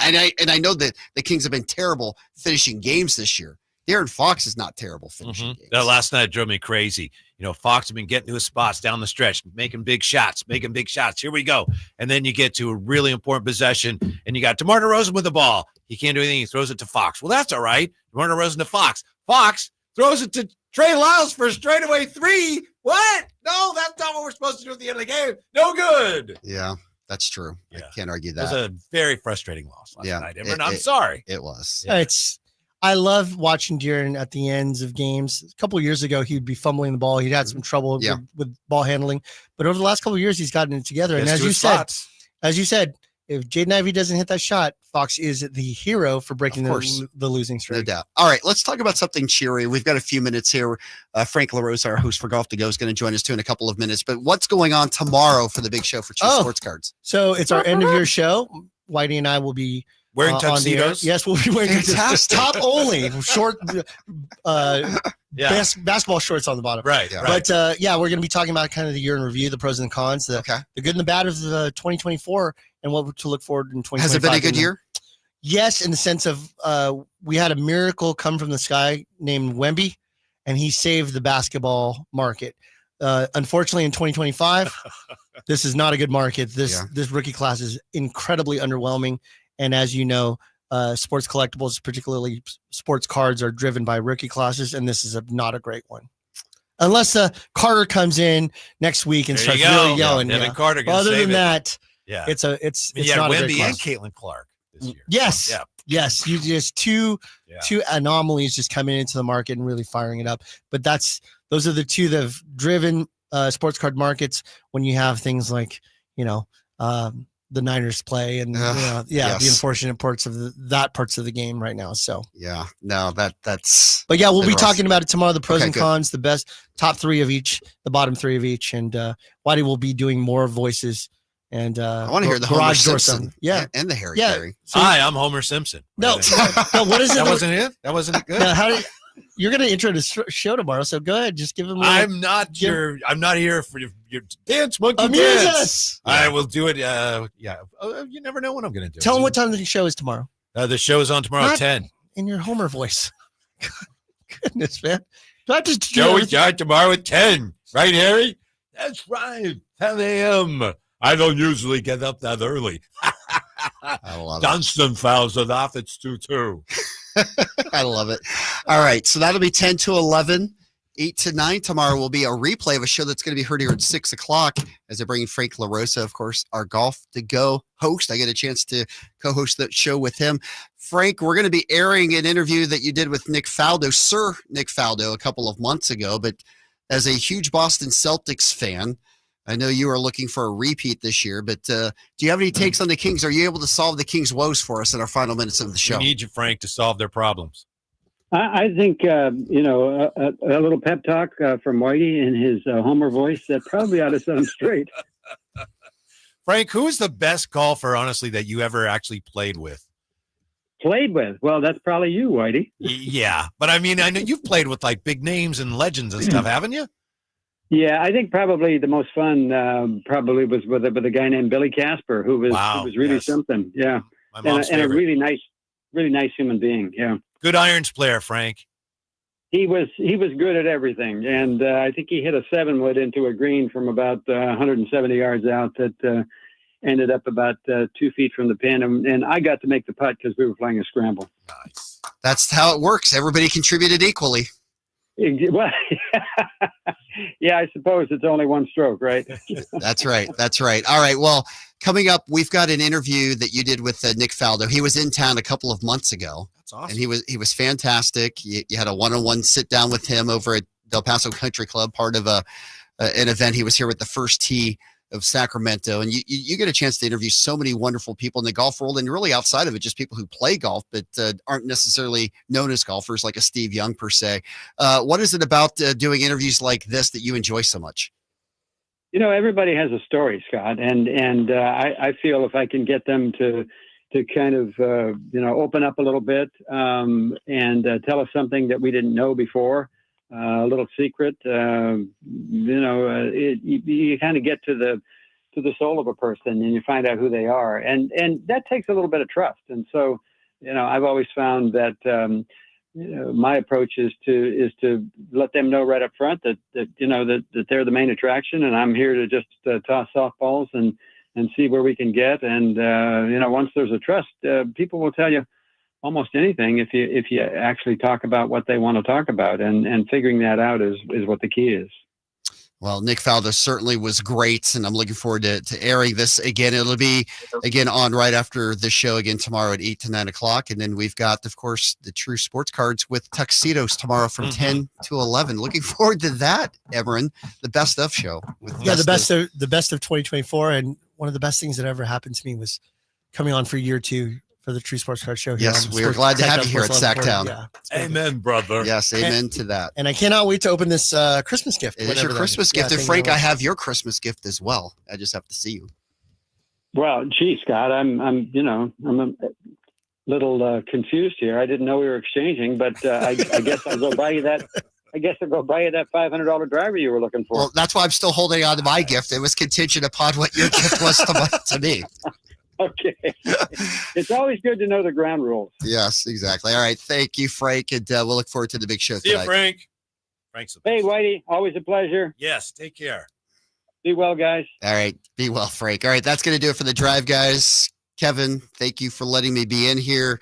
Oh, thanks for holding it down for us. Well, we had no idea today. When Jose, Yeah. he texted me at 9:30 saying, I think we want to be all live today because we don't want to run network, not knowing what was going to happen. I'm like, that's a good idea. We need to do that. But thank goodness we did, right? Yes. And for everybody who called in today, got a chance to vent and give their thoughts. It We'll was have awesome. lots to talk about in the days and weeks to come. We will. It's just the beginning. Really feel like there's more moves. And personally, I'm hoping Doug Christie can turn this around. We're going to root for him here. Absolutely. Love Doug Christie. I think it was one of the callers that talked about how he was during the Dante Green and Tyreek years. But I've been a Kings fan for as long as I can remember, obviously since the beginning. The heyday of the Doug Christie, Peja years were some of the best years that Sacramento has ever seen. Let's hope Doug can bring some of that. And he might want to coach. We got a new DC on the roster, and he might want to start it off tomorrow by throwing blows at JJ Redick. Maybe that's how we start the Doug Christie coaching year. Yes, sir. Or go invite Fox to the game and then punch him in the head. And let's get this going. Let's get this going. Let's go. Let's go. Let's go. All right, that's going to do it for the drive, guys. Thanks for listening today. Golf to go next right here. Sactown Sports 1140. We all hear the radio ads about the IRS. They tell you to be afraid, to be scared, and they try to frighten you into calling. I'm not here to do that.